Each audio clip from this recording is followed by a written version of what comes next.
Hey guys, what's up? This is Stephanie. Welcome back to my channel. So in the video today, I'm going to be doing an end of rotation exam review for your internal medicine exam. So hopefully this video is helpful. The reason why I'm making this is because it'll help me review the information. I'm getting ready to take my PANCE and I finished all my EOR exams already.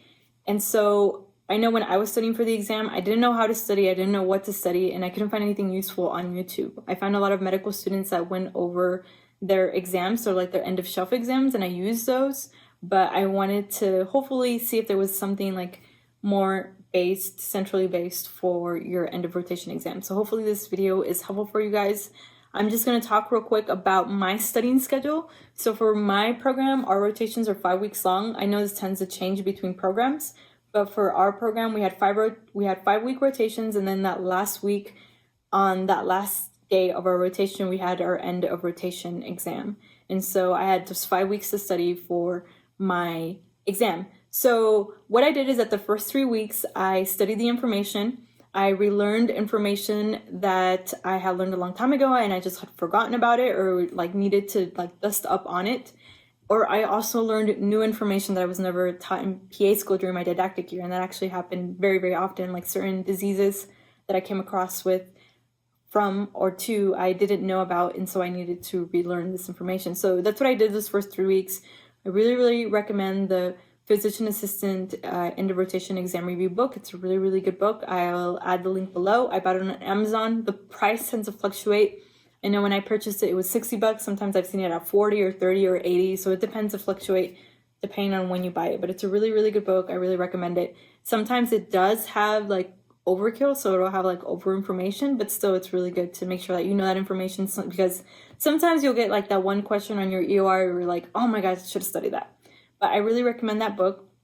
And another thing that I did is that I did a lot of flashcards. I'm huge on flashcards and repetition, so Osmosis has really, really good flashcards. What I did is I went through Osmosis, through other flashcards, and then I added whatever was on the blueprint. So I followed the blueprint. If it told me that, for example, angina was on there, then I made sure I added the angina. I know it usually took me like a few hours, so what I would do is that I would usually do that on a weekend before my first day of that rotation, and I would add all my flashcards. Sometimes, I'll be honest, it would be about 2,000 flashcards, but then like throughout the month, I would finish those flashcards. And sometimes I would finish those flashcards if I actually dedicated myself, like that first or second week. And then that way I'm reviewing those. And I made sure I did those flashcards from day 1 to day 30 because, like I said, repetition is a key. So I also did flashcards. I also did Osmosis videos. Osmosis has a great library of videos, and they even have a clinical section for rotations. And they have really good videos that are based on whatever clinical rotation you're doing. So if you're doing internal medicine, they'll have a video over, for example, your cardiovascular diseases, your arrhythmia. So that's what I did also. I watched their videos, which were really, really good. And I also did PANCE prep pearls. So whatever information I didn't think was found on the Physician Assistant Exam Review book, then I also made sure that I added that information from Osmosis or from my PANCE prep pearls. And then I'm a really huge visual person, so I used a lot of visual things. So I ended up purchasing the Metacomic book. So if you're a visual person like myself, I really recommend a Metacomic book. Just like it sounds, it's comic books about medicine.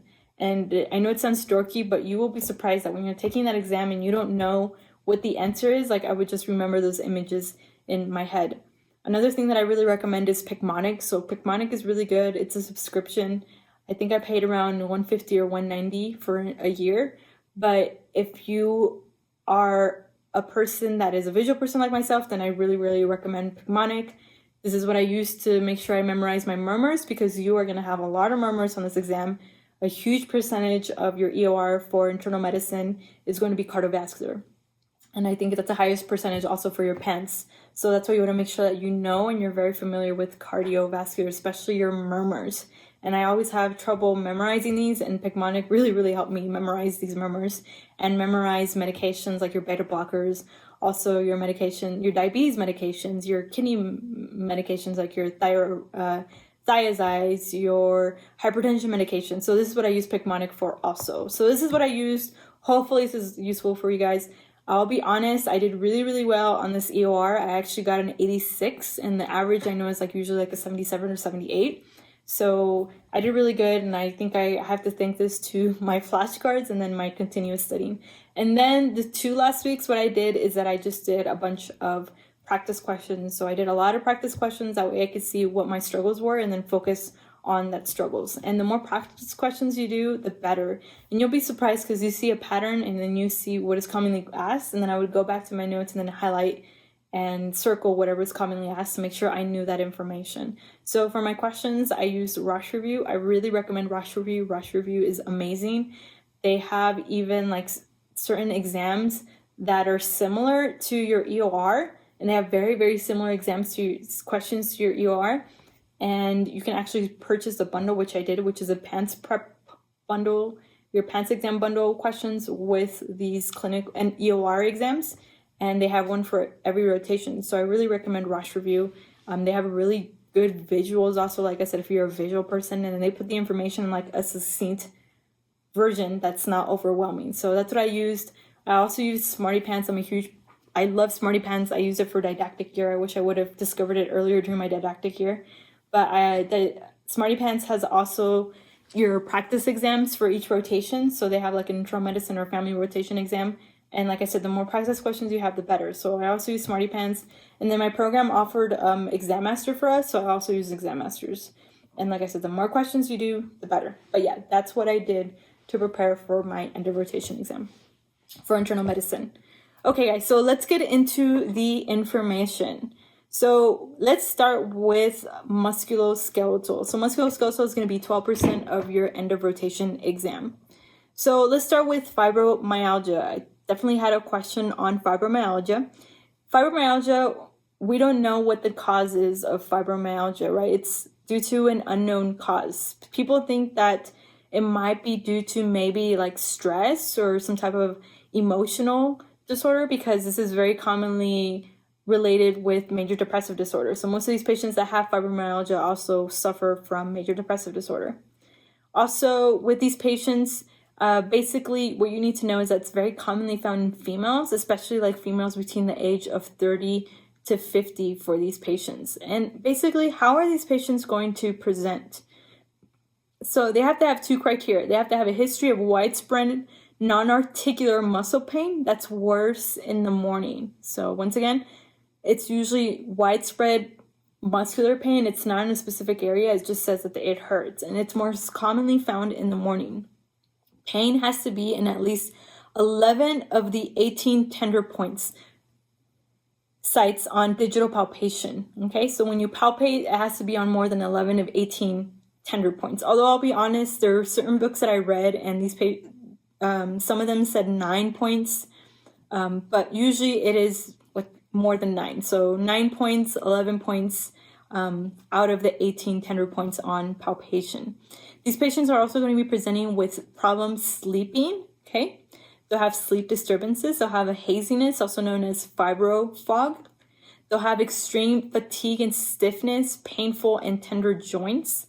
They tend to report typically waking up a lot at night because it's so painful. Once again, like I said, this is associated with depression. Make sure you know that. Anxiety, headache, irritable bowel syndrome, painful menstruations, paresthesias. So what are you going to do on labs? So you're going to do labs on these patients. You're going to find that all the labs are normal. But if you do a muscle biopsy, which is not very commonly done, you might see a moth-eaten appearance of the type 1 muscle fibers and also muscle damage. So what's going to be the treatment for these patients? Usually the treatment for these patients is going to be basically supportive, right? You just want to make sure that you're improving their pain. You're telling them to helping them improve their sleeping, because most of these patients do not sleep. Tell them to exercise. So exercise something like swimming, physical therapy. Make sure that you also help them with their depression, because most of these patients are depressed, like I said. If you do need to prescribe them a medication, which is not usually first line, then you can give them something like a tricyclic antidepressant. You can also give them something like gabapentin. Okay, the most common TCA given is amitriptyline. You can also give them pregabalin. So now let's go into gout. So we have two different types, right? We have gout and pseudogout. So make sure you know the difference between these two. So gout, it's more commonly found in men. It's going to be older men, like usually greater than 50 years old, and also postmenopausal women. It's going to be monoarticular. The patient's going to have hyperuricemia, so the uric acid level is going to be more than 8.6 on exam. And this uric acid is so much that it tends to deposit in soft tissues like your joints, your bones, okay?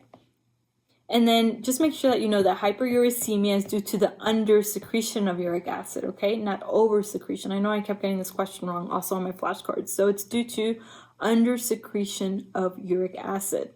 Some of the triggers of gout is usually patients that have like a trauma, if they eat foods that are very, very high in purine. That's why you want to make sure that you tell these patients that they avoid these foods. Any individual who drinks a lot of alcohol, if they're taking certain medications, like your big one is like diuretics, right? Like certain diuretics cause hyperuricemia. If they're taking salicylates, niacin, for these things like febuxostat, probenecid for these patients. So what is your classical finding? So what are you going to see on your physical exam for these patients? Is that you're going to see that these patients is complaining of warmth and swelling, and then like a rapid onset of pain and erythema on a specific joint. And with gout, it tends to affect usually the first metatarsophalangeal joint, okay? So it tends to affect usually the thumb. It tends to affect your toe, your big toe on your foot. It most commonly affects this joint. It's also known as podagra with these patients. And the pain is so bad that the patient can't even stand like the weight of the sheet, like their bed sheet. They can't even stand it on their feet, on their toe, because it's so painful for these patients. Sometimes they may also be presenting with fever, chills, malaise. Okay. So usually there is a triad for these patients. They're going to be presenting with hyperuricemia.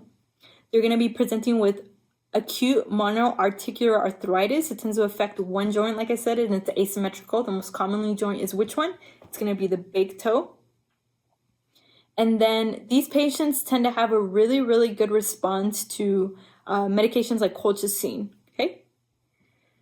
And labs. So what are you going to do labs? You're going to do labs on these patients. You're going to see what? You're going to see hyperuricemia. CBCs can also show leukocytosis. They'll have increased PMN leukocytes. They'll have an elevated ESR and CRP, right? Because it's causing that inflammation. And what's going to be your definitive diagnostic for these patients? It's going to be an arthrocentesis. And then on arthrocentesis, you're going to see your monosodium urate crystals in the synovial fluid. And these are going to be birefringence negative, okay? Gout, birefringence negative, and they're going to be negatively birefringent needle-shaped urate crystals. Once again, negative birefringent needle-shaped crystals for these patients. So if you do decide imaging, I mean, you don't need to do imaging on these patients, but if you do imaging, then on x-ray, you'll see the mouth/rat bite. It's going to be basically a punched out erosion with overhanging margins if needed. So what's going to be the treatment for these patients? So the first line treatment for any type of gout, even if it's pseudogout, is going to be NSAIDs for these patients, okay? NSAIDs or ice. If you, for some reason, the patient cannot take NSAIDs, and then you can get something like prednisone, or maybe like triamcinolone injection if needed. But once again, first line treatment is going to be NSAIDs. Make sure you know that. You don't want to jump into your other drugs. Now, if they ask you what is a prophylaxis for gout, so that's when you can give them something like allopurinol or probenecid if needed. But once again, first line treatment is going to be NSAIDs. If the patient, for some reason, like say they have a kidney disorder, so make sure that you're reading the question, because I had a question that there was a patient that had chronic renal failure, and you can't give these patients NSAIDs, right? So that's when you gave them something else, like maybe like colchicine, okay? But colchicine is not first line for gout. NSAIDs are first line for gout. And then prophylaxis for gout, it's going to be your allopurinol or probenecid, okay? What is contraindicated for gout? Like, you do not give this in gout. It's going to be aspirin and loop and thiazide diuretics, right? Because we discussed it that most of these patients that are on loop and thiazide diuretics, they tend to develop gout, because what's the side effect? It's hyperuricemia for loop and thiazide diuretics. So that's why you want to make sure that you're avoiding these. You also want to give them patient education, right? You want to tell these patients to make sure that they have a low purine diet, so to avoid any organ meats, any drinks that have high fructose, to increase their water intake. So say that you want to give prophylactic therapy to a patient that has renal problems, right? So if you do, then that's when you would give them something like febuxetate. So let's go into pseudo gout. So pseudo gout is usually due to calcium pyrophosphate dihydrate crystal deposition, okay? And usually with these patients, how are they going to present is that they're going to have monoarthritis, and this is usually most commonly be found in the knees. So it'll be pain in the knees, it'll be red, swollen. They'll have chondrocalcinosis, so cartilage calcification on radiographs. So they'll have these like linear radio density. So make sure that you know that. Remember how we discussed for gout on x-ray, you see these mouse/rat bite punched out erosion? Well, on pseudo gout, you're going to see what? You're going to see chondrocalcinosis, and this is usually pathognomonic for this. And the thing you need to know about pseudo gout also is that it's provoked by trauma, surgery, or illness for these patients. How are you going to diagnose this? So just like gout, we're going to do an arthrocentesis, and then on your synovial fluid, you'll see what? You'll see these calcium pyrophosphate dihydrate crystals that are rhomboid shaped, and these are positively birefringed, right? Gout, we said they were negative, and they were actually look like needles. On pseudo gout, they're rhomboid shaped and positively birefringent. Make sure that you know this, okay? And then the treatment for this is usually going to be, first line is going to be what? It's going to be NSAIDs, right? So NSAIDs, it's going to be the first line treatment for your pseudo gout for these patients.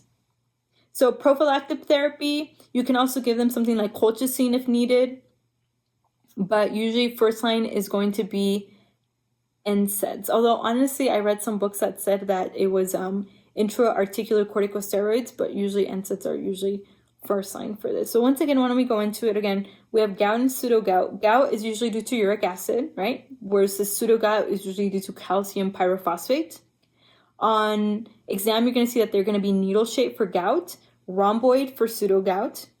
Birefringent is going to be negative for gout, positive for pseudo gout. And then the most commonly joint affected for gout is going to be what? We said it's going to be the big toe. And then for pseudo gout, it's going to be the knee, okay?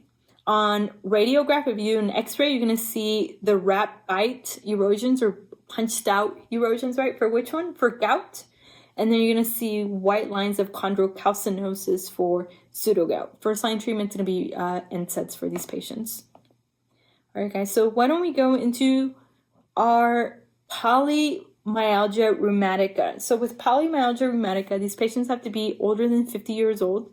They're going to have an elevated ESR to be diagnosed with polymyalgia rheumatica. They have like this idiopathic inflammatory condition that causes synovitis, bursitis, and tenosynovitis for these patients.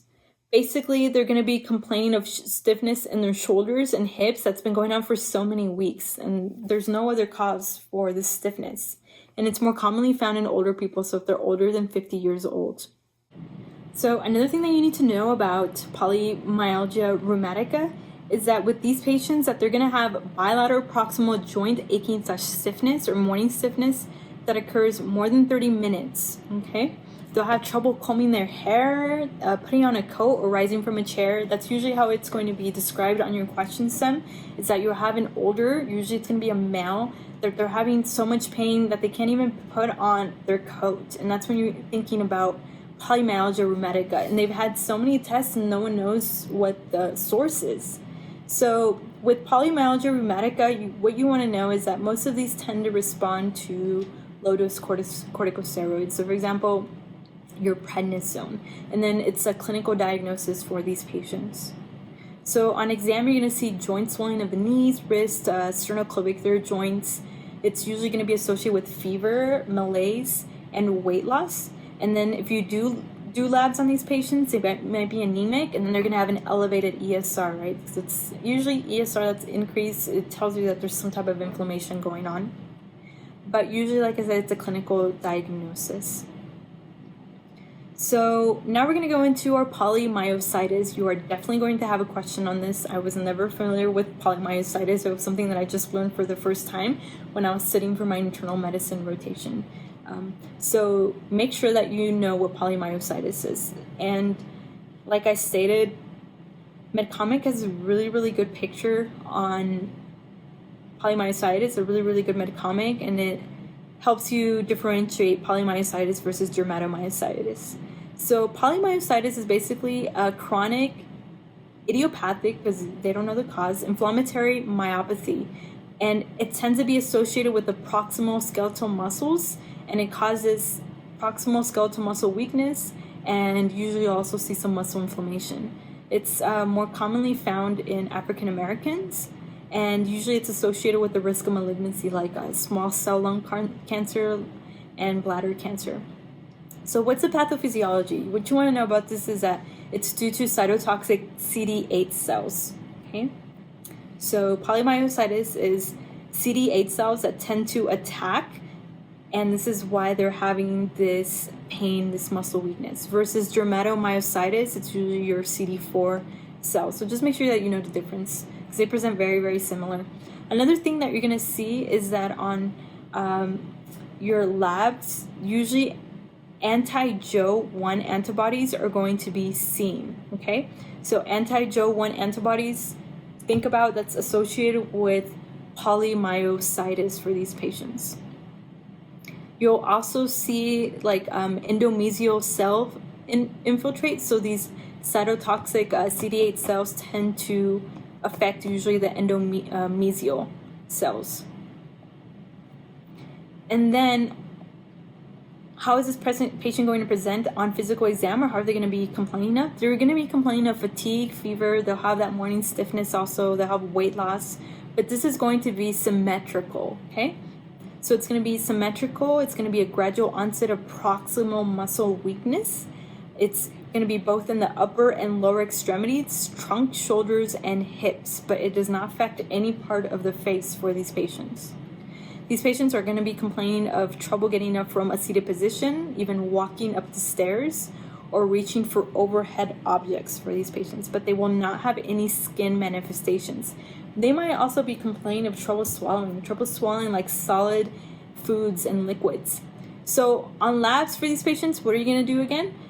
You'll see that they have elevated anti-Jo1 antibodies. They might also even have a positive ANA.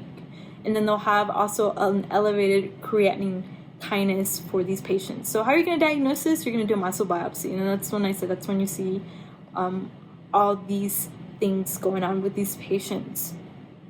So why don't we go on to the next one? So the next one is going to be, just real quick, dermatomyositis. So this is also going to be a type of inflammatory myopathy that also causes, it's once again progressive symmetric proximal muscle weakness. And then for these patients, how they're going to present is that they're going to have a heliotrope rash. It's going to be usually like this around the eye. They'll have a shaw rash, which will be like right here. And their hands are going to be described as mechanic hands because they're going to be so like inflamed. They'll also have the Gottrin signs, which tends to also involve the hand for these patients. And treatment for them is usually a high dose steroids. And with them, like I said, it's going to be involving your CD4 cells versus your polymyositis, it was your CD8, right, cells. So now we're going to go into reactive arthritis. So reactive arthritis, that's the one that we learned in PA school that was can't see, can't pee, can't climb a tree, right? Can't climb a tree. Basically, these patients it tends to be associated with like an immune response. It's either to a bacterial infection, and the most common ones are going to be your Shigella, your Salmonella, your Yersinia, and even your GU infection, so a chlamydia infection. So usually with these, you'll have like a male that has a history of having a chlamydia infection, and then they're presenting with all these symptoms So with this patient with reactive arthritis, it's basically a sterile inflammatory joint disorder. And patients, how are they going to be presenting? They're going to be presenting with your uveitis, which is they can't see. They'll have bowel inflammation. They'll have nonspecific urethritis, and then they'll also have their arthritis, like we discussed earlier. And what is another thing that is associated with reactive arthritis is that they also have the HLA-B27 that's going to be positive for these patients. For their conjunctivitis, they can have discharge, burning, photophobia, urethritis. It's going to be the painful urination, urgency, frequency, discharge. Arthritis is more commonly found in the knees, ankles, and feet for these patients. And usually for these patients, it's usually you just have to give them symptomatic treatment. It'll usually go away. So now let's go into rheumatoid arthritis. Make sure that you are familiar with rheumatoid arthritis. You know the difference between rheumatoid arthritis and osteoarthritis. You are definitely going to have one of these questions on your exam. So make sure that you know the difference between both of them. So rheumatoid arthritis. So the cause is unknown for rheumatoid arthritis, but we do know that it's T-cell mediated. Okay. And it's basically a chronic inflammatory disease with persistent symmetric polyarthritis, bone erosion, cartilage destruction, and joint structure loss. And it's usually due to destruction by the pannus. What is pannus? Pannus is basically a granulation tissue that erodes into cartilage and bone. So if you're thinking about arthritis, think about pannus, P-A-N-N-U-S. It's more commonly found in females, and they say that smoking is a risk factor for rheumatoid arthritis. So how is the patient going to present? What you need to know and how it's going to differentiate between osteoarthritis is their morning stiffness. And that's what you want to ask the patient about their morning stiffness. If their morning stiffness or joint stiffness occurs more than 60 minutes after initiating movement and then it improves later in the day, then that's when you want to think about arthritis for these patients. Although I know some books can say that it's usually morning stiffness that lasts more than 30 minutes. But like once again, it's morning stiffness that happens in the morning and it lasts more than 30 or 60 minutes in the morning. And then it tends to improve later in the day. These patients can also be complaining of feeling very tired. They have a fever, they'll have polyarthritis, and this tends to start in the hands and the feet. And then the most common joint involved is going to be the MCP joint. So the MCP joint is going to be the most common joint involved. And usually you'll see ulnar deviation on the MCP joint for these patients if they've been having like a long-standing rheumatoid arthritis. They can also have nodules, and then these nodules tend to be present like most commonly like on the elbows for these patients.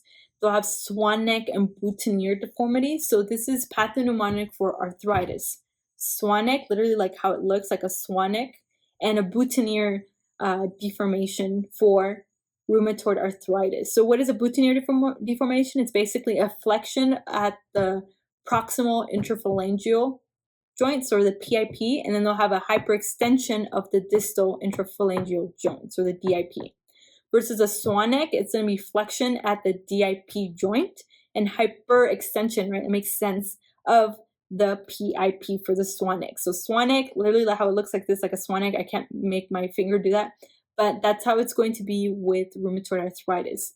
And with rheumatoid arthritis, it's going to be symmetrical. It's usually going to be described like a boggy joint. It's going to be erythematous, swollen, and tender. So what are the lab findings that you're going to see with these patients? So what you want to do, of course, is you want to do a rheumatoid factor, right?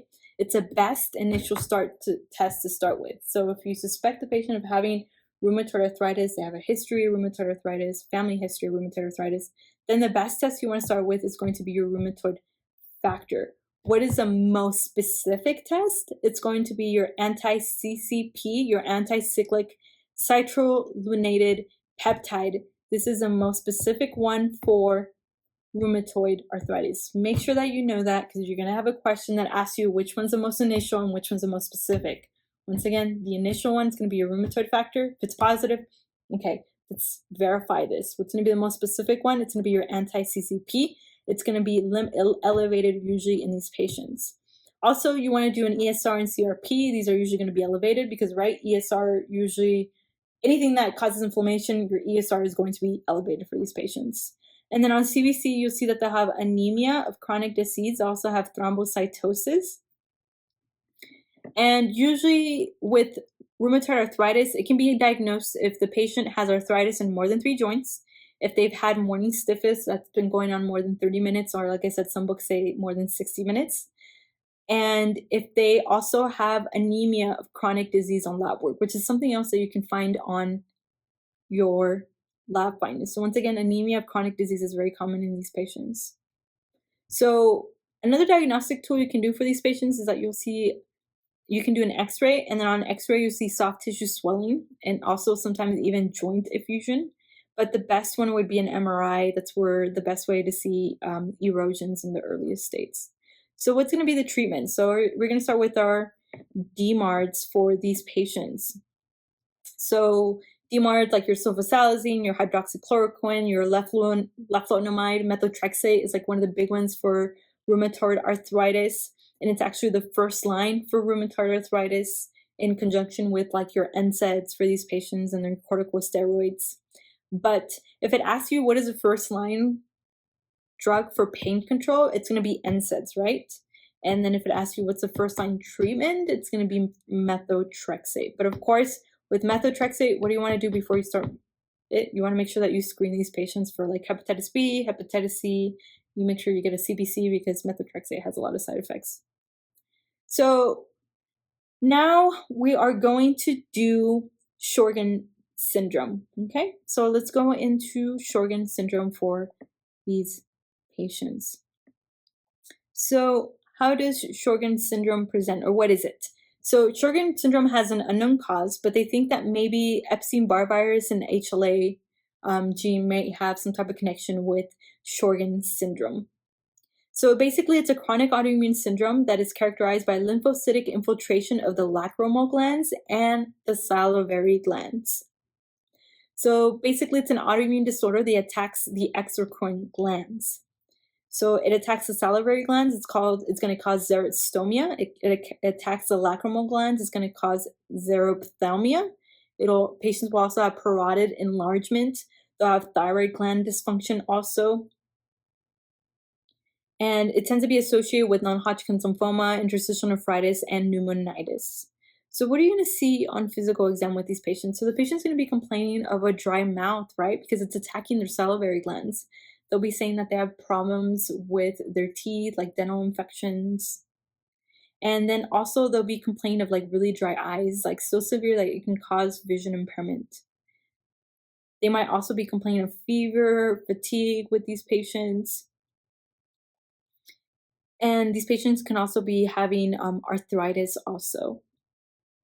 So how are you going to diagnose this patient? What you need to know for this is that they're going to have a positive ANA and a positive anti-Rho/anti-LA and rheumatoid factor for these patients. But also, you can also have a positive ESR and CRP, so these are going to be also be elevated for these patients. And what's going to be your treatment? So what's going to be your treatment for these patients is that you want to give them something for their dry mouth, right? So you can give them something like a pilocarpine for their dry mouth. You can also give them something like a cevimeline. This tends to help stimulate the muscarinic cholinergic receptors. You want to tell the patient to avoid any direct wind or sun exposure to the eyes. And some studies have said that like hydroxychloroquine tends to show some type of improvement, but it's not very definitive. So once again, Sjogren syndrome, dry mouth, dry eye. They're going to be dry. They're going to be complaining of also arthritis. It's usually going to be a woman. And what you need to know about this is that it's autoimmune, okay? Your ANA and rheumatoid factor are going to be positive, but your SSA antibodies are usually not very specific for Sjogren's. But they also will be positive. You also have a positive anti-Rho and anti-LA for these patients. Rho, LA, are going to be positive in Sjogren syndrome. So now we're going to go into SLE, also known as systemic lupus erythematosus. Okay, this is also an autoimmune disorder which causes inflammation of many organs. It's most commonly found in women, especially if they're African American, Hispanics, and Asians. So there's also your SLE, which is associated with drugs, right? So it can be drug induced. The most common medications that cause your SLE is going to be some of your antiarrhythmics, right? Like your procainamide, also your hydralazine, your INH, your quinidine. And then usually, if you want to differentiate the difference if it's drug-induced or not, is that for drug-induced SLE, they're going to have a positive antihistone antibody. So if you're reading the question stem and you're like, okay, this is SLE, and it tells you that it's a positive antihistone antibody, then it's going to be drug-induced. And you want to think of the most commonly ones like procainamide that can cause SLE. So how is this patient going to present with SLE? So these patients are going to be presenting with your tachypnea. They're going to be presenting with cough. They might have pleural inflammation or effusion. They'll have weight loss, fatigue, fever, arthritis, hematological disorders, lupus nephritis, proteinuria, hematuria. But what is usually pathognomonic for these patients is that they'll have a malar butterfly rash. So the rash will be like right here. It's literally described like a butterfly because it looks like a butterfly. They'll have also a discoid rash. These patients can also be complaining of pericarditis. They also have joint involvement. So it's going to be usually the triad of joint pain. It's going to be a fever, joint pain, and butterfly rash. So it's going to be that triad, joint pain, fever, and then that malar butterfly rash. And also with these patients, what you need to know that it's also associated, if you have a question and it tells you that there's a patient that they've been trying to get pregnant and they've had multiple abortions, then you want to think about SLE because, like I said, it can affect the blood and it can make a patient more hypercoagulable. And this can also affect them having children, right? So if you have a question, I know I have a question like this and I'm like, oh, wow, I didn't know it was SLE, but SLE affects everything. Like I said, it affects the kidneys, it affects the lungs. They have all these other symptoms, and you want to think about systemic lupus SLE erythematosus. So what is going to be the treatment line for these patients with SLE is that the first line you're going to do, it's going to be DMARDs, right? So for example, like Plaquenil, hydroxychloroquine also, you can give them also like methotrexate or cyclophosphamide, okay? Corticosteroids, because this is something autoimmune, so you want to make sure that it's something that works with the autoimmune or depresses it from attacking the body. Okay, so real quick, guys, this is something I always have problems with, and hopefully we'll discuss it, is basically the antibodies that are associated with what condition. So I'll go over them real quick. So anti-Smith is associated with lupus, okay? So make sure that you know that anti-Smith is associated with lupus. So is anti-DNA antibodies, and your ANA are associated with lupus. So once again, anti-DNA antibodies are associated with lupus, anti-Smith antibodies and ANA are associated with lupus. So remember we said if it's antihistone and it's positive, we're going to think it's drug-induced lupus. Versus your anti-LA/SSB, it's going to be what? Sjorgen's syndrome, right? Or your anti-Rho was what? Sjorgen's syndrome. So we said Rho/LA, anti-Rho/LA, it's going to be Sjorgen syndromes. And then remember that we were talking about our polymyositis. What was polymyositis? That was our CD8, and then it's also our anti-Jo antibodies, right? So anti-Jo antibodies for our polymyositis for these patients, okay? And then we haven't discussed this yet, but anti-topoisomerase SCL70 systemic sclerosis. So just make sure that you know what they're associated with, okay? All right, guys, so let's go into our next one, which is going to be systemic sclerosis, also known as scleroderma. Basically, with systemic sclerosis, it's basically a systemic sclerosis, and it's a rare chronic disorder that causes diffuse fibrosis of the skin and the internal organs. It's a chronic multisystem disease, and it's most commonly found in females. And it tends to affect like organs like the lungs, GI tract, heart, and kidneys. There's like this excessive collagen deposition on the skin and in these internal organs. So basically, how is the patient going to present? Is that there's two different types. You have your limited and your diffuse. So your limited is basically the most common one. And unlimited, they're going to have thickening of skin that is usually just confined to the face, the neck, and the distal extremities. And with these patients, it won't be widespread versus your diffuse, right? Diffuse, it's going to be widespread. It's going to be widespread thickening of the skin, truncal involvement with areas of increasing pigmentation and depigmentation. Usually they'll have this stone faces because there's so much tightening going on in the face that it restricts them from moving their mouth. They might have some malabsorption if it tends to involve like the intestines, because like I said, it tends to involve other organs also if it's diffuse. They'll have pulmonary involvement. It'll cause a respiratory failure. They have trouble breathing. They can also have vascular involvement of the kidneys, which is going to cause hypertension, right? Progressive and renal insufficiency. If it involves the heart, they'll have pericarditis, heart block, myocardial fibrosis. Like I said, this is diffuse. So usually, what is going to be the clinical manifestations for these patients? So Raynaud phenomenon is the first one that usually starts with these patients. Okay. They'll also have polyarthralgia. They have weight loss and malaise that tends to be diffuse. They'll have thickened, shiny skin, telangiectasias, ulcerations. They'll have symptoms of reflux, right? Because if it tends to involve the esophagus. They'll have fibrosis and atrophy of the GI tract. And they'll have manifestations like the scleroderma. So we have S, which is going to be the skin changes. C is going to be cardiac involvement. L is going to be lung involvement. E, esophageal dysfunction for these patients. Raynaud's phenomenon for R. Obstruction. D for dry eyes / mouth. E, endocrine. There'll be hypothyroid. R, renal failure. M, myopathy or myositis. And then A, arthritis for these patients. We also have the CREST syndrome, right, which is usually the limited cutaneous systemic sclerosis, so CREST,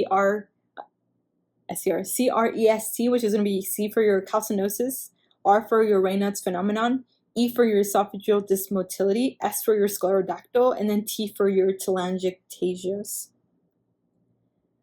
So for these patients, what labs are associated with systemic sclerosis? So remember we were talking about the antibodies that are associated with certain disorders for musculoskeletal, for our MSK. Now for these patients, ANA is usually positive for systemic sclerosis, but they'll also have anti-SCL70, which is usually associated with diffuse disease, and this means that it's involved multiple organs. And then they'll also have anti-centromere antibodies, and this is usually associated with limited. It's more specific. So once again, which one is more specific for systemic sclerosis? It's going to be anti-centromere antibodies, ACA. That's the most commonly one that's specific to systemic sclerosis. So make sure that you know that. So remember we said for SLE, it was our anti-double-stranded DNA and our anti-Smith antibodies. And for scleroderma, it's going to be anti-centromere / ACA antibodies for these patients. And basically, if they have an anti-centromere antibody, that means that they have better prognosis, right? Because this means that it's limited or it's just a CREST disease. Versus if they have an anti-SCL antibody, then it means that it's diffuse and it's involved multiple organs. So their prognosis will not be as good as your anti-centromere antibodies. Also, these patients might also present with mild anemia, so you want to make sure that you do a CBC. They might have hemolytic anemia, and they might also have proteinuria, right, if it involves the kidneys. So how are you going to, what other tests besides your labs are you going to do for these patients? So you can do, of course, your PFTs if it tends to involve the lungs. You can do a CT scan also. You can do an esophagram if it involves the esophagus. And treatment for this is that there's basically not any effective treatment for your for systemic sclerosis. but you can give them like calcium channel blockers like nifedipine or losartan. If they're having trouble with like acid reflux, right, because if it involves the esophagus, you can give them something like PPIs. And basically you want to make sure that you're targeting whatever organ it is affecting. So you can give them cyclophosphamide. This is going to help them with if it involves the lungs, right, if it causes like interstitial lung disease. And if they have Raynaud's, then you can give them vasodilators like calcium channel blockers. But of course, you want to make sure that you're referring these patients to rheumatologists because it can become so severe that it can cause multi-organ dysfunction. And you want to make sure that someone that's specialized in this can be taking care of these patients. All right, guys, so now we are done with musculoskeletal. So MSK, we're done. Thank goodness. It's actually one of my weaknesses. So I know it's something that I really need to focus on. So I apologize if I made some mistakes and had trouble going through it. But let's go into our neuro. So neurology is going to be our next one. So let's start off with Bell's palsy. Make sure that you know the difference between Bell's palsy and a stroke. They present very similar, right? Usually the patient's going to be present with one-sided facial weakness, whether it's the left or the right. The difference, though, is that with Bell's palsy, it's going to involve the entire side. So even the forehead's going to be involved. Versus your stroke patients, the forehead will not be involved. So the patient's going to have weakness from like here down, but they'll be able to raise their forehead, and you can see the wrinkles on the forehead. So that's when you think it's a stroke versus your Bell's palsy. So Bell's palsy is usually due to what nerve? It's usually due to cranial nerve 7. Make sure that you know that. The cause, they don't know the cause, but they think it's associated with herpes simplex virus. So make sure that you know that. Usually a patient will have a history, like for example, an upper respiratory infection that causes. They'll have acute onset of unilateral facial weakness. They might also have dysgeusia, which is basically they have trouble with taste or they've lost their taste, which is ageusia. And with these patients on physical exam, you want to make sure that you're also checking their ears. You want to check their external ear to canal to see if there's a rash or even vesicles to rule out things like Ramsay-Hunt syndrome, because Ramsay-Hunt syndrome can also present similar to Bell's palsy. And this patient will also be complaining of hyperacusis. So you'll do the tuning fork exam and they'll have hyperacusis. So on clinical diagnosis, what do you want to do? You can do an EMG, but once again, this is usually a clinical diagnosis. If you want to rule out Lyme disease, then you can also do a test for Lyme disease, because usually patients can also present with Bell's palsy who have Lyme disease. And what's a treatment? Usually you don't need to do treatment for these patients, but if you do, you can give them like prednisone or acyclovir, because like we said, like herpes simplex virus tends to be associated with this Bell's palsy, so that's why you can give them like acyclovir. And you also let the patient know to wear an eye patch to prevent corneal abrasion. So say that you treated the patient with acyclovir and prednisone, and they're still not getting better, then that's when you would do a surgical decompression of cranial nerve 7. But that's like last result. So let's go with our cranial aneurysms now. So what is cranial aneurysm? So these tend to develop from either like stress or hypertension, and it tends to affect usually the communicating branch, the junction of the communicating branch with the main cerebral artery, usually like the anterior communicating and the anterior cerebral artery. And also these patients can have an AV malformation, so an arteriovenous malformation. And with these malformations, what happens is that they rupture, so like they tend to have like a ruptured barisaccular aneurysm, and this can cause that cerebral aneurysm for these patients. So how is this patient going to present? They can present with symptoms of compression of cranial nerve 3, cranial nerve 4, cranial nerve 6.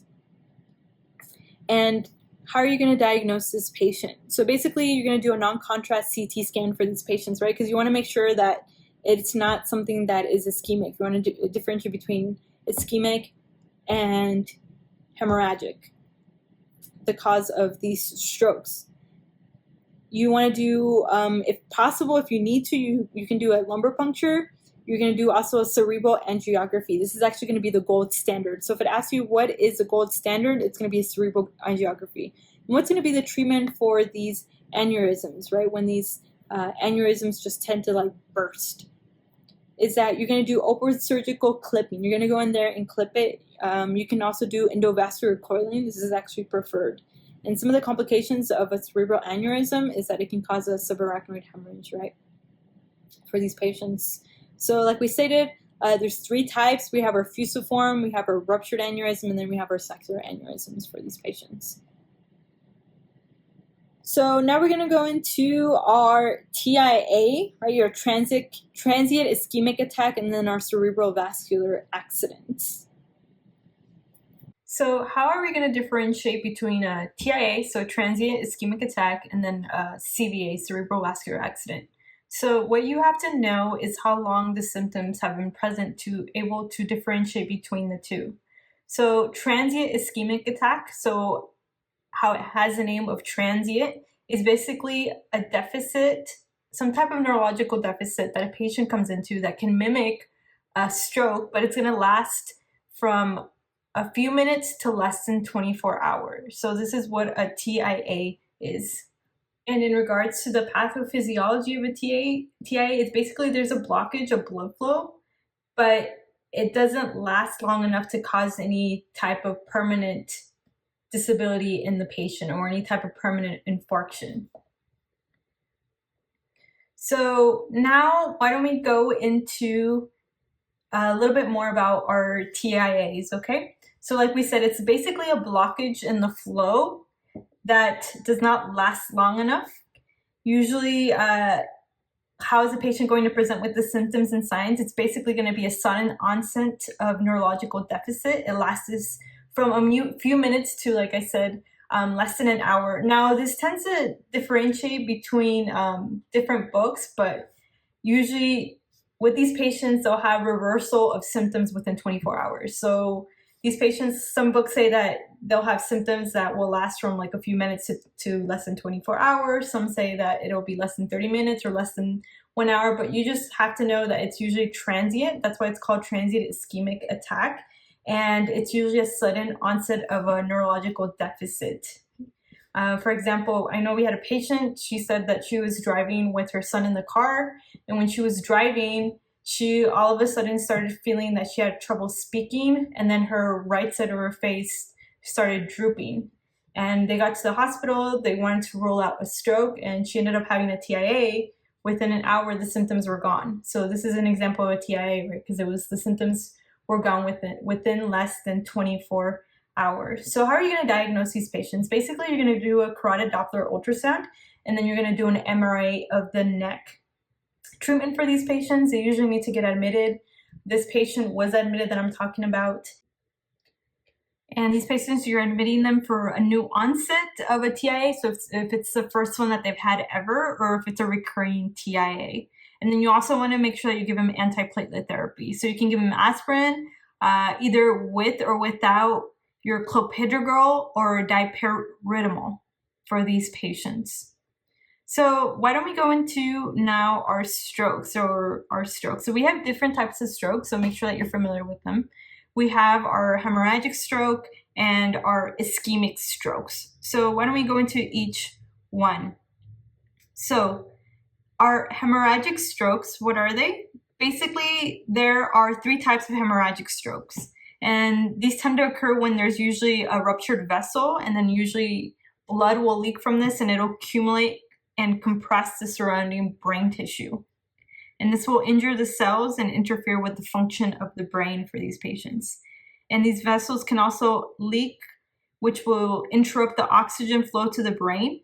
And usually the amount of bleeding that is occurring is going to tell you how severe the stroke is. So some of the causes for your hemorrhagic strokes are going to be your arteriovenous malformations, right, which is a rupture that occurs within the cluster of abnormally formed blood vessels. So it's these patients that have very abnormal blood vessels in their brain, and these are very prone to rupture. You can also have your intracerebral, which is basically a ruptured artery in the brain. And then, of course, you have your subarachnoid, right, which is a ruptured blood vessel on the surface of the brain that bleeds into the space between the skull and the brain. So now we're going to go into our ischemic strokes, okay? So for our ischemic strokes, these are the most common ones. About 85% of the strokes are usually ischemic. So this is why whenever you have a patient that comes in and they're coming in with stroke symptoms, you want to rule out whether it's hemorrhagic or ischemic, right? And the reason why you do that is going to tell you how you're going to treat it. If it's a hemorrhagic one, you're not going to give them antiplatelet therapy, right? Because you're going to make them bleed even more. So that's why you're getting that CT scan when the patient comes in with stroke symptoms. So to rule out whether it's ischemic or hemorrhagic. So like I said, strokes are actually the most common type of strokes.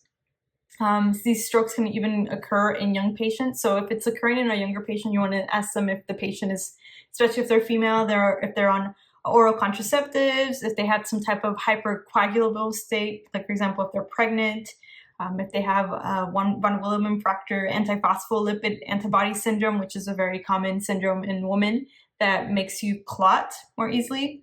And then also if they're taking any type of drugs, are they using illicit drugs like cocaine, amphetamines? Do they have sickle cell? Do they have polycythemia vera? Some of the risk factors for ischemic stroke that you need to know is hypertension and age. That's probably one of the big ones, and also smoking. Diabetes also, if they have hyperlipidemia, and AFib, right? So AFib is actually a huge contributor for your strokes. And this is why if you have a patient that presents with AFib, you want to make sure that you give them the appropriate treatment, which is usually some type of antiplatelet treatment or anticoagulant treatment. That way they don't develop strokes. And also if they have a family history of stroke, if they've told you that they had a previous TIA, remember we discussed the transient ischemic attack. These patients that have a TIA are more prone to getting an ischemic attack.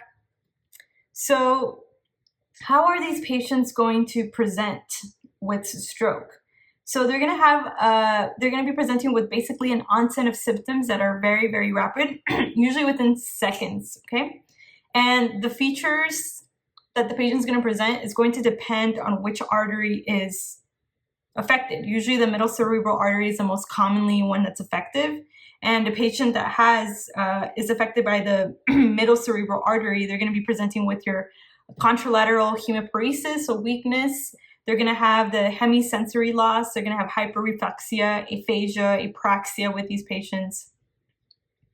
And what is going to be the treatment for these patients? Or first off, what are you going to diagnose them? So remember, the first thing we're going to do when we see a patient that comes in and we're thinking that they have stroke, right? They're presenting with that facial weakness. They can raise their eyebrows, but they can't raise the rest of their face. So you're thinking about a stroke, right? So with these patients, you want to do a CT scan, right? CT without contrast. This is going to tell you the difference between a hemorrhagic and ischemic cause, like I said. And then you can also do an MRI of the brain, but usually even though the MRI of the brain is going to be more sensitive than the CT, usually we want to make sure that we get a CT first for these patients. You also can do an EKG for these patients to see if they have something that can be causing the stroke. Like if they have AFib, they might even be having an acute heart attacks for these patients. And usually the definitive test is going to be an MRA, okay? This is going to tell you the stenosis or which vessels or how much is stenosed on the vessels of the head and the neck, and also going to help you look for any type of aneurysms. But usually with your diagnostics, if the question asks you, the first thing you want to do is you're going to do a CT without contrast of the head to rule out hemorrhagic or ischemic stroke. So how are you going to treat these patients? Basically, you're going to treat them depending on how the patient is presenting. So if it's an acute attack, of course, you want to make sure that first you're going to give them fluids, and then you want to make sure that you control the blood pressure also. You want to give them something like IV labetalol, okay?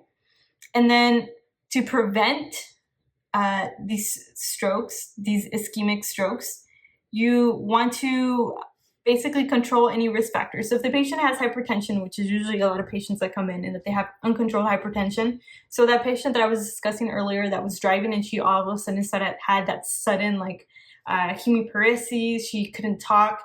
With these patients, especially like her, she had uncontrolled hypertension. She wasn't taking her hypertensive medications. So that's why you want to make sure that you're controlling whatever respector they might have. If it's their hypertension, make sure that they're taking their hypertension medications. You want to make sure that they're stop smoking. If they're diabetic, make sure you control their glucose levels. If they have high cholesterol, if they're obese, you also want to give them aspirin for these patients. And then if needed, you do a carotid endarterectomy, where basically you go in the carotid and you go in there and you open it up, and then you take whatever the clot or the stenosis that is causing the blockage of blood.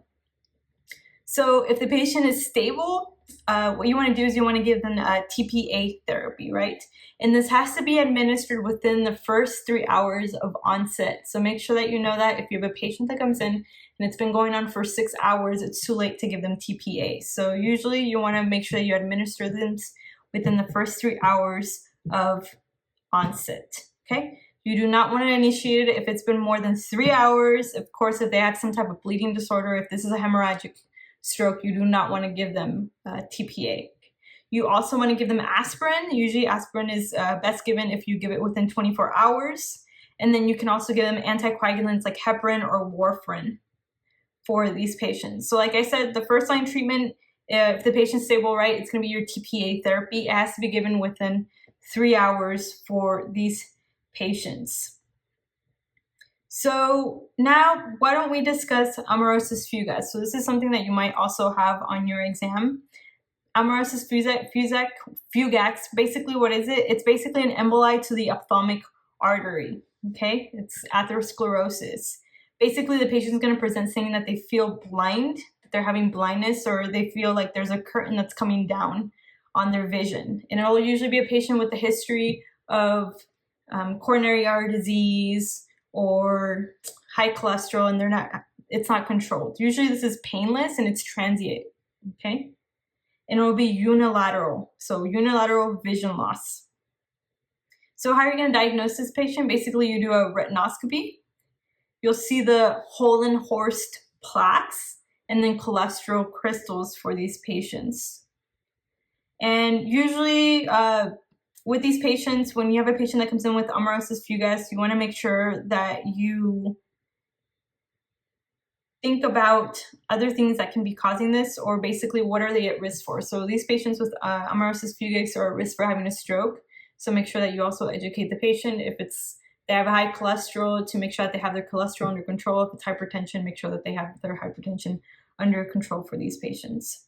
The thing that I wanted to discuss is basically we talked about your stroke is going to depend on what artery is involved, right? I think I had only 1 or 2 questions on this on my EOR. I definitely had a lot of practice questions when I was doing the practice questions for the artery. So make sure that you're familiar with them.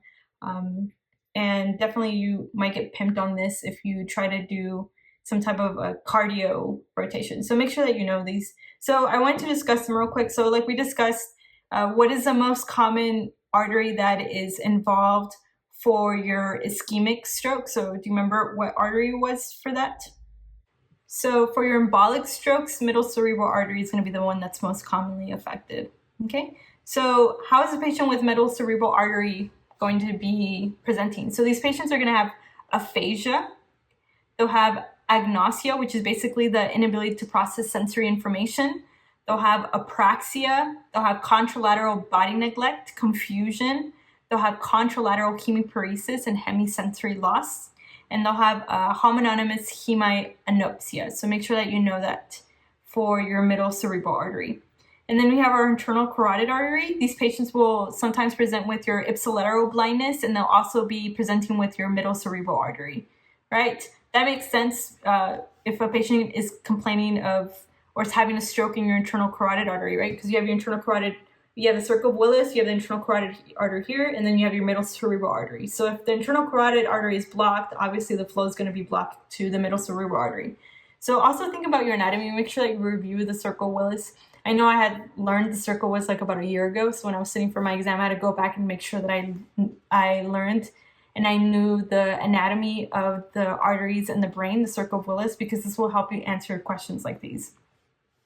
So then we have our anterior cerebral artery, okay? Anterior cerebral artery, what's going to happen when these patients present? Basically, they'll have contralateral paralysis of the lower limb, right? So if the stroke is right here, they'll have on the opposite side, they'll have the contralateral paralysis of the lower limb. They'll have abula, which is basically they have inability to make decisions for these patients. And they'll also have contralateral loss of sensation in the lower limb. So they'll have paralysis and sensation of the opposite side of wherever the stroke is located of the leg. So now we're going to go into our vertebral, okay, or our posterior inferior cerebral artery. How's this patient going to present? They're going to have dysphagia, right? Trouble swallowing. Contralateral loss of temperature or painful sensation. They'll have Horner syndrome, which is your meiosis, and they'll have your facial sensory loss. They'll have nystagmus. They'll have a ipsilateral. It's going to be ipsilateral on the same side. So if you notice anything that is usually posterior tends to affect your eyes. So this is why this patient is going to have your nystagmus. They'll have your facial sensory loss, your Horner syndrome, and it's going to be on the same side. So if this side is affected, it's going to be affected on the same side. And then we have our basilar artery, okay? Basilar artery with this one's scary. If they have a stroke here, they have a quadriparesis, they'll have dysarthria, dysphagia, diplopia, somnolence, amnesia. And then our posterior cerebral artery, it's going to be your contralateral homonymous hemanopsia. They'll have amnesia also, sensory loss. And then finally our lacunar, okay? And lacunar tends to involve your internal capsule, your pons, your thalamus. Basically, they'll have pure motor hemiparesis, and then if the pons is associated, then they'll have dysarthria, they'll have a clumsy hand, and if the thalamus is associated, then they'll have pure sensory deficits. Also, make sure that you know, like we discussed, some of the causes for stroke, right? Cocaine is actually also one of the causes of stroke if you have a patient that's younger. So if you have a patient that's coming in and they're 22 and they're complaining of stroke symptoms, think about maybe cocaine being as one of the causes for these patients. All right, guys, so what I'm going to discussing now the different types of headaches. I definitely had several questions on these, so make sure that you're familiar with them, especially how to differentiate between a migraine, okay? So let's start with our headaches. So basically, what is usually the cause of headaches? It's thought that it's caused by usually a vasodilation of the blood vessels for headaches. So let's start with migraines, okay? So migraines, what you need to know that it's more commonly found in women, especially if they have a family history. So if there's a female that says that their mother suffered from migraines, then you want to think about migraine. If they're definitely going to have a positive family history for these patients.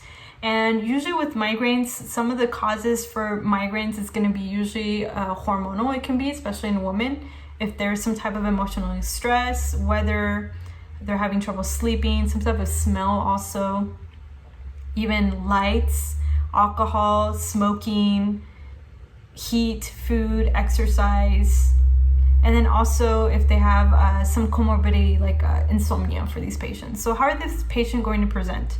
So basically, sometimes they might have recurrent attacks. They'll have different phases. They'll have 4 phases. Make sure that you're familiar with these phases. You have your prodrome phase, which is usually starts within 24 to 48 hours before the patient presents with a migraine. Basically, they're going to be presenting with irritability. They'll have food cravings, constipation, neck stiffness, increased yawning. And then they'll also have an aura. Now, a migraine can present as without an aura or with an aura. So make sure that you know what an aura is, because they'll give you a question, it'll describe a migraine. You're like, okay, it's a migraine. And it's going to say that this patient is having an aura. So if it's an aura, it's going to be a migraine with aura. If it's not an aura, migraine without aura. So basically, how is the headache going to present? It's going to be a unilateral, okay? It's unilateral. It's not going to be bilateral or around the entire head. It's going to be unilateral. It's going to be throbbing, pulsatile, and it gradually increases in intensity, usually within 4 to 72 hours. The patient can also be presenting with nausea. They might be presenting with vomiting, photophobia, phonophobia, and they feel better whenever they're lying down in a dark, quiet room. That's usually what I kept reading in the question stems. And then what is going to be your clinical diagnosis for these patients? So for these patients, of course, you're going to diagnose them as a clinical diagnosis. Rarely do you ever do a CT scan or an MRI for these patients. very rare unless they have some type of red flag. For example, if they're older, if they have a comorbidity, like they have a cancer, then you want to think about maybe it might be something else. Or if they're having a stiff neck, right, they're having a fever, then you want to think about meningitis. But rarely you ever get some type of imaging. It's usually a clinical diagnosis for these patients. So now why don't we discuss our migraine with aura, okay? So what is an aura? Basically, an aura is usually it develops gradually, and it can be acute, but it lasts less than 5 minutes, and it's not longer than an hour. So they'll say that they'll see like these positive symptoms. They'll have bright lines, shapes, objects. They might have like auditory, like tinnitus, ringing in the ears, noises, music.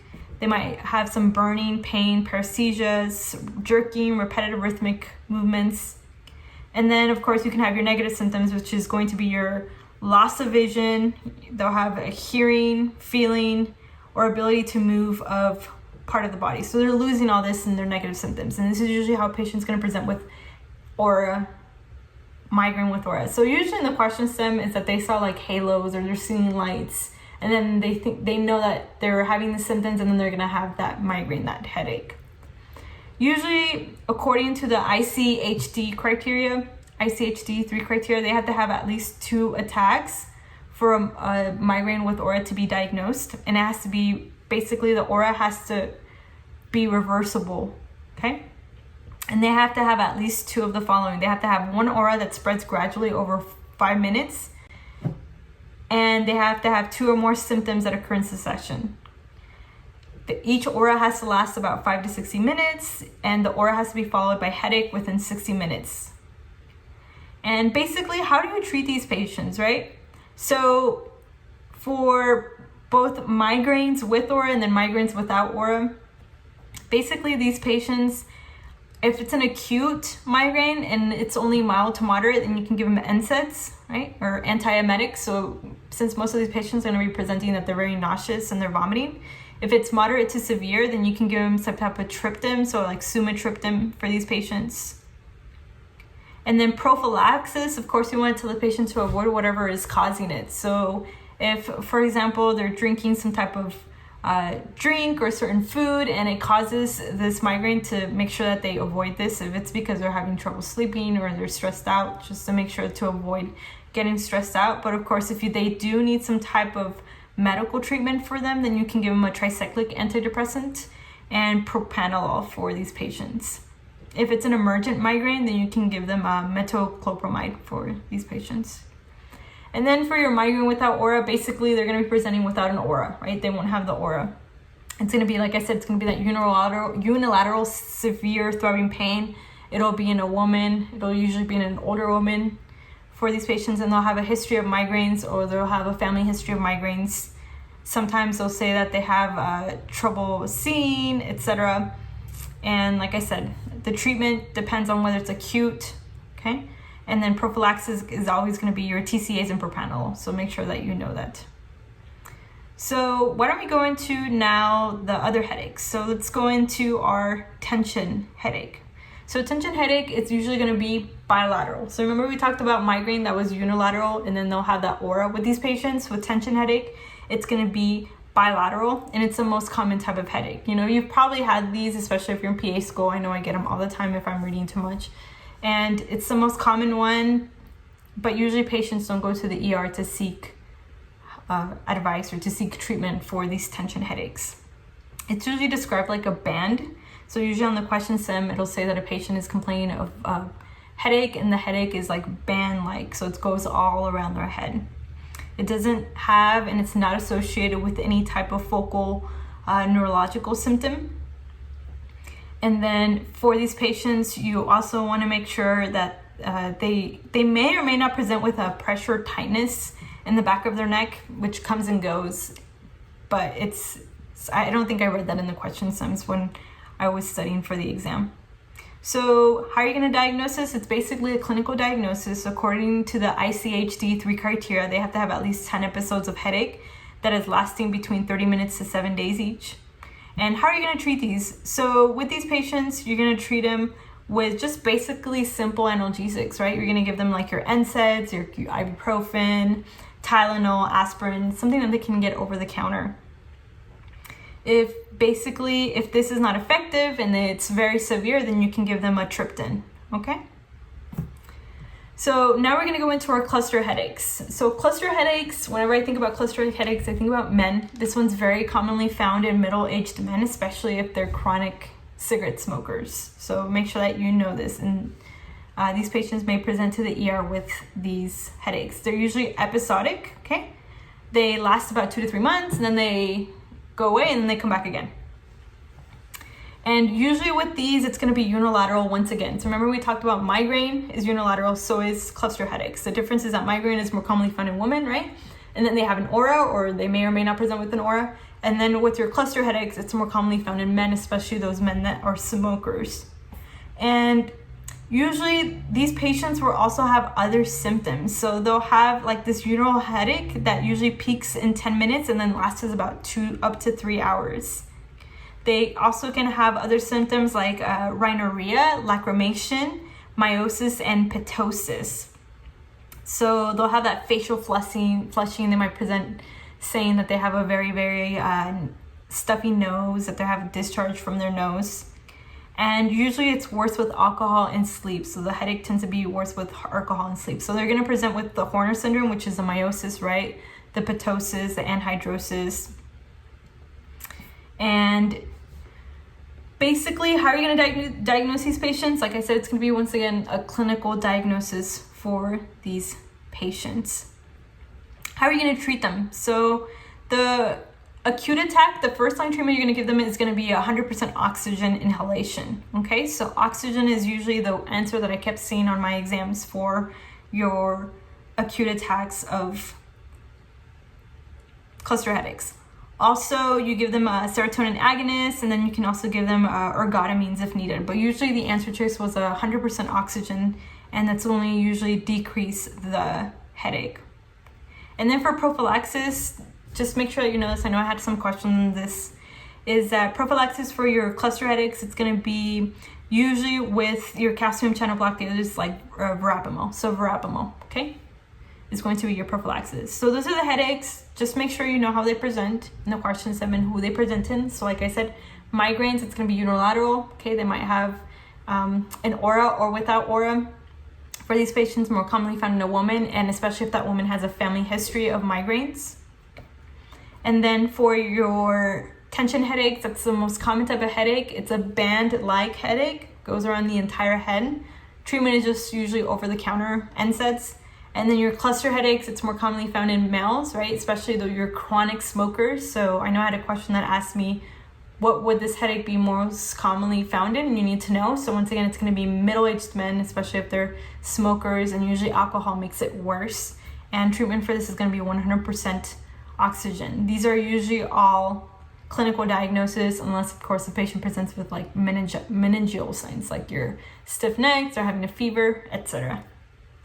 So now, why don't we go into a complex regional pain syndrome? So this usually tends to happen after a patient had like some type of injury, like a fracture or an operation, or even if they had a stroke or a heart attack.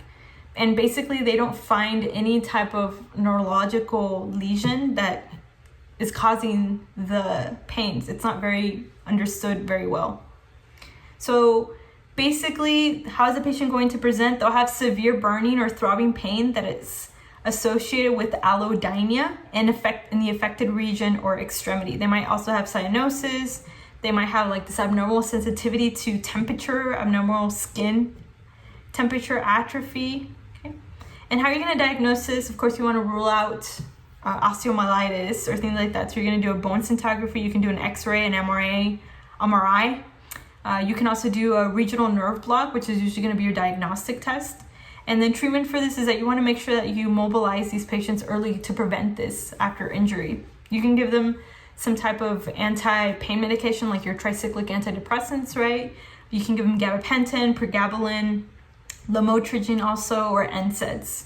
So that's basically what complex regional pain syndrome is that it tends to occur after a patient had some type of injury, like I said, a stroke or a fracture. and it basically they have pain in the area that was affected. They have restricted mobility. They might have some like edema, some changes of the skin of their skin color. They might also have some bone thinning, and it's basically they can't really find the cause for it for these patients. So now we're going to go into concussion. So what is concussion? Also known as mild traumatic brain injury, right? So usually a concussion is basically where they have a rapid onset of short-lived impairment of neurological functions that tends to resolve spontaneously. Some of the causes, of course, is those football players, right? They go and they hit their head against another player. If they had a motor vehicle accident, if they fell, if they were hit by a heavy object, if they were assaulted. And then with these patients, usually they'll have a glaucoma scale, right? It'll be usually greater than 13. Remember our glaucoma scale, anything that's less than 8, you intubate. So 8, intubate, that's how I remember it. With these patients, they'll have a glaucoma scale of greater than 13. They might be also asymptomatic, and they usually tend to have a normal mental status, okay? And then are usually a normal physical exam. Sometimes the patient may say that they lost consciousness, or they may not lost consciousness whenever they present. And then sometimes they might present with vomiting, they might have a headache, confused, gait problems with these patients. So basically for diagnosis, you want to do a fundoscope exam, right? You want to look into their eye just to make sure that they don't have some type of cranial injury. You want to do a neurological exam, right? Also for these patients, you can do a CT, but you can do a CT only if this occurred within 48 hours. So if it's been less than 48 hours that they had the concussion, then you can do a CT. If the patient presented and it's been more than like 3 days, then you want to do something like an MRI for these patients. Especially do imaging if the patient is presenting with like severe symptoms, like they have this headache that is just getting worse or it's not getting any better. If they're having like focal deficits, if they're having trouble with their speech, like slurred speech, unsteady gait, weakness. So any of these symptoms that you're thinking it's a red flag. So if they've been vomiting persistently since the concussion happened and it's been a while, then that's when you want to consider maybe imaging just to rule out that there's not a type of brain bleed or anything going on. So usually with these patients, what you want to do is that you can observe them in the ER for about 4 hours. Tell them to rest until they're asymptomatic, okay? And then also tell them to basically, if they can, to do light aerobic exercises, and then try to avoid returning to play, okay? Until they are released from their providers. Okay, guys, so let's go into delirium and dementia. Make sure that you know the difference between both of them, because you are definitely going to have a question on these. So why don't we discuss each one? So what is delirium? Delirium is usually an acute period where the patient has cognitive dysfunction. It's usually either because they have some type of medical problem, or even sometimes if they are on drugs, or if they have some type of medical condition. It's very common in older people, especially, some of the medications they might be taking can be causing this. So what you want to know with these patients is that there's a good mnemonic that you can think about causes that can cause delirium. So it's called SMASHED, SMASHED, okay? SMASHED plus P-dimwit, okay? P-dimwit. Now, I got this mnemonic. It's not my mnemonic, so I just got this from the Physician Assistant Exam Review book, which I really, really recommend, but this is a mnemonic that they have. So our P is going to be our post-operative state. So any pain medication that the patient might have been on, they might present with delirium. If they're dehydrated, right? Any patient that usually is dehydrated can present with an ultramental status.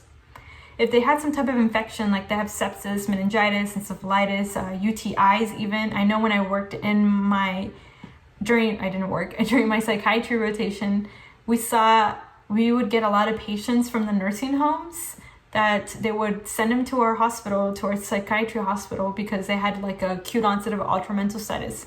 And my doctor always got frustrated because it was usually due to a urinary tract infection that was not treated. So like I said, UTIs, especially in older people, you want to think about, if this patient presents with delirium, think about a UTI. Also, if the patient's taking certain medications, like your steroids, your hallucinogens, right? If they're also on cocaine, okay? Also, if they have heavy metal exposure, If they are in their withdrawal state, especially like your benzodiazepine withdrawals or your alcohol withdrawals, they can present with delirium.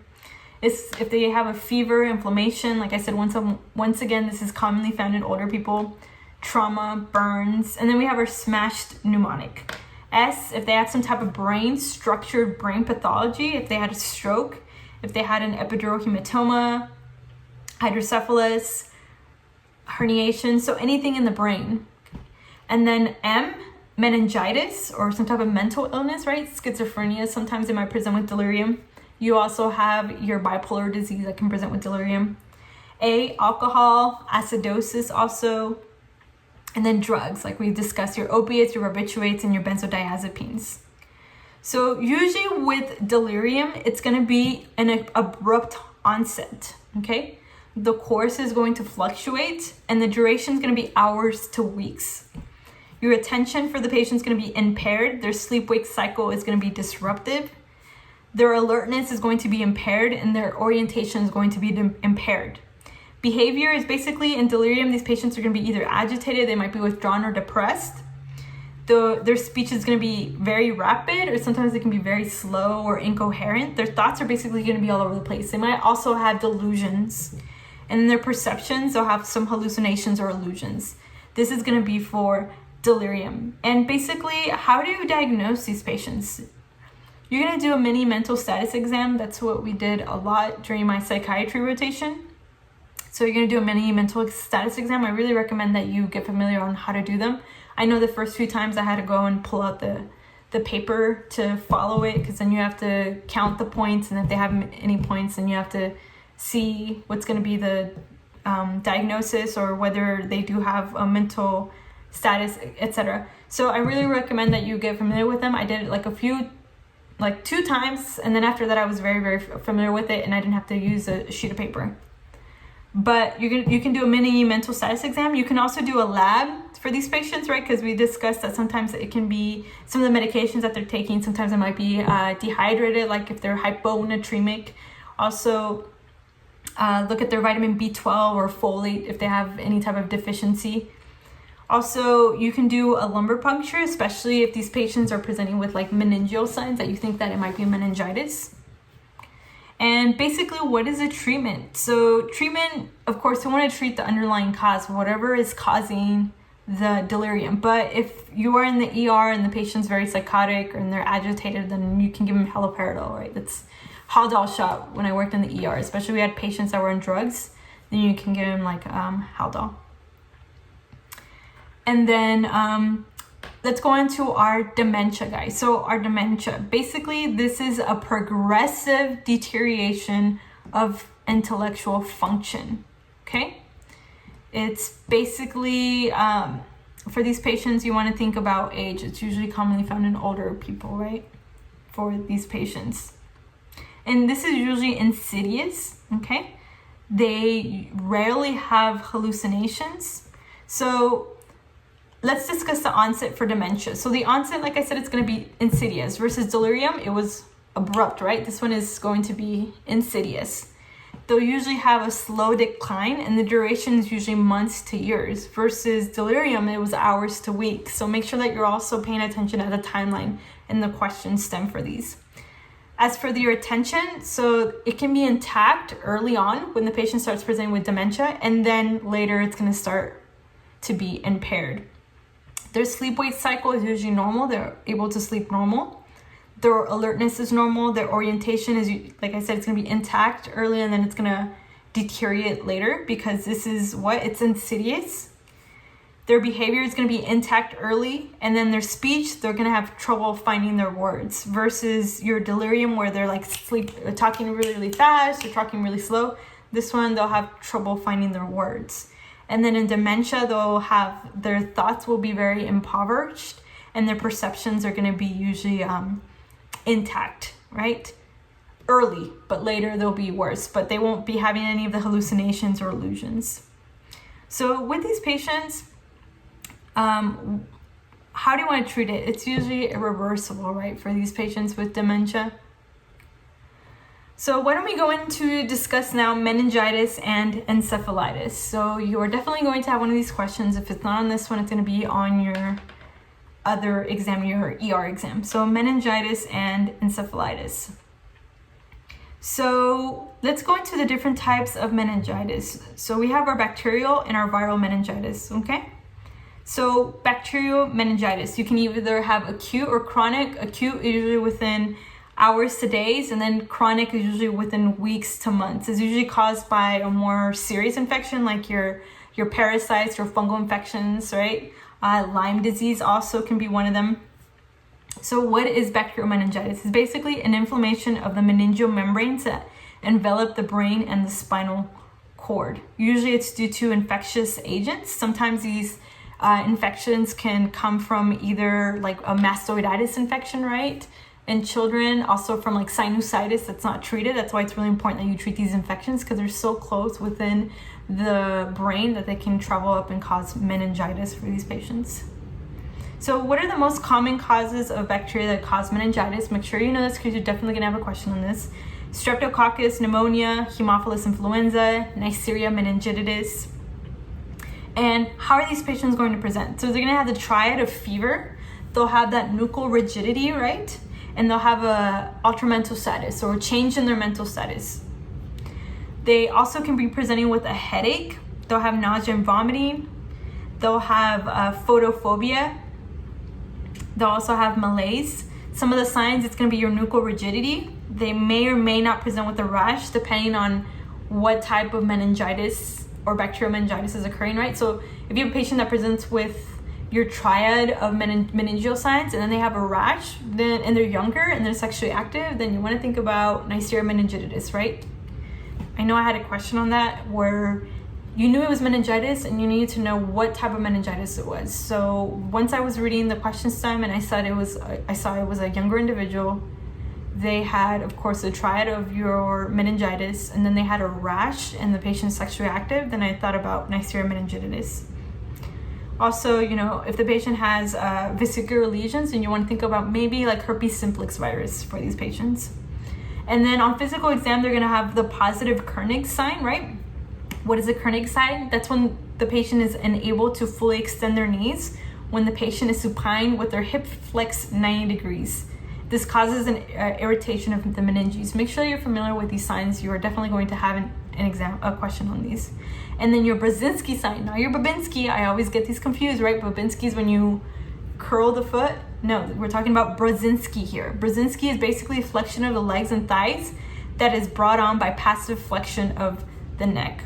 Okay, so you flex the neck and then they flex their thighs and legs. This is usually positive. If it's positive, you want to think about meningitis, especially if it's children. I saw this done especially a lot during my pediatric rotation when we thought it might be meningitis.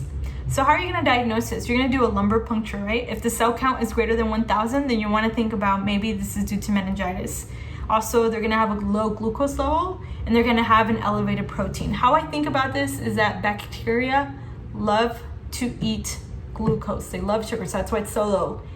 And they poop protein, so that's why they have elevated protein levels. So that's how I memorized it. So make sure that you're familiar with this, especially when you're reading a question stem they'll give you, and you need to know whether it's viral or bacterial. So once again, bacterial, they'll have a cell count that's increased, okay, more than 1,000, low glucose levels because bacteria likes to eat it, right? They'll have a lot of neutrophils, and then they'll have an elevated protein. Another thing that you want to do is a CT scan of the head. This is something you're going to do before you get the lumbar puncture, okay? Because you want to make sure that they don't have some type of increased intracranial pressure. So that's why you do the CT scan before you get the lumbar puncture for these patients. And then, of course, you want to do blood cultures to see what type of bacteria is causing this, or even if it's viral. So what is going to be the treatment for these patients? Basically, you're going to do empiric therapy with IV antibiotics, especially if you see that cerebral spinal fluid is like cloudy, or you think that it's a bacterial and meningitis. And then if you see that there is like cerebral edema, then you can give them steroids. So now we're going to go into our viral meningitis for these patients. So viral meningitis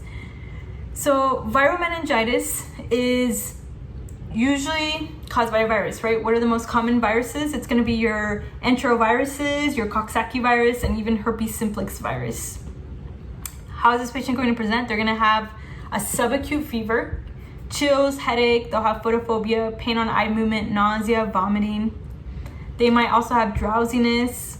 And with these patients, of course, you're going to diagnose them how we discussed it. You're going to do a lumbar puncture, right?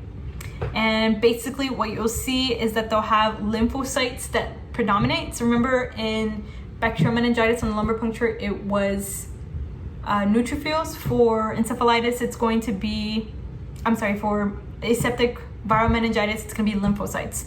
Their cell count is going to be less than 1,000. They'll have a normal glucose level, and they will also have elevated protein levels. So with these patients, it's a virus, right? Anything that's viral, it's usually supportive treatment. You're going to do supportive treatment. You're going to give them analgesics, and then you want to make sure that you're reducing the fever with these patients. This usually has a better prognosis than a bacterial meningitis.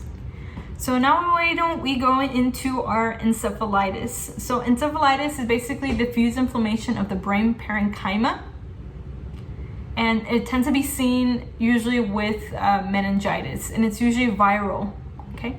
Some of the viruses are herpes simplex virus, you have your arbovirus and enterovirus. You can also have other causes of encephalitis like toxoplasmosis, okay? And then usually some of the risk factors is going to be AIDS. Especially with AIDS, you want to think about toxoplasmosis if their T cell count is less than 200. So how is this patient going to present? They're going to present with a headache, they're going to present with myalgias, okay? Malaise, it's usually within hours to days. The patient will be very acutely ill. They'll have headache, fever, photophobia, nuchal rigidity.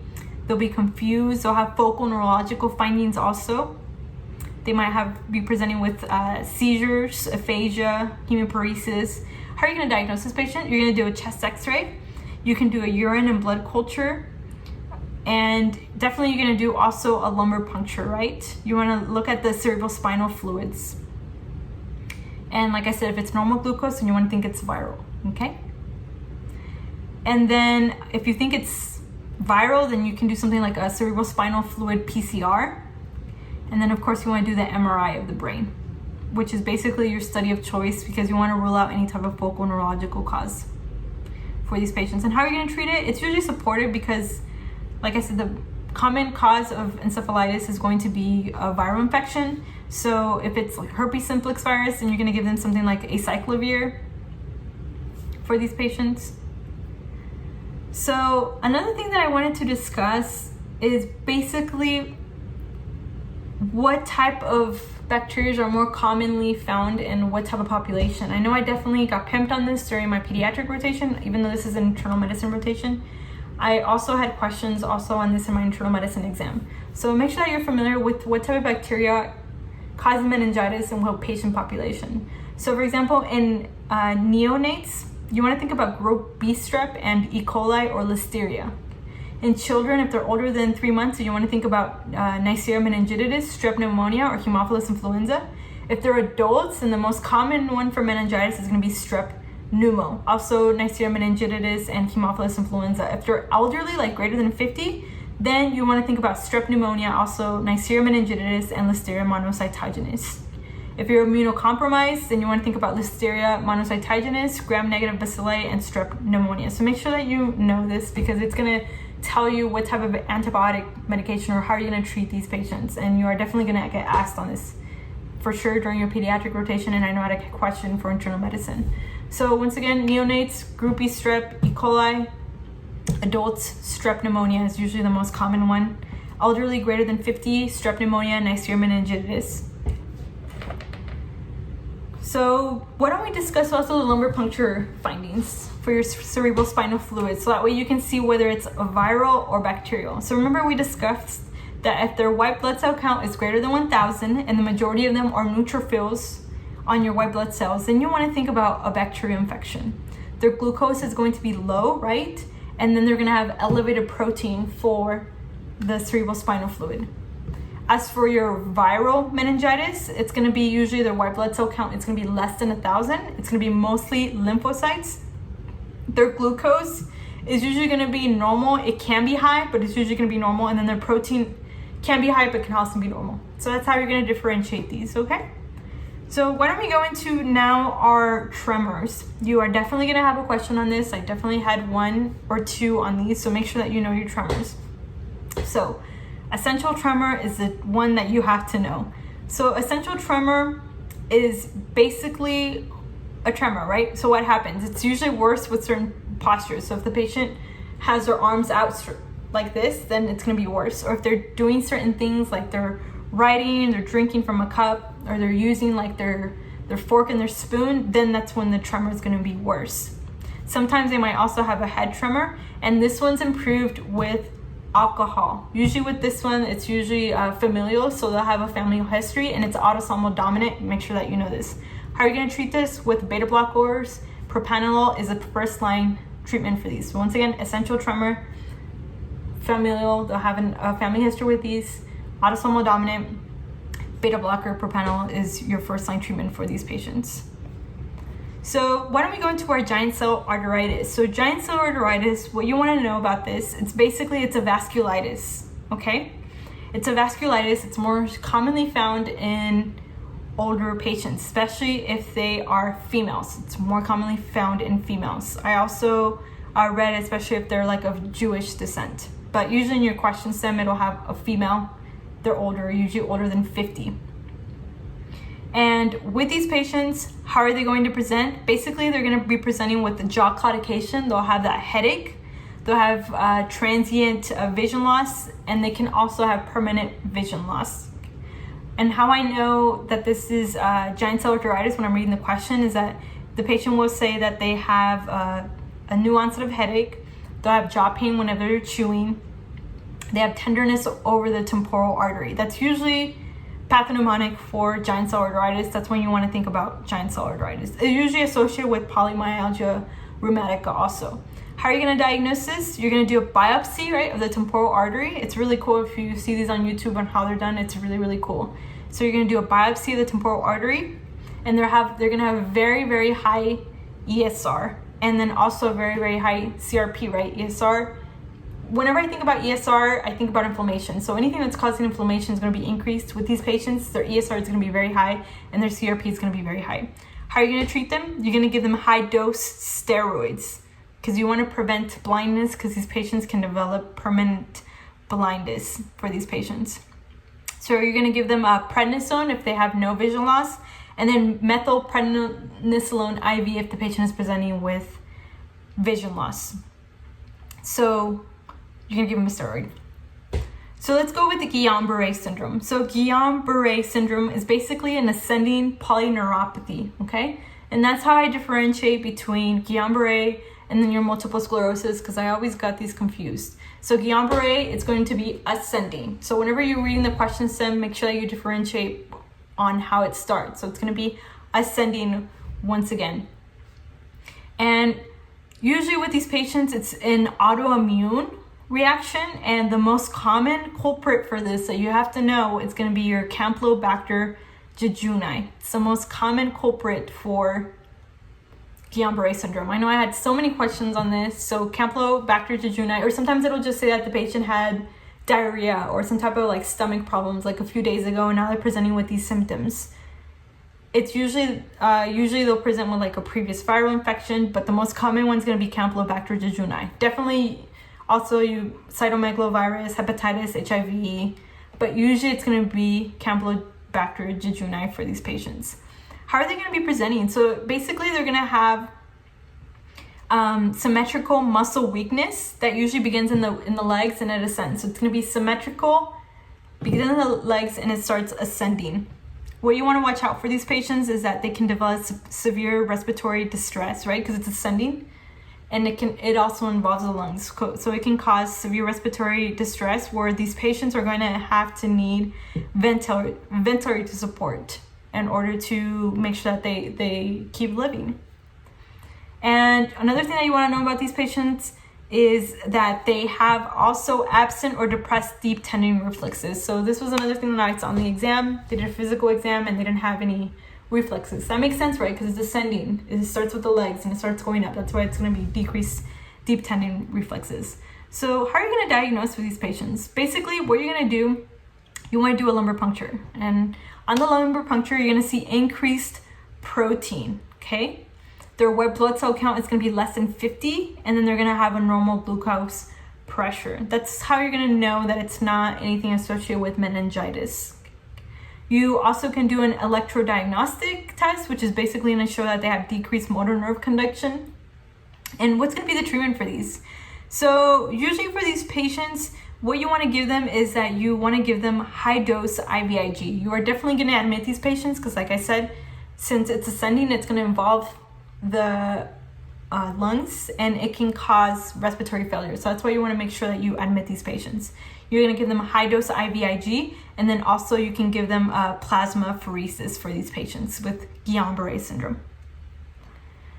So why don't we go into Huntington disease? This is a really, really sad disorder. I really recommend you to watch YouTube videos on how it presents. I know once I watched it, it literally stayed in my mind. It's very, very sad. And it has a high family history for these patients. So if there's a family member that if their uncle or their mom developed this, it's very, very likely that if they have children, that the children will develop Huntington disorder. And usually with these patients, it's really sad because they'll develop it earlier and earlier and earlier with each generation. So usually if the mom, for example, developed it at age 50, then if they have a child, then their daughter is going to develop it at age 40. And then so on, age 30, age 20, so on. So it's a really, really sad disease. So basically they have this involuntary writhing of muscle groups that they just cannot control. They tend to have progressive dementia, and they'll have these choreiform movements, okay? They'll have like this restlessness, these dance-like movements in multiple limbs. And usually a lot of these patients also tend to have depression associated with Huntington's disease. And a lot of these patients also commit suicide. It's a very, very sad disorder. So usually with diagnosis, of course, you're going to do genetic testing, right? And you also want to make sure that you educate them on the disease and on the impact it can have on their children if they don't have any children, or if they decide to have children in the future. So now we're going to go into our tumors. So basically our intracranial tumors for these patients.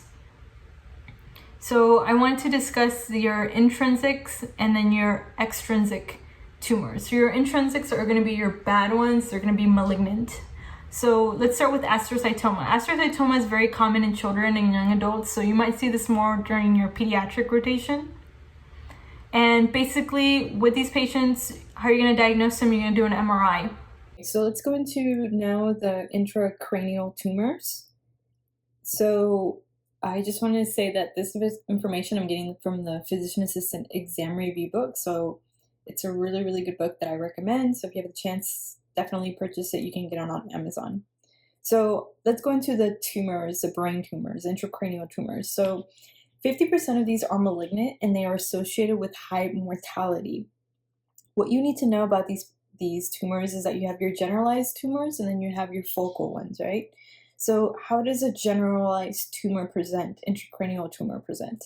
So it presents with a headache, and the headache's going to be worse in the morning and it improves throughout the day, okay? It can present usually as a migraine with unilateral throbbing that is associated with visual scotomas. Remember we discussed earlier how you have different types of migraines. You have migraines with aura and then without aura. So some of the intracranial tumors can present with migraines. So that's why it's really important that when you are in clinic or even when you're taking your exam to see that when you're reading the question, if the patient has ever had a headache like this before. Is it new? Is it the worst headache that they've had in their life, etc.? So with these patients also, they're going to be presenting with nausea or vomiting for general intracranial tumors. In addition, they can also have cognitive difficulties. They're going to have personality changes. So these are going to be including withdrawal from social circumstances, depression also, and then they might have a gait disorder also on these patients. This is why on our neurological exam, right, that's why we have them walk for us, because patients that present with intracranial tumors can have a gait disorder. So now let's go on to focal. So how is a focal tumor going to present. So this one's usually subacute. It's very progressive. It can present with hemiparesis. In addition, the patient can present with aphasia, so speaking, visual field defects also, language difficulties, which can sometimes be mistaken for confusion, and then seizures, which is the most common symptom for focal tumors. What you want to know also in regards to just general intracranial tumors is whether they have any risk factors. Are they currently on any immunosuppression medications? Or do they have a history of exposure to ionizing radiation? In addition, we also want to know that brain metastases are 3 times more common than all primary brain tumors. So in general, whenever you suspect a patient that has an intracranial tumor, what diagnosis test are you going to do? You're going to do an MRI, and this is going to be with a gadolinium contrast. And then if the patient, of course, can't do an MRI for some reason, then you can do a CT scan. And then a PET scan is going to be used to determine the metabolic activity of the lesion seen on the MRI. But you're going to start with an MRI with gadolinium contrast. That's what I usually saw in most of my questions, so make sure that you know that. Of course, unless the patient has some problems that they cannot get an MRI. In addition, with these patients, usually it's symptomatic treatment, especially since if the tumor has progressed. So symptomatic treatment, they're going to have edema, so you can give them steroids for this, or you can give them something like dexamethasone, either oral or IV. For seizures, like we said, remember seizures is one of the presenting symptoms for your focal tumors, intracranial tumors. You can give them anti-epileptic drugs like some of your benzodiazepines like levetiracetam, topiramate, lamotrigine, valproic acid. And then also these patients are also more prone to having venothromboembolisms. So you can give them prophylactic anticoagulants when they're, for example, in the hospital, or if these patients cannot move, because like I said, remember, some of these patients can be presenting with ataxia. And then of course, the definitive treatment for these patients is going to be based on the type of tumor that they have, that I'm going to discuss after this, but it's going to be either surgery, radiation, or chemotherapy. So why don't we get into the tumors themselves, okay? So let's start with your intrinsic. So you have your intrinsic tumors, which are the malignant tumors, and then you have your extrinsic tumors, which are your benign tumors. So let's start with our intrinsic tumors, which are the malignant tumors. So the first one on here is going to be our astrocytomas. So astrocytomas are more commonly found in children. So you might see this more in your pediatrics rotation exam. To be honest with you, I don't think I had a question on my EOR for my pediatric exam in regards to astrocytomas, but I did get asked about it during my pediatric rotation, and I know I had some questions during my practice questions asking me about astrocytoma. So just know that astrocytoma is very, very common in children. It's more common in children and young adults, and it occurs in the cerebellum with these patients. And usually these patients are going to be presenting with seizures, okay? How are you going to diagnose this? Remember, we discussed that the diagnostic tests for the majority of tumors or intracranial tumors are going to be MRI. So you're going to do the same thing with these patients. And then, of course, the treatment is going to be surgical resection. You're going to remove it. Radiation therapy if the grade is 2 or higher. And then chemotherapy also. Usually, astrocytomas tend to have a survival rate about 5 years. So it's a very poor prognosis for these patients. So now we're going to go into glioblastoma. This one is found in older people. So also make sure that you know the population where these tumors are found. So astrocytomas, younger children, most commonly children, and also in adolescents. And then you have your glioblastomas that are commonly found in your older population. So patients around 60 to 70 years old. And it's the most common malignant primary brain tumor. So how is the patient going to present? They're going to be presenting with a headache, a seizure, focal neurological deficits also. And then, of course, how are you going to diagnose it? You're going to do an MRI. And on MRI, you're going to see a ring-enhanced mass with central necrosis, and then it's going to be edema around it with these patients. So what is the treatment for this tumor? Once again, we're going to try to take it out. So it's going to be surgical resection. you're also going to give them also chemotherapy, usually about 6 to 12 months they get of chemotherapy, and median survival rate for these patients is about 14 months. And if they do survive it, they have a very high recurrence rate that's going to come back. And then we have our medulloblastoma. This is the most common malignant brain tumor of childhood. So with these, the patient's going to be presenting with a headache, ataxia. They can also have brainstem involvement signs also with these patients. Also, they can be presenting with hydrocephalus if it is if the tumor is so big that it is pressing on the ventricles in the brain. So how are you going to diagnose this patient? You're going to diagnose it with an MRI. And then, of course, treatment for this is going to be surgical resection and then chemotherapy for these patients. So once again, we discussed the 3 malignant tumors. So the common ones in children are going to be your astrocytoma and then also your medulloblastoma for these patients. And these, once again, are common in children. And then the most common one, malignant brain tumor, is going to be medulloblastoma according to the PA rotation exam review book. Okay. And then glioblastoma, of course, this one's going to be presenting in the older population, so 60 to 70 years old. So let's go on to our extrinsic tumors. So these are going to be our benign tumors, okay? So let's go with our meningiomas. This is the most common primary brain tumor. It's more commonly found in women, and especially if the patient has neurofibromatosis type 2 or they have a history of cranial radiation. How is the patient going to present? So remember we discussed the symptoms earlier of how a patient is going to present with any type of tumor. They'll have headaches, seizures, and focal neurological deficits. And how are you going to diagnose them? We're going to do an MRI. And then the treatment, if they're asymptomatic, you really don't need to do anything. You just want to make sure that you're monitoring the tumor. And usually what's going to be the cure is going to be complete resection for these patients.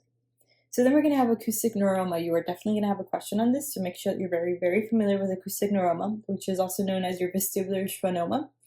Medcomic has a great picture for vestibular schwannoma. So if you are a visual person like I am, I really recommend to Google vestibular schwannoma and Google Medcomic, and they have a great picture that I still have it in my mind, and it helps you remember when you're taking the exam. So vestibular schwannoma is basically an intracranial benign tumor that affects the 8th cranial nerve. Usually it's associated with neurofibromatosis type 2, so make sure that you know that. It's usually bilateral if it's associated with neurofibromatosis type 2, okay? And then it affects the 8th cranial nerve, so make sure that you know that. Acoustic neuroma affects the 8th cranial nerve. But in patients that do not have neurofibromatosis type 2, then it's usually going to be unilateral. The patient's going to be presenting with trouble hearing. It's going to be sensorineural hearing loss. They're also going to be presenting with some ataxia, maybe some like unsteadiness, and also vertigo symptoms. So if you're reading the question stem and the picture kind of gives you a sign that you're like, you know what, I think this is vertigo, make sure that you have acoustic neuroma on the back of your mind, especially if it tells you that the patient has a history of neurofibromatosis type 2 for these patients.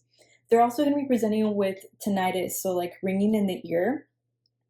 The patient's going to say that their vertigo is continuous, okay? And they might also have trouble with their speech. So they'll have impaired speech discrimination, they'll have a headache. And then how are you going to diagnose these patients? So once again, you're reading this question stem and you're saying, this sounds like maybe it is something related to vertigo. So we're going to do a head impulse test, right? That's the one where you basically place the patient and you rotate their head toward the affected side, and you're going to look at their eyes. And with these, we're trying to rule out regular vertigo, so a peripheral cause of vertigo, okay? So you're going to start with that, and then if your exam is positive on your head impulse nystagmus test, then, and it's positive for a central cause of vertigo, then that's when you can do an MRI to see that it's going to be acoustic neuroma. So what's going to be the treatment for this? If they don't have any symptoms, then you can just make sure that you monitor it once again with MRIs.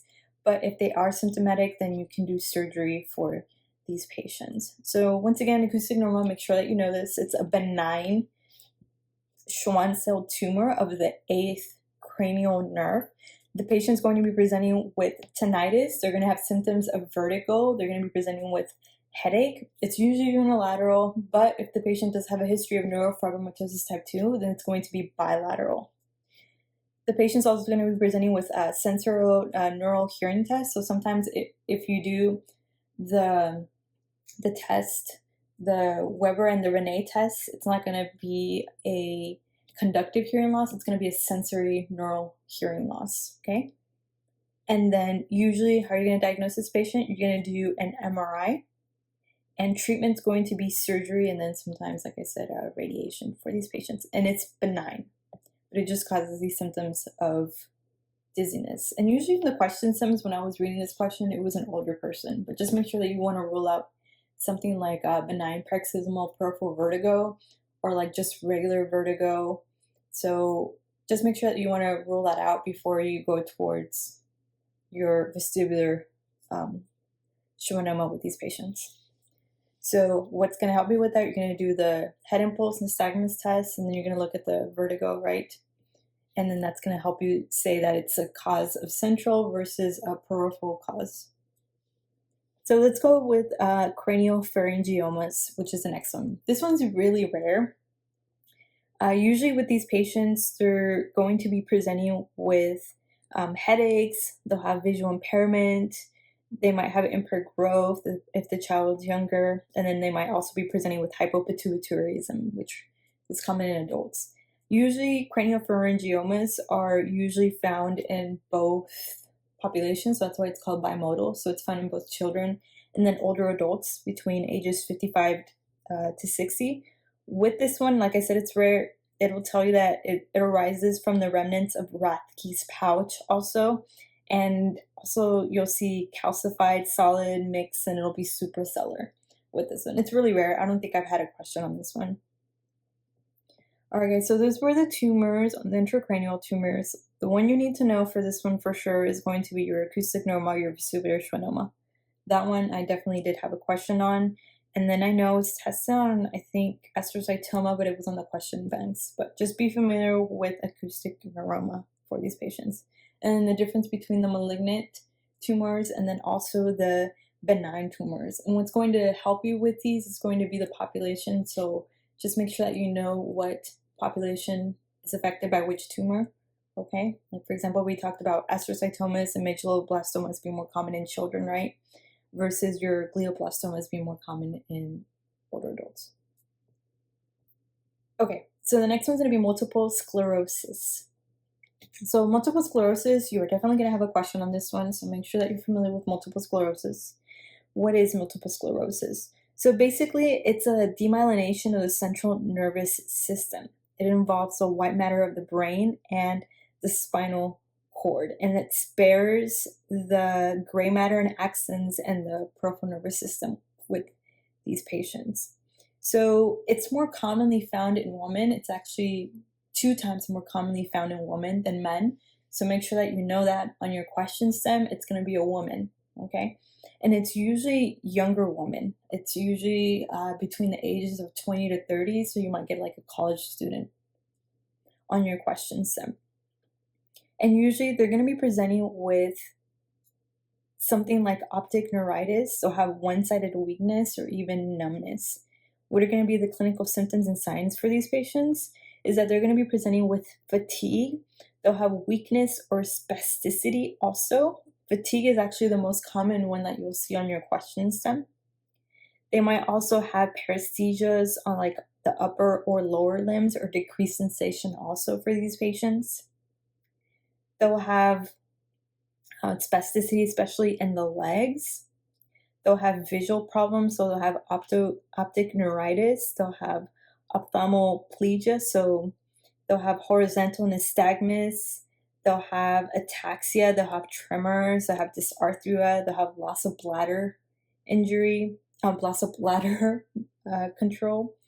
They'll also be presenting with cerebral involvement, which is like they'll have problems with their memory, they'll have changes of their personality, they'll have anxiety and depression, and then they'll have neuropathic pain. So they'll have hyperesthesia, which is excessive physical sensitivity, and then also trigeminal neuralgia. Usually with this patient, multiple sclerosis, it'll be a young woman. She's like a 20-something. She'll be like maybe a college student. And she's presenting with like fatigue and then also spasticity.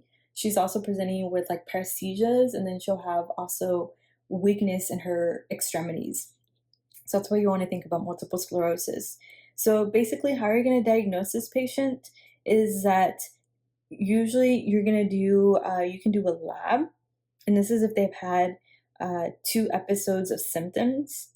And then also you can do an MRI with these patients. You can also do a cerebrospinal fluid. And then on the cerebrospinal fluid, you'll see oligoclonal bands, okay, with these patients. And what you have to know about this also, that it is usually relapsing and remitting. It's the most common one. So basically they get better and then it comes back again, they get better, and it keeps going back and forth with this. And like I said, diagnosis is going to be an MRI. This one's going to be your test of choice. So if it gives you a question of how are you going to diagnose this patient, it's going to be one MRI. And then if needed, you can do a lumbar puncture, like I said, and this is where you're going to see your oligoclonal bands of IgG. And how are you going to treat this? So if they're having an acute attack, you can give them IV steroids, okay, right? Because this is an autoimmune disorder. And then you can also give them like interferon alpha or interferon beta also with these patients. And then also you can give them cyclophosphamide. And then for their symptoms, you can give them baclofen or dantrolene, because remember we were talking about how they have spasticity also with these patients. And then these patients may also present with neuropathic pain. So what do we give usually for neuropathic pain? We give our gabapentin, right? So you can also give them gabapentin. And then most of these patients are going to be depressed. So make sure that you also treat the depression. But usually if they're having an acute attack, high dose IV steroids for these patients. You can also give them beta interferons 1A and 1B for these patients also. And then once again, for their neuropathic pain, you can give something like gabapentin. So once again, just in a nutshell, what is multiple sclerosis? It's an immune-mediated inflammatory demyelinating disease of the central nervous system. How's the patient going to be presenting? They're going to have visual problems. So the patient's going to be presenting with optic neuritis. They'll have paresthesias. Remember, they'll have the tingling in their extremities. They'll also have clumsiness. The patient will also have spasticity also, and then fatigue is also very commonly found in these patients. So in regards to how is the patient going to present, remember it's going to be a woman. It's more commonly found in women, and it'll be a young woman, since this tends to be found between the ages of 20 to 30 years old. And then what is going to be the treatment for these patients? So the treatment for these patients is going to be, if they're having an acute attack, then you're going to give them high dose IV steroids, so something like methylprednisolone. And then also you can all give them recombinant interferon beta 1 and then alpha 1 interferon medications, okay? And then of course you're going to treat symptomatic treatment. So if the patient is complaining of pain, you can give something like baclofen, and if they're having neuropathic pain, then you can give them something like gabapentin or carbamazepine, okay? And then diagnosis for these patients, remember it's going to be with an MRI, and then you're also going to do a lumbar puncture if needed, but first line is going to be your MRI for these patients. And then it's usually relapsing and remitting. So they'll have exacerbations, and then they'll feel better, and then they'll have another exacerbation again for these patients, okay? So that was multiple sclerosis. So when we go into myasthenia gravis, you are definitely going to have a question on this, so make sure that you know this. So myasthenia gravis is also another autoimmune disorder. Basically, what happens with these patients is that they have antibodies against their nicotinic acetylcholine receptors on the neuromuscular junction, and this leads to reduced postsynaptic response to acetylcholine. So that's why they're going to have muscle fatigue with myasthenia gravis. So it's commonly found in both females or males. Females, it's more commonly found at the younger age, so about 20 years old to 30, and then males older when they're 50 to 70. So how is this patient going to present? Basically, they're going to be presenting with skeletal muscle weakness. Usually it's going to be worse whenever they use it more, but it's going to be better with rest. Also, these patients are going to be presenting with ptosis or diplopia. This is usually the most common one. So it's the one that I'm usually, whenever I see that they have ptosis or diplopia in a question stem, then I'm thinking about myasthenia gravis. It's the most common one, and it's the first symptom that the patient is going to be presenting with usually. They're also going to have trouble with their vision, so they'll be complaining of a blurry vision. They might also have trouble swallowing, so dysphagia, problems with chewing. Okay, so remember, anything that causes that overuse of that muscle is when they have that fatigue with these patients. So basically, how are you going to diagnose this patient? So you can do the IcePack test. It has a sensitivity of 80% in those patients that have ptosis. Okay, but usually you're going to do the acetylcholine receptor antibodies test. This is actually going to be the first step. And then also you can do repetitive nerve stimulation, and then also an EMG if needed. So your electromyography for these patients. Okay, so once again, this muscle is going to be fatigable. Okay, so basically it's going to be worse with more use, so it'll be worse at night. So the patient, for example, is going to be complaining of ptosis. It'll be worse at night because it's been used so much that it starts fatiguing. So once again, it's fatigable. So treatment for this is going to be, you can give them pyrostigmine, okay? And then you can also give them steroids, cyclosporin if needed, if they have like a myasthenic crisis. And you can also give them IVIG for acute exacerbations, or plasmapheresis also for these patients with myasthenia gravis. Once again, myasthenia gravis, it's an autoimmune disorder, right? What does it attack? It attacks the autoantibodies against the nicotinic acetylcholine receptors of the neuromuscular junction. This causes reduced post-synaptic response to acetylcholine, okay? And with these patients, you're going to be presenting, remember, with your ptosis and your diplopia, and it's usually going to be fatigable, right? So it's going to be worse usually like at night when the patient's been using it over and over and over again. So next one that we're going to be talking about is going to be Parkinson's disease, okay? So Parkinson's disease is usually a loss of dopamine neurons, where in the substantia nigra, okay, and then also the locus cerealis, but most commonly it's going to be in the substantia nigra. This is usually going to be presenting with an older male, usually if they're older than 50 years old. But of course, you can get also medications that can cause Parkinsonian. So if you've gone already through your psychiatry rotation, remember most of our medications cause, especially like our antipsychotics, they can cause Parkinsonism symptoms. I mean, not the disease, but they can cause the symptoms because what they're depleting that dopamine. And what does Parkinson do? What does Parkinson's disease due to? It's due to a loss of dopamine, right, in the brain. So the antipsychotics, what they do is that they treat the excess of dopamine, and they can cause Parkinson's symptoms, especially the first generation ones. So just make sure that you keep that in the back of your mind. If it's a younger patient, they have something like schizophrenia and they're presenting like a Parkinson patient, then you want to think, well, what medications are they on? Especially like the first generation, like your typical medications, then those can cause Parkinson's symptoms. So make sure that you have that all in your back of your mind. So of course, like your medications like chlorpromazine, for example. So how is this patient going to present to you? Usually in the question stems, they're going to have that pill rolling motion at rest. Okay, it's going to be very commonly found. They'll also have that mask face with like motionless. They have no motion whatsoever. They'll have the cogwheel rigidity, and then they'll have the bradykinesia. So basically all their movements are really, really slow with these patients. They'll also have a shuffling gait. So like literally like their gaits are like this with these patients. And then they're going to have problems swallowing also. They'll have micrographia, which is like small handwriting for these patients. They'll have dementia. Okay. They can also have constipation, oily skin. They'll have personality changes usually. And this is usually progressive. So like within 5 to 10 years, it can significantly get worse. And I saw this a lot during my psychiatry rotation, and it's really, really sad. I had a patient that was like a big shot lawyer in El Paso, because that's where I did my rotation at, and it was so sad of how much he had declined. And whenever he came in, we would see him probably like every 3 weeks, and then he got really bad. Poor guy. It's a really, really sad disease. So unfortunately, there's no cure for this for Parkinson's, but you can give him medications like carbidopa, levodopa. This is basically going to be your drug of choice, and this is only going to treat the symptoms. It's not going to, like, it doesn't cure the disease itself.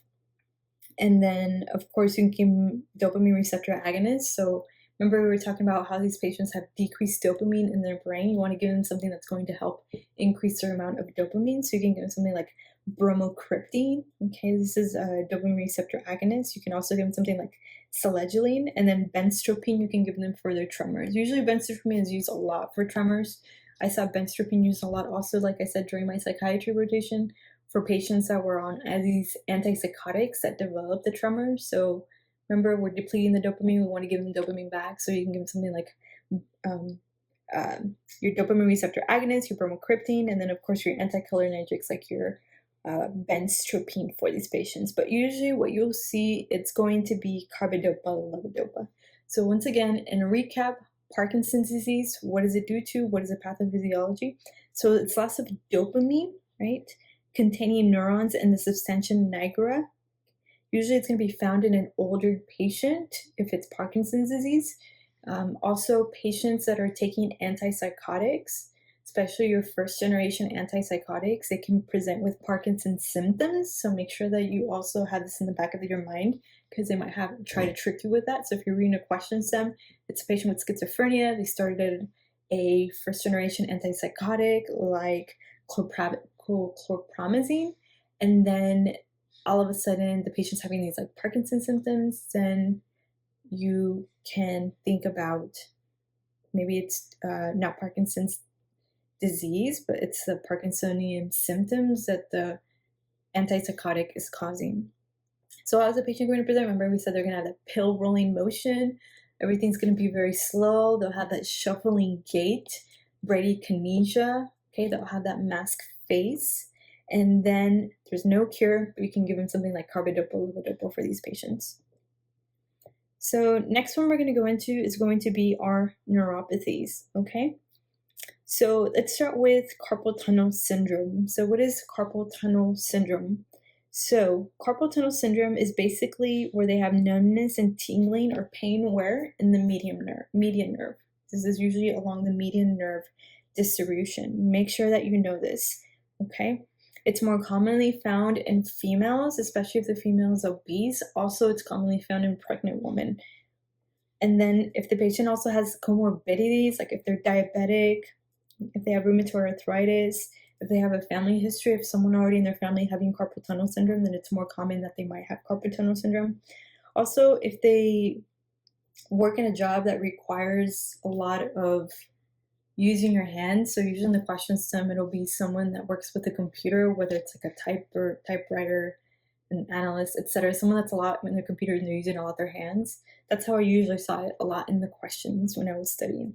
So how is the patient going to present? Basically, they're going to be presenting with pain, and it's going to be pain involving the first 3 digits. So it's usually these digits right here where they're going to be presenting with a lot of pain, and it's going to be worse at night, especially with pregnant women. They'll be saying that the pain is a lot worse at night. And they're also going to have paresthesias, okay? So they'll have paresthesias. And then they'll have weakness also, which is not very common, but usually, like I said, they'll have paresthesias and they'll have pain. Which ones? It's going to be the first 3 digits of the hand, right? First 3, make sure that you know this. How are you going to diagnose this? There's different maneuvers you can do. You can do the failing maneuver, which is basically where they flex their wrists like this, okay? So they go like this, and then if this is positive, then it's positive for the carpal tunnel syndrome. Also, you're going to do the Tinel test where you literally percuss over the carpal tunnel, and this is going to be positive also. And you can also do a nerve conduction study if needed with EMG. So what's going to be the treatment? Usually if it's mild, you basically can tell them to modify their behavior, right? So if a certain movement makes the pain worse, then tell them not to avoid that. So if it's a job that they're working, that they're continually using the wrist, tell them if possible, maybe if they can work or find another job. If possible, it's usually behavior modifications.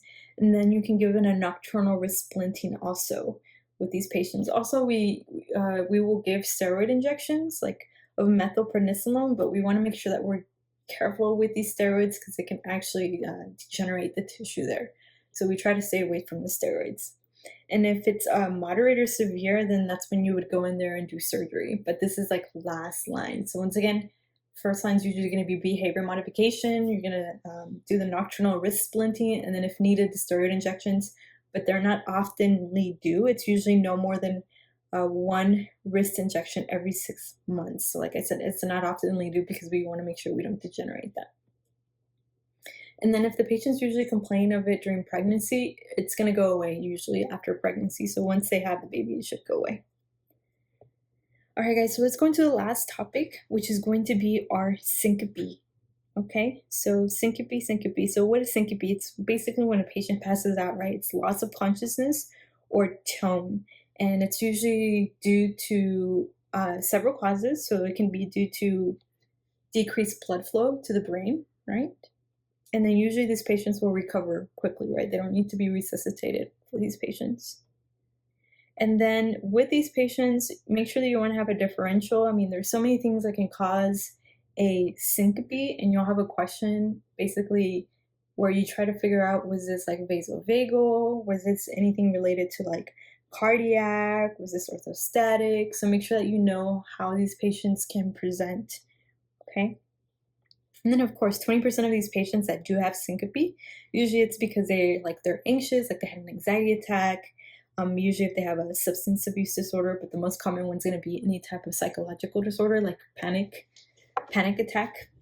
But make sure, like I said, you want to keep in your differential things like anything that's related to the heart. So of course, if they have like sick sinus syndrome, which is a very commonly one, if they have arrhythmias, for example, like sick sinus syndrome. Also, if they have anything that is decreasing the flow to the blood, decreasing blood flow to the head. So something like aortic stenosis, okay? Remember, aortic stenosis is more commonly found in older people. Okay, usually with aortic stenosis, I have the mnemonic of SAD, S-A-D. They'll have syncope, angina, and dyspnea. So also patients that may have like valvular disorders like aortic stenosis, HOCM. So HOCM is usually going to be your younger patient who has a family history of this, like hypertrophic cardiomyopathy, where like the heart is just so big that if they exert themselves, the valves can close onto each other and it decreases the blood going to the brain, and this can cause the patient to pass out. And then of course your mitral valve prolapse, which is also found in younger women. And then also, of course, if the patient had like a really big myocardial infarction, so if they had a really big heart attack for these patients. So one thing that I wanted to discuss is basically the different types of syncope. So remember I said you have to know and differentiate between the different types. So like I discussed, you have your cardiac ones. So you have something that is, if it's a bradyarrhythmia, so a bradyarrhythmia is like your heart is pumping really, really slow. That makes sense, right? You're not getting enough blood to your brain. So if they have any type of like block, like your second degree AV blocks, your third degree AV blocks. Also, if they have like a tachybrady syndrome, where basically their heart goes really fast and then it goes slow, they can be presenting with syncope. Now, what about like the super duper fast arrhythmias? Okay, so something like a tachycardia, ventricular tachycardia, supraventricular tachycardia, these patients can pass out. Also, if they have a problem with like the structure of their heart, so remember we discussed our valvular disorders, even if they have cardiac tamponade, which is where you have so much fluid in your heart that it's constricting it from pumping blood. And what does that cause? Decreased blood flow to the brain, so that's why you can pass out. Drug-induced also, pulmonary embolism, okay, aortic dissection, pulmonary hypertension, and then if it's orthostatic, with these patients, we want to think usually it's due to drug-induced. So with these patients, you want to make sure that you review their medications, see what medications they're taking.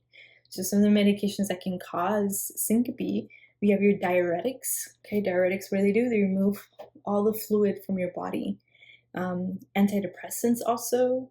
You have your vasodilators. Usually vasodilators make you more hypotensive. Okay, so sometimes that can decrease the blood flow to your brain. Alcohol, of course, phenothiazines, and then volume depletion for orthostatic. So if they have orthostatic syncope, right, that's when they move a certain way and then they get dizzy and they can pass out. So of course, if they're vomiting, if they have diarrhea, also going along with orthostatic, if the patient has like diabetes, some spinal cord injury. So now let's talk into reflex syncope. So reflex is usually due to something that's not related to like your heart or your brain or medications that can cause the syncope. So it's usually like mediated by like neurally by your brain. So we have your vasovagal, right? That's when like a patient is like emotionally stressed out. So sometimes like if someone saw their significant other die, they found their significant other died, or someone died and then they pass out because they're so emotionally stressed. And then of course the carotid sinus, right? Situational, so if the patient sometimes coughs, sneezes, post-exercise, they can also pass out. So make sure that you know the differences between these syncopes. So the most common one you're going to see, of course, is going to be your vasovagal. Okay, this is the most common one. So like I said, that's usually someone that is like, if they're scared, like I said, like stressed out, if they had a family member that passed away or they saw something traumatic with these patients. Claustrophobic also, I'm really claustrophobic. And then with these patients, how are they going to be presenting? They're going to be presenting with sweating, they'll feel lightheaded. Also, they'll have a nausea, they'll have roaring in their ears. Remember, I had a patient when I worked in the ER who came for syncope and it was vasovagal. She said she was singing in her choir and she was really nervous and she just like passed out. So that can be an example of vasovagal. And then how are you going to diagnose this? You can do a tilt table to study, and this is usually going to reproduce the symptoms. Okay, and then treatment is just basically going to tell them to elevate their legs. You can give them something like a beta blocker also. All right, guys. So if we want to rule out anything that is threatening, so remember we talked about our arrhythmias, we want to make sure that we get a good history. So ask them what were they doing before and then what were they doing afterwards. Are they currently taking any medications? Was there anyone around them that saw when the patient passed out? How did they fall?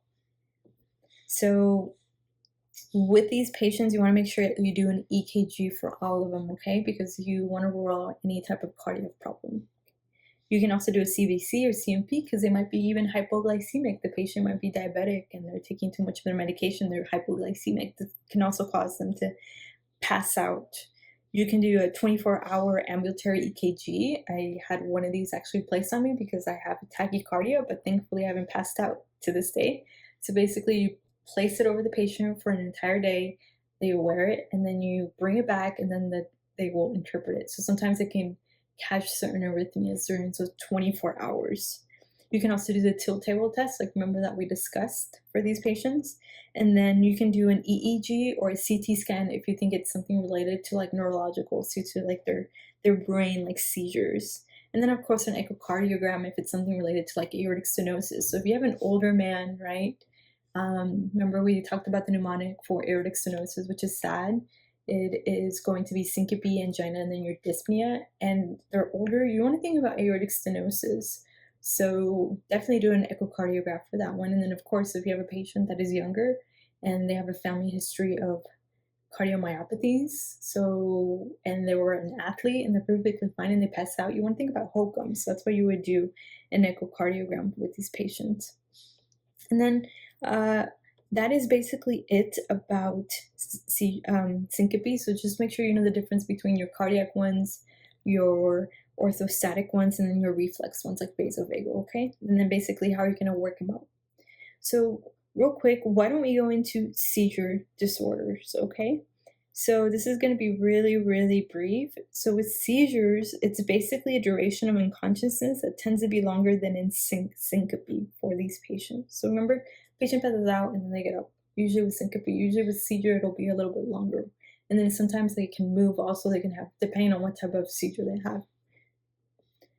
So what are some of the causes of seizure? So there's several causes of seizures. It can be something usually due to like their electrolyte disturbances, like they're hyponatremic. Hyponatremia is like a huge cause of seizures. Interestingly, I just finished my nephrology rotation, which was an amazing rotation. I loved it. I learned a lot about electrolytes and metabolic disturbances, and it's so interesting to learn how much these play in your body and what they do. So once again, hyponatremia.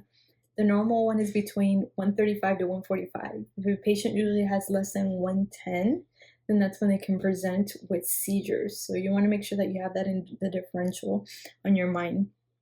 Also, hypoglycemia. So remember we discussed that earlier. If they're glycemic, if they're taking too much of their medication, this can, especially if they're diabetic, or if they're not compliant with their medication. So hyperglycemia also can be a cause of your seizures.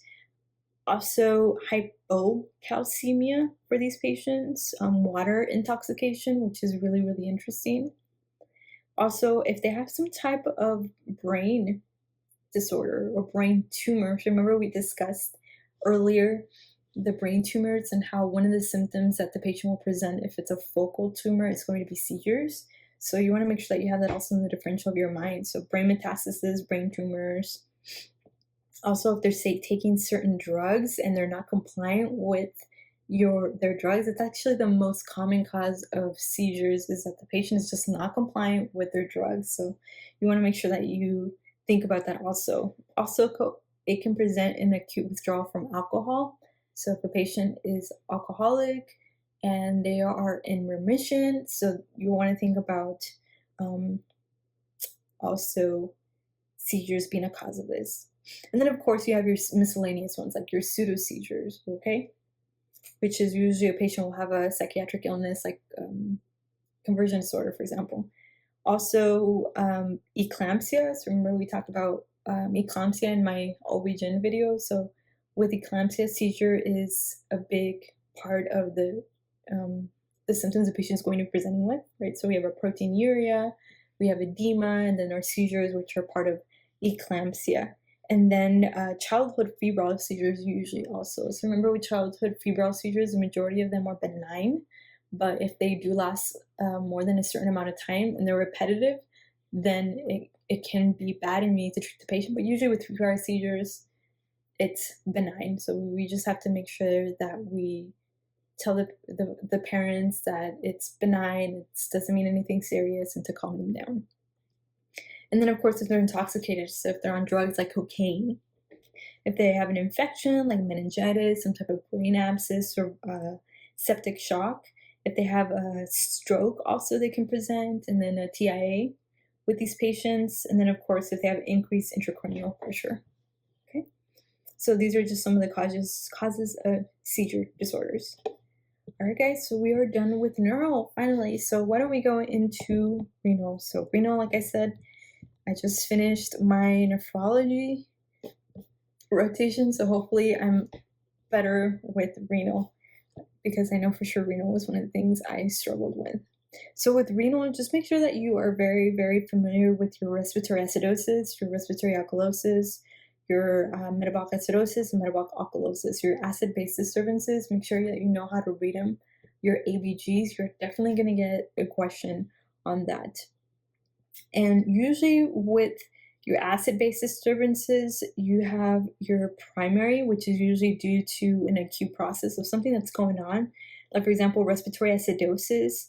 So respiratory acidosis usually is due to hypoventilation. So the patient is not breathing. So a patient that is drowning, if they're holding their breath, that they have some type of brain problem where their brain is just not functioning, then that patient can affect the breathing. So the patient can become, they cannot breathe at all. And then we have respiratory alkalosis. So this is going to be hyperventilation. This is a patient that's breathing a lot. And so this is very commonly found in patients that are anxious. So they're anxious, they're having a panic disorder, so they're breathing really, really, really fast, and this can lead to respiratory alkalosis, which is hyperventilation. And then you have your combined or mix, which is basically both respiratory and metabolic imbalances at the same time. So this happens with when one disturbance is basically an acidosis or another causes a disturbance of the other. So for example, if a patient is becoming metabolic acidosis, well, what are the lungs going to do? The lungs are going to try to compensate for that, right? Versus also saying, well, like say that the patient is respiratory alkalotic, then the kidneys are going to try to compensate for the respiratory alkalosis. So then basically what we want to know is that the lungs are responsible for carbon dioxide regulation, right? And they do this through the respiratory rate like we discussed.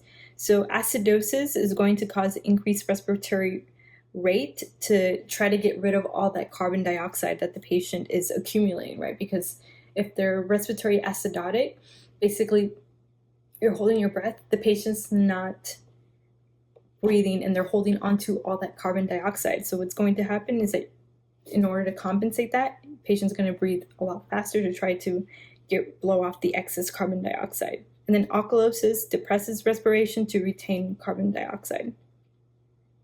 So basically, I'm going to discuss real quick, basically, if you read the book of Pan's Preparals, they have a really good mnemonic. It's called the Rome, right? So respiratory is going to be opposite of your pH. So you have your pH, the normal pH is 7.35 to 7.45, right?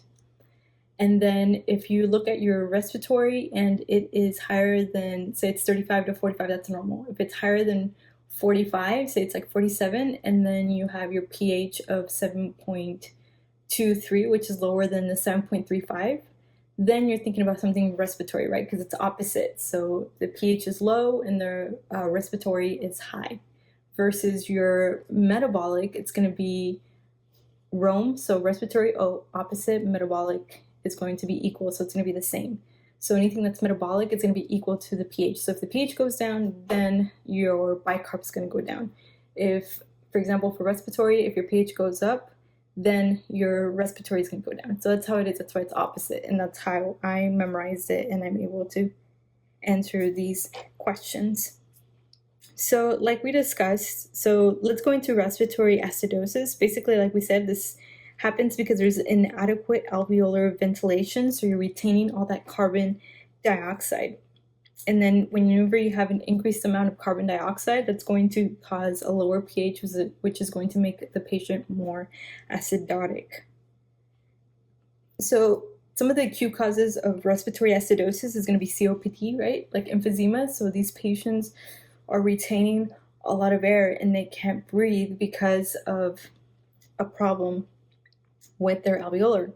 And then some of the other causes of acute respiratory failure, for example, like we discussed, like sometimes if they have an overdose on sedatives or even anesthetics, it can cause CNS depression. If they have a trauma, if they have fractured ribs, if they have cardiopulmonary arrest, if they have pneumonia, and some of the chronic causes to COPD, like we discussed, obesity.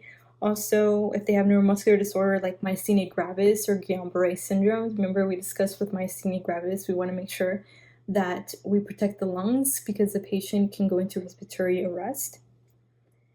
And then, of course, we have our airway obstruction, congestive heart failure, pneumothorax, ALS, which is our amyotrophic lateral sclerosis, pulmonary fibrosis, cystic fibrosis, cerebral trauma. And how is this patient going to present with respiratory acidosis? So when they present to you, they're going to have dyspnea, okay? They are going to have tachycardia, so very, very fast heart rate. They're going to have these slow, shallow respirations, okay? They're going to have convulsions, right, because they are retaining all this CO2. They're going to have this warm, flushed skin.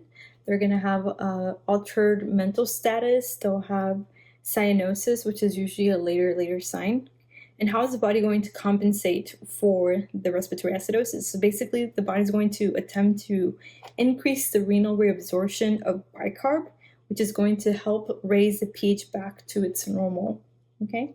So remember we said normal was 7.35 to 7.45 for our pH. So with these patients, of course, then you want to treat whatever is the underlying cause. So we saw this a lot. My doctor pimped me a lot during my nephrology rotation with him. And then with respiratory acidosis, of course, we saw this a lot in the COVID patients, which makes sense, right? Because these patients are in respiratory distress and they can't breathe. Some of them are intubated. So we saw this a lot. And basically, all he told me was that they need to breathe in order to make sure that they breathe better and they're able to correct that respiratory acidosis. So let's go into respiratory alkalosis. So I discussed it a little bit, but let's go into a little bit more detail. So this happens because we have excessive alveolar ventilation, which causes carbon dioxide deficiency. So remember, in respiratory acidosis, you're holding onto all that carbon dioxide.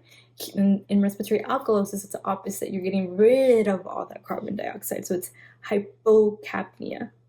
So they have decreased carbon dioxide, which is going to increase their pH. It's going to make them alkalotic. They'll have alveolar hyperventilation. And some of the causes, remember we discussed anxiety, you have your panic disorders. Sometimes it can be an overventilation with mechanical ventilator, which is something we also saw during my nephrology rotation.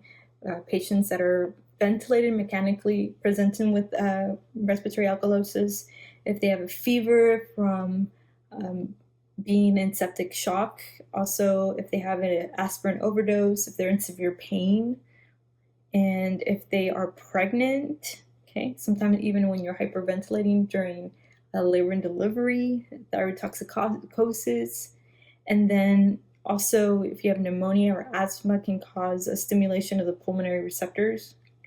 How's this patient going to present with respiratory alkalosis? They're going to have ringing in their ears, so they'll have tinnitus, they'll have dizziness, like vertigo. That makes sense, right? Because you're hyperventilating. They'll have palpitations, they'll have blurry vision, rapid, deep respirations. They'll have lightheadedness, paresthesia, syncope, convulsions, and coma, hyperactive deep tendon reflexes, decreased concentration. They'll have headaches, they'll have the carpal pedal spasm, like the Trousseau sign. And how is the body going to try to compensate for respiratory alkalosis? Basically, it's going to increase the renal excretion of bicarb, and this can take a while. The thing about compensation is that the kidneys take longer than the lungs to compensate. So this is why the kidneys will take longer to compensate for the respiratory problem. And basically, the renal compensation is going to help lower the pH to bring it back to normal. So now, why don't we go into metabolic acidosis, okay? So this is usually due to an accumulation of acids or loss of bases in the bodily fluids. So basically, the kidneys are unable to retain enough bicarb to compensate for the excess of hydrogen ions that's being lost. So this is what's going to cause metabolic acidosis. With metabolic acidosis, your pH is going to be decreased and your bicarb is going to be decreased, or your HCO3. So remember, we have the Rome, which is from Pansperperos. Respiratory is going to be opposite to the pH. Metabolic is going to be the same as the pH. So this is why they're going to be both down or both up in metabolic, versus respiratory, one's going to be up and one's going to be down. So what are some of the causes for metabolic acidosis? I got pimped on this so much during my nephrology rotation. So metabolic acidosis, we have your diabetic ketoacidosis, so we have our DKA, also medications like salicylates. If the patient has acute or chronic renal failure, which is something we saw a lot during my rotation, especially, it's interesting because out of 100% of patients that present that have COVID, and they have COVID, severe COVID, they present with kidney problems. So 100% of them will develop kidney problems. And the majority of them were metabolic acidotic for these patients because they were having acute renal failure. Also, another thing that I saw a lot during my rotation was if they have a diuretic therapy, which causes a lot of loss from bicarb from the kidneys. So metabolic acidosis, diuretics. So sometimes if you're treating a patient for example, congestive heart failure, you're trying to get rid of all those fluids and you're giving them a diuretic, then this patient can become metabolic acidosis. So make sure that you also keep that on the back of your mind. Also, if they're being fed by a tube, so TBN feeding, if they're starved, if they have a high fat diet, prolonged severe diarrhea also. So diarrhea is a huge one for metabolic acidosis. Make sure that you know that. Metabolic alkalosis is vomiting. Metabolic acidosis is diarrhea.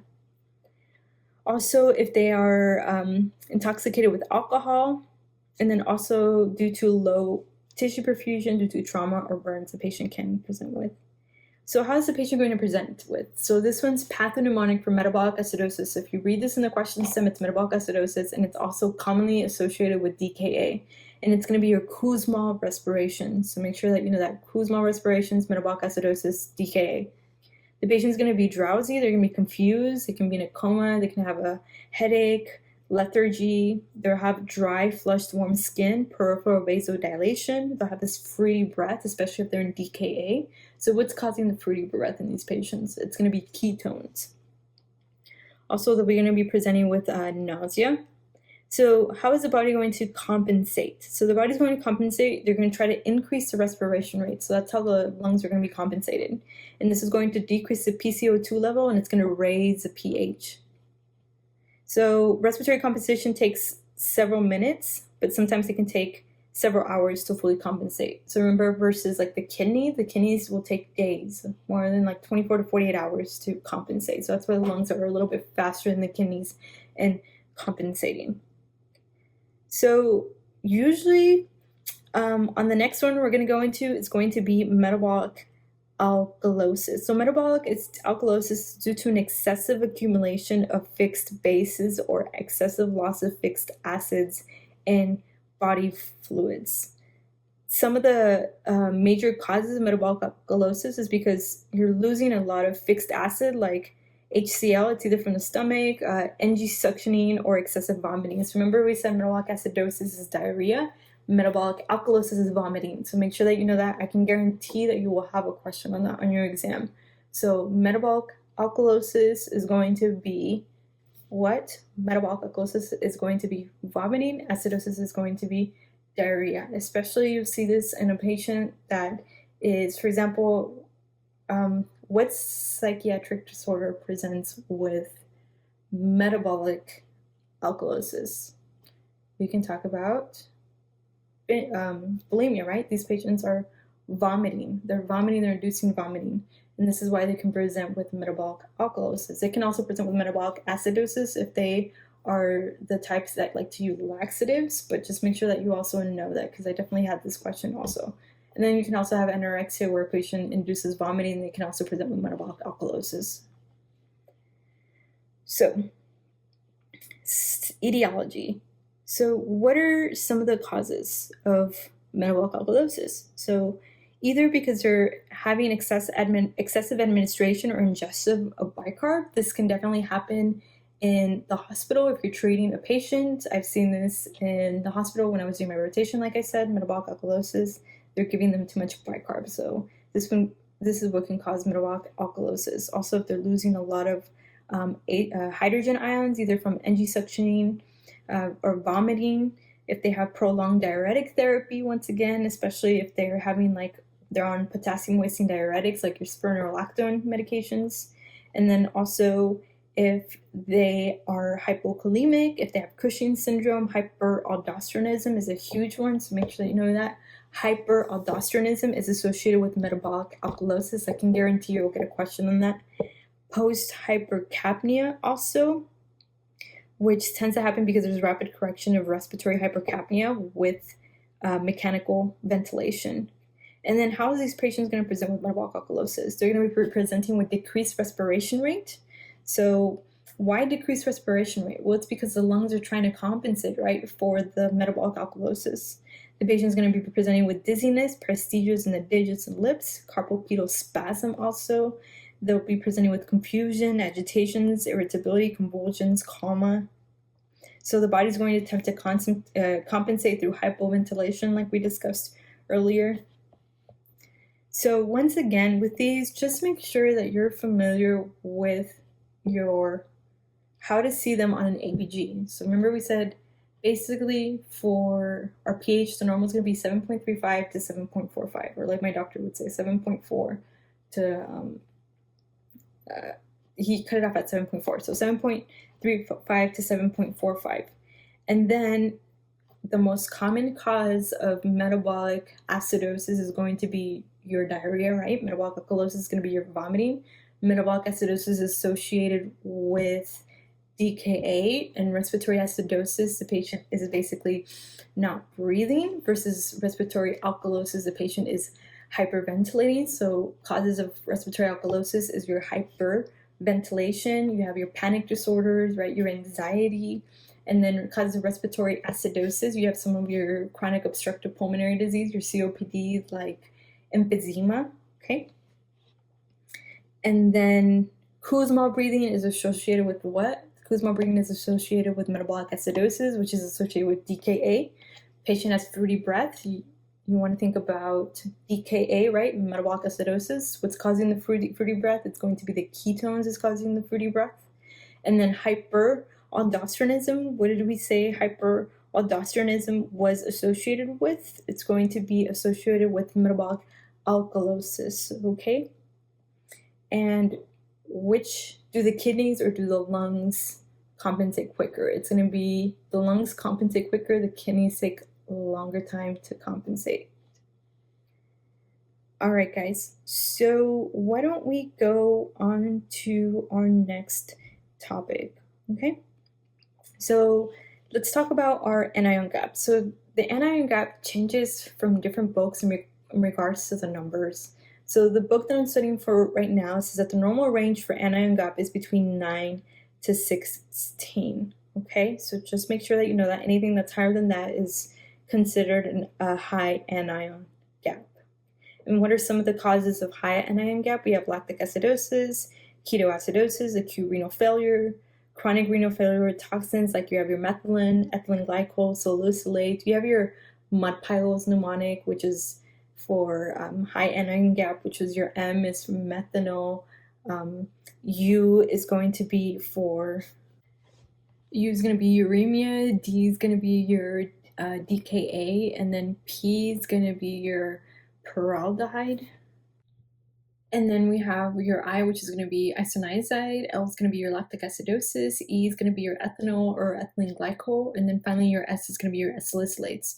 So these are going to be your mud piles for high anion gap metabolic acidosis. So make sure that you're just familiar with this. You might get a question on this asking you which one of these can cause metabolic acidosis for these patients. And then also, make sure that you also know what are some of the causes for non-anion gap acidosis. So these patients are usually going to be hyperchloremic, and then usually the mnemonic I have for non-anion gap acidosis is going to be, I know this one's bad, it's going to be hard ASS. So hard ASS is going to be the mnemonic for non-anion gap metabolic acidosis. So H is going to be for Hartneff's disease. A is going to be for Addison's disease, and then you have your R is going to be for renal tubular acidosis. D is going to be for diarrhea, and then A is going to be for your acetazolamide, and then you have S. The first S is going to be for saline infusion, and then your second S is going to be for salicylate. So these are going to be the mnemonic hard S. Another one for H is going to be, aside from your Hartneff's, it's going to be hyperalimentation. But once again, hard S is going to be the mnemonic for your non-anion gap metabolic acidosis, versus your high anion gap metabolic acidosis is going to be your mud piles mnemonic. Alright guys, so let's go into the next topic, which is going to be acute renal failure. With this one, just make sure you know the differences which cause pre-renal, intrarenal, and post-renal, because they're going to give you a vignette with the patient, and then you have to see whether it's pre-renal, post-renal, or intrarenal. What's the cause of their acute renal failure? So once again, acute renal failure is just acute at that time. It's not something chronic that's been going on for a while. So once again, I'm bringing up the big example of my rotation that I just finished with my nephrologist. Most of the patients that we saw that had COVID-19, they had acute renal failure, which is just acute. It's due to them having COVID, which is causing this acute renal failure. So once again, it's defined as a syndrome characterized by acute suppression of the renal function. And the renal function depends on the GFR, okay? So For our patients, we actually wouldn't look at the GFR a lot in clinic or in the hospital. With these patients, we would just look at their creatinine level and measure their creatinine level, and that's we would see that they are in acute renal failure. So basically, if the blood supply to the kidneys is decreased, the GFR is also going to be decreased in these patients. So basically, the GFR drops abruptly, which limits the kidney's ability to maintain a normal chemical environment. So the kidneys are like my favorite organ. They're important as the heart and the brain because they filter the entire body. So if the patient has acute renal failure and their kidneys aren't working, what we would do during the hospital rotation is that we would put them on dialysis because they need to filtrate all the toxins from their body, and if their kidneys aren't working, then what's going to filter it? So that's what we would do. We would measure their creatinine level daily, look at their sodium levels, look at their potassium levels, and then see how those are changing. And also, of course, we would take into consideration whether they're metabolic acidosis or alkalotic, respiratory alkalotic, or acidotic, and then we would take that also into consideration in conjunction with their creatinine to see if the patient needs to be dialyzed to help their kidneys fight also with this COVID infection that we saw. So basically, acute renal failure is characterized by increase in serum creatinine greater than 15% or increased BUN. So once again, that's why we would measure the creatinine level every day. If we saw it increase and it increased significantly, then that's when we would make a decision on whether we needed to dialyze the patient or not. And then once we would dialyze the patient, you would see how much better the creatinine level would get. It would get so much better. So classification. So classification of depends on how much urine is being produced or excreted during a 24-hour period. And this is really true. When we were in the hospital, we would measure how much the patient was excreting urine. If the patient is oliguric, which is basically they're producing very, very little urine, or they're anuric, where they're producing no urine whatsoever, then that would tell us a lot about their kidney function. And this was something that we checked every day when we did our rounds in the hospital. We would check on the urine, how much urine was the patient producing, and this told us how was the patient doing. So once again, non-oliguric, this is usually seen in patients with only one functional kidney. Basically, it means that oliguric means that they're producing very little urine. So basically, for non-oliguric, the amount of urine produced is normal. It's not decreased. That's why it's called non-oliguric. And then we have our oliguric, okay? This is about 70% of the acute renal failure cases. Urine output is less than 500 milliliters per day. The amount of urine is decreased a lot, so the patient may report that they have decreased urine output. Usually in these patients, there's going to be azotemia is going to be present. They also are going to be hyperkalemic. They'll have metabolic acidosis, and then it can progress to the diuretic phase and then to recovery. So let's talk about the causes of acute renal failure. Remember, I discussed this is something you're going to have to know. You have your pre-renal, your intrarenal, or post-renal. So what is causing this acute renal failure?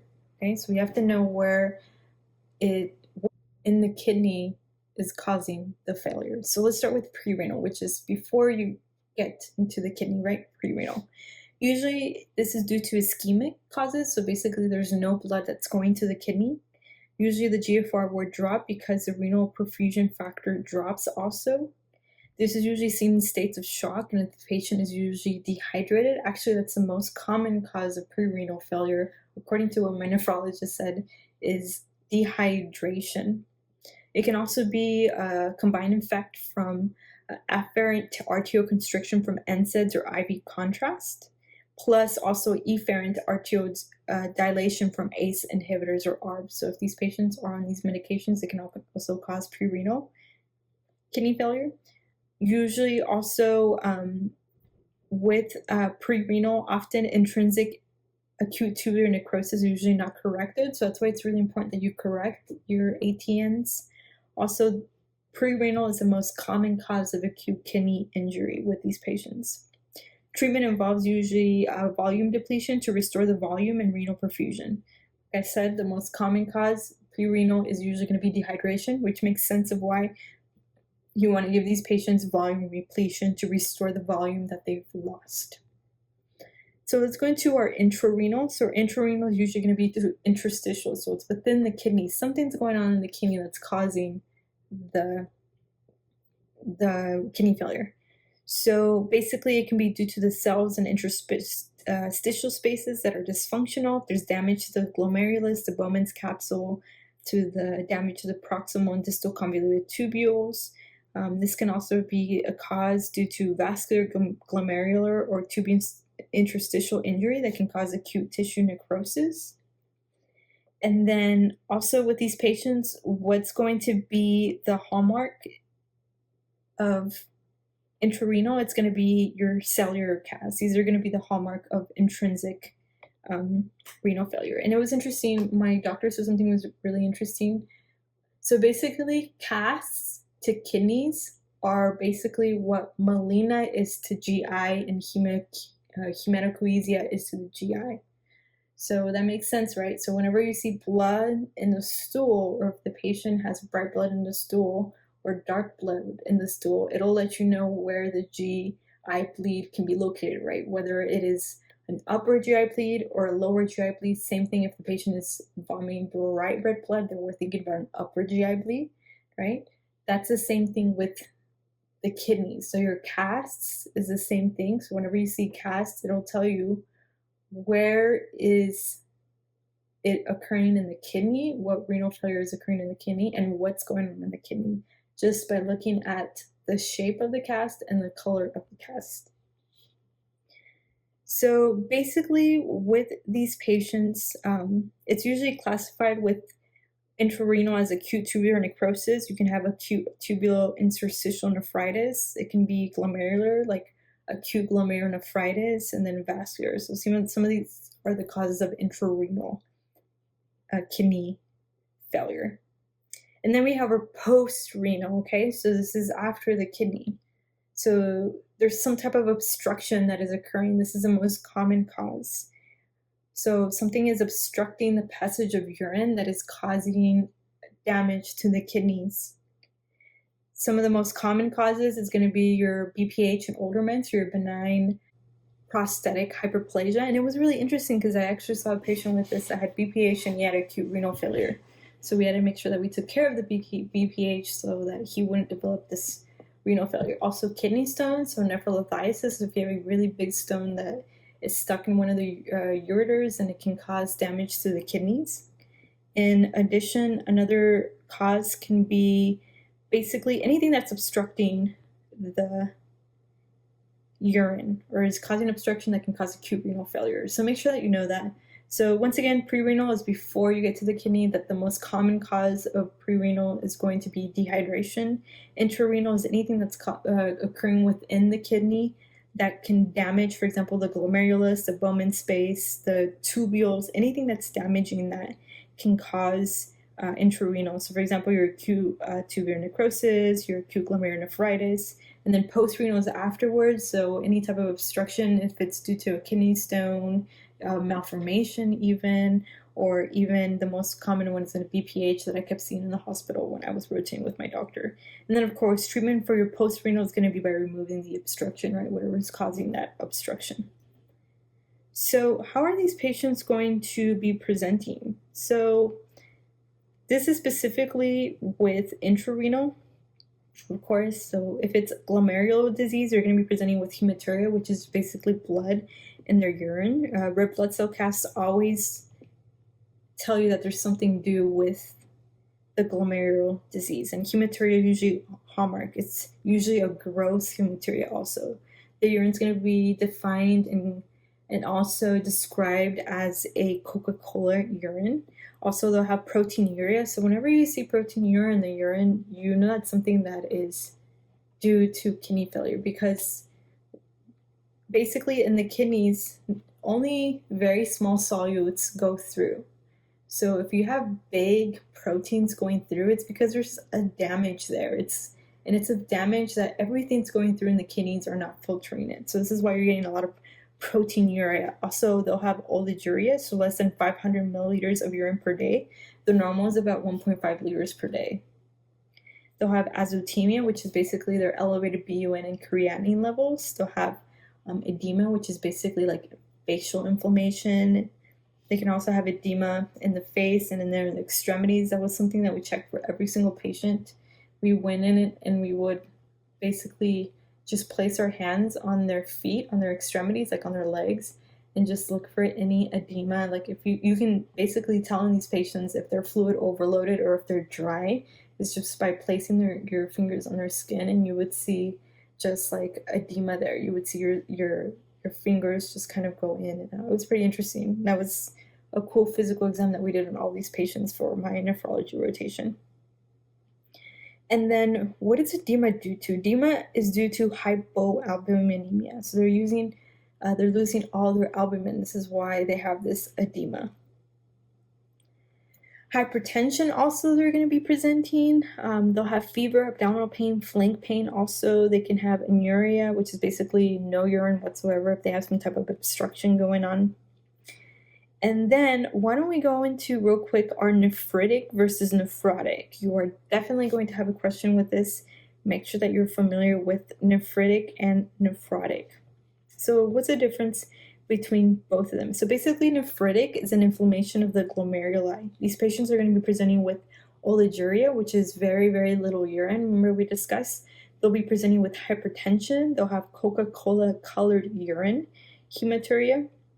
And then some of the causes for this one, you have Berger's disease, which is actually the most common cause of your primary glomerulonephritis with nephritic.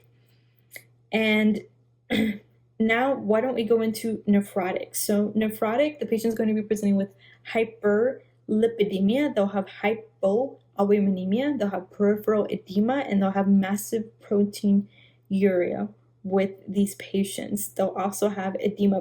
Basically, the massive proteinuria is pathognomonic for nephrotic syndrome. And that's how I memorize it. Like nephrotic, you have the O, protein, you have the O. So that's how I memorize it. Nephrotic, you'll have increased proteinuria, which is a hallmark for nephrotic syndrome. Versus you have your nephritic, it's usually hematuria, which is usually your hallmark for nephritic. It's a lot of blood with these patients. So now I wanted to talk about some vascular diseases, basically where they have damage to the venous channels. So we have renal artery stenosis, which is very, very common. It's usually classically found in a young male that has no family hypertension and they're presenting with hypertension. Basically what happens in these patients is that blood doesn't reach the glomerulus, so basically the GFR tends to decrease. And then when the GFR decreases, that's when the RAAS is activated. And treatment for this is usually going to be surgical for these patients. So now we're done with that. I wanted to get into the urinary casts. You will have a question on this, so make sure that you're familiar with your urinary casts. Remember, I made that connection that basically for a GI bleed, we have your hematopoiesia, which is your bright red blood in your stools, and then you have your vomiting, right, when you're vomiting bright red blood. And usually, depending on the color of the stool, whether it's melena, which is a darker blood, or you have hematopoiesia, which is a bright red blood, you can tell the difference between whether it's an upper GI bleed or a lower GI bleed, right? It's the same thing for the renal cast. So depending on the cast, it'll tell you what's going on within the kidney or where it's located. So that's why it's really important that you are familiar with the casts. So white blood cell cast, if you see a white blood cell cast, what are you thinking about? You're thinking about interstitial nephritis or pyelonephritis. If you have a red blood cell cast, you're thinking about glomerulonephritis. Remember we were talking about nephritic, you have grossly red blood in your urine. It's usually classified as a Coca-Cola urine. If you have a broad or waxy cast, this one's actually bad. It's usually due to chronic renal failure. So broad, waxy cast, chronic renal failure. And then if you have a renal tubular epithelial cell cast, this is usually due to ATN, so acute tubular necrosis.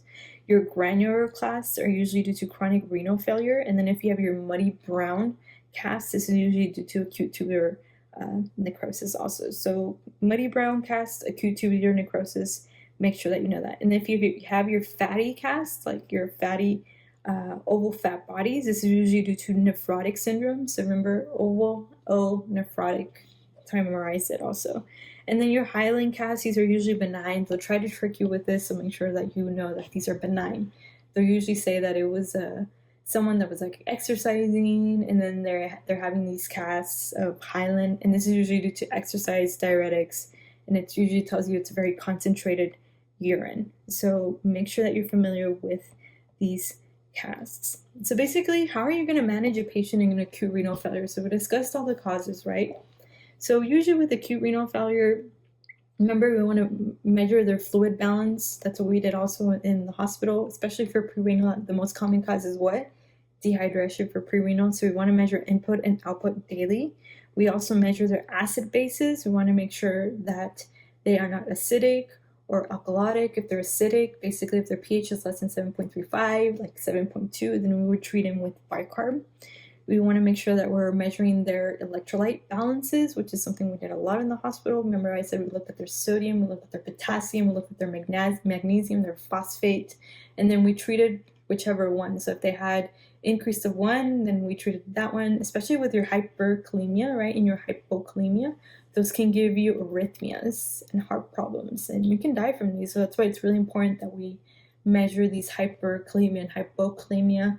And then also, remember we said in our neurology, when we were talking about neurology, we said that hyponatremia is a common cause of seizures, especially if it's less than like 110 or 115 with these patients. That's how we have to make sure that we monitor their electrolytes in these patients.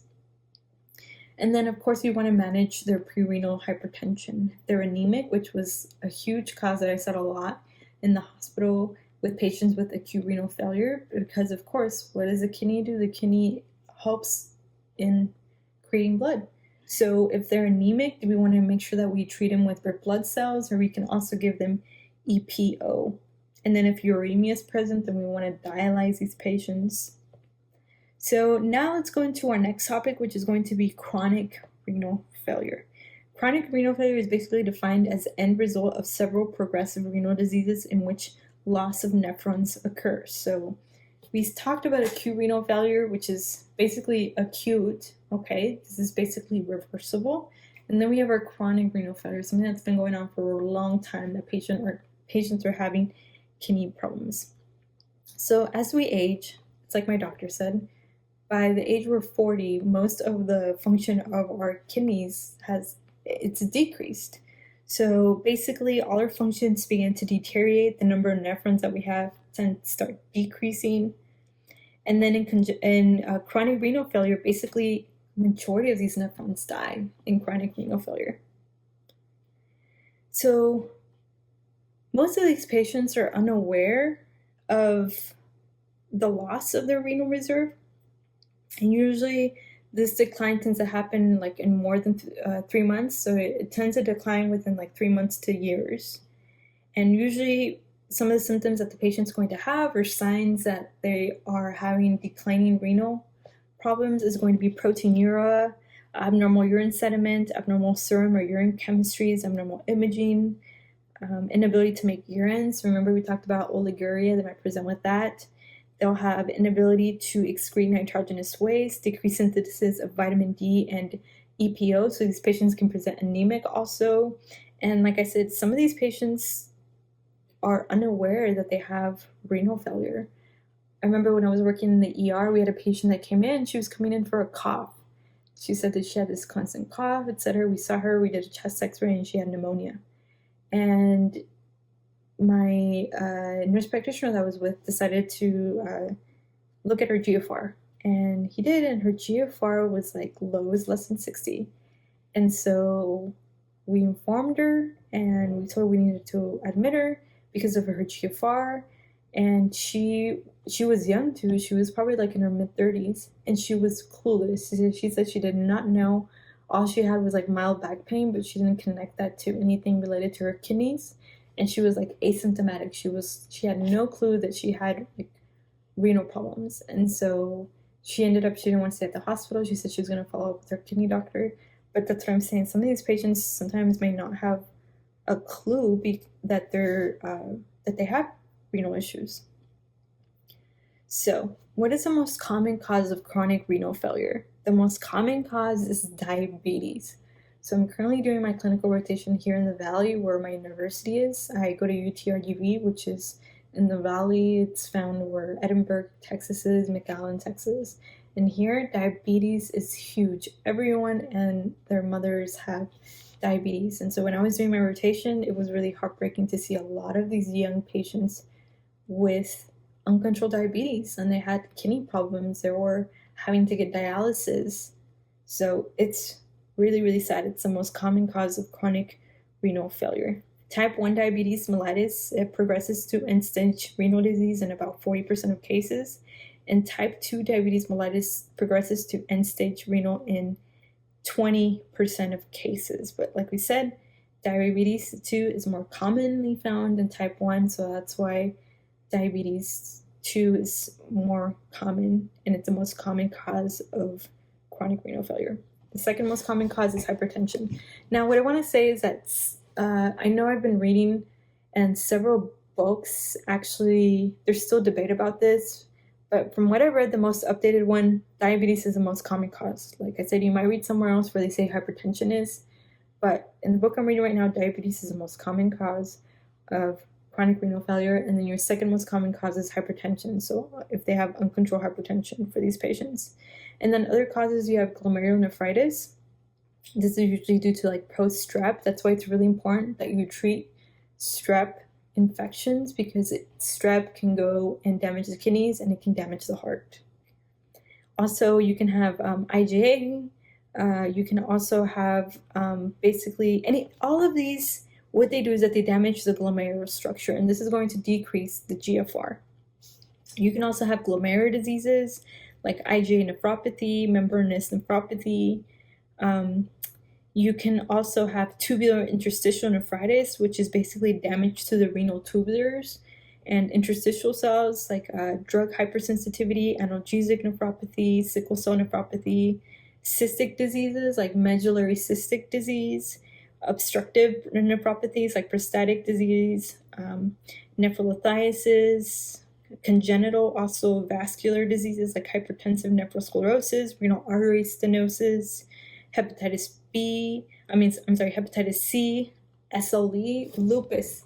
Yes, guys, SLE, systemic lupus erythematosus, or also known as lupus, is a cause of chronic renal failure. And when I was in the hospital, we saw a patient with this. She was 25, very young, and we did a biopsy of her kidneys, and yes, she was positive for the ANCA gene, which is usually associated with SLE, and she had chronic renal failure due to her having lupus, and she was young. It was really, really sad. So SLE definitely damages the kidneys. So I just want to discuss real quick, what are the stages of chronic kidney disease? So we have 5 stages, and make sure that you know this because you will definitely get a question on this, and not only that, you're going to get asked also in the clinic. So we have stage 1, 2, 3, 4, and 5. Stage 1 is basically kidney damage with either normal or increased GFR. You can say that a lot of people that are older, like my doctor said, older than 40, have stage 1, okay? Because like I said, as you get older, your kidneys don't function as good as they used to when you were younger. So stage 1, basically their GFR is going to be greater or equal to 90. And then you have stage 2, which is going to be mild kidney disease. This is going to be a GFR from 60 to 89, okay, for these patients. Basically, with these patients, the treatment, what you want to do is you want to estimate the rate of progression. And then we have stage 3, which is going to be your GFR of 30 to 59. With these patients, you want to evaluate and treat complications. Stage 4 is severe. It's a GFR of 15 to 29. You want to prepare for renal replacement therapy with these patients, see if they can get a kidney transplant. And then stage 5 is like kidney failure, okay? GFR less than 15, and usually with these patients, they're usually on dialysis. They need dialysis. So treatment, dialysis, or transplantation if uremic. So usually, according to my doctor, the wait list, he said it can be here in the Valley, I don't know anywhere else, he said it's about several years, he said.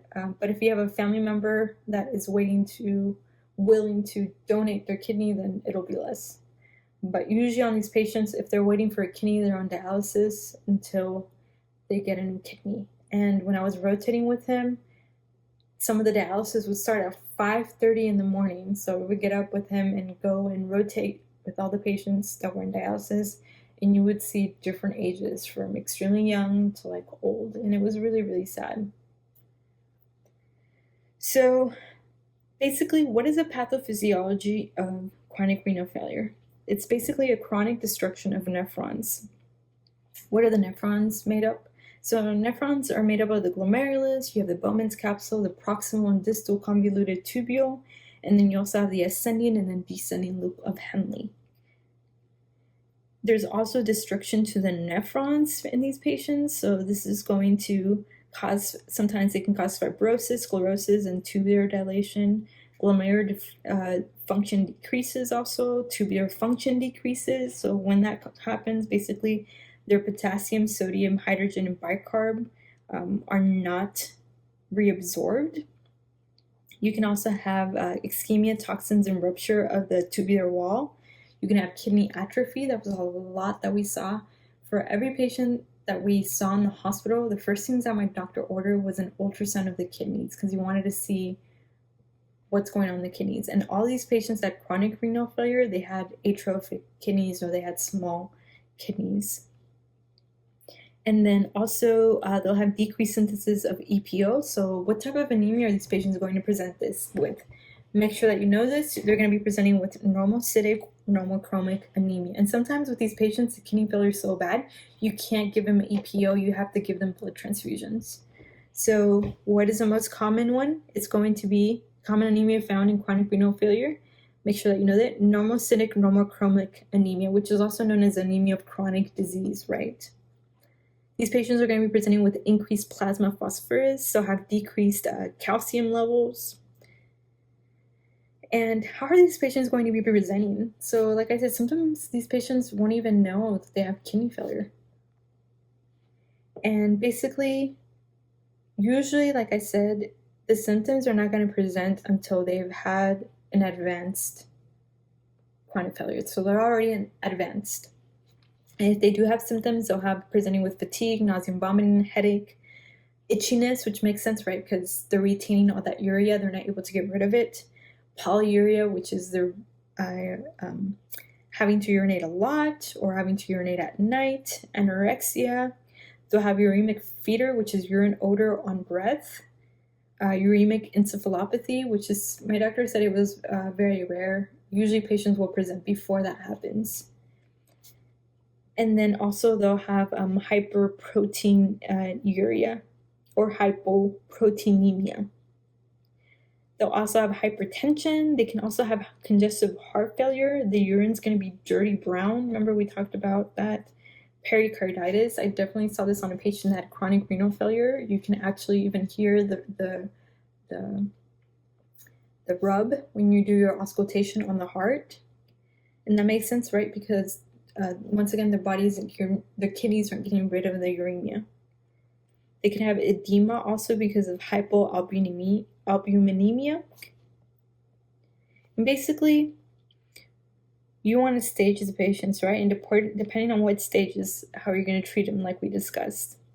But how are you going to diagnose these patients? Proteinuria is usually going to tell you what is the progression of the disease. And we also measured their urine creatinine ratio. Remember I told you that we checked that every day. We looked at their albuminuria. We also did a 24-hour urine collection. You do urine analysis. Remember we talked about the casts. So usually what casts are associated with your chronic renal failure? It was usually with these patients, it was the broad or waxy cast, right, for chronic renal failure. And also other things that you can order is you want to estimate their GFR, okay? It's going to tell you where they're at. And then you also can do renal biopsy. And this is, like I said, this is what we did to look for anything that maybe due to SLE, especially if the patient's young and they're presenting with kidney failure, then you want to think about a secondary cause. You do want to do is renal ultrasound, and then you can do an ANA, like I said, for SLE. You can do a C-ANCA for Wegener's, P-ANCA if you're thinking about microscopic polyangiitis, HIV, RPR, CBC also. And then treatment's going to depend on how severe the renal dysfunction is for these patients. So you can tell them to restrict the amount of sodium, also restrict them on their potassium, and then also on their potassium supplementation. You want to give them phosphate binders also, and you want to avoid any additional kidney damage with these patients. So to do that, you want to treat their hypertension with either ACE inhibitors or ARBs. And you want to make sure that you control their diabetes also. You want to maintain their A1C at less than 6.5% with these patients. And then, of course, if necessary, you might have to put them on dialysis. Indications for renal dialysis, like the absolute ones, are going to be your uremia and then pericarditis. So dialysis for sure in a patient that presents with pericarditis, and then uremia. And then finally, renal transplant. So if the patient needs dialysis, like cannot survive on dialysis, and that's when you want to think about renal transplant if they're presenting with uremia also. So that was basically chronic renal failure. With this one, just make sure, once again, you're familiar with the GFRs, what are the stages, okay? What's the treatment for the stages? What is the most common cause of chronic renal failure? Diabetes mellitus. Second common cause, hypertension with these patients. How are you going to diagnose them? You can do a renal ultrasound. You want to measure their creatinine levels. You want to look for secondary causes. If it's a young patient, secondary causes can be like your SLE, okay? All right, guys. So let's go into acute interstitial nephritis. So that's going to be the next one. Basically, it's a tubular interstitial disease that involves the proximal and distal convoluted tubule. It's a functional damage.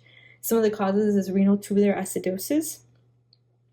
Basically, with these patients at the terminal level, we have excretion and secretion of hydrogen. If there's hydrogen in the urine, the pH of the urine is acidic and there's less hydrogen in the blood, so we do not get acidic. So if the hydrogen is not excreted by the kidneys, we synthesize bicarb to neutralize excessive hydrogen, so we do not get acidic. So basically in RTA, there's excretion of hydrogen is decreased, and then bicarb reabsorption is also decreased. So that's why it's called renal tubular acidosis. And then we also have nephrogenic diabetes insipidus, right? With these patients are going to be presenting with polydipsia and polyuria. They're excreting about 6 to 7 liters of urine per day. And with urine loss, what happens? You lose all your electrolytes, right, that are necessary for your body. So with these patients, usually vasopressin is not going to be helpful, right? Because it's not something centrally, it's something that's having to do with the kidneys. So you have to treat that. And then we have our structural damage. Some of the causes for this is going to be your acute tubular necrosis, which is basically destruction or necrosis of the renal tubules of the nephron, which are due to ischemia or nephrotoxicity. The most common cause is usually intrinsic. Okay. Nephrotoxic causes of your acute tubular necrosis, you can have exogenous and endogenous cases. So exogenous causes are your aminoglycosides, your contrast dye, cyclosporin, and then endogenous causes ATN is going to be your gout, myoglobinuria like rhabdomyolysis, lymphoma, leukemia, Bensch's proteins, and multiple myeloma. And basically treatment for this is that you want to remove whatever is causing it.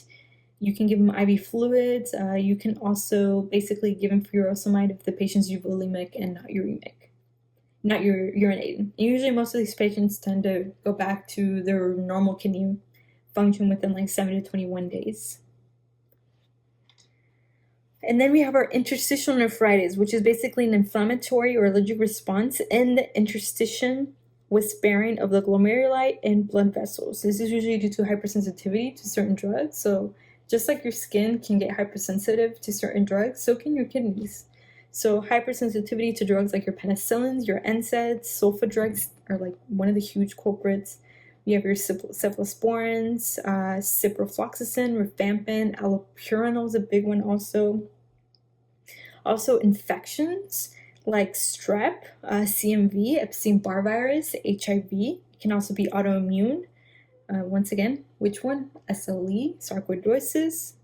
Sometimes it can be idiopathic. And then usually with these patients with interstitial nephritis, where you're going to see on urine analysis, you can see urine eosinophils. And treatment's going to be basically just to remove the offending agent. Most of the kidney tends to recover within 1 year with these patients. All right, so the next topic is going to be BPH. Okay, so BPH. BPH is defined as benign growth of the prostate gland, usually at the periurethral or transition zone. Basically, there's an encroachment upon the urethra, which obstructs urination. This is usually not malignant. That's why it's called benign prostatic hyperplasia. Usually this is going to be found in older men. As the men tend to age, their prostate tends to enlarge. And it's more commonly found in African American men, especially if they're older than 60, and then Caucasian men if they're older than 65 years old. So men aged 60 years old have about 50% chance of BPH, and then men aged 80 years have about an 88% chance of BPH. Okay. So basically, what's the etiology? At birth, the prostate is few grams, so it's not very big. But at the age of 20 to 55, it's about 20 grams, and this is usually a normal weight. Okay, and then after 55, it tends to increase in size. So if you do a PCA, which measures usually the prostate, usually men that are older than 55 will have an increase in their PCA size. So usually there's a hyperplasia. It tends to begin centrally. And like I said, it compresses the urethra. So with these patients, they have risks of getting UTIs. So UTIs are more commonly found in women, right? If you have a man that presents with a UTI, then you want to think about maybe BPH with these patients. Also, hormonal causes of this is usually testosterone can sometimes stimulate the BPH. And then hyperplasia is usually a normal part of aging. So how is the patient going to present with BPH? So basically, they're going to be presenting with nocturia. So they'll be going to the restroom a lot at night. They'll have a frequency of going to the restroom, and they'll have urgency usually with these patients. Now, obstructive symptoms of BPH is that they'll have a weak urinary stream. That makes sense, right? Because they have BPH. They'll have hesitancy. They also have incomplete void with post-void dribbling. So dribbling is another thing that they can be complaining of. They'll have overflow incontinence. Because of obstruction, there's, once again, a risk of getting a urinary tract infection. So how are you going to diagnose this patient? It's usually a clinical diagnosis, but you want to make sure that you also do a DRE on these patients, just to rule out that everything is uniform. And how my nephrologist described it is that whenever you're doing the DRE, you can just look at your thumb like this. It's supposed to feel like this right here, smooth. But if it feels like this right here, like where your knuckle is, then that can be a sign that it is something that is malignant for these patients. That's why you want to do a DRE. You can also obtain labs to rule out that there's anything bad. You can do a UA if the patient, of course, is presenting of possibly like a urinary tract infection. A PCA, this is not very specific, but usually if it's elevated, it's commonly elevated in BPH. According to what my doctor said, if it's extremely elevated, like more than 10, then that's when you want to think about something maybe malignant that can be due to prostatic cancer with these patients. You can also do urodynamics, so you can do an ultrasound to assess the size of the prostate also. You can do an IVP to assess for urinary obstruction. Okay, and then usually with these patients, some of the questions that you want to ask him is basically, does the stream stop and start while they're going to the restroom? Do they have a weak urinary stream?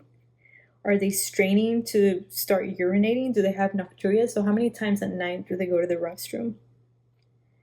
And then how are you going to treat this? So basically it depends on the severity. Some of these patients can have BPH and they are asymptomatic. you run a PCI on this patient just as their normal lab work, and then you see that they have an enlarged prostate, but they're asymptomatic. So in this case, you can just observe these patients. And usually what you tell them is to avoid fluids at night.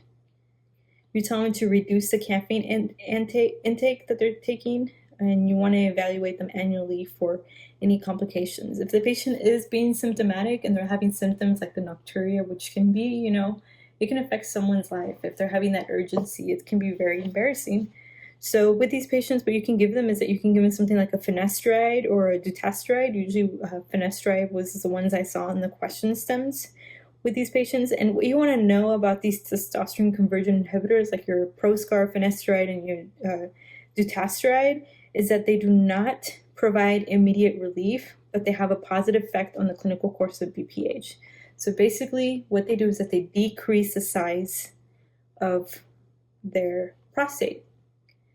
And they don't have to, sometimes they don't have to go to surgery for this, but they do take a while to start decreasing the size for these finasteride and dutasteride. And then you have also your alpha adrenergic antagonists, like the medications that you can use. So these are the most commonly ones used because what they do is they are quicker than working at treating BPH. So they treat the symptoms, they treat the trouble of having dribbling with these patients. And some of these are going to be your terazosin, your doxazosin, so anything that ends in sin. The most commonly one is going to be the tamsulosin. And what you have to know about tamsulosin is that this one's most uroselective. So tamsulosin, most uroselective of the alpha-adrenergic antagonists. And like I said, these provide rapid symptom relief, but they have no effect on the clinical course of BPH. So the testosterone conversion inhibitors, like the finasteride and the dutasteride, what they do is that they decrease the size of the prostate. Versus alpha-adrenergic, they do not have effect on the clinical course or on the course of the BPH getting larger.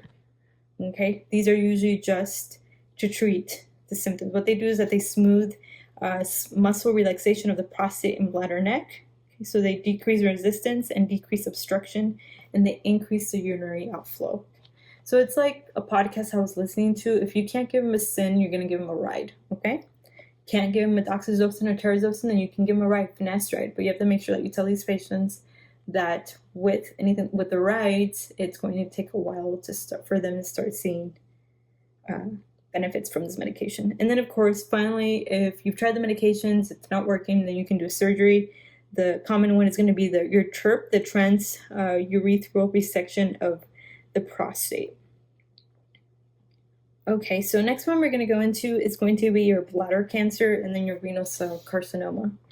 So with bladder cancer, it's more commonly found in Caucasian males, especially if they're older, so 65 to 75 years old, and they're going to have a risk factor of smoking. So it's going to be a male that's old, they are smoking, okay? With these patients, they're going to be presenting with gross hematuria. So they're going to have a lot of blood in their urine. And usually this is going to be asymptomatic hematuria. They'll have dysuria sometimes, frequency sometimes also. They can also have obstructive symptoms if the cancer is like blocking the urethra or the bladder neck. And they'll have flank pain also with these patients. And the most common type of bladder cancer, like pathology-wise, is going to be transitional cells. So just make sure that you know that, transitional cell carcinoma for bladder cancer. Another cause of bladder cancer is schistosoma hematobium exposure, which is basically a parasite, schistosomiasis. It's found in usually like Africa. Usually if you go swimming in certain lakes in Africa, they're found there, usually carried by snails. So if you're reading, I don't think I had a question on this, I think I had a practice question. So if you're reading a question stem and it talks about someone that just went to Africa and they swam in the lakes and they came back with symptoms of renal bladder cancer, then you want to think about maybe it might be due to schistosoma hematobium, which is also known as schistosomiasis, which is a parasite. So how are you going to diagnose these patients with bladder cancer? Basically, you can do a urine analysis and culture just to make sure that they don't have any type of infection going on. But you usually want to do a cystoscopy with biopsy for these patients, okay? This is going to help you diagnose the patient and tell you what type of cancer it is, even though we know what is the most common one. It's transitional cell, okay? And what's going to be the treatment? Treatment's usually going to be complete endoscopic resection of it. If it's muscle invasive disease, then you're going to do a radical cystectomy and then remove, of course, the pelvic lymph nodes, including the prostate, seminal vesicles, and urethra. So once again, bladder carcinoma, it's going to be commonly found in a white male.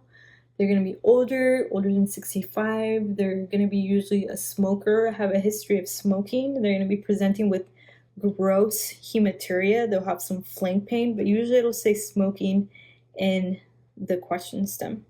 Okay. So next one we're going to go into is renal cell carcinoma. This one is also most commonly found in males. Usually some of the risk factors is going to be smoking also with these patients, but other risk factors can include exposure to heavy metals, hypertension, adult polycystic kidney disease also. And usually they're going to be presenting with hematuria, also abdominal or flank pain, but with these patients, they're going to have an abdominal mass. Versus bladder carcinoma, there will be no mass. There will only be flank pain in bladder carcinoma. In renal cell carcinoma, they're going to have an abdominal flank mass. Okay, that's usually what differentiates in the question stem from both of them is that renal cell carcinoma, there's usually a palpable mass. And in bladder carcinoma, there's usually not, because they both present with hematuria, right? They're both common in males, and usually they have smoking as a risk factor. But with renal cell carcinoma, on the physical exam, you'll have a palpable mass. With these patients, how are you going to diagnose them? Is you're going to do a renal ultrasound or an abdominal CT, okay? And treatment's usually radical nephrectomy. So you're going to completely remove the kidney and the adrenal gland. So now we're going to go into epididymitis. So epididymitis is an infection of the epididymis, okay? So you have the testicle and then we have the little epididymis. It kind of looks like a little hat. That's how I memorized it when I was studying anatomy. A little egg in the hat. So it's basically a little hat on top of the egg. That's the inflammation or infection of the epididymis. So that's why it's called epididymitis. So chronic epididymitis is usually due to more than 6 weeks, and it's usually secondary to inadequate treatment of like an acute cause or an acute case of epididymitis. Usually some of the causes for chronic is Mycobacterium tuberculosis. So this is just for chronic epididymitis. So let's go back into acute epididymitis, which is probably the most common one that you'll see. So acute epididymitis, it's epididymal pain and swelling. Usually the most common causes of epididymitis in men less than 35 years old is going to be chlamydia and gonorrhea, which are your sexually transmitted diseases. What's the most common STD transmitted? Chlamydia. So what's the most common cause of epididymitis in less than 35-year-olds that are male? Chlamydia. So make sure that you know that. Other bacteria that can cause this, especially if the man is older than 35 years old, so an older man, is going to be your enteric organisms, like your E. coli, that's the most common one, and then you also have other ones like Klebsiella, Pseudomonas, or Proteus. But what you need to know about this is that if they're less than 35 in a men and they're sexually active, then you'll want to think about chlamydia and gonorrhea, with chlamydia being the most common one. If they're older than 35, then you want to think about E. coli. And usually the cause is bacterial for epididymitis. How is the patient going to present with epididymitis? You're going to have a gradual onset of scrotal pain. They'll have erythema, so it's going to be red and inflamed. They'll have swelling, and it's usually going to be unilateral. They'll also have a fever. They'll have urethral discharge sometimes. They have symptoms of a urinary tract infection, like the urgency of going to the restroom, painful urination, frequency with these patients. And on exam, what are you going to see? Make sure that you know this. You're going to have a question on this. So what's your cremasteric reflex? So the cremasteric reflex is when you caress the inside of the thigh and you're supposed to see one of the testicle rise. So the cremasteric reflex is going to be present, so it's going to be positive. Your friend sign, which is basically where you elevate the scrotum and it relieves the pain, is going to be positive. So for epididymitis, both your friend sign is going to be positive, and your Kremster reflex is going to be positive. So make sure that you know that. You will definitely have a question on this. I had it for my surgery EOR and I missed it. I was so upset. So make sure that you know this. You are definitely going to have a question on this. In addition, the epididymis can also be enlarged and sensitive to palpation on your physical exam.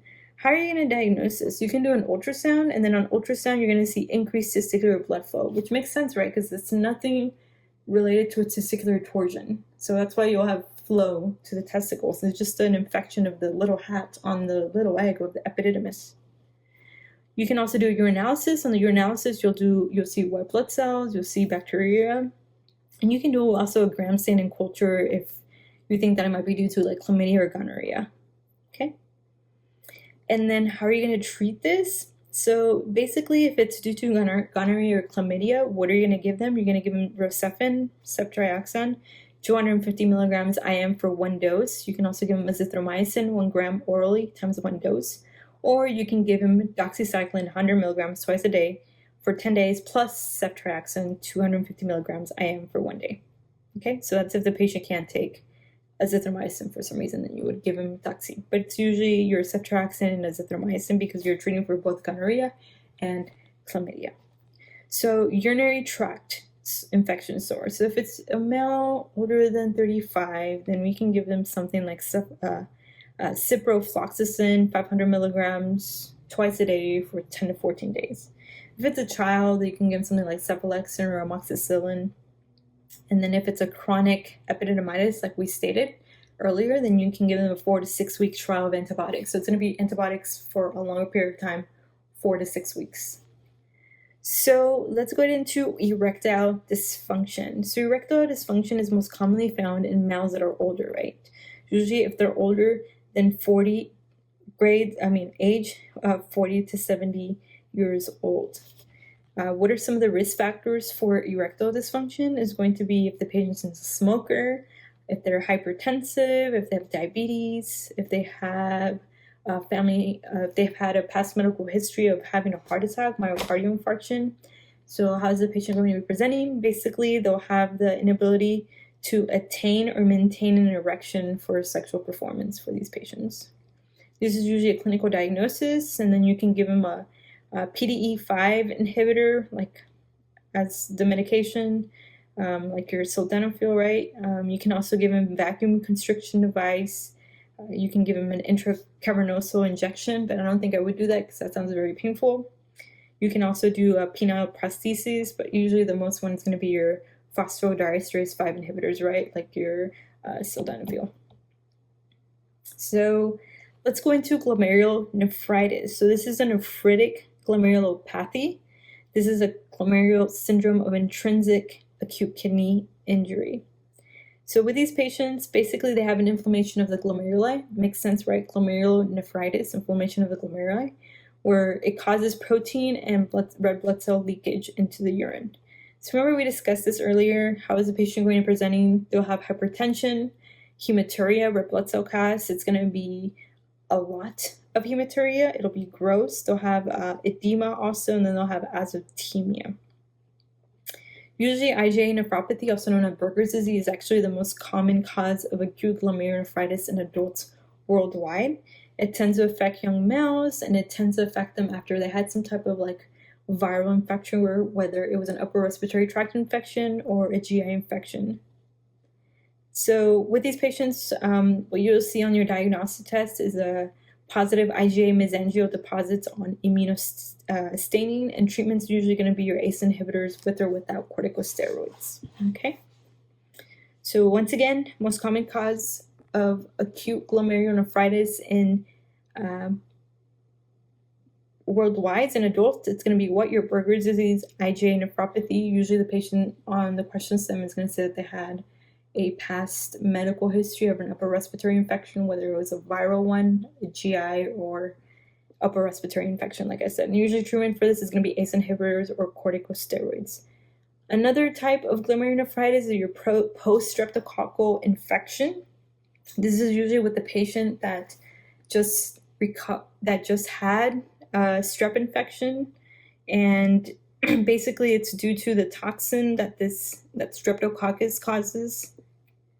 And it tends to occur 1 to 2 weeks after the infection. It's most commonly found in children, and it's a nephritic type of syndrome. So they'll have this like smoky brown urine for days. Once again, in nephritic syndrome, right, we have that coca-colored urine.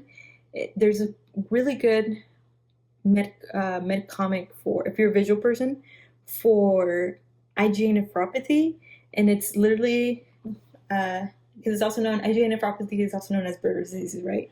So it's a Burger King guy, and he's holding a tray with a Coca-Cola, and that's how I memorized it, right? Burger's disease, it's nephritic, and it's known as Burger's, and it has that Coca-Cola urine. So that's how I memorized it. I thought it was a good way to memorize it. Just for those of you who are visual, I really recommend you guys to check that out.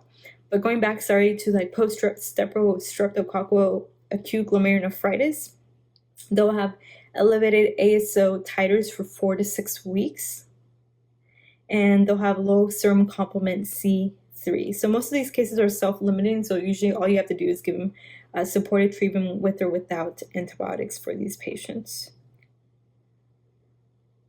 So basically, treatment for all the nephritic syndrome is going to be fluid and salt restriction due to the oliguric phase. You're going to tell them to rest until their urine clears, and then consider penicillin to make sure that you get rid of all the streptococcus, right? Because penicillin is usually given for a strep infection with these patients. All right, guys, so just to go through this, because this is a big concept that you will have to know, is what's the difference between nephritic and nephrotic? How's the patient going to present? So remember I said nephritic syndrome is inflammation of the glomeruli. Patient's going to present with oliguria, which is very, very few urine or scanty urine. They'll have hypertension. They'll have Coca-Cola urine with these patients. And then Burger's disease, also known as your IgA nephropathy, is the most common cause of primary glomerulonephritis. And then we have our nephrotic syndrome. With these patients, they're going to be presenting with hypoalbuminemia. That's why they're having all this edema, peripheral edema. They'll have massive proteinuria, and they'll have hyperlipidemia for these patients. Okay, so when we go into our next topic, so our next topic is going to be hydrocele. Basically, what this is that surrounding the testicle and the scrotum, there's a connective tissue layer called the tunica vaginalis. A hydrocele is basically where you get accumulation of fluid in the sac-like cavity of the tunica vaginalis of the testes. Okay? These are most commonly found in neonates, but they tend to be self-limiting, so they tend to go away by themselves within 1 year. In adults, sometimes they're usually acquired because of an injury, an infection, or inflammation. So how is this patient going to be presenting? Basically, they'll have a smooth, non-tender mass in the scrotum. They might have like a dual ache or a heavy sensation, and then with palpation of the testicle, it feels like you're pressing on a balloon with water inside, which makes sense, right? Because you have fluid there. And then on your exam, there's going to be a transillumination, which makes sense once again, because there's fluid in there. You can use a pen light or an otoscope, and then you're gonna see this clear transillumination with this clear fluid. So treatment for this is basically there's not any treatment required because they tend to go by themselves away within a year.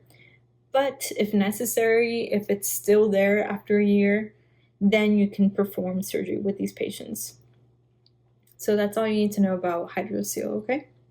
So why don't we go into hydronephrosis? This is basically due to the distension of the renal calyces and pelvis of one or both kidneys by urine. It's not a disease, but it's basically a result of blockage of urine that can occur at the level of the urethra.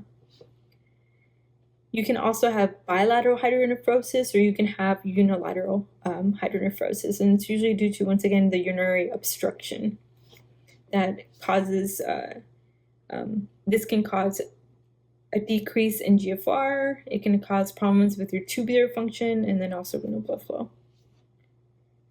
Okay, and there's actually different stages. So you have your stage 1, 2, 3, and 4. Stage 1 is mild, and then stage 4 is when you have like severe hydronephrosis. So hydronephrosis what you need to know is that how is the patient going to present? They're going to be presenting with a sudden or new onset of hypertension. They'll have this severe steady pain that tends to radiate down to their lower abdomen and testicles.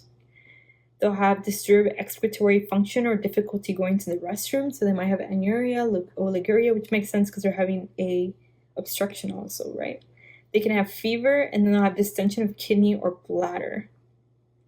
How are you going to diagnose this patient? Basically, you're going to do an ultrasound, and that's when you will see the hydronephrosis for these patients. Treatment for this is going to be bladder catheterization. You want to make sure that there's frequent voiding with these patients, okay? And then you can also do surgical repair. Okay, guys, so now I'm going to go into hypervolemia/hypovolemia. So I'm hoping I can dissect this for you. So once again, I'm going to go into hypervolemia and hypovolemia. So let's go into hypovolemia. Hypovolemia is where you have a decrease in total body water, and then you have a decrease in total body sodium. Okay, so usually you have two types that go under hypovolemia. So you have where the urine sodium is greater than 20, and then you have the urine sodium is less than 20. So if you have a hypovolemia and the urine sodium is greater than 20, some of the causes of this are going to be renal losses, if you're giving them too much diuretic, if they have a salt-losing deficiency, ketonuria, somatic diuretics, cerebral salt-wasting syndrome, and then if the urinary sodium is greater than 20 and they're hypovolemic, then you want to think about extrarenal losses like vomiting, which makes sense, right? That means that they're dehydrated, diarrhea, burns, pancreatitis, trauma. So that's hypovolemia. Now let's go into euvolemia. With euvolemia, there's no edema. Basically, the total body of water is increased, but the total body of sodium is normal with these patients.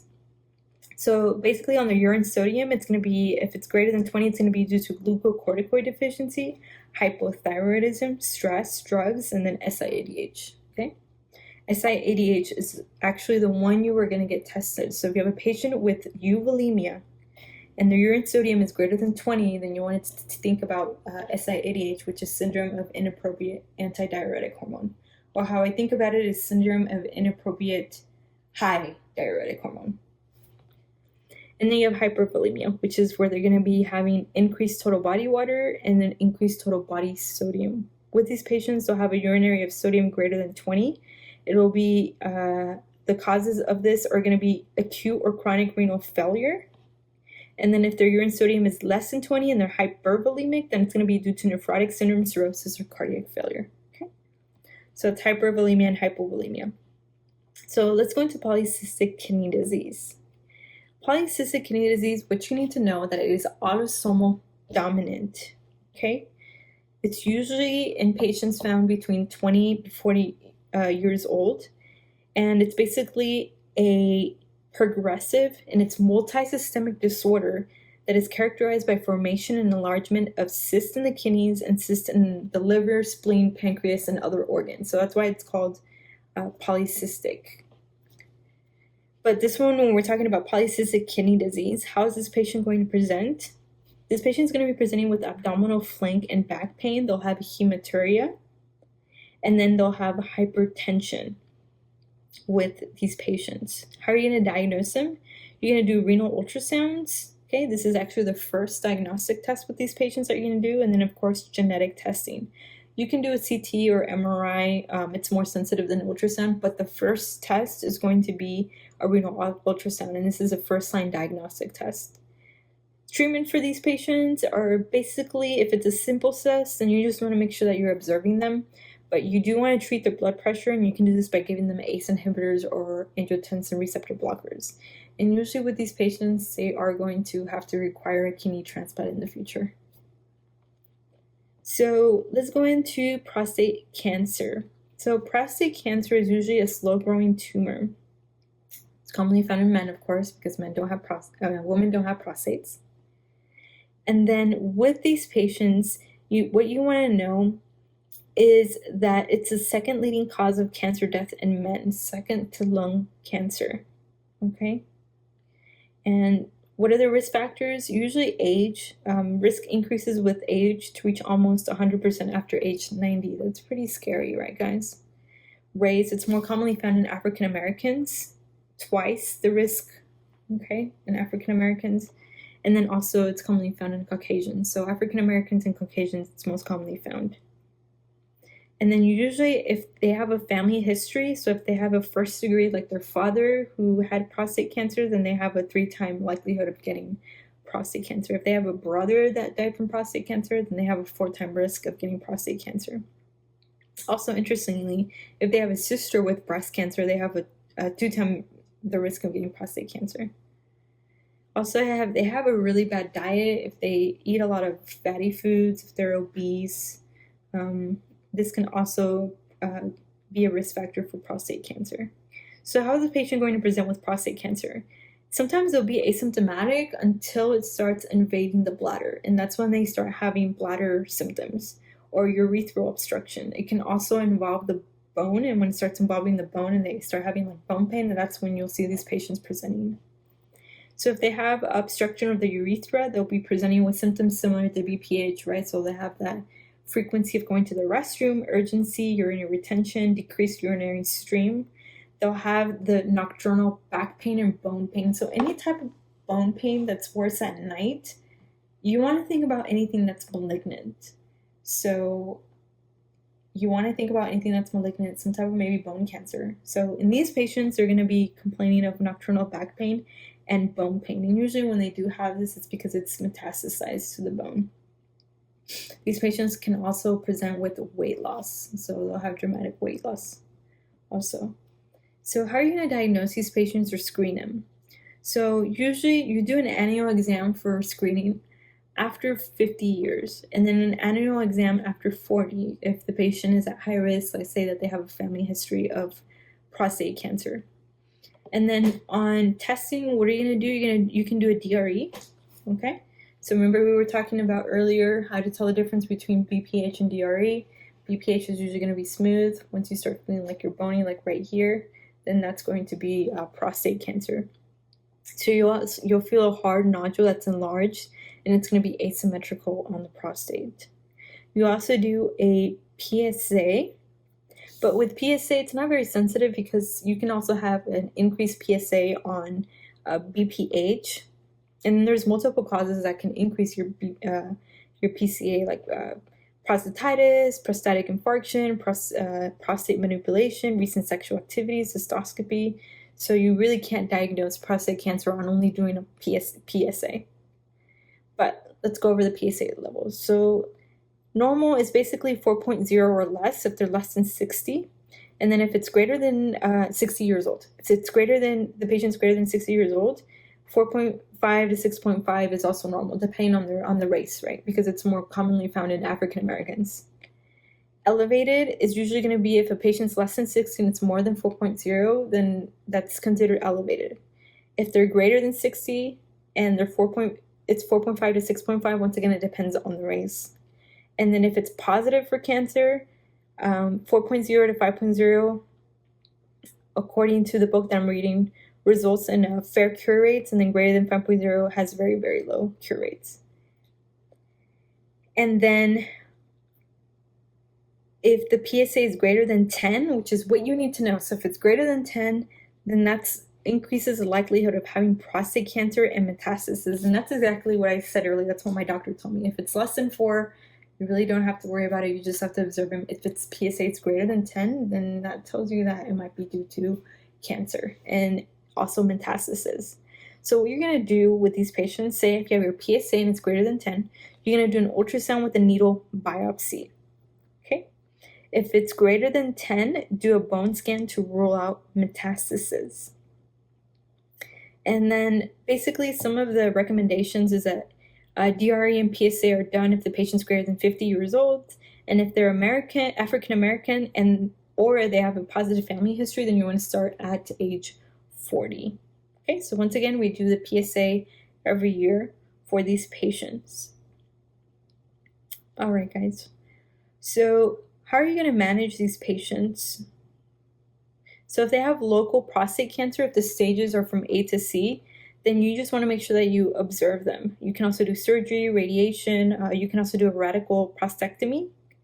If they have stage D, which is advanced prostate cancer, then in these patients you want to do chemotherapy. You want to do, if it's metastasized to the bone, then you can do localized radiation or cryotherapy for these patients. Okay. All right, guys, so let's go on to the next one. It's going to be prostatitis. Okay. So we have our acute and chronic prostatitis. So why don't we go into our acute causes of prostatitis? So most are commonly acquired, okay? Most common cause of acute prostatitis are going to be your gram-negative organisms. So it's going to be your E. coli, your Klebsiella, Proteus, Enterobacter, Staphylococcus, and usually tends to present in patients between 20 to 40 years old. It's very, very painful from what I've heard. Prostatitis is very, very painful. So how is this patient going to present? They're going to have like acute onset of pelvic pain. They'll have a perennial, sacral, or suprapubic pain. They can also have symptoms of urinary tract infections. So frequency, once again, of going to the restroom, urgency. That makes sense, right? Because the prostate is inflamed. And they can also have systemic symptoms like fever, chills, nausea, vomiting. Basically, the patient's going to be parotoxic. They'll have a fever. They sometimes may even be septic if it's untreated. So they can have hypotension, tachycardia, tachypneic. And usually, how are you going to diagnose a patient with prostatitis? You're going to do urine analysis and culture. You'll see a lot of white blood cells. And you can also do a CBC, which is once again going to show you white blood cells. And then if you do a DRE, it'll be a boggy, tender prostate. That's pathognomonic, something you're going to see on your exam, I can guarantee you.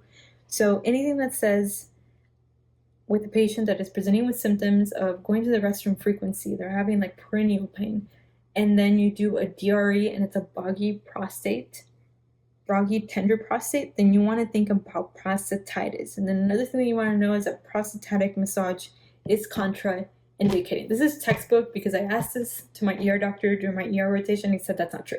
But textbook wise, just make sure you know that prostatic massage is contraindicated for prostatitis. Okay? And how are you going to treat this patient? So basically, you're going to give them fluoroquinolones like ciprofloxacin, or you can give them Bactrim also. If the patient is an inpatient and they're admitted, and that's because they're having like systemic symptoms, basically what you can give them is you can give them IV ampicillin and gentamicin with these patients.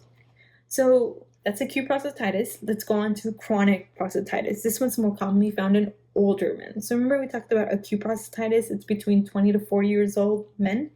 This one's going to be chronic prostatitis for 40 to 70-year-old men. Some of the causes of chronic prostatitis is going to be your BPH, if they have stones, foreign body in the urinary tract, bladder cancer, and the most common cause of chronic prostatitis is going to be E. coli. With these patients, you're going to be presenting with recurrent UTI symptoms like or urinary tract infections. They'll have urethritis or epididymitis. Sometimes they'll be asymptomatic between these episodes. They'll have, once again, similar to acute prostatitis, they'll have a localized dull pain in the lower back. They'll have perennial pain also. And then they'll have irritative symptoms, frequency of going to the restroom, urgency, but they will not have a fever. So this is how you're going to differentiate between acute or chronic. Chronic is not going to have a fever for chronic prostatitis, and the patient's not going to look toxic or appearing or febrile. Diagnosis, you're going to do a urine analysis and a culture. You'll see similar white blood cell counts, and sometimes a culture can be positive or negative for white blood cell counts, so it depends. And you're also going to do a DRE. You'll see the prostate's enlarged and non-tender. And treatment's going to be your fluoroquinolones. You can also give them Bactrim. All right, guys, so let's go into our kidney stones, also known as your renal calculi. So you have terminology. Nephrolithiasis is basically a kidney that forms stone. A ureteric stone is a kidney that forms a stone. It passes it into the ureter. A bladder stone is a bladder that forms a stone. Okay, so that's just going to be some terminology. So in regards to kidney stones, it's more commonly found in males. It can be found in females also, but more commonly found in males. The peak age is between 20 to 50 years old. And males most commonly have calcium oxalate stones, and this is because of their diet and then the breakdown of bone also.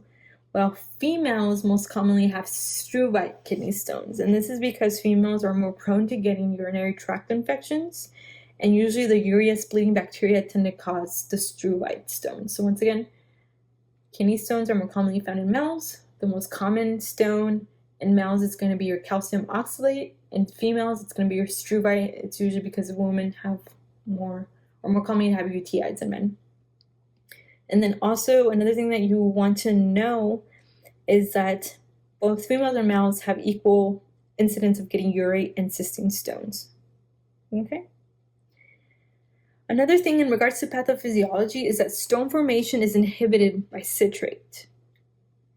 And anyone that has low citrate levels are going to have more likelihood of developing stones.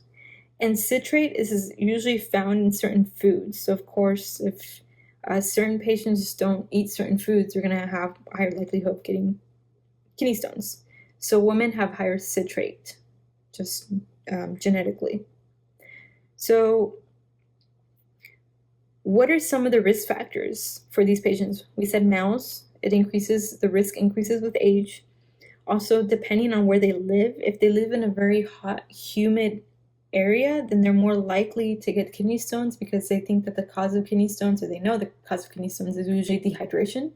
So in areas that are hot, like the Mediterranean countries, Southeast US, Middle Eastern countries, these areas can make patients more prone to getting kidney stones because dehydrated, it's harder.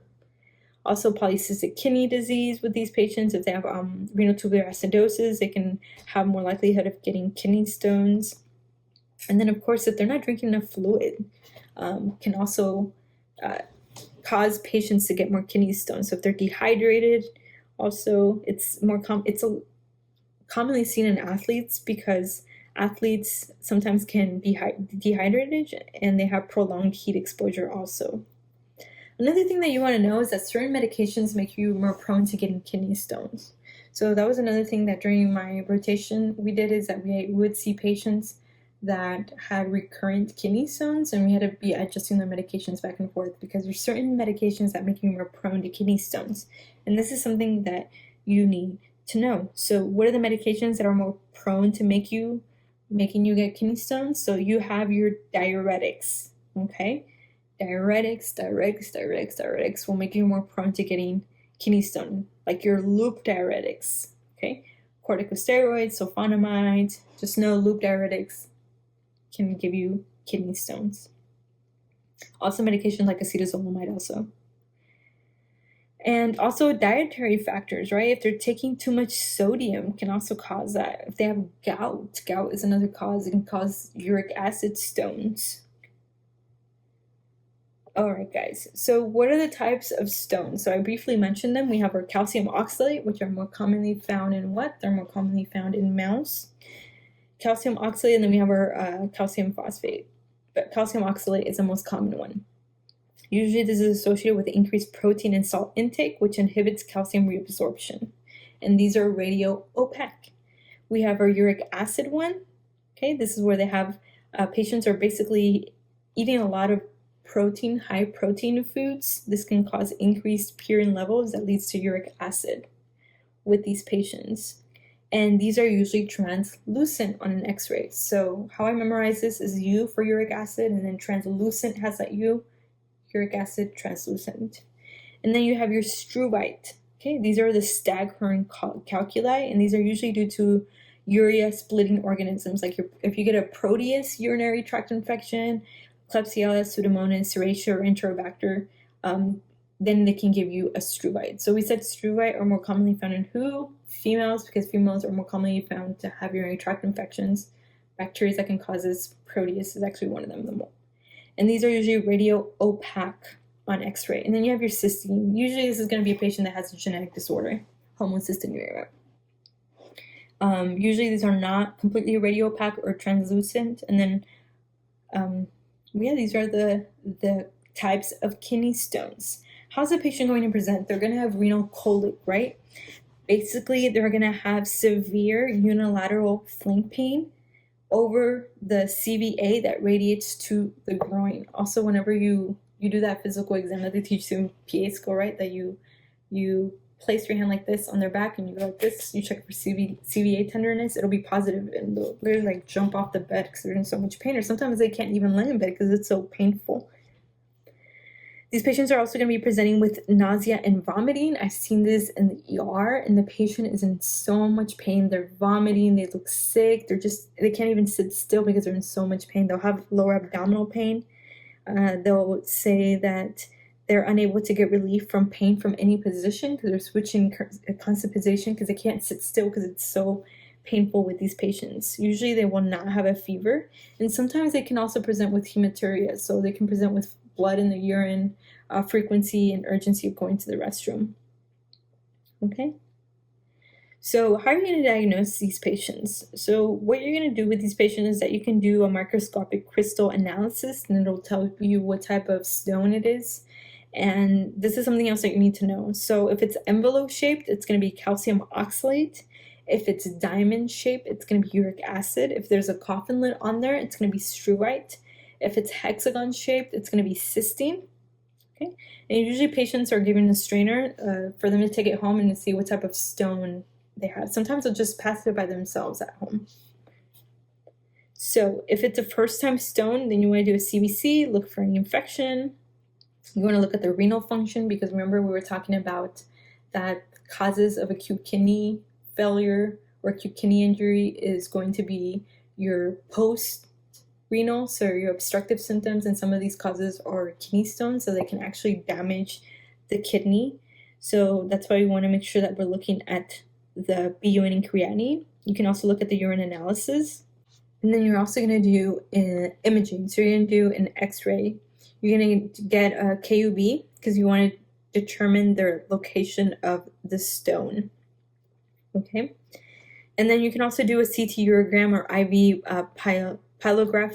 This is basically the best test, and it's a gold standard. But if the question asks you what is the next step, then you do an x-ray. If it asks you for the best test, then you can do a CT urogram if needed. You can also do an abdominal ultrasound if needed. And then usually non-contrast CTs is usually the most common initial diagnosis test to be ordered. Okay? So it just depends on the question that I asked you, what's a gold standard? Then you can do a CT urogram. What's the next best step? You can do a non-contrast CT for these patients. So how are you going to manage these patients? You want to give them a fluid challenge for these patients. Usually they'll pass the stone by themselves. One thing that you need to know is depending on the size of the stone. So if the patient is unable to pass the stone after a few days, or if the stone is greater than 4 millimeters, and that's when you want to make sure that you consult the urologist. And then of course you're going to give these patients narcotics because they are in a lot of pain when they're coming in to see you. So once again, if the stone is less than 5 millimeters in diameter, it has a higher chance of passing. Okay, so with these patients, all you're going to do is you're going to give them fluids, you're going to give them antiemetics because they're vomiting, you're going to give them analgesics to make sure they cure their pain. But if the stone is greater than 7 millimeters, then with these patients, what you want to do is that you'll do the extracorporeal shockwave lithotripsy, which is basically they should kind of shake them to help the stone move down and clear out with these patients. But if the stone is greater than 10 millimeters, if it's a struvite stone, then you want to do percutaneous nephrolithotomy, which is basically surgery. So make sure that you know that, because you're going to have a question where it's going to ask you, or it's going to tell you the size of the stone. It'll tell you that it's usually this amount of millimeters, and it's going to tell you what is the next step. So you want to make sure that with these patients, you know what to do. So, for example, it'll give you answer choices like tell the patient to go home and follow up with their primary care doctor the next day, or go home and follow up with their urologist the next day, or you want to do lithotripsy for the patient, or you want to send them to surgery. So this is where you see the size of the stone. So once again, if the stone is less than 4 millimeters, that's when the patient can just go home. And with these patients, all you're going to do is just give them pain medication, right? and make sure they're taking a lot of fluids. Now, one thing I want to say is that, I'm sorry I keep going from 4 to 5, but some of the notes I have, certain books had different. So there's one book that said less than 4, and then I had notes from another book that said less than 5. But let's go with less than 5. So stones that are less than 5 millimeters in diameter, then you want to make sure that these can usually go away by themselves. And then stones greater than 7 millimeters in diameter, usually with these patients, they require wave lithotripsy. This is going to help the stone go down. And then if the stone is greater than 10 millimeters, if it's struvite, then you can do percutaneous nephrolithotomy. Okay? But this is usually where they go in the back, they do an incision, and they remove the stone biotube. All right, guys, so let's go on to the next topic, okay? Let's go into renal artery stenosis. It's also known as renal vascular hypertension. Renal artery stenosis, the most common cause is going to be atherosclerosis, okay? Most common cause is going to be atherosclerosis. Causes in young people is usually going to be due to fibromuscular dysplasia, but if it's an older patient, the most common cause is going to be atherosclerosis. Make sure that you know that. If it's a younger woman, for example, it's going to be fibromuscular dysplasia. How is this patient going to present? They're going to be presenting with hypertension that's going to be sudden onset. They're not going to have any family history of this, and the patient's going to be either less than 20 or greater than 50. And the hypertension is going to be refractory and severe. So you've tried over and over and over again to treat the hypertension. You've done your ACEs, you've done ARBs, you've done a combination of ACEs and thiazides, and then you've added like a beta blocker to that, like 3 medications, and you still can't treat the hypertension, then you want to think about renal artery stenosis, especially if the patient is younger. How are you going to diagnose this patient? Basically, you're going to do, they're going to have hypokalemia on exam, but you're going to do a renal arteriogram. This is going to be the gold standard. So renal arteriogram is going to be the gold standard, okay? Another thing with these patients, how are they going to present on physical exam, is that you're going to see an abdominal bruit. It's usually going to be the right upper quadrant or the left upper quadrant, okay? They can also present with pulmonary edema, and they'll have atherosclerotic disease if this is due to atherosclerosis. But usually that bruit is what you'll see on your question. So once again, if you have a question and it's a young patient, she's like 23 and she's presenting with hypertension, then you want to think about maybe renal artery stenosis due to what? Fibromuscular dysplasia, not atherosclerosis, because atherosclerosis is usually in a patient that's older, a smoker. And you have this hypertension that you just cannot treat. For example, you tried your more than 3 medications for hypertension, then you want to think about renal artery stenosis, okay? Treatment for this is usually going to be revascularization with percutaneous transluminal renal angioplasty. And then you can also do surgery if needed. And that was basically what you need to know about renal artery stenosis. So next one's going to be your testicular torsion. This is an emergency. You are definitely going to see this on your exam, whether it's your ER, EOR, or this one for internal medicine. You have to know testicular torsion. And I've seen it. It's scary. The patient is in a lot of pain, and you can get sued if you don't diagnose the patient appropriately. So testicular torsion is basically a twisting of the spermatic cord that causes a blockage or just a complete cessation of blood flow to the testes. This is why it's an emergency, because the patient can lose their testicle, okay? It's most commonly found in adolescents, usually if they're older than 12 years old. Most common cause of testicular pain in young males 12 years and older. And how's the patient going to present? They're going to have this acute onset of pain in their testes. The pain can be usually in their scrotal, inguinal, or lower abdominal pain. So that's why whenever you have a patient that presents with abdominal pain, make sure you always check the genital area, because sometimes they won't even be pointing to the scrotal area. They'll say abdominal pain. Make sure that you always, especially if they're young and they're presenting with the symptom, check for testicular torsion. And these patients are going to be presenting also with nausea or vomiting. They'll have acute swelling of the scrotum. It's going to be a high riding testicle. That makes sense, right? A high riding testicle.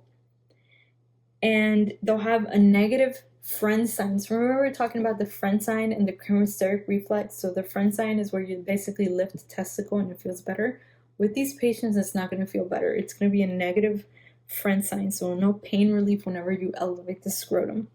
The cremasteric reflex is going to be absent. So you're going to be stroking that inner thigh and there's not going to be any elevation of the testicle. So both friend sign and also your cremasteric reflex, they're going to be negative. They'll have also ecchymosis, and they'll have, another question I had is if they have a blue dot on the upper pole, this is basically torsion of the appendix of the testes. So make sure that you know that. I put testicular torsion, but it was torsion of the appendix of the testes. So if they're a blue dot, torsion of the appendix of the testes. How are you going to diagnose this? You're going to do a Doppler ultrasound, and this is going to show you that there's an avascular testicle. And this is an acute emergency. You want to make sure that you perform the torsion within 4 to 6 hours to make sure that the testicle does not become necrotic. You're also going to do an orchiopexy, okay? And if there is any type of necrosis, then that's when you do an orchiectomy. If possible, you can do manual detorsion. Basically, you rotate the testes outwards, okay?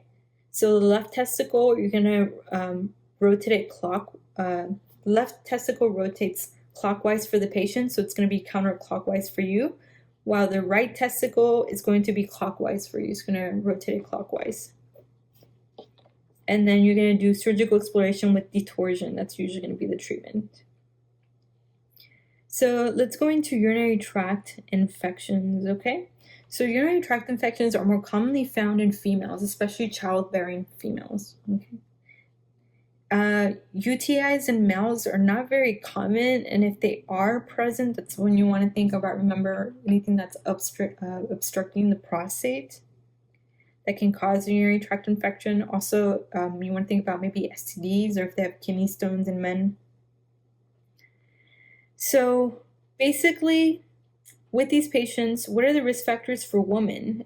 Sexual intercourse is actually one of the big risk factors for urinary tract infections. That's why on your patient education, you want to make sure that you tell the females or the women to go to the restroom after they have sexual intercourse, okay? Also, spermicidal use. Usually if the patient's pregnant, they have a higher likelihood of getting cystitis or urinary tract infections. And then in children, it's very, very rare to have a urinary tract infection. So if you have a child that presents with urinary tract infection, then you want to think about vesicoureteral reflux, okay? So that's something that you want to rule out. That's something we saw I think I saw one patient during my pediatric rotation where she kept having recurrent UTIs. And on the third visit, my doctor sent her to get tested for a vesicoureteral reflux, because UTIs are not common in children. So, what are some of the organisms that can cause UTIs? What's the most common cause of UTIs? The most common cause of UTI is going to be your E. coli. That's what you need to know. You can also have Staphylococcus saprophyticus. This one's commonly found in sexually active women, but usually E. coli is the most common one found in the most common cause for urinary tract infections. Of course, you can also have STDs like chlamydia, Neisseria gonorrhea, herpes simplex virus. So how is the patient going to present if they have just a regular, uncomplicated cystitis, okay? They're going to be presenting with dysuria. So they're going to have the burning pain whenever they go to the restroom. They're going to have the frequency. They have this frequency to go to the restroom over and over again. They'll have this suprapubic pain also. And then also, whenever they go to the restroom, they're not going to the they're not peeing a lot. They have low urine output, okay? And also, they'll have, they may or may not have hematuria sometimes. Now, pyelonephritis, this is bad. Pyelonephritis is usually an upper tract infection. Pyelonephritis, upper tract infection. This patient is going to be presenting with a fever, okay? They're going to be presenting with tachycardia, nausea and vomiting, and they're going to have CVA tenderness, flank pain on exam. So you'll do that exam on the back. They're literally, once again, going to jump out of their chair because it's so painful. They'll have elevated white blood cell, and this patient's going to be toxic appearing, okay?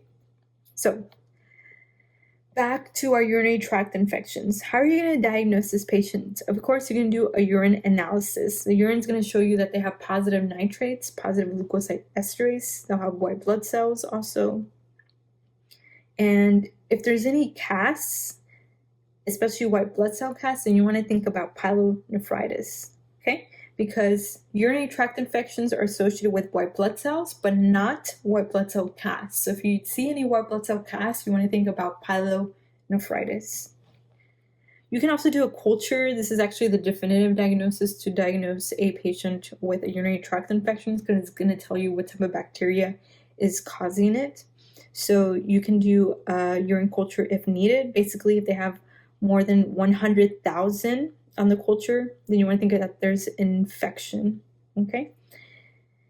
If they have less than 100,000, then it's very unlikely that they have a urinary tract infection for these patients. All right, guys, so what are some of the indications to obtain a culture? If the patient looks toxic appearing, if the patient's a male, right, because it's really rare for a male patient to get a urinary tract infection. If they relapse within 2 weeks of treatment, if they're diabetic or immunocompromised, or even if they're pregnant, if they have a fever greater than 100 degrees, if they have a catheter, if they have a complicated urinary tract infection, if they're a child, if they're elderly, that's when you get a culture. So how are you going to treat these patients? You're going to tell them to, of course, tell them to drink a lot of fluids, and to urinate after they have sexual intercourse. You're also going to give them antibiotics. You can give them Bactrim. You can also give them nitrofurantoin, furantoin, or cephalexin, or ciprofloxacin or oxfloxacin. But we want to stay away from the fluoroquinolones because they have really, really bad side effects like your Achilles tendon rupture. One of my doctors said that he's seen a patient rupture both of his tendons after being given a fluoroquinolone. So we want to stay away from the fluoroquinolones if needed. So basically, if you have a question and it asks you which is the least useful empiric antibiotic therapy for uncomplicated cystitis, it's going to be cephalexin, okay? You can give them Bactrim. Bactrim's good. You can give them nitrofurantoin, but cephalexin is the least strong medication, and this one shouldn't be first line for urinary tract infection. So another thing that you can give a patient is that you can give them analgesics like pyridium, but you want to make sure with pyridium you tell the patient that it can turn the urine orange.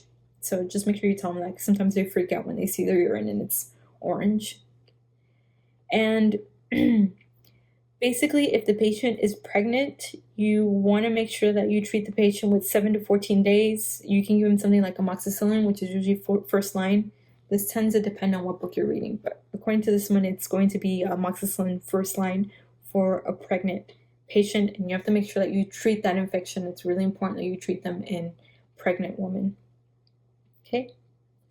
So if the patient's has pyelonephritis and they're toxic appearing, like I said, if they're unstable, you want to make sure that you admit these patients. You want to culture it, also the infection, to see what type of bacteria is causing it. You want to give these patients IV fluids.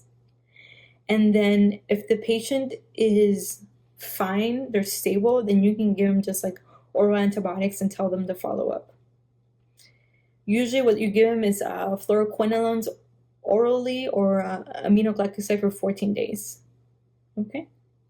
So next one's going to be, and last one for our renal and GU section of internal medicine, is going to be our varicoceles. Basically, this is an enlargement of the veins of the spermatic cord. This involves the pampiniform plexus and the internal spermatic cord.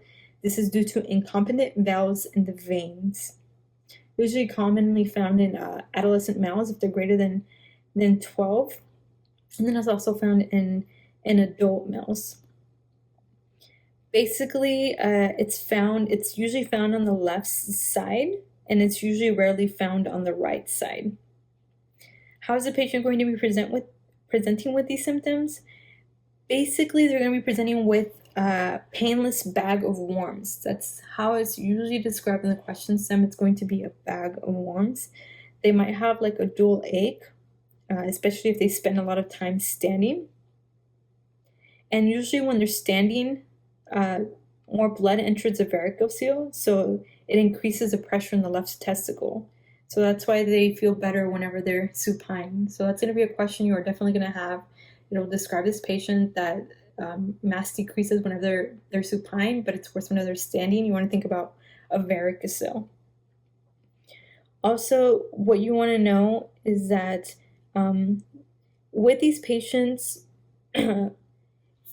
basically, this is the most common surgically correctable cause of subfertility in men. So this can cause fertility problems in men, okay? And usually management for this, you usually don't require treatment. You just want to make sure that you do observe them, but you can do surgery for them, like surgical varicocolectomy. If, for example, if there's a fertility problem and they can't have children, then you can do that, and it's going to help increase spermatogenesis. And then also if they only have one testicle, because you want to make sure that you save that testicle, right? And that's when you would think about management for these patients. Some like extra information is that if they have a sudden onset of left-sided varicocele and it's an older men, you want to think about renal cell carcinoma. And if it's a right-sided varicocele and it's a child, so if they're less than 10 years old, you want to think about retroperitoneal malignancy. Okay? All right, guys, so that was the end of renal. Yay. So the next topic is going to be cardiovascular. This is going to be a high percentage of your exam, so make sure that you spend a good time studying this part because it's a huge part of your internal medicine exam, and not only for your internal medical exam for your EOR, it's also big on your PANS, so make sure that you know cardio well, okay? So let's get into it. So let's get into angina pectoris. So we have different types of angina. We have our stable angina, our unstable angina, our transmittal angina, and then we have our variant angina. So why don't we start with our stable angina? Basically, this is a transient cardiac ischemia without cell death, where the patient presents with substernal chest pain. This is the most common type, and it's usually caused by coronary artery atherosclerosis, where they have luminal narrowing that's greater than 75%. Usually the chest pain is brought on by increased cardiac demand. So if the patient is stressed out, they're trying to exert themselves, or if they're having like an emotional stress, and that's when they're going to be presenting with this angina. And it's usually relieved by rest or nitroglycerin. So this is it's going to differentiate it from the different types of angina. So once again, it's going to be basically retrosternal chest pain, and it's relieved by rest or nitroglycerin, okay? So there's 4 classes of angina pectoris. You have class 1, class 2, class 3, and class 4. Make sure that you know this. You're going to have a question on this, I can guarantee it. So class 1 is basically a patient that has angina only with unusually strenuous activity. Patient has no limitations. Basically, they do ordinary physical activity, and this doesn't cause them to have chest pain or fatigue. And then you have your class 2, which is angina with more prolonged or rigorous activity, and they have slight limitation of physical activity. They're basically comfortable at rest, but with ordinary physical activity, they tend to start feeling fatigued, and they tend to have dyspnea and or anginal pain. And then we have class 3. So class 3 is usually angina with usual daily activities. Patients will have marked limitation of physical activity. So these patients are going to be comfortable at rest, but with less than ordinary physical activity, they tend to start having palpitations, they feel tired, they have dyspnea, or they might also have some chest pain. And then we have class 4, which is like the worst one. Class 4 is patients that have angina at rest and often are unable to carry out physical activity.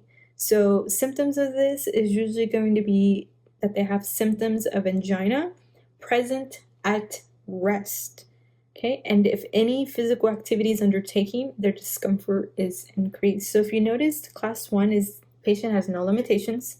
Class 2, they have a slight limitation of physical activity. Class 3, they have marked limitation. And then class 4 is that they just can't do any type of physical activity whatsoever. Okay, so how is the patient going to be presenting with stable angina?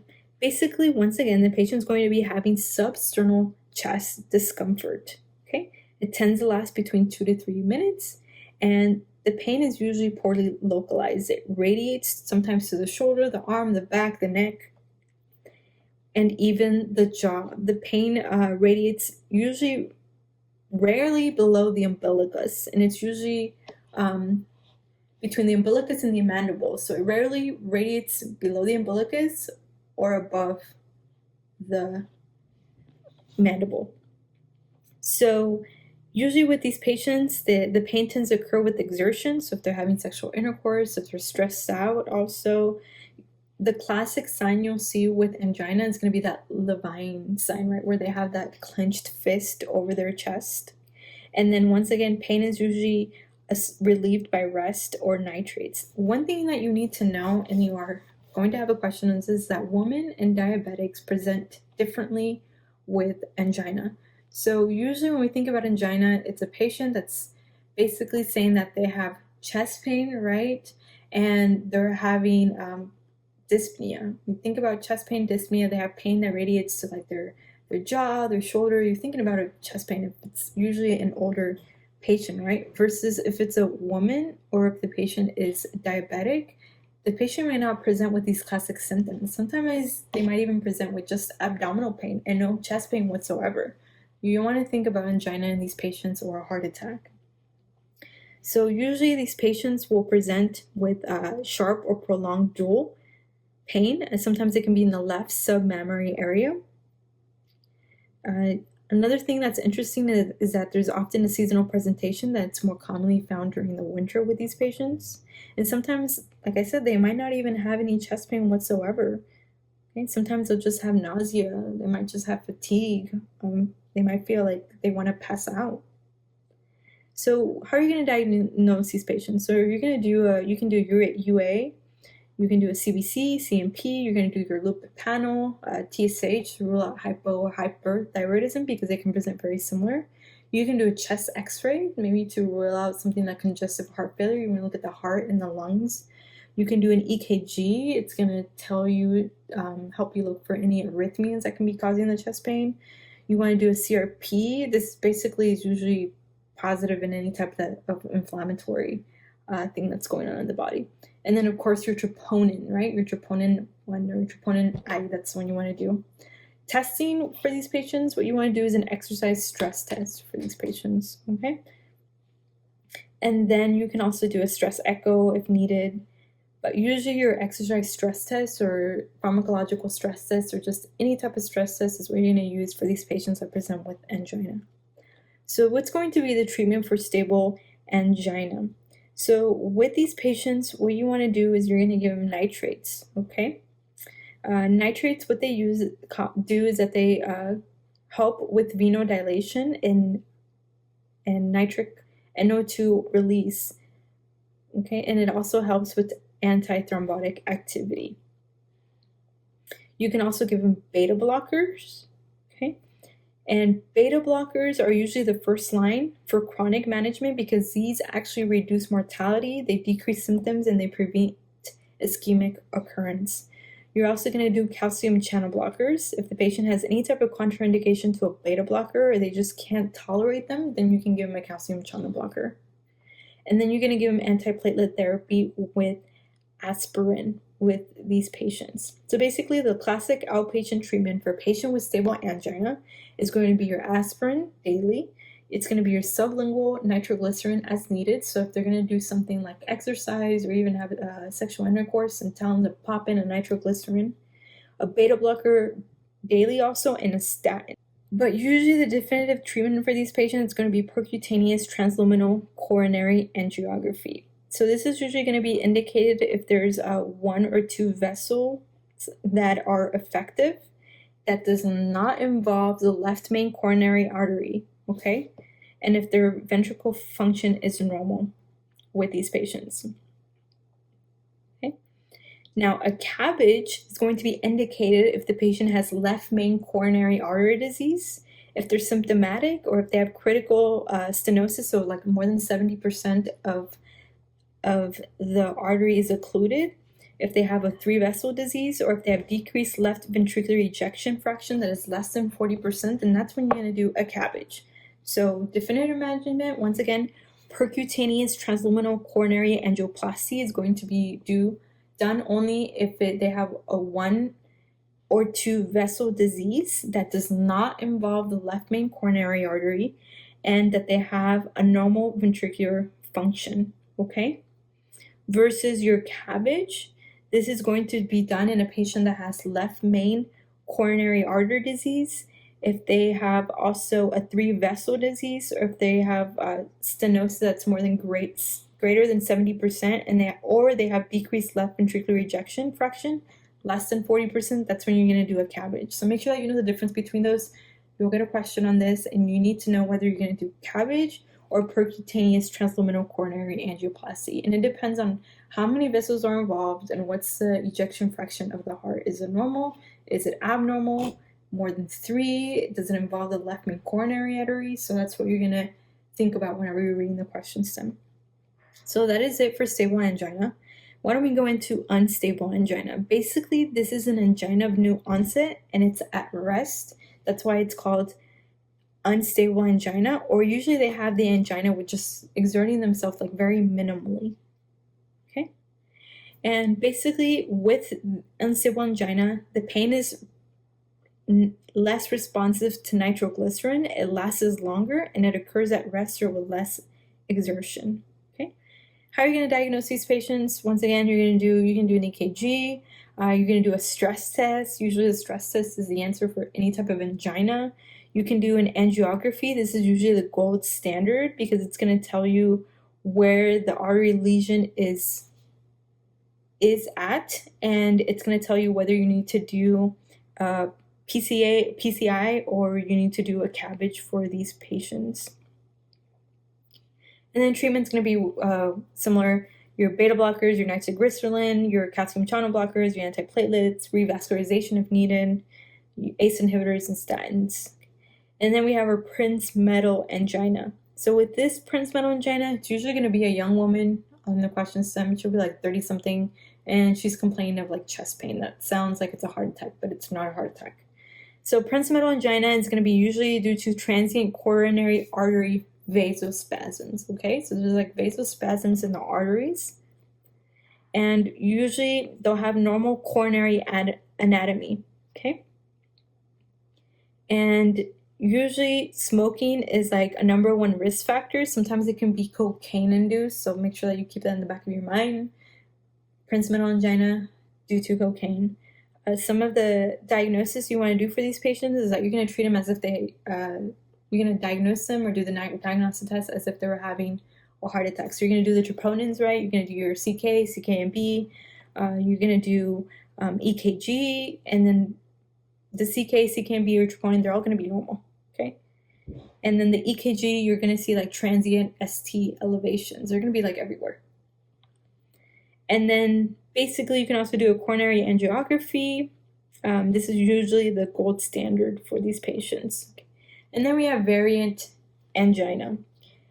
Transient is due to transient abrupt marked reduction in luminal diameter of a coronary artery. It's basically symptomatic myocardial infarction. And I'm sorry guys, before I forget, the treatment for your Prince-Metal angina is going to be calcium and channel blockers versus, remember we talked about the unstable and the stable. You give your aspirin, your beta blockers, your statins. For your Prince-Metal angina, it's going to be calcium channel blocker because it's due to a vasospasm of the vessel. Okay, so Prince-Metal angina, usually found in a woman. She'll be young, maybe cocaine induced. Smoking is a risk factor. You want to work up the patient as if they were having a myocardial infarction. You'll see that everything's normal. Your troponin, your CKMB, everything's normal. On EKG, they're going to have like transient ST elevations, and then treatment's going to be your calcium channel blockers. So why don't we talk about our cardiac arrhythmias next, okay?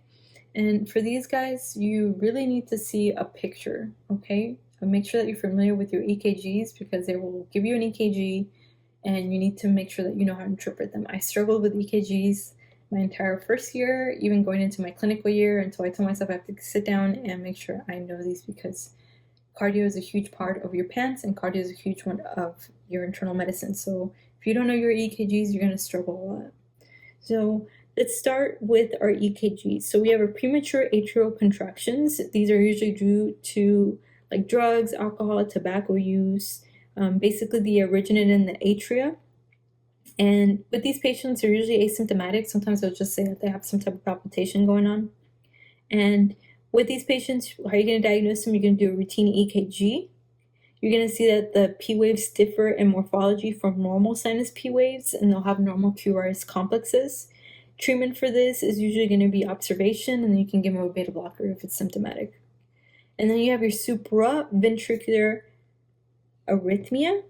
So with supraventricular arrhythmia, what you need to know about these patients is that these patients are going to be presenting with palpitations, so have angina, fatigue, chest pain, dyspnea, also altered mental status. You're going to diagnose them with a routine EKG.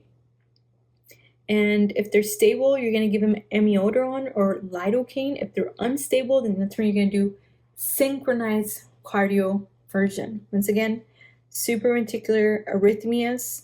Okay, if they're stable, so their blood pressure is stable, everything's stable, then you're going to do amiodarone or lidocaine. If they're unstable, that's when you're going to do synchronized cardioversion. And then we have our paroxysmal supraventricular tachycardia. Just like it sounds like, it's paroxysmal. So with these patients, the P waves are not going to be visible, and they're going to be hitting in the preceding T wave. The rate is going to be between 120 to 200. It's going to be a regular rhythm, okay? And then the QRS complex are usually narrow. They may be wide. Sometimes with paroxysmal supraventricular tachycardia, there's not going to be any extra beats. And the P wave, if P waves are visible, it's usually a 1-to-1 relationship with the QRS.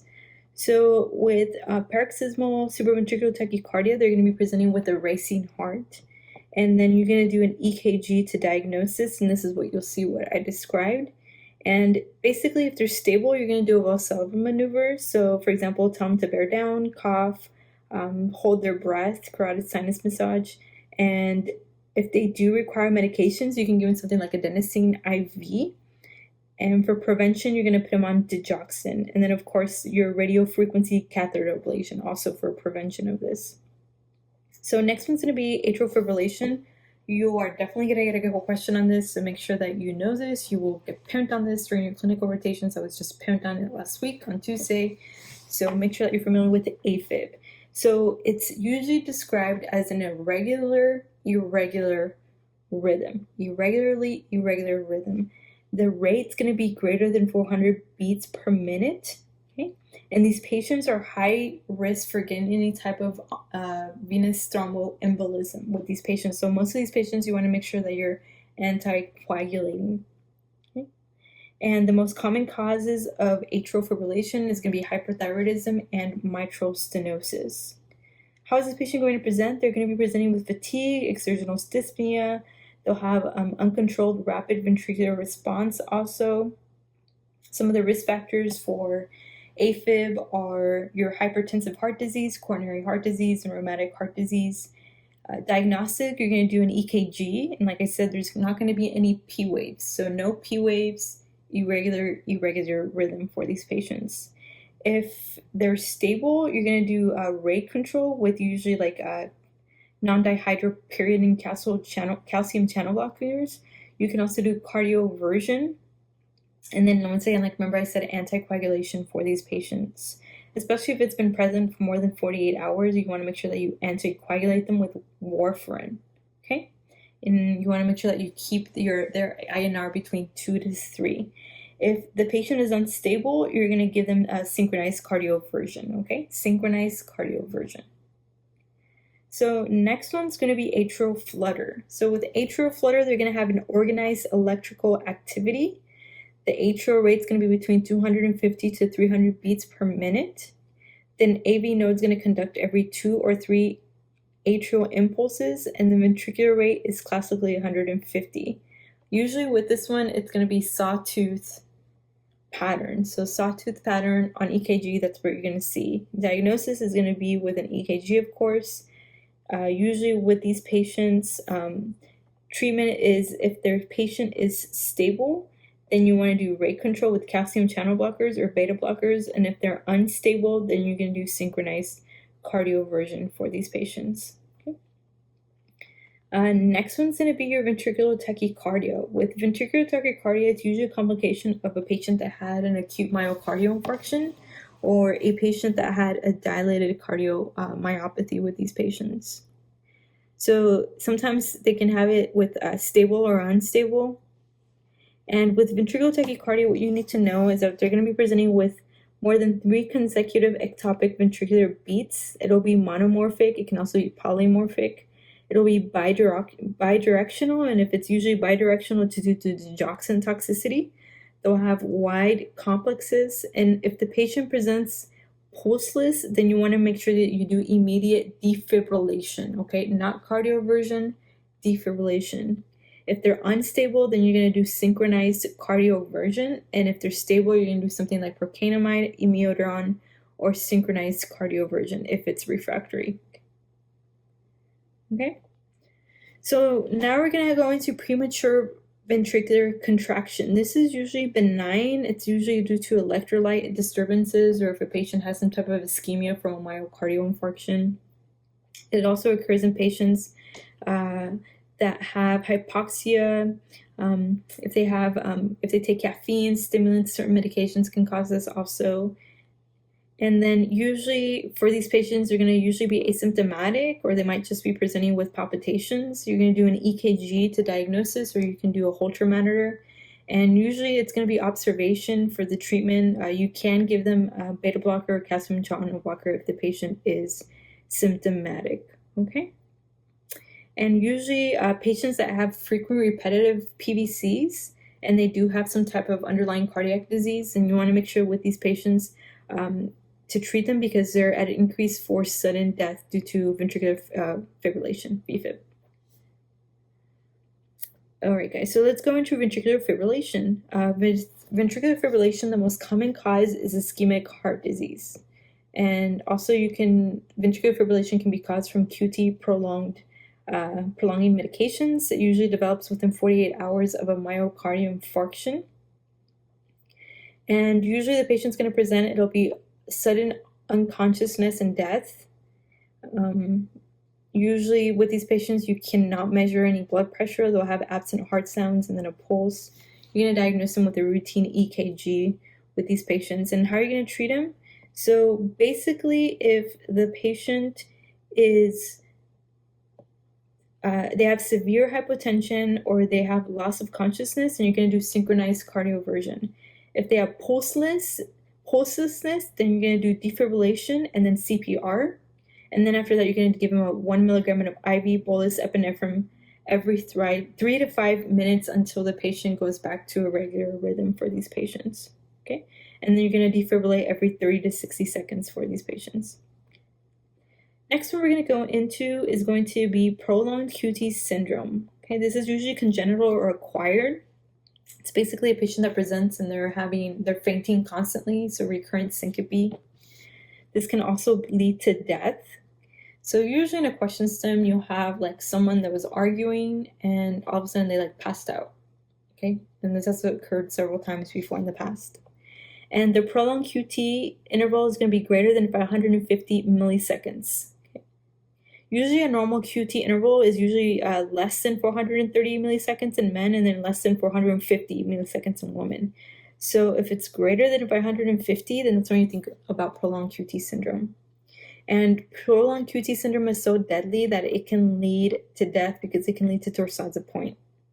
Okay, so it can lead to syncope, seizures, sudden death with these patients. You want to diagnose them, of course, with a routine EKG, and you want to make sure that the treatment for this is you want to discontinue any drugs that might be causing the prolonged QT syndrome for these patients. All right, guys, so next one's going to be torsades of point. That's the one that literally looks like a ribbon, okay? And usually with these patients, it tends to occur simultaneously, and it's usually due to hypomagnesemia. So make sure that you know that torsades of point, it's due to hypomagnesemia and then also hyponatremia. kalemia. And the EKG, you're going to see a continuously changing axis. Treatment for this is going to be IV magnesium, right? Because they are They have a hypomagnesemia with these patients. And then you want to remove whatever drug, if they're taking certain medications that can cause torsades of points. So what are some of the medications that can cause or known to cause torsades of points? So some of the medications that are known to cause torsades of points are like some of your antiarrhythmic medications, also some of your antimicrobials, tricyclic antidepressants also can cause torsades of points. So make sure that you also check the medication list that these patients are taking. Also, if it's recurrent, then you want to make sure that you give them a permanent pacemaker. So next one's going to be sinus bradycardia. Basically, they have a sinus rate that's less than 60 beats per minute. So what's the normal cardiac rate? Between 60 to 100. If it's less than 60, it's sinus bradycardia. If it's greater than 100, it's usually tachycardia. So with these patients, basically, they don't require treatment because sometimes bradycardia can be normal, especially in some athletes. So usually these patients don't require treatment, but if they do have symptoms, then you can give them something like atropine, okay? And then you have sinus tachycardia. Basically, their rate is greater than 100 beats per minute. They're going to be presenting with palpitations. And with these patients, you can give them a beta blocker. I actually do have tachycardia. And they prescribe me a beta blocker, but I don't take it because I just hate how it makes me feel. But I'm currently asymptomatic. I have no symptoms whatsoever. So next one's going to be 6 sinus syndrome, okay? So for 6 sinus syndrome, what you need to know is that for 6 sinus syndrome, it's usually an abnormality of a cardiac impulse formation that may be caused by an intrinsic disease of the sinus node, okay? That makes it unable to pacemake or by extrinsic causes. So it's most commonly found in elderly. It can sometimes occur in heart surgery patients also. It's usually caused by scarring of the heart's conduction systems, all right? We have, if we remember how the heart conduction goes, it can scar that. And usually with 6 sinus syndromes, it tends to be worse with like digoxin, calcium channel blockers, beta blockers. Usually these patients are going to be presenting with like non-specific symptoms like fatigue, palpitations. Sometimes they're usually asymptomatic. How are you going to diagnose it? You're going to do a routine EKG. You'll see sinus bradycardia. And then you'll see loss of P waves also. You can also do a Holter monitor. And if the patient's symptomatic, you're going to give them a permanent pacemaker. Okay. Next one's going to be Wolff-Parkinson-White syndrome. This is going to be present as a narrow complex supraventricular tachycardia. So this is a type of supraventricular tachycardia, okay? And it's narrow complex. The patient is going to be presenting with sudden onset of chest pain, usually without exertion. They'll have palpitations, shortness of breath. They might have syncope, okay? And then how are you going to diagnose these patients? You're going to do a drug screen, you'll do a routine EKG, and this is where you see the delta waves. So the delta waves are the ones that are pathognomonic for Wolff-Parkinson-White syndrome. And you'll also see short PR interval and wide QRS. Make sure that you know this. I had so many questions on this, so they'll try to trick you by telling you how long the PR interval is or the QRS interval. So make sure that you know this. So you're going to see on an EKG a delta wave. It's going to be a short PR interval, but a wide QRS, okay? Once again, delta waves, short PR interval, and wide QRS for these patients, okay? So usually in these patients, basically the AV node is bypassed. So that's why they're having these, this abnormality. They have pre-excitation. So it's an accessory pathway that directly connects the atria and the ventricles that makes them bypass the AV node. So once again, short PR interval, they'll have a delta wave and then a wide QRS complex. And they also might be presenting with like intermittent tachycardia. So basically treatment for this, you do vagal maneuvers, and then you can also do radiofrequency catheter ablation, which is basically the preferred and permanent treatment for these patients. You want to avoid calcium channel blockers in these patients. That's something that you want to know. You want to avoid calcium channel blocker in these patients, okay? All right, so next one we're going to go into our AV blocks, okay? So our AV blocks we're going to go into. So let's go into our AV blocks. Okay, so for our AV blocks, we have our first degree, we have our second degree, and then we have our third degree, okay? So let's start with our first degree AV block. So basically, this is where you have prolonged AV node conduction. With this one, the PR interval is going to be prolonged more than one large square, which is about 5 small squares, or more than 0.2 seconds, okay? So once again, PR interval is going to be prolonged more than one large square, or 5 small squares, or 0.2 seconds, or 200 milliseconds for these patients with first degree AV block, okay? And then usually with first degree AV block, you don't really need to treat it because these patients are usually going to be asymptomatic. You might just find them as find it incidentally when you do the EKG. So next one's going to be second degree AV block. So you have two types. You have your Mobitz or 1 or Winky block, and then you have your Mobitz type 2. Okay. So overall, in general, for second degree AV blocks, with these, what you need to know is that basically some atrial depolarization P waves are allowed to conduct to intervals. So you get a QRS response, but some are completely blocked. So some will go through and then some of them are blocked. So let's go with type 1. So type 1, also known as your Winky block, it's basically your interval is going to get longer, and then it's going to drop, okay, with these patients. So the PR interval is going to get longer, drop. Versus your Mobitz, your first degree, it was just fixed, but it was a long, right? So it was a fixed PR interval, but it was prolonged, but it was the same. Versus your second degree type 1, your PR interval gets longer until it finally drops, okay? Versus your second degree type 2, Mobitz type 2 for AV block, this is where you have identical PR intervals before and after the dropped QRS complex. And this one occurs at the level of the His-Purkinje system. There may be a fixed relationship between the P waves and QRS complexes, like sometimes you'll have a 3-to-1 block for these patients. But with this one, like I said, once again, they'll usually have a series of paced P waves that fail to conduct through the AV node, no QRS. So identical PR intervals before and after the dropped QRS complex for these patients. And with type 2, this is second degree type 2 with these patients. You want to make sure that you follow up with these patients because this can progress to a complete heart block for these patients. So they might need a pacemaker. Versus type 1, it's usually not severe. You usually just observe them the same as first degree. So first degree you observe, second degree type 1 you can observe also. Now when you get to second degree type 2 and then third degree, those are the bad ones that you want to make sure that you are treating these patients, you're following up with them because they might require a pacemaker. So third degree AV block. This is the only heart block where the P waves can be buried. So this is the only heart block where the P waves can be buried. Basically, this happens when conduction of the supraventricular depolarizations to the ventricles is completely blocked. So P waves and QRS complex are completely independent. There's a dissociation between the atria and the ventricles that they're like not communicating whatsoever. And this causes two separate rhythms on the EKG. Okay. So basically there's an automacity focus in the ventricles that escapes to pace the ventricles at its inherent rate. So there's an atrioventricular dissociation, like I said.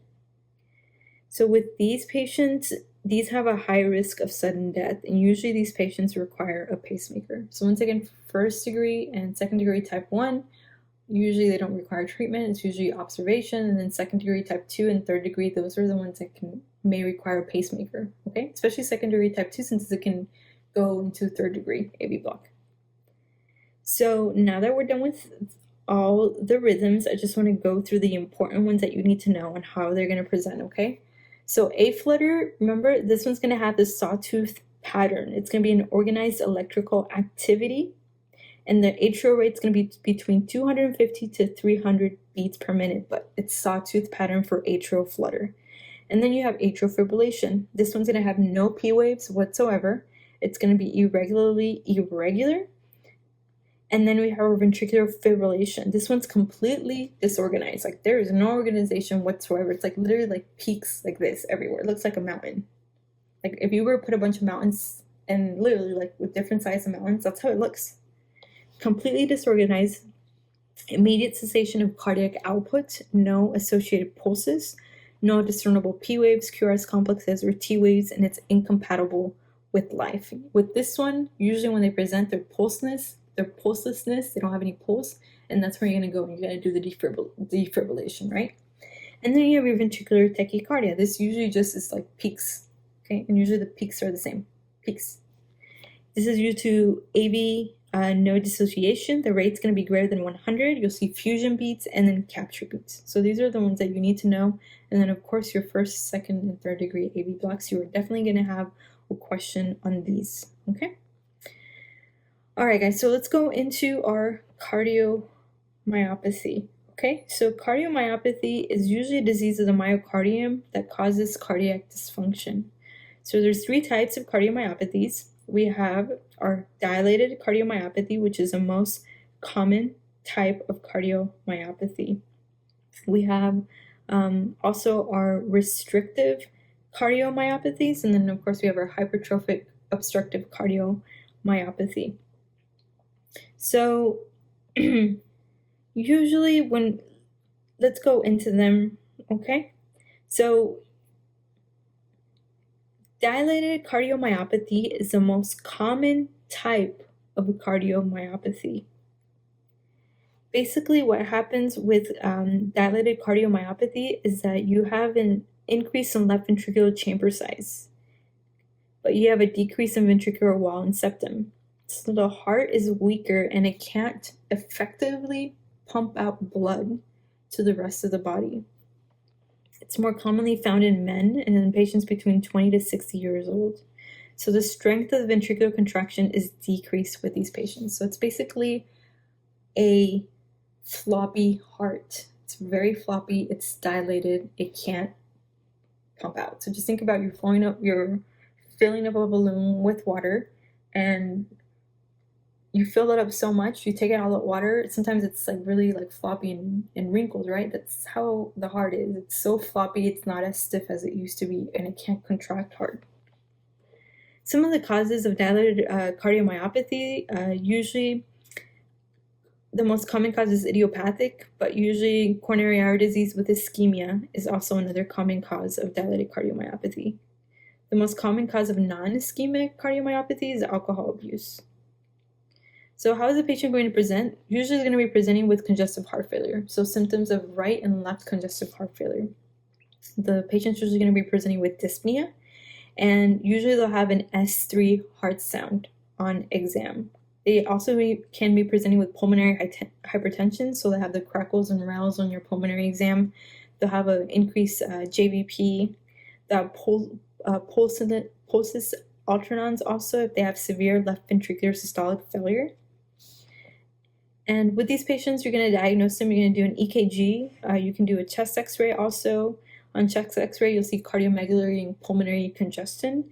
And you also do an echocardiogram. So on echocardiogram, you see left ventricular dilation and dysfunction. You'll also see decreased ejection fraction.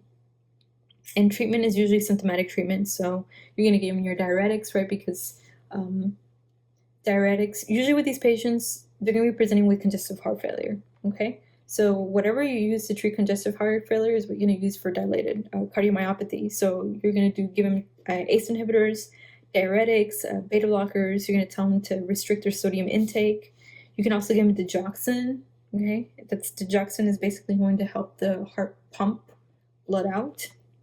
And then sometimes most of these patients do need a heart transplant. And tell them to abstain from alcohol, okay? So dilated cardiomyopathy. So is this a diastolic, or a systolic problem? Okay, so systolic or diastolic dysfunction. This is going to be a systolic. So on exam, remember we were talking about dilated cardiomyopathy. You heard an S3. That's usually goes with systolic dysfunction.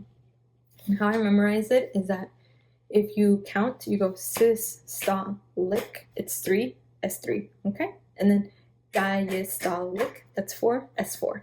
That's how I memorize it. So systolic, S3, diastolic is diastolic, S4. So S3 is going to be related to dilated cardiomyopathy. Okay. So why don't we go into restrictive cardiomyopathy? So this is the opposite of dilated cardiomyopathy. In dilated cardiomyopathy, we had that floppy left ventricle, right? That's like super floppy. It can't like pump blood out because it's just super floppy. In restrictive cardiomyopathy, it's going to be the opposite. It's the heart is like extremely rigid. It's like rigid like this where it can't pump out blood like it used to because it's just super duper rigid. Okay? So basically the walls of the ventricles become stiff. They're not hypertrophic, they're just really, really stiff, like they can't move. And usually some of the causes for this that occurs, you want to think about amyloidosis for these causes. Also radiation, if they had a post-op, if they're diabetic. For these patients, you also want to think about sarcoidosis, also constrictive pericarditis, hemochromatosis for these patients. And usually with these patients, they're going to have small to normal left ventricular size with abnormal diastolic filling patterns. Okay, so diastolically, they can't fill. So remember we talked about so diastolic is when the heart is filling. Okay, systolic is when it's pushing out the blood. So with this one, they're going to have diastolic filling problems. And that makes sense, right? Because the heart is so stiff, they can't fill properly like they usually do. Left ventricular function is usually going to be preserved. And then with these patients, like since we said that amyloidosis is a common cause of restrictive cardiomyopathy, usually with amyloidosis, how it's going to present on your echocardiogram, it's going to mimic hypertrophic obstructive cardiomyopathy, but on echo you'll see bright speckled ground glass appearance. Just to make sure that you know that. And that's when you're like, okay, this is due to amyloidosis. So how is this patient going to present? They're going to have dyspnea, they'll have decreased exercise tolerance. If it's advanced, it might have some right-sided congestive heart failure symptoms like peripheral edema, hepatic congestion, anorexia, nausea, and vomiting. On exam, they'll be presenting with pulmonary hypertension. They'll have a JVD, Kussmaul sign, and then of course they're going to have the S4, right? Because this is due to a diastolic dysfunction, so they have trouble filling. And remember we said diastolic is S4, diastolic S4. So how are you going to diagnose this? Basically, you're doing a chest x-ray, you're going to do an echo, and then the gold standard is going to be an endomyocardial biopsy to let you know what is the cause of the restrictive myopathy. Treatment for this is going to be usually with diuretics and then also vasodilators. And then you're going to treat whatever is the underlying cause. So if it's hemochromatosis, then you're going to do phlebotomy, right? And if it's sarcoidosis, you're going to give them glucocorticosteroids. And then if it's amyloidosis, unfortunately, there's no treatment for that. So let's go into our HOCM, also known as our hypertrophic cardiomyopathy. With these patients, usually they're going to present as a young patient. They're going to have exertion, syncope, and then dyspnea on exertion. This one's a common one where you have the athletes that can die. They're running and they just like drop dead. So usually this is what's associated with hypertrophic cardiomyopathy. It's sudden death during exertion with these patients. So with HOCM, most of these patients are also going to have a family history since it's autosomal dominant. And in HOCM, what happens is that you have this stiff hypertrophied ventricle with increased diastolic filling pressure. So these patients are going to be presenting with diastolic dysfunction. It's a diastolic dysfunction. So on exam, this patient is going to present like with dyspnea, like I said. They're going to have a loud S4 gallop. They'll have a harsh systolic crescendo, decrescendo murmur heard at the left upper sternal border. See, even though the murmur is going to be systolic, it is due to a diastolic dysfunction, and then you're going to have a loud S4 gallop with these patients. Another thing that you need to know about this is that basically with these patients, how is their murmur going to increase? This is something that's like highly tested on the exam. The murmur is going to increase with Valsalva, or when the patient's standing up, and it's going to decrease with squatting and Trendelenburg. So this is usually pathognomonic for hokum, okay? So murmur increases with Valsalva or standing up, and then it decreases with squatting or Trendelenburg. Okay? And then another thing about this is how are you going to diagnose this? You're going to basically do an EKG, and this is where you're going to see nonspecific ST and T wave changes, and then you're going to see left ventricular hypertrophy. You're also going to do an echocardiogram, and this is going to show you that the patient has diastolic dysfunction once again, and they have asymmetric septal hypertrophy, so it's greater than 15 millimeters. Treatment's going to be with beta blockers. These are usually the first line for these patients, and then sometimes surgery is needed. This is only for like severe cases. And then you want to make sure that you educate the patient to avoid extreme exertion or strenuous exercise and to avoid dehydration. Okay, guys, so let's go into our congestive heart failure now, okay? Congestive heart failure is usually a decompensated heart failure. And how are you going to tell that the patient has congestive heart failure on your physical exam or chest x-ray? Is that on your physical exam, you're going to see an audible S3. So remember with S3, we associated with systolic, right? This one, systolic. So systolic S3. And with these patients, you'll also see increased jugular venous pressure and then pulmonary edema on chest x-ray. Now, the symptoms are going to present on whether they have left ventricular failure or right ventricular failure. So if you think about your anatomy, right? So the right ventricular failure is usually associated with the body versus a left ventricular failure that's with the lungs, right? So if it's anything that's left ventricular failure, it's going to be associated with anything that's pulmonary. So they might be presenting with pulmonary congestion. And then your right side, it's going to be your edema, right? You might have like the hepatomegaly, your peripheral edema with these patients. So with left ventricular failure, shortness of breath is actually the most common symptom for left ventricular failure. And then right ventricular failure, they'll have fluid overload, which is really common. I saw this a lot during clinic. And the most common cause of systolic heart failure is ischemic cardiomyopathy, which is coronary artery disease. And then usually, like we discussed earlier, systolic dysfunction is usually difficulty with ventricular contraction. Okay, so the ventricle is not contracting to push blood. Diastolic dysfunction, basically the ventricle has difficulty relaxing. And with these patients, they're going to have preserved ejection fracture. So diastolic dysfunction is going to have preserved ejection fraction, right? Because the problem is not with ejecting, right? Ejecting the blood or pumping out the blood. No, the problem is with the ventricles relaxing. And that's why in diastolic, you have heart failure with preserved ejection fraction. Versus systolic dysfunction, you have difficulty with ventricular contraction. So with diastolic dysfunction, this usually is due to hypertension and sometimes associated with aging. And usually with diastolic, what are you going to hear? It's going to be an S4, right? Diastolic versus S3, it's going to be systolic. Treatment is usually aimed at improving symptoms and then treating comorbidities. And the most common cause of right-sided heart failure is what? Left-sided heart failure. That makes sense, right? So if everything's backing up, it's going to cause right-sided heart failure. So let's go into what are some of the causes, some of the risk factors for congestive heart failure. So remember we talked about that the most common cause of congestive heart failure is what? Coronary artery disease. Make sure that you know this. You're going to get a question on this. I actually just had a question on this on the quiz yesterday, and it didn't even say coronary artery disease. It said atherosclerosis, and that's what it is. Coronary artery disease, atherosclerosis. That's the most common cause of congestive heart failure. Other causes are hypertension and also diabetes. I know one of my classmates chose diabetes, and I was like, no, it's not diabetes. the number one cause of congestive heart failure is coronary artery disease.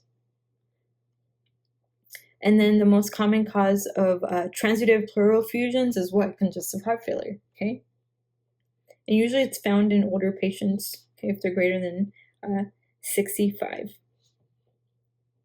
So real quick, guys, I want to go into the differences. I know I briefly mentioned it, but I want to go into a little bit more. How are you going to find, what are you going to find on the left-sided heart failure and then on your right-sided? Okay, so what are you going to find on your right-sided heart failure and then your left-sided heart failure? So left-sided heart failure. Left-sided heart failure, you're going to find anything that's related to your pulmonary, right, your lungs. So this patient's going to be presenting a paroxysmal nocturnal dyspnea. They'll have elevated pulmonary capillary wedge pressure. They'll have pulmonary congestion, so they'll be complaining of cough, crackles, wheezing. They'll have blood-tinged sputum, tachypnea. They'll be restless. Also, the patient's going to be presenting with confusion, orthopnea, tachycardia, exertional dyspnea, fatigue, cyanosis. And then if they have right-sided heart failure, they're going to be presenting with fatigue, ascites, okay, enlarged liver and spleen, distended jugular veins, anorexia, complaints of GI distress, weight gain, dependent edema also. So left-sided, once again, it's usually pulmonary. If it's right-sided, it involves the rest of the body. So on physical exam in general for congestive heart failure, some of the signs you'll see is going to be a Cheyne-Stokes breathing, which is a periodic cyclic respiration. So remember we talked about the breathing. Which one is pathognomonic for DKA or increased anion gap acidosis? So for that one, we said it was a Kussmaul breathing, right? The Kussmaul breathing, DKA, increased anion gap acidosis. What about for CHF? It's a Cheyne-Stokes breathing, periodic cyclic respiration. These patients also will have rales or crackles. That's usually pathognomonic for congestive heart failure. So if you read a question, they have JVD, they have peripheral edema, that you're going to be like, okay, this patient's fluid overload. And then you see that they have crackles on your lung exam, then you are thinking about congestive heart failure. And then, of course, your heart sounds, right? If it's S3, it's going to be what? Systolic heart failure, and this is usually going to be reduced ejection fraction, versus diastolic, it's going to be S4. This is going to be preserved ejection fraction. How you probably hear it in the clinic and in the hospital is you'll see heart failure with preserved ejection fraction, which is going to be what? It's going to be diastolic dysfunction. And then preserved ejection, heart failure with reduced ejection fraction, this is going to be systolic, right? All right, guys, so how are you going to diagnose these patients? So if it's a new patient, you want to make sure that you do a CBC, a CMP. You want to look at their glucose, their lipids, TSH. My doctor would even say creatinine levels and your GFR, because sometimes the kidneys can be damaged in these cases. But you're going to do also a serum BNP. Okay. Usually this is going to be elevated in patients that have heart failure, and this helps you differentiate between shortness of breath and heart failure from non-cardiac issues. You also want to do an EKG. On chest X-ray, you're going to look for curly B lines, which are usually pathognomonic for congestive heart failure. And then you can also do an echocardiogram. This is usually going to help you differentiate heart failure with or without preserved diastolic function. How are you going to treat these patients? Basically, we have the pathognomonic of LMNOP. So you get your diuretics like Lasix, which is an L. M is going to be morphine, N is going to be nitrates, O is going to be oxygen, and then of course their position. You can also put them on ACE inhibitors and diuretics plus diuretics for maintenance, and then calcium channel blockers in diastolic heart failure. Does that make sense, right? Because diastolic is usually due to what? It's the ventricles in the heart is just so stiff, okay, and it can't move. So calcium channel blockers are going to help that heart relax. But since systolic is the most common cause and the majority of causes of congestive heart failure, this is why you treat them with Lasix, because these patients are over, they have a lot of volume, they're over fluid. And usually with these patients, they have a very poor prognosis. they develop chronic kidney disease with these patients. So just make sure you keep that in the back of your mind. All right, guys. So now what we want to go into is coronary vascular disease. Make sure you know this. You are definitely going to have a question. Like I said, majority of this exam for your EOR for internal medicine is cardio. So make sure that you're familiar with coronary vascular disease. So with coronary vascular disease, basically, how are you going to treat him? Okay? And coronary vascular disease is usually due to atherosclerosis, right? So you have the vessels that go to the heart, and what happens is that you have increased amount of lipids or just fat gets stuck in the vessels, and if they get stuck so much, they can occlude the vessel and it can cause a heart attack, right? Because you're not getting any blood to the heart. So this is why it's really important that we treat these patients that have high risk of getting a heart attack, whether it's because their lipid levels are crazy, their triglyceride levels are crazy, the cholesterol levels are crazy. So that's why we want to make sure that we treat these patients, because not only can it cause obstruction, because that vessel is occluded, sometimes that plaque that's there will sometimes just like come out, or it'll displace from the vessel, and it'll go and it'll clot somewhere else. Okay, so that's why we have to make sure that we treat these patients. So according to the PA exam review rotation book, they have a really good basically chart in how to follow, how you can treat these patients. So let's go through it. So say that we have a patient that we know that they have atherosclerotic cardiovascular disease, and this patient is basically, we know that they have it, and this patient is younger than 75 years old. What are we going to do? We're going to start them on high intensity statins. Okay, so we make sure that we start them on high intensity statins. What are our high intensity statins? Atorvastatin, 40 to 80 milligrams per day, and then we have also rosuvastatin, 20 to 40 milligrams per day. These are our high intensity statins. So you have a patient with known atherosclerotic cardiovascular disease, and they are older than 75 years old. You're going to start them on a high intensity statin. Okay, so say that you have this patient that's older than 75 years old. They have atherosclerotic heart disease, atherosclerotic cardiovascular disease. You started them on a high intensity statin, and this patient is just not responding well to the treatment.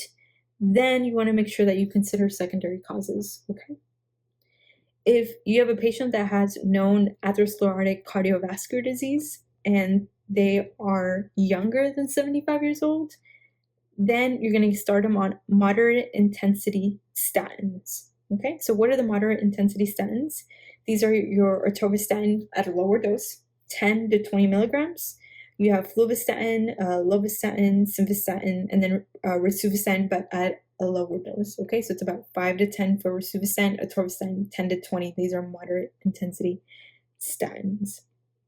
So what about if you have a patient that has no atherosclerotic cardiovascular disease, and this patient is older than 21, but you did an LDL level and their LDL level is greater than 190?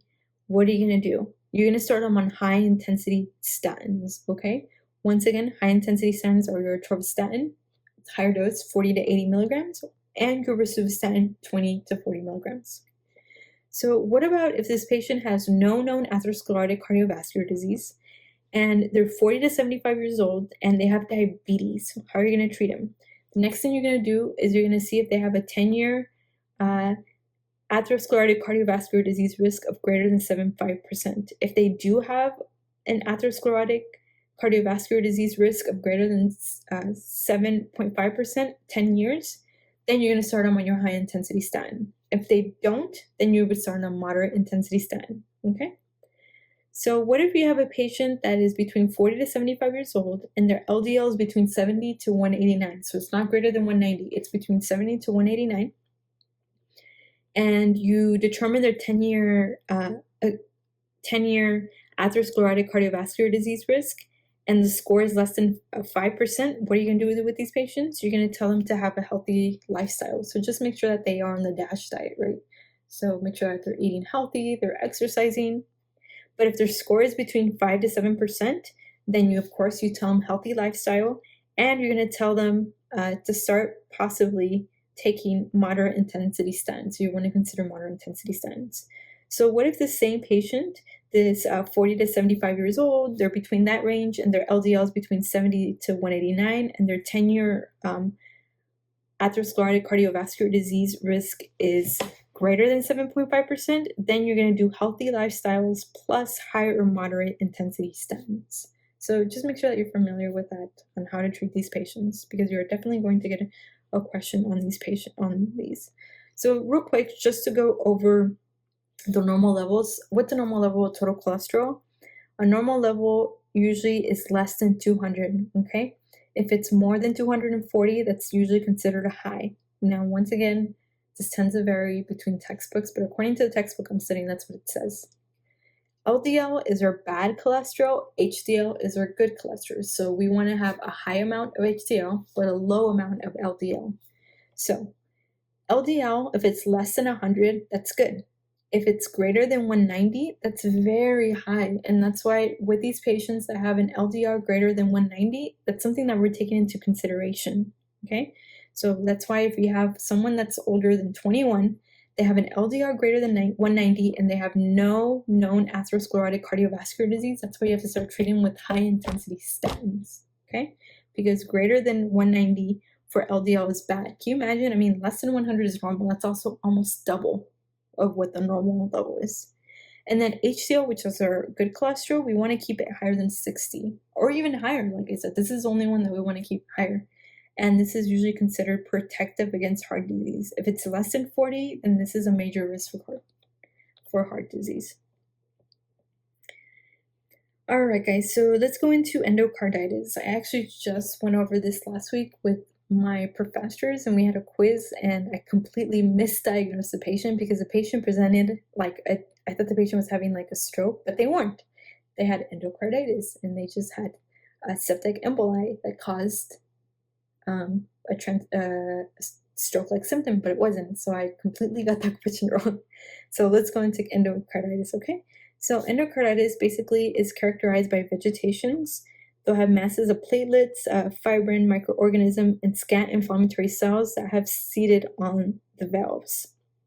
What you need to know is that the most commonly valve involved in endocarditis is the mitral valve, except for IV drug users. If it's IV drug users, the most commonly involved valve is going to be what? The tricuspid valve, okay? Also, another thing that you want to know is that there's two courses. So you have your subacute, and then you have your acute course. So make sure that you know this, because you are definitely going to get a question, and I know it's tripped me up several times, and I always confuse these. So subacute and acute, make sure that you know this. So let's go into acute course. So in acute, the patient's going to be febrile. They'll have massive vegetations that basically damage the structures really quickly. They can metastasize to extracardiac sites and progress to death within weeks. This is where you have your septic emboli that I missed on my question. So it's defined as an infection of normal valves with a virulent organism like MRSA, the most common one, okay? So that's going to be acute. Now the subacute, it's more indolent. It slowly causes and damages the heart, and it rarely metastasizes.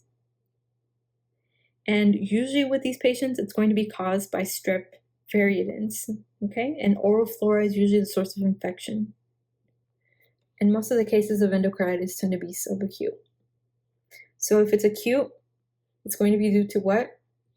Staph aureus. If it's subacute, it's going to be due to streptococcus dental infections. Once again, acute, staph, subacute, strep. Make sure that you know this. You're going to get a question, and it's going to ask you what is the organism that's causing this, and you have to define whether it's a subacute or acute. If it's acute, it's staph. If it's subacute, it's streptococcus. All right, guys. So another thing that you need to know is that prostatic valve endocarditis, this tends to be due to Staphylococcus epidermidis. So If the patient has a prosthetic valve endocarditis, think about Staphylococcus epidermidis, okay? Also, if a patient has a history of GI or GU procedures, then you want to think about anything that's related with enterococci, which makes sense, right? Because E. coli or enterococcus likes to live in the gut. All right, so another one you want to know is that Hasix is that's a mnemonic. The Haemophilus, Actinobacillus, Cardiobacterium, Eikenella, and Kingella are gram-negative organisms that are associated with the development of large vegetations and are often hard to culture. So if you get a culture and it's negative and the patient is still presenting with endocarditis, then you want to think about Hasix. So any of these bacteria that can be the cause of endocarditis. So how is the patient going to be presenting? The patient is going to present with a fever. They have a low-grade fever if it's associated with subacute endocarditis. Once again, what was subacute? Subacute is due to streptococcus infections, right? And then high fevers is if it's associated with acute endocarditis, which is going to be due to Staph aureus. Okay, so fever sometimes can be blunted in elderly if their patient's debilitated or if the patient has renal failure. The patient also is going to be presenting with a new onset of a murmur. If you have a patient that they're young, IV drug user, they had a new murmur. I want to think about endocarditis, right? So heart murmurs are going to have a new regurgitation murmur.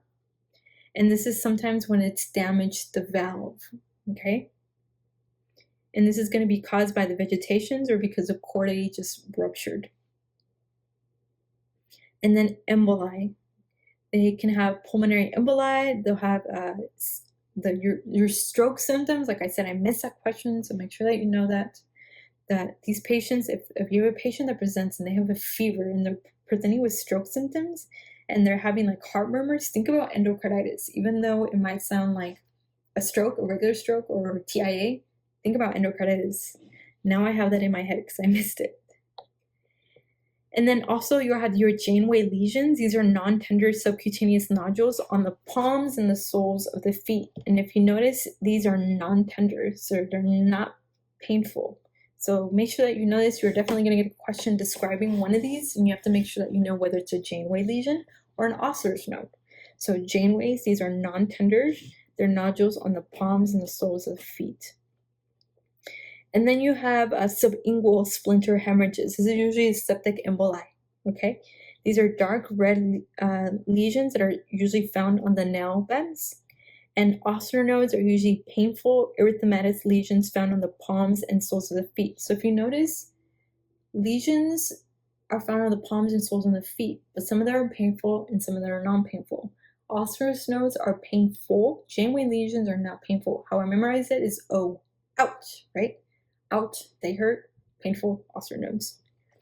The patients also are going to be presenting with bone or joint pain, anorexia, weight loss, fatigue. They'll have raw spots like retinal hemorrhages with white spots also.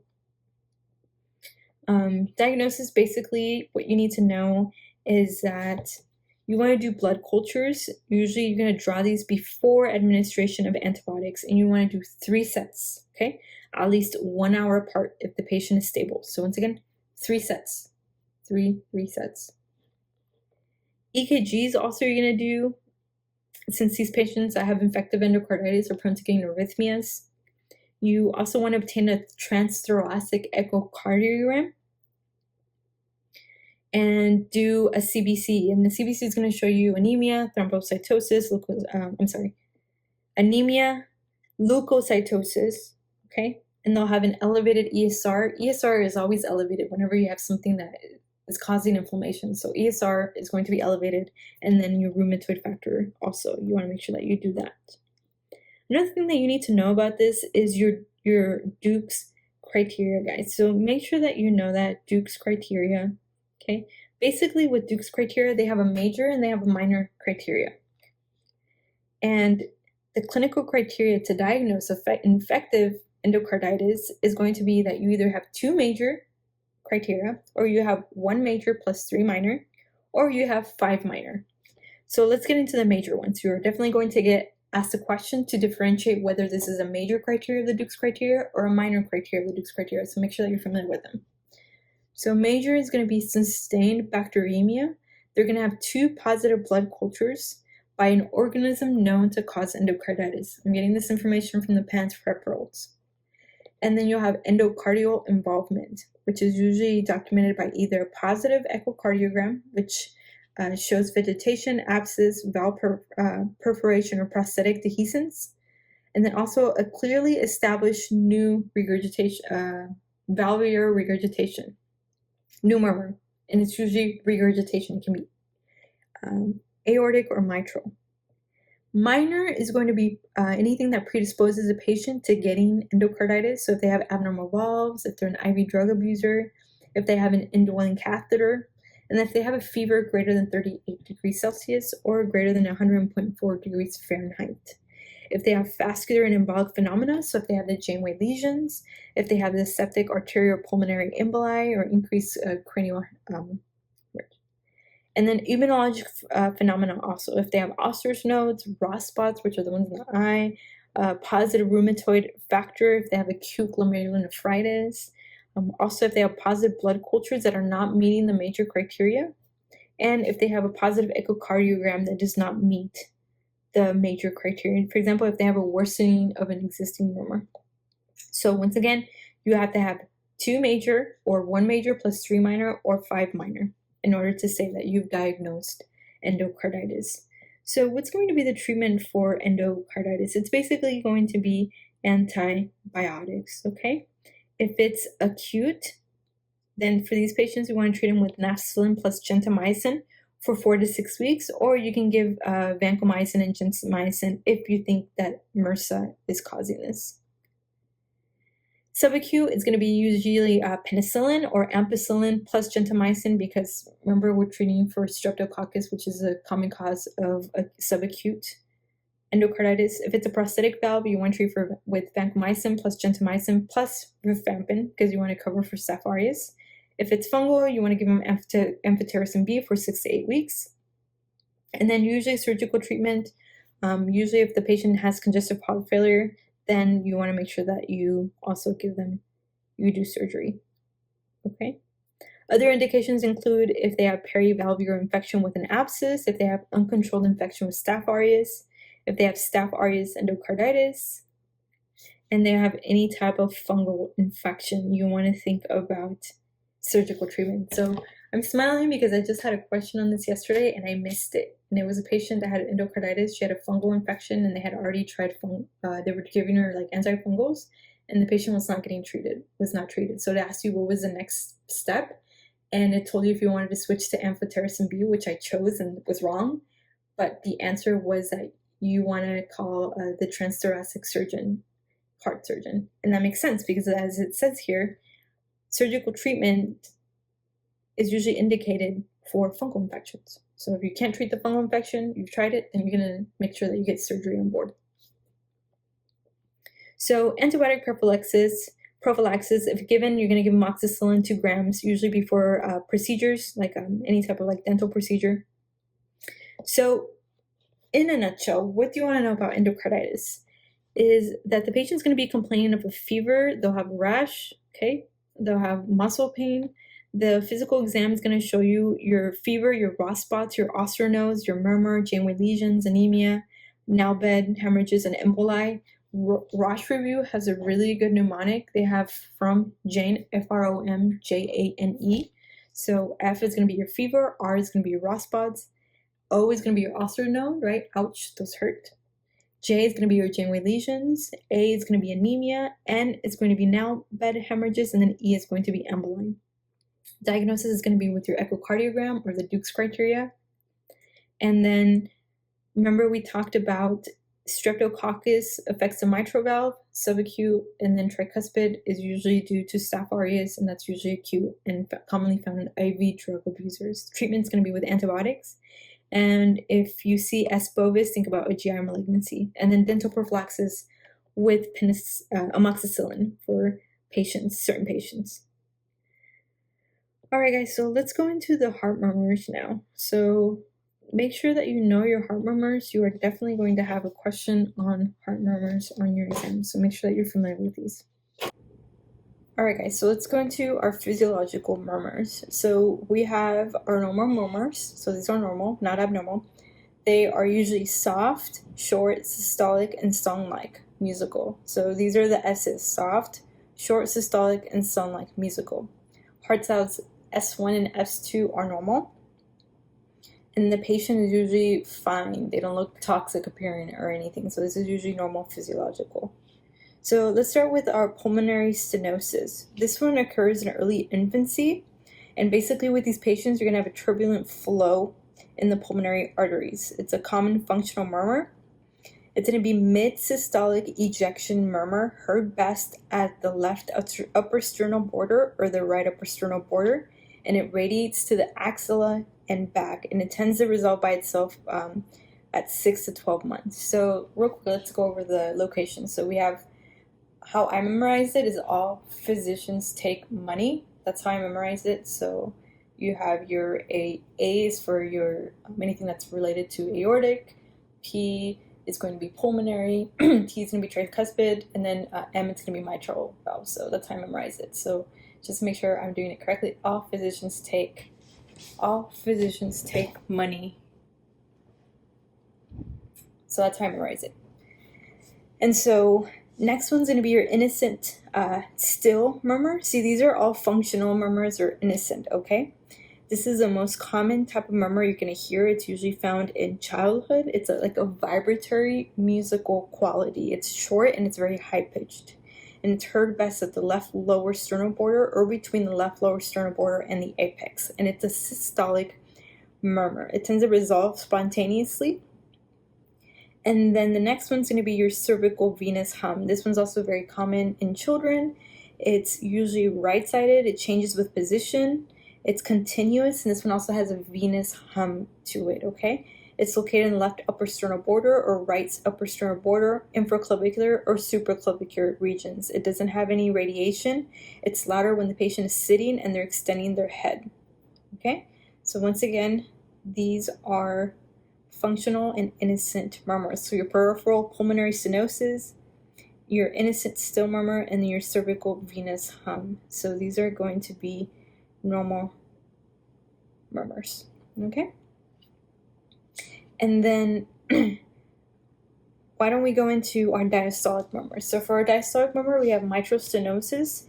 This is going to be rumbling. It's best heard at the apex, okay? The duration of murmur correlates with severity, and it's accentuated by exercise. So mitral stenosis, it's going to be rumbling, okay? Best heard at the apex. That makes sense because remember, if we do the all physicians take money, that's usually in the apex. So it'll be like right here. All physicians take money. So it'll be in the apex. That makes sense. Mitral stenosis. And it's going to be rumbling. It's going to be accentuated by exercise. And then you have aortic regurgitation. This one's going to be a blowing murmur. It's first heard along the left sternal border, okay? And then this one's going to be presenting with an Austin Flint murmur that's low-pitched, soft rumbling, and it's associated with a hammer pulse. So once again, hammer pulse, aortic regurgitation. Pulmonary regurgitation, this one's going to be a high-pitched, decrescendo murmur. It's going to be heard along the right sternal border, and it's louder with inspiration, okay? So anything that is right-sided is going to be louder with inspiration. How I memorize it is that you have the I for inspiration, and then you have the I in right. So louder with inspiration. And then you have tricuspid stenosis. This one's going to be a late this diastolic or early pre-systolic murmur. It's heard along the left sternal border and over the xiphoid process. This murmur increases with inspiration and then it diminishes with expiration. So tricuspid stenosis, the tricuspid valve is found on the right side of the heart, so that's why it makes sense. It's going to increase with inspiration. So make sure that you're also pay attention to what it tells you in the question stem. If it says that it increases with inspiration, then think about a right-sided. Anything that's on the right. Remember, right eye, inspiration starts with an I. So those are the diastolic murmurs. Now we're going to go on to our systolic murmurs, okay? So mitral regurgitation, this is going to be a hollow systolic murmur. It's best heard at the apex and it radiates to the axilla and it decreases with Valsalva. Then we have our mitral valve prolapse. This one's going to be very commonly found in young women. It'll be a young woman that's going to be presenting, and they're going to have a mid-systolic click. It decreases with squatting, and the click and murmur tend to occur earlier. Okay, so it's going to be a mid-systolic click. It'll be found in a healthy young woman with mitral valve prolapse. And usually with these patients, you just have to make sure that you observe it. Aortic stenosis. So aortic stenosis is going to be a harsh, mid-systolic, I'm sorry guys, it's going to be a harsh, mid-systolic. It's going to be heard best at the right second intercostal space. So if we go through it again, all physicians take money, so that makes sense. It's aortic stenosis. It's going to be located in the right intercostal space. It's going to be radiating to the carotid, okay? And then with the aortic stenosis, what you want to know is this one's very commonly found in old people. So the mnemonic I know for aortic stenosis is going to be SAD, which is going to be presenting with syncope. They'll have angina and dyspnea. So if they have these three symptoms and then the patient is an older patient, then you want to think about aortic stenosis with these patients. And it's going to be older. Sometimes that murmur can be decrescendo, crescendo murmur for these patients, but you want to make sure that you know it radiates to the carotid. And then you have pulmonary stenosis. This is going to be a mid-systolic murmur. It's best heard at the left second intercostal space, and then it may or may not present with an S4 heart sound. Tricuspid regurgitation. This one's a blowing, hollow systolic murmur. It increases with inspiration. Once again, it's on the right side, so it's that's why it increases with inspiration, and it reduces with expiration. And then we have finally our HOCM murmur, which is our hypertrophic obstructive cardiomyopathy. They decrease with hand grip maneuvers and with squatting and lying supine, and it increases with Valsalva and standing. So now that we've discussed how these murmurs are going to present, why don't we talk about what is the number one etiology of the murmurs? So mitral stenosis, it's usually due to rheumatic fever for these patients. It's going to be a diastolic murmur, right? Mitral regurgitation is usually due to ischemia or an infarct of the heart. This is going to be a systolic murmur, right? Aortic stenosis, like I mentioned, it's usually due to normal aging, calcification. The patient is usually going to be an older patient. The mnemonic we had was SAD, right? They're going to have syncope, angina, and dyspnea. And then we have aortic regurgitation, which is usually idiopathic. This is a diastolic murmur. Mitral valve prolapse and HOCM are both going to be due to congenital causes, okay? So, usually, like I said, with mitral valve prolapse, it's going to be a female. The patient's going to be presenting with palpitations, chest pain. If it's HOCM, it'll be a young patient. It'll be usually an athletic patient who basically passed out, so they'll have syncope, or they might just have a sudden death. Sometimes the question will just say that there was an athlete that just died on the field and they were completely healthy. So HOCM is related with that. Mitral stenosis, like we said, rheumatic fever, it can also be found in immigrants, okay? Pregnant patients, aortic stenosis. With these patients, they'll have pulsus tardis a parvis. Like I said, it'll be like a crescendo, decrescendo murmur for these patients.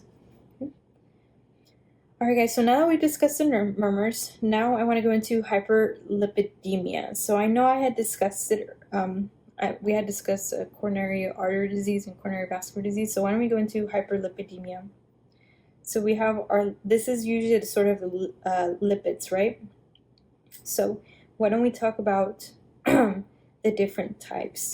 So we have chylomicrons. These have high fat and triglyceride content. They're low cholesterol and protein content, and then they are the largest and least dense. Okay. Now we have LDL. This one's a main carrier of cholesterol. It's synthesized by the liver to take cholesterol to the peripheral tissues, and it's removed by the liver. And then we have HDL. This one carries cholesterol from the tissues back to the liver. This one's the smallest in diameter, but it's the most dense because it has the highest amount of protein and least amount of triglycerides and fat. So this one's a good cholesterol, right? The HDL. So atherogenesis, what is this? Basically, it's a development of plaque within the walls of blood vessels due to a complex interaction with elements, vessel wall abnormalities, alterations in blood flow, And pathogenesis involves inflammation, activation of endothelial cells, and monocytes. So there are secondary causes of hyperlipidemia that you want to make sure that you are familiar with. So if you have a patient that presents with elevated LDL, sometimes it can be due to their diet. Sometimes the patient is anorexic. I know, I was like in shock when I found this out, that these patients can present with elevated LDL, patients that are anorexic. So make sure that you have that in the back of your mind. Also, if they have weight gain, if they eat a lot of saturated trans fat. In regards to drugs that can cause an increase in LDL, certain diuretics like your thiazide, cyclosporin, corticosteroids, amiodarone, and then diseases that can cause your elevated LDL is going to be biliary obstruction. If they have nephrotic syndrome, that makes sense, right? Because you're losing all your proteins, and so the liver tries to make more protein. And when it starts doing that, it makes you in a hypercoagulable state, which can cause thrombosis.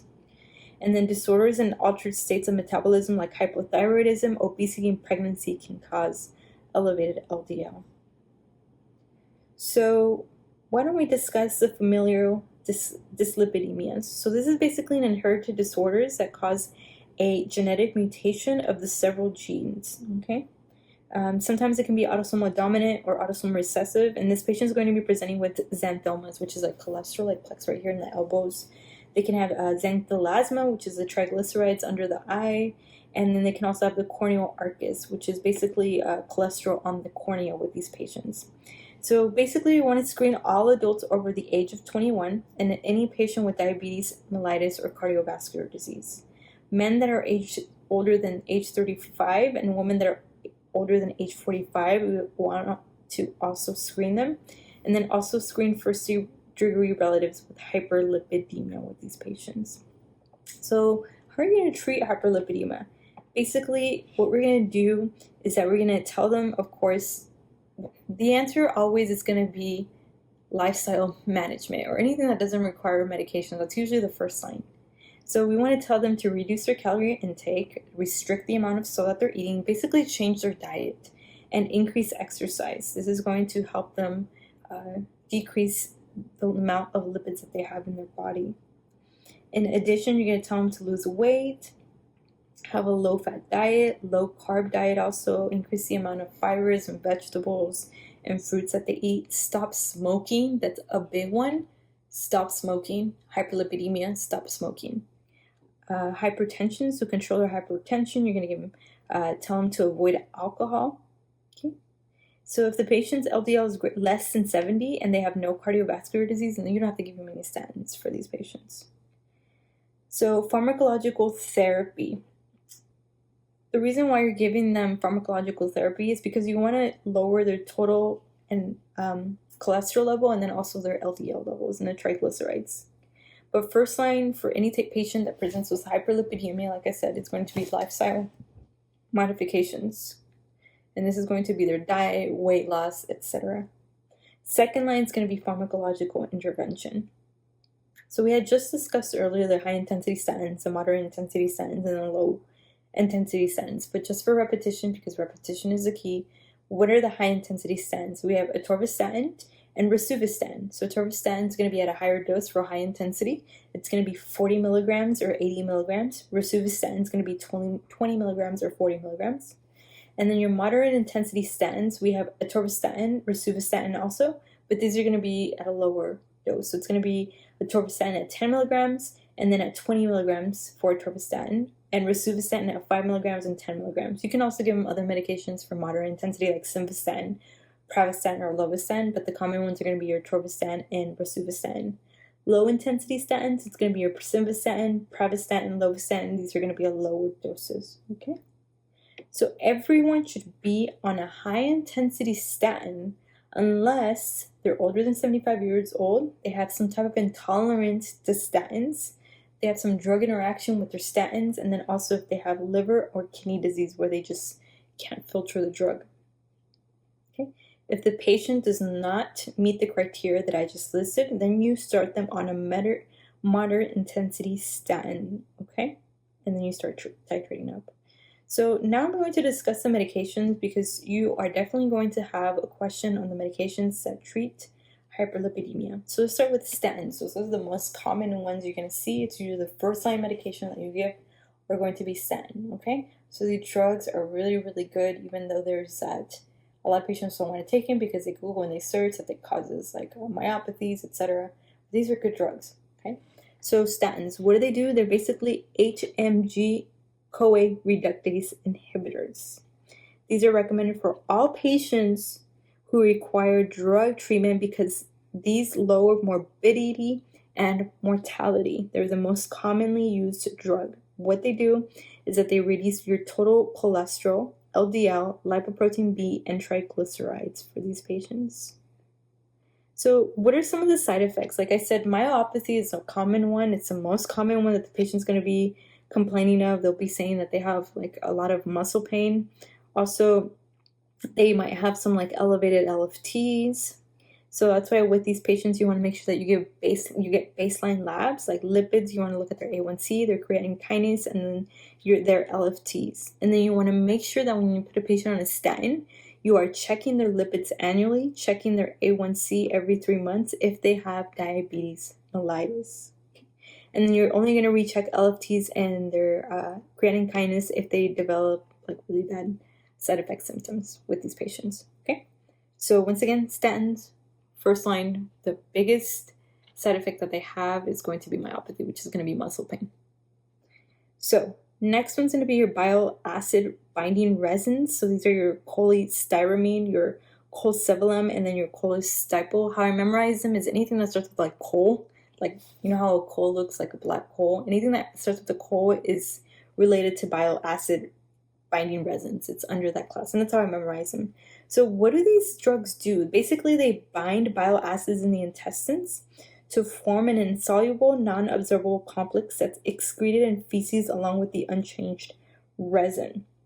What they do is that they increase the expression of LDL, and then they decrease plasma cholesterol levels. Okay, so when is bile acid binding resins going to be? It's going to be used in patients that have elevated LDL, and it's usually used in combination with other drugs. With these drugs, you want to make sure that the patient takes them with a meal. Okay. Now, what are some of the side effects of these drugs? They can cause nausea, vomiting, dyspepsia, flatulence, diarrhea. That makes sense, right? Because they do work in the intestine. They can also have malabsorption of fat-soluble vitamins like vitamin K, and they can also have constipation, fatigue, myalgia. So, bile acid binding resins. So let's go on to the next one. Fibric acid derivatives. These are going to be anything that ends in fibrate. Okay, you have your fenofibrate, you have your fenofibric acid, you have gemfibrozole. So anything that has like fibro in there, you know it's a fibric acid derivative. So what do these do? Basically, what they do is that they function to increase the transcription of genes for lipoprotein lipase. Okay? They activate lipoprotein lipase, promoting delivery of triglycerides to adipose tissue, and basically they decrease triglyceride production. That's what they do. Triglyceride production, they decrease it, okay? Versus our statins, what they did is that they decrease the LDL amount. Fibric acid derivatives are good at decreasing triglyceride levels. So usually it's used for treatment of hypertriglyceridemia. That's what it's used for. So if a patient has increased triglycerides or LDL is fine, then you can think about giving them a fibric acid derivative.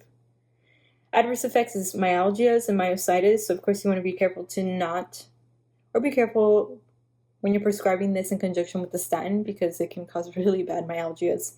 And these drugs also cause myositis. They cause also elevated LFTs and transaminases and then cholelithiasis, which makes sense, right? Gallstones. Next, we're going to go into our omega-3 fatty acids. They reduce the amount of triglyceride synthesis by the liver, and it can be used in combination therapy to treat severe hypertriglyceridemia. So next one's going to be ezetimibe. Sorry guys, ezetimibe. This is the only non-statin lipid lowering agent that has proven to add effects on the prevention of cardiovascular adverse effects. So just make sure that you know that. What does it do? It decreases total cholesterol, LDL, and triglycerides while increasing HDL for these patients. So what is it going to be used for? It's going to be used to reduce total cholesterol, LDL, and non-HDL in patients with primary hyperlipidemia. And it's usually used as an adjunct therapy with other medications, so you can add it with your statins and your fibrates. The main side effects with ezetimibe is going to be diarrhea. So make sure you know that. Diarrhea is ezetimibe. And then you have your PCSK9 inhibitors, like your evolocumab, and then you have your alirocumab. Sorry, I'm pronouncing these very wrong. These are basically monoclonal antibodies, and what they do is that they decrease LDL receptor degradation and increase LDL clearance. They're used for patients that have familial hypercholesterolemia or cardiovascular disease that require additional lowering of LDL. Okay. And then we have niacin. This one reduces VLDL secretion and enhances VLDL clearance. It decreases LDL and triglyceride and increases HDL for these patients. Okay. So niacin, what you need to know is that it's basically used in adjunct as a treatment of dyslipidemia, and it can be used to treat elevated LDL.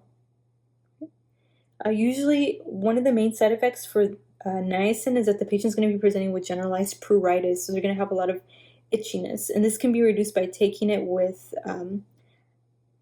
after meals and taking aspirin 30 minutes prior to each dose, which is interesting, right? So just make sure that you know that if you have a patient that they're taking niacin and they're complaining that they get really itchy, tell them to take this medication after meals and to take aspirin 30 minutes before each dose, okay? So now we are finished with all the drugs that you need to know for hyperlipidemia. So just make sure that you're familiar with the side effects of these drugs. What is their mode of action? Definitely statins. The big thing about statins is that they cause myopathies. So make sure that you know that. The big thing about your bile acid binding medicines is that patients don't like taking them because it causes a lot of GI issues. Okay. Make sure that with ezetimibe it causes diarrhea. And then with niacin, it causes that flushing. It can be prevented by telling the patient to take it with a meal and then also taking aspirin.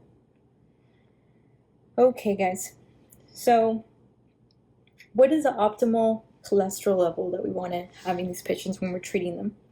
So total cholesterol has to be less than 200. Remember, we were discussing what are the normal levels. Total cholesterol has to be less than 100. LDL should be less than 100, preferably less than 70. HDL should be more than 60. The higher the better, because remember, if it's less than 40, we don't want that. That's bad. And then triglycerides should be less than 150. Alright guys, so let's go into hypertension. I actually just finished giving a presentation about hypertension to my preceptor, my doctor, for my nephrology rotation, so I should be pretty good on this one because we had a huge discussion, me, the PA, and the doctor about this. So hypertension, what we want to know is that when we're measuring hypertension, we're really worried, or we're focusing usually on the systolic blood pressure, according to what I was studying earlier. Okay, so with hypertension, what's the pathogenesis? It develops because of increased sympathetic activity. You have increased angiotensin II activity or increased mineralocorticoid activity. Okay, and then with hypertension, what we want to know also is basically how to take a good blood pressure. So the patient has to make sure that they're sitting down. Okay, they have their back supported. They are not crossing their legs, and that when they're taking their blood pressure, they are choosing the appropriate cuff size, okay? And if not, sometimes this can cause false elevated blood pressure for hypertension. So that's why you want to make sure that you take this into consideration, okay? When you're taking a blood pressure for a patient. If it's elevated, and for example, you're in the clinic, you want to make sure you would take it again. Sometimes patients can have a white coat hypertension, which is basically saying that they get nervous of being in the clinic and that's why they're hypertensive. Or they can have mass hypertension also. But in regards to this exam, we're just going to talk about generalized hypertension. Okay, so blood pressure classification. Basically, normal blood pressure should be less than 120, which is your systolic, over 80 diastolic. So that's going to be your normal blood pressure. And this just changed. So now hypertension is categorized as greater than 130 over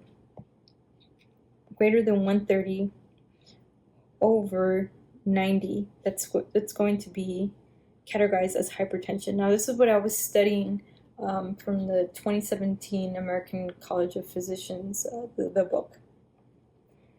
But once again, this book is Physician Assistant Exam Review has something different. So I'm going to go on to whatever this says. So normal blood pressure should be less than 120 over 80. Prehypertension is classified as 120 to 139 systolic or 80 to 89 diastolic. So once again, prehypertension is classified as 120 to 139 systolic or 80 to 89 diastolic. Stage 1 hypertension is classified as 140 to 159 systolic or 90 to 99 diastolic. Stage 2 hypertension is classified as greater or equal to 160 systolic or greater than 100 diastolic. Okay? So when the systolic blood pressure is elevated, you're at increased risk of getting so many things. You can get a stroke, okay? And then when the diastolic blood pressure is elevated, you're at increased risk for myocardial infarction. So that's interesting. Just make sure you keep that in mind. If your systolic blood pressure is increased, you're at increased risk for getting a stroke. If your diastolic blood pressure is increased, you are at increased risk for getting a myocardial infarction, okay? So types of hypertension, we have our primary and then we have our secondary. Primary is the most common one, and usually it's idiopathic. They don't know the cause of it, but they think it's something to do with our kidneys. That's what they think, but it's usually idiopathic, and it's the most common.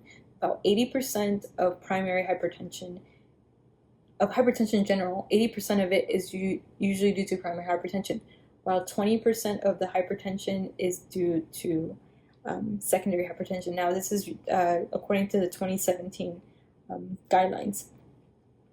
So usually with primary hypertension, it's defined, once again, as hypertension that has no cause. So they don't know what the cause is. It occurs between the ages of 25 to 55, and patients usually will have a family history of hypertension. So secondary hypertension is going to be caused by something else, okay? And usually it's correctable, whether it's something that has to do with your endocrine, like a hyperaldosteronism, or something that has to do with your kidneys, like acute kidney injuries or chronic renal failure, or if it's neurogenic. So when do you want to suspect secondary hypertension? You want to suspect it in a really young patient that presents with hypertension. Even like children. Children can present with hypertension, and children is not, hypertension is not common in children. So you want to suspect other causes of hypertension in these patients if they're younger than 30. Okay? And then also patients that are over the age of 50, they have new onset of hypertension, or if they have a sudden increase in their blood pressure, or if they're not responding to the treatment, like say you've already maxed out your medications, you've tried giving them a thiazide, you added a second medication, a third medication, and you just cannot control the hypertension, then you want to think about a secondary cause of hypertension. So basically in patients that are younger, if they're like in their 20s or they're adolescents, usually it's due to an endocrine disorder. In patients that are greater than 50 that tend to have like a sudden onset of hypertension, it can be due to atherosclerosis of the renal arteries or hyperplasia. And then some of the causes of secondary hypertension, if it's renal vascular, this is the most common cause of secondary hypertension. It's usually due to renal artery stenosis. So remember we had discussed this. If it's a young patient, it's usually due to fibromuscular dysplasia. And if it's an older patient, it's usually due to atherosclerosis. So fibromuscular dysplasia affects young women, and it can cause the walls of the large and medium-sized arteries to thicken. That's why these patients are becoming hypertensive. So if it's renal, it can be due to renal tumors, renal cysts, or some type of obstructive uropathy. If it's adrenal, primary aldosteronism, remember we talked about that, Cushing syndrome, pheochromocytoma is a big one. My doctor was saying that he's only seen 2 cases of pheochromocytoma his entire career, and he's been practicing for more than 40 years. Pheochromocytomas are extremely rare, but it's something that they really like to test on, and I'll probably discuss this later on. So make sure that you're familiar with your pheochromocytomas, and if a patient presents with hypertension, you want to think about maybe a secondary cause, especially if they're young and they look really wasted, because pheochromocytoma, your body is basically on norepinephrine and epinephrine, so it's like super duper fast all the time. So when these patients present, they're like wasted, they look cachectic, they're extremely skinny, and they're hypertensive. Think about pheochromocytoma. Another cause can be aortic coarctation, right? So this one's where they have a differentiation between the blood pressure in the upper extremities and the lower extremities. That's why it's really important on your physical exam to make sure that you do also the blood pressure not only on one arm but on another arm, and then also if you can on their legs. Interestingly, during my nephrology rotation, some patients had fistulas, so sometimes they had a fistula on a certain arm and we couldn't use that arm and we needed to take the blood pressure on the other arm, and sometimes we couldn't use the other arm, and so then we would use their legs to take their blood pressure. So with these patients with aortic coarctation, you want to make sure that you take the blood pressure and compare them from the upper and lower extremity. Usually it'll be higher in the upper extremities and it'll be lower in the lower extremities for the blood pressure. It can also be neurogenic, so it can be psychogenic. They might have some type of acute increased intracranial pressure. It can also be due to your endocrine, so hypo or hyperthyroidism, hypercalcemia, acromegaly, which is really interesting. If they're taking certain medications like high-dose estrogens, I was reading that even certain like oral contraceptives can cause a patient to be hypertensive, but we don't have to worry with these patients. Also, if they're on adrenal steroids, decongestants, appetite stimulants, suppressants, cyclosporin, certain antipsychotics or psychiatric medications like your tricyclic antidepressants, MAOIs, NSAIDs, cocaine, if they're giving them EPO also. So how is the patient going to present with hypertension? They're usually asymptomatic. This is why it's known as a silent killer, because these patients can be hypertensive and they feel like they don't need to treat it, and they're hypertensive and it causes injuries to their kidneys. It can make them have strokes. These patients can lose their vision. They can get problems with their heart, left ventricular hypertrophy. I mean, there's so many things that uncontrolled hypertension can cause to your body. So how are we going to work these patients up? So before that, I'm sorry, a symptom, I guess like a symptom that the patient can present is usually like something like a headache. They also might be feeling like dizzy, or they feel very tired, and then some males can be presenting with impotence, but that's basically it with hypertension. So how are we going to work these patients up? Basically, we're going to do, we can do a renal. When it comes to the renal, we can do a UA. We can look at their protein and albumin excretion, their BUN and creatinine levels. If you think that's associated with anything with the endocrine, then we want to make sure that we look at their sodium, potassium, calcium, their TSH levels to rule out hyper or hypothyroidism. If it's something metabolic, then we want to look at their fasting blood glucose, total cholesterol, the triglycerides, and then we can also do an EKG and chest x-ray if needed. But usually with these patients, we're going to start treatment, right? So treatment, usually what we're going to do is, of course, first line is going to be what? Lifestyle modifications. So with these patients, we want to make sure that we tell them to lose weight if they're overweight, okay? If they can try to maintain a BMI of less than 25, to decrease the salt intake that they're taking. It's going to be the famous also DASH diet, which is dietary approach to stop hypertension, which is basically a dietary plan where they're eating a lot of veggies, a lot of fruits. They have low-fat dairy products, and they eat basically food that's has a reduced content of saturated and total fat. It's like my husband says, it's rabbit food. And so then also tell the patient to decrease the amount of alcohol that they're drinking. If they can't, to stop it, that would be good. And then also tell them to work out, to exercise, and to stop smoking also if they are smoking. So what's going to be the drug therapy for these patients? So what you need to know is that first line therapy for your patients are going to be your thiazides, your ACE inhibitors, your angiotensin receptor blockers, and your calcium channel blockers, okay? One thing that I want to go over real quick is that depending on the population is going to be how you're going to treat the patient. So according to the JNC 8 recommendations, if the patient is a general, and they're non-African Americans, then you're going to treat them with a thiazide, calcium channel blockers, ACE inhibitors, or angiotensin receptor blockers. If they are African American, then you treat them with thiazides or calcium channel blockers. You only treat the patient with ACEs and ARBs if they're African American, and they have conjunctive like diabetes, or they have conjunctive kidney problems. This is the only time where you can add ACEs and ARB. But usually just know that on your exam, if it's an African American, either a thiazide or a calcium channel blocker. If they have chronic kidney disease, then you're going to include ACE inhibitors and ARBs, like I said. Okay? You want to make sure that you know that you do not use ACE inhibitors and angiotensin receptor blockers together. You never do that. So no ACEs and ARBs together. So if you have a question stem, you put the patient on a thiazide and they're not getting better, and it tells you what else can you add. You do not, you can add anything else. You can add an ACE or an ARB. But if the patient is on an ACE and it tells you what can you add, don't add an ARB. You never put ACEs and ARBs together.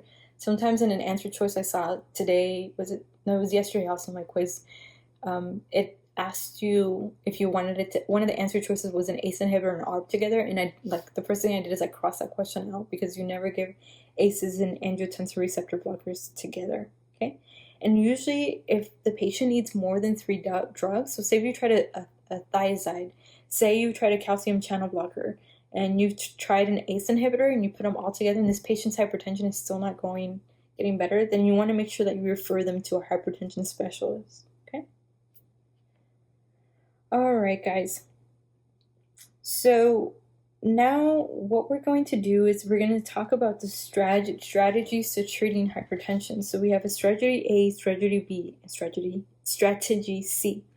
Strategy A is basically you start with 1 drug, okay? You titrate it to the maximum dose, and then you add a second one if the goal blood pressure is not achieved. Strategy B, you start with 1 drug and then add a second drug before achieving the maximum recommended dose of the initial drug. Then you titrate them both up to the maximum dose to achieve the target blood pressure. If the target blood pressure is still not reached, then that's when you're going to add a 3rd drug. And then strategy C is that you're going to initiate therapy with 2 drugs simultaneously, either as 2 separate drugs or as a single pill combo. So these are the different strategies. So if you have a patient that has resistant hypertension that we talked about, that you've already tried all these strategies and you went up to the 3 drugs, antihypertensive, and you titrated them up and they're at their maximum dose, with these patients, what you want to do, of course, is you want to refer them, but sometimes some of the causes can be pseudo-resistance, which is basically they have increased blood pressure in the office but not at home. This is usually due to white coat syndrome. They can be non-compliant, which is the most common cause where these patients are not taking their medications. And then also you want to think about secondary causes of hypertension. Alright guys, so now we're done with hypertension. Why don't we go and start discussing myocardial infarction, so heart attack. I want to start by talking about basically how when you're taking an exam, they're going to give you an EKG for myocardial infarction. And then on the EKG, you have to see where the ST elevations are on what leads. And depending on what leads, it's going to tell you what wall is being effective or what artery is involved. Okay? Sometimes they can even ask you it'll give you the artery, and you need to know where you're going to see it on your EKG. So make sure that you know that. Once again, myocardial infarction is on EKG, it'll show ST elevations. So look at the leads and see where the ST elevations are, so you can see what artery is involved and what area of the heart is becoming infarcted. So let's just go over that real quick. Anterior wall, also known as the septal wall, is going to involve, and you'll see ST elevations in V1 through V4. If it's a septal wall, it's going to be V1 and V2. So if it's the anterior wall, V1 through V4, septal wall is going to be V1 and V2. The artery involved is going to be the left anterior descending for the anterior wall, and then for the septal wall, it's going to be the proximal LAD. Okay? So lateral wall. Lateral wall, it's going to be 1, AVL, V5, and V6. It's going to involve the circumflex. So how I memorize this one is that lateral starts with L, and then you have AVL. This one's usually the only one that involves AVL, so that's how I memorize it. If I see anything with the AVL on the leads, then it's associated with your lateral wall. And it's going to involve the circumflex artery. And then we're going to talk about the anterolateral area of infarction. This one's going to involve your 1 AVL V4 plus V5 plus V6. Okay? 1 AVL V4 plus V5 plus V6. So remember, like I said, anything that involves the lateral, it'll have the AVL in it. And usually with anterolateral, it's going to involve the artery of mid LAD or the circumflex. So the mid left anterior descending or the circumflex. And then you have your inferior. This one you have to know. This one I got tested on it so much. This one's like the most common one that they test. So just ingrain it in your head. Make sure that you put a star next to it. Inferior 2-3 AVF involves the right coronary artery. Once again, 2-3 AVF, inferior right coronary artery.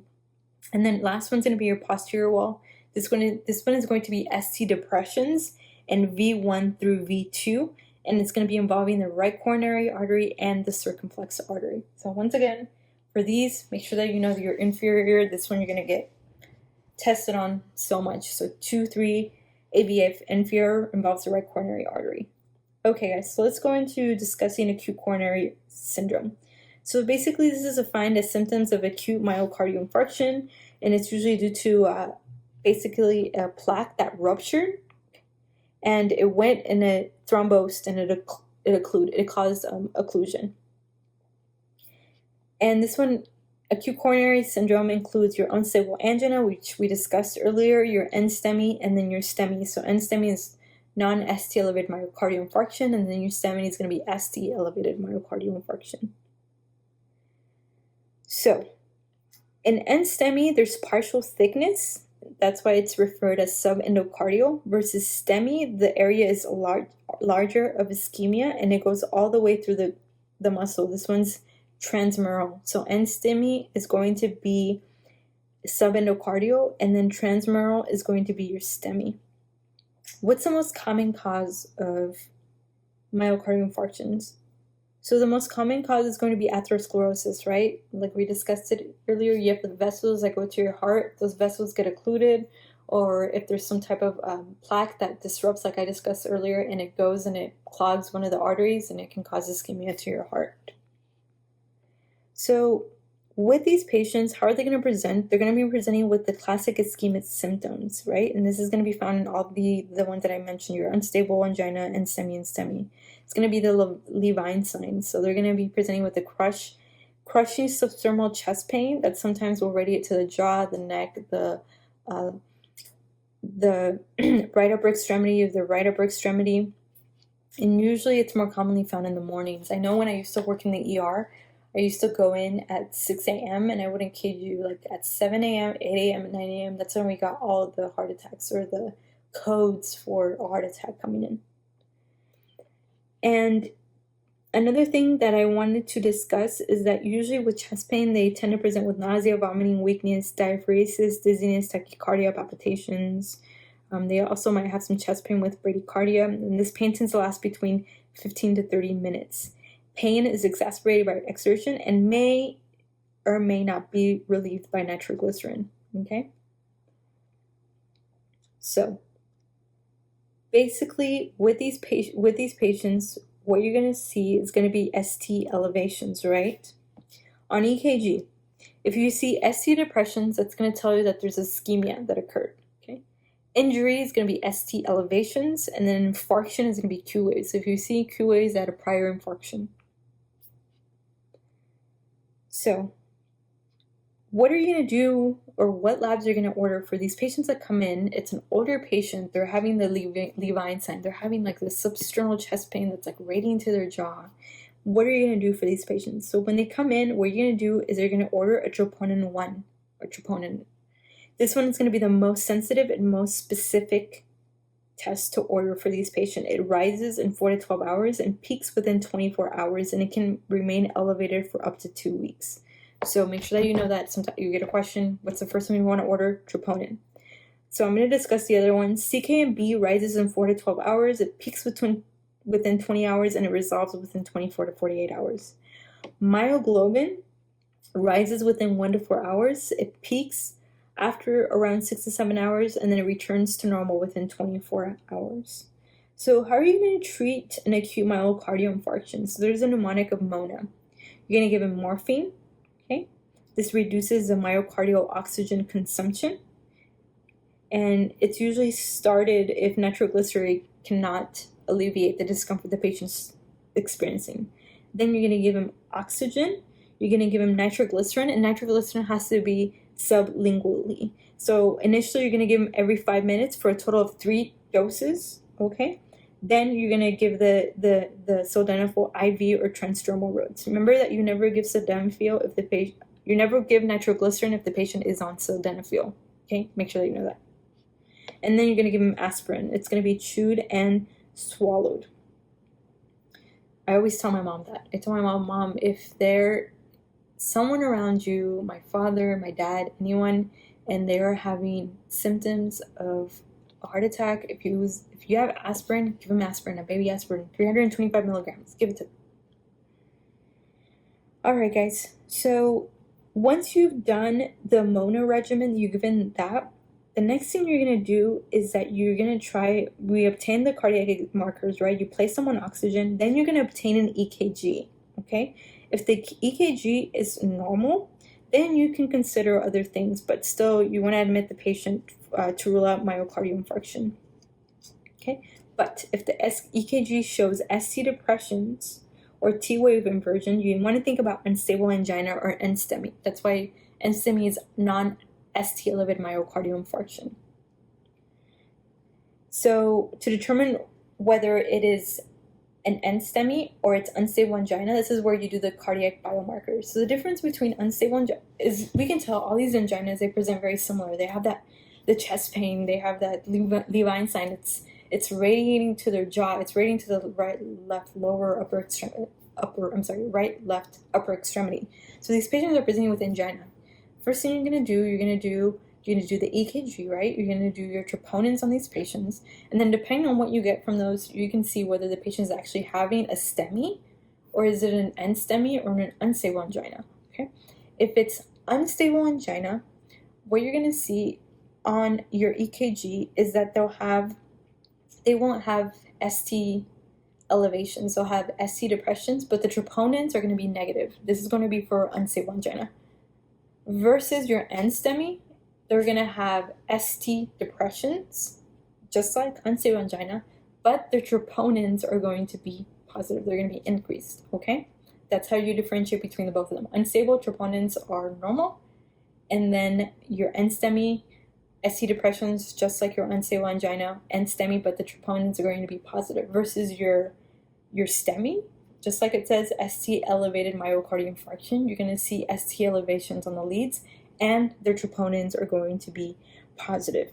So if a patient presents with either unstable angina or an NSTEMI, what you want to do is that you want to treat them the same. You're going to start them on an antithrombotic treatment with heparin if needed. You can give them beta blockers or nitroglycerin, okay? But if they're having a STEMI, as we discussed, you start them on an antithrombotic treatment, okay? And if they're present for less than 12 hours, you want to if the symptoms present for less than 12 hours, like the patient presents and they say they just started having these symptoms like about an hour ago, then you're going to do reperfusion.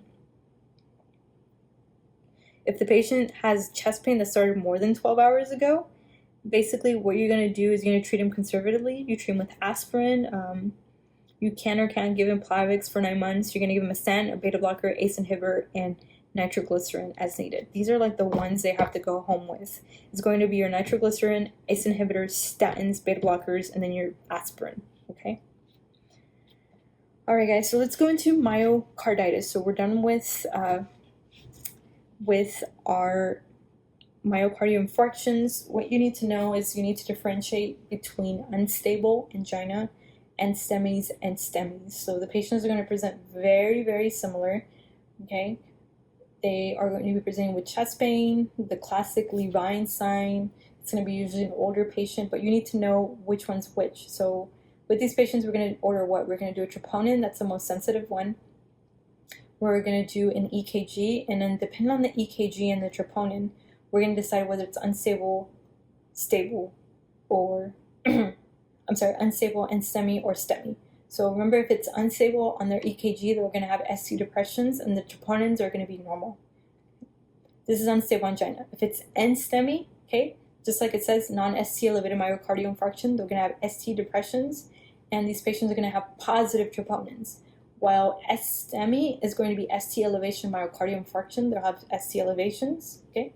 and they're going to be on the leads that you have to see, and these patients are going to be having a positive troponin, okay? Another thing you need to know is you need to know your leads, okay? Where is it presenting and which artery is involved? What you need to know, and the most common one, is going to be your 2-3 AVF. What was 2-3 AVF? That's going to be involving the inferior wall, right? It's commonly associated with the right coronary artery. That's the most commonly tested one, the one I kept having questions on. So just make sure that you know that. What do you treat a patient with if they are okay and they're fine and they're stable? You're going to send them home with an aspirin, statin, beta blocker, ACE inhibitor, and then a nitroglycerin as needed. Okay? So, myocarditis. Myocarditis. So there's numerous causes of myocarditis. We have viral, bacterial, parasitic. The most common one for parasitic is Chagas disease, right? That's a kissing bug disease. So for sure parasitic, cardiotoxin also, systemic disorders, radiation, and hypersensitivity with these patients. And basically myocarditis is an inflammation of the myocardium, okay? And then for viruses, what you want to know is that Coxsackie B virus, not Coxsackie A, okay? Not Coxsackie A. Coxsackie A is dermatology, it causes a rash, right? Coxsackie B is associated with myocarditis. They try to confuse me on a question I had, and I chose Coxsackie A.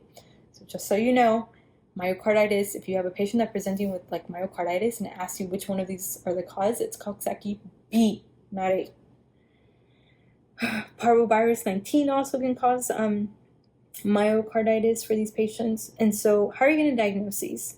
Basically, you're going to do an endomyocardial biopsy. This is going to be the gold standard, but it's not performed. Are you going to go in there and get a biopsy of a patient? No. So basically, it'll be diagnosed with a clinical presentation. If needed, you can do a cardiovascular MRI. And how is this patient going to present? Sometimes they're going to be asymptomatic, okay? Or they might have some like viral prodromes, so they'll be presenting with fever, fatigue, malaise, myalgia, and they might have some like heart problems like dyspnea at rest, exercise intolerance, or syncope. On exam, they're going to have hepatomegaly, hypotension, they might have ultramental status, and tachypnea or tachycardia. So treatment for this is usually supportive, okay? You can give them like diuretics if needed, but usually you want to treat whatever is the underlying cause. So if it's usually due to like a virus, you can do an antiviral if needed. You can do some immunosuppressant if it's like chronic myocarditis, or you can give them IVIG if it's due to giant cell. But usually it is just supportive treatment for these patients.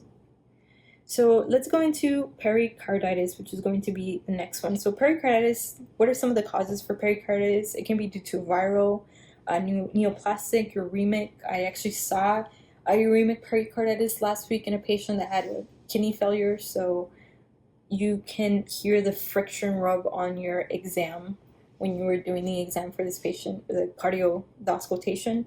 So uremic, also if they have any type of connective tissue disorder with these patients for acute pericarditis.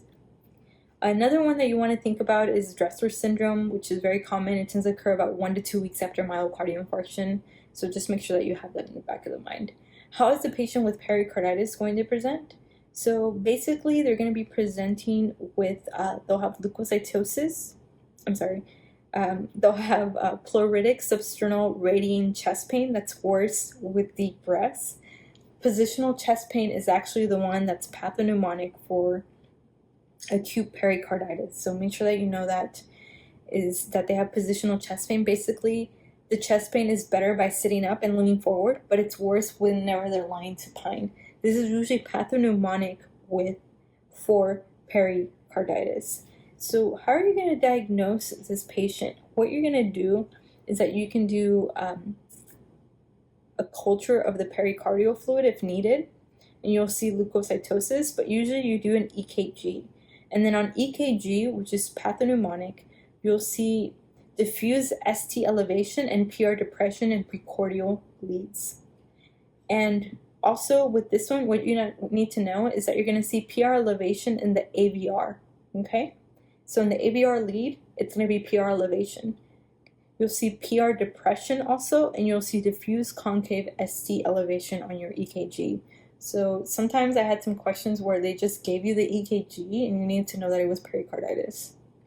But usually with pericarditis, like I said, it's usually that positional chest pain, and it'll usually be a really young patient that just had like an upper respiratory infection a few days ago. Okay. And once again, on the signs, it's going to be the pericardial friction rub. Like I said, I heard this for uremic pericarditis. It was very, very interesting. So treatment for this is usually just going to be with NSAIDs, colchicine also, and then steroids if needed. And then treat whatever is the underlying cause. So in this patient she had a uremic pericarditis, we needed to treat the underlying cause. And then most of these patients, though, if it's due to a virus or something benign, they tend to recover. So I wanted to discuss Dressler syndrome because this is something that you're going to have a question on. So Dressler syndrome, remember we talked about this, is usually a post-myocardial infarction syndrome, okay? It tends to occur between 2 to 10 weeks after a patient had a myocardial infarction, and this patient is going to be presenting with a low-grade fever. They'll have chest pain that's pleuritic, and they'll have pericarditis also on exam, so you'll have that friction rub.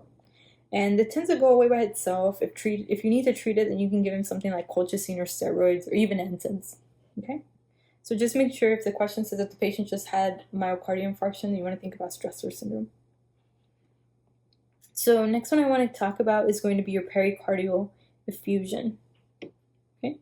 So pericardial effusion, it's basically where a patient has like restrictive pressure on the heart. So they have some type of fluid around the pericardium that is constricting the heart from like pumping. So can you imagine like a fluid that's just constricting the heart and the heart cannot pump? Some of the causes can be like secondary to pericarditis, uremia, or any type of trauma, cardiac trauma, which is like your cardiac tamponade, which I'm going to discuss after this one.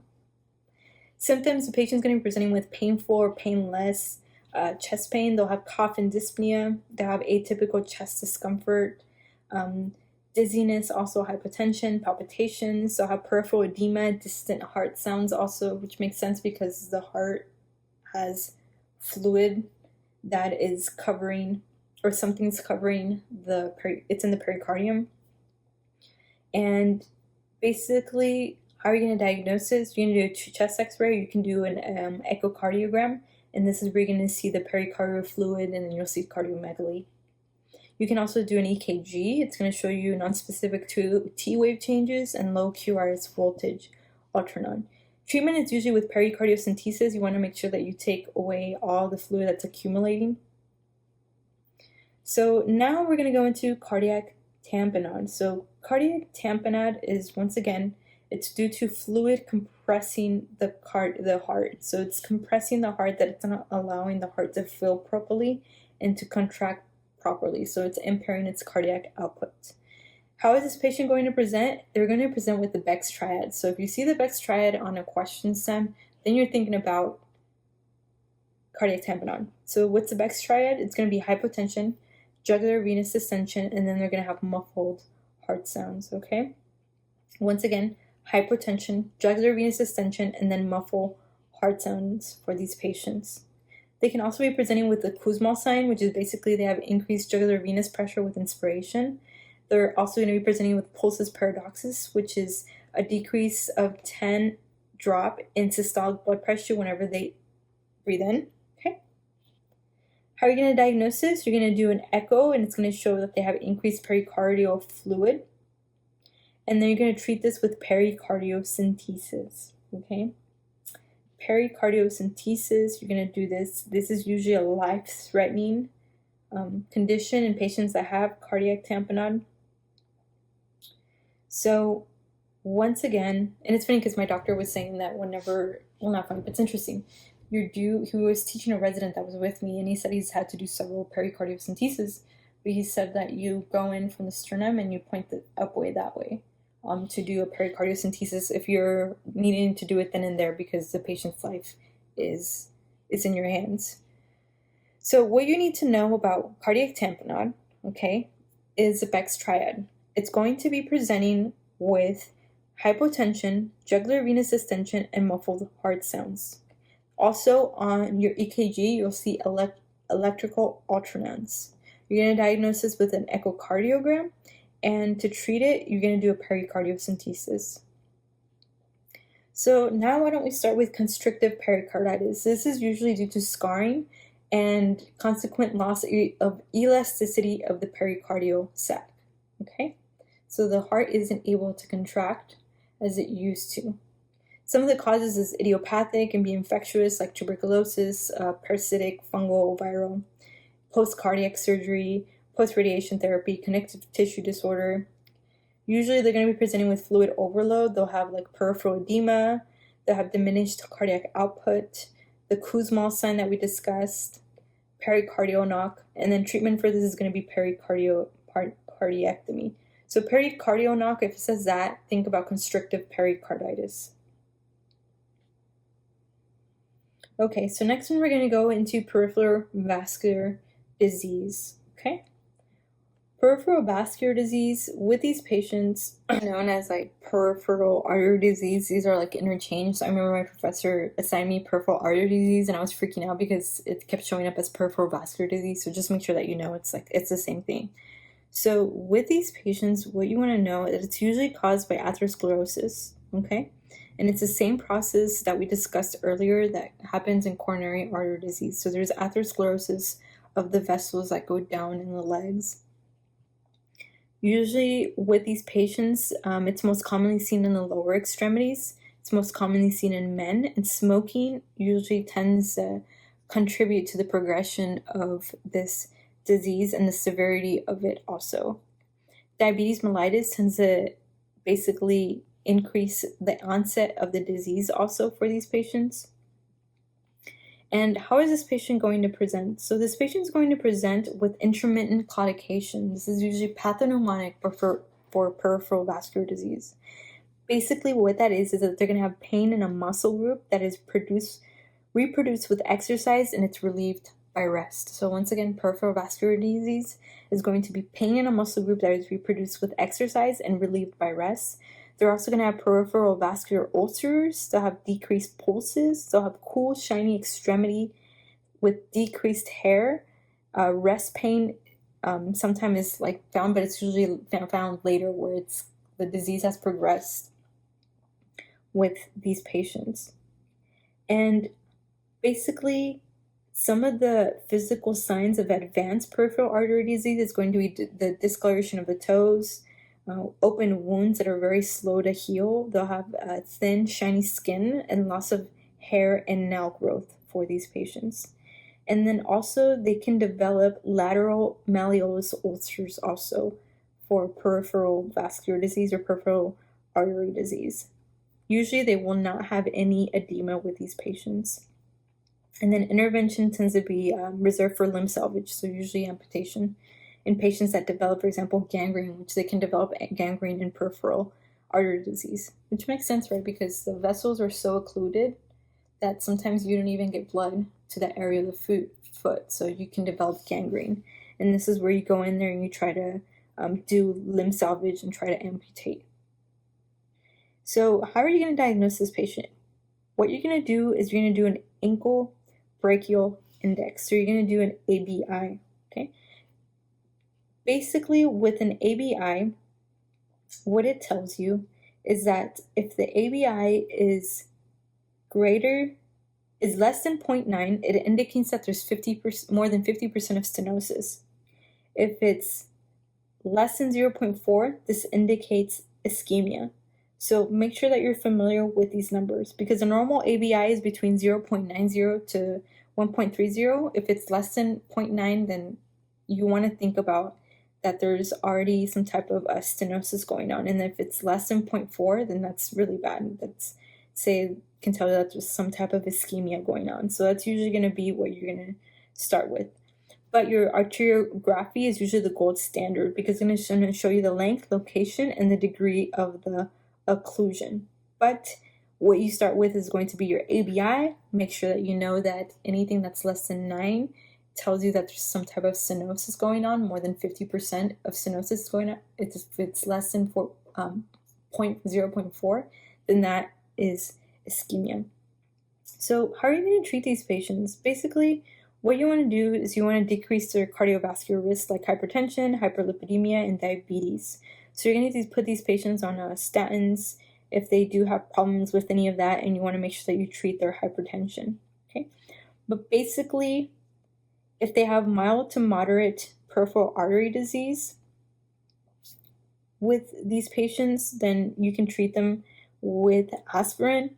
If they have moderate to severe disease, then you're going to do antiplatelet agents like aspirin and or clopidogrel. You're going to do statins, and the most common one, which you need to know, is going to be cilostazol. So once again, cilostazol for mild to moderate peripheral vascular disease, okay? And you're specifically going to add this if the patient's having symptoms at rest or if their symptoms are interfering with their daily activities. If the symptoms are so severe that they have limb-threatening peripheral vascular disease or peripheral artery disease, this usually starts when a patient starts developing an ulcer, okay?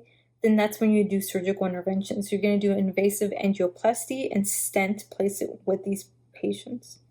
What you need to tell these patients that they need to stop smoking, okay? Smoking cessation and exercising can alleviate all their symptoms. But of course, if you have a patient that's severe, then that's when you have to go in there surgically. But usually the treatment for this is usually going to be with an aspirin or a vasodilator like cilostazol. And what you need to know about this is how the patient is going to present claudication, okay? Claudication, which is basically pain that's worse whenever they walk, and then it's better whenever they rest, okay? And with these patients, also you're going to do an ABI. So remember the arterial brachial index. If it's less than 0.9, then there's some type of stenosis going on. And if it's less than 0.4, then that's when you want to think about ischemia going on for these patients. Okay, so basically if it's between 0.4 to 0.9, it's moderate disease. Okay, and then remember our normal ABI is 0.9 to 1.3. And then treatment is going to be usually with an aspirin or cilostazol. If it's severe and it's threatening their limb, then you want to make sure that you go in there and you do surgery. And the surgery is usually going to be with an angioplasty and stent placement. You can also do a surgical bypass, which is a femoral popliteal bypass. All right, guys, so now why don't we go into acute arterial occlusion? So acute arterial occlusion, this is an embolic event, okay? Most of the emboli originate from the coronary arteries, the aorta, and the large arteries, and they cause sudden occlusion. It's usually seen in patients that have like AFib. That's the most common one. If they have an acute myocardial infarction, if they have hypercoagulable states, ischemic heart disease, rheumatic heart disease. How is this patient going to present? This one's going to be with the 5 P's that you learned in PA school. I know they drilled this into our heads. So the 5 P's of acute arterial occlusion, which is going to be your pain, your pallor, your paresthesias, your pulselessness, and then your paralysis. Once again, pain, pallor, paresthesias, pulselessness, and paralysis. They can also have livido reticularis, which is basically modeling of the skin. So this is an emergency, okay? With these patients, you want to make sure that you look at the extremities, you look at the size, you look at the color, you look at the symmetry, you palpate for any pulses, and then you look for if they have decreased or absent pulses, decreased capillary refill. And basically, you're going to do an MRA or CTA or arteriography, which is going to confirm your diagnosis. And how are you going to treat these patients? Basically, you're going to start them with anticoagulation with heparin, okay? With these patients, and this is an emergency because their limb is being jeopardized, and you want to make sure that you save their limb. So usually in these emergencies, you're also going to do a catheter-directed thrombolysis thrombectomy or surgical thromboembolectomy, okay? So usually you're going to start with your heparin, and then if you're like, okay, the limb is in danger of, the patient's in danger of losing the limb, then that's when you go and you do surgery. You can also do an arterial bypass. Long-term anticoagulation is usually needed with factor Xa inhibitors for about 3 to 6 months, okay? All right, so we're done with that. Now I wanted to discuss venous insufficiency, okay? Venous insufficiency. So some of the risk factors for venous insufficiency include age, if the patient has a family history of having venous insufficiency, So these are known as we want to talk about like varicose veins, right? So also, varicose veins are very commonly found in patients that are standing for a long time. So your PAs, your surgeons, your nurses, PA students like us, teachers. It's more commonly found in females, and it's due to vascular incompetence of either the deep and or superficial veins. It most commonly occurs after superficial thrombophlebitis and after a DVT or after trauma to the affected leg. How is this patient going to present? So basically, they're going to have a brownish hyperpigmentation. That's usually pathognomonic. They're going to have aching in their lower legs after standing for a long time. And they're going to describe the pain as a burning, aching, throbbing, cramping, muscle fatigue, and heavy leg. Leg pain and color worsen with prolonged standing and sitting, and foot dependency. And leg pain and color improve with leg elevation and walking. Okay, they'll have edema that gets better at night when they're lying flat, and they can also develop stasis dermatitis, which is basically like this eczematous rash. It's very itchy, it's scaling, it's weeping. They have like these weeping erosions with crusting, and usually with this one you treat it with topical corticosteroids, or you can even give them topical like mupirocin. Okay, these patients are going to be presenting with venous stasis ulcers that are going to be found in the medial malleolus. Okay. So make sure that you know where these ulcers are going to present. So if it's due to your venous, venous is V-E-N-O-U-S, is going to be medial. Medial malleolus, M-E-D-I-A-L. So that's how I memorize it. Venous has an E and the medial has an E. Versus when we were discussing our peripheral artery disease, that was a lateral malleolus ulcers, right? With your venous insufficiency, it's going to be your medial malleolus. Also, like their legs are going to be atrophic. And with these patients, how are you going to diagnose this? You're going to do an ultrasound. Okay, this is usually what you're going to do for these patients with ultrasound. And how are you going to treat them? Basically, if needed, you can do sclerotherapy. During my surgery rotation, my general surgeon actually had a vein clinic, and this is what he did. He did a lot of sclerotherapy. But this is usually just like on a cosmetic, so only like if the patient wanted to get it done, it wasn't needed, because sometimes varicose veins can make women feel like insecure about their legs. So you can do something like sclerotherapy with these patients is what they did. But usually the first line is going to be compression stockings. And that was the first line he told the patient. He would tell the patient that they couldn't qualify for like sclerotherapy unless they started wearing compression stockings. So they needed to wear compression stockings for a certain time. If they kept getting varicose veins, and then they can go and get sclerotherapy if the compression stockings weren't working. But that's usually, if you get a question that asks you what's a treatment or what's the best treatment for these, it's going to be, for varicose veins, it's going to be compression stockings. And then if they have ulcers, then you're going to make sure that you manage the ulcers with like a wet to dry dressing. We did a lot of Una boots also during my rotation. And you can also do vein stripping. My doctor also did this also, but it's very rarely done. Okay, but just make sure that you know, for any type of varicose vein, if it's not weeping or oozing or anything like that, or gross, then the patient can just put on compression stockings. Okay, if they do have ulcers, then of course you have to go in there and make sure that you clean it. You do wet to dry dressings. You put them on an Una boot. Okay. So what I want to discuss now is how you're going to differentiate between arterial and venous. Okay, I always get those confused. So let's differentiate them. Okay, so how is the skin going to look on the lower extremity for each one? Let's start with arterial. So arterial, it's going to be cool to touch. The patient is going to be presenting with a thin, dry, scaly skin. It's going to be hairless. They'll have thick toenails. Okay, and basically when they elevate their legs, it's pale. When they dangle their legs, they have rubor. Versus venous, it's going to be warm to touch. It'll be a thick, tough skin. It's going to be a brownish color. Remember, we were discussing that earlier.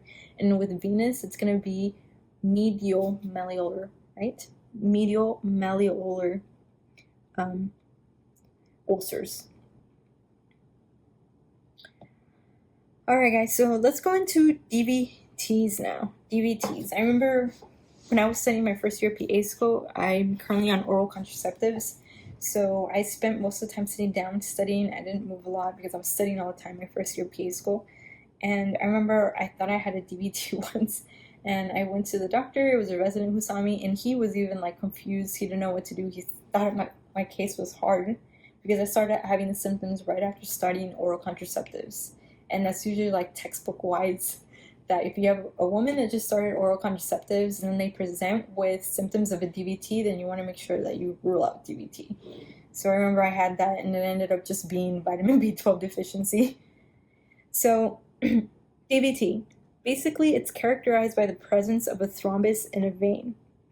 Thrombosis may be superficial or deep, usually develops because of venous stasis, and they tend to occur usually in the veins of the lower extremity, especially the calves.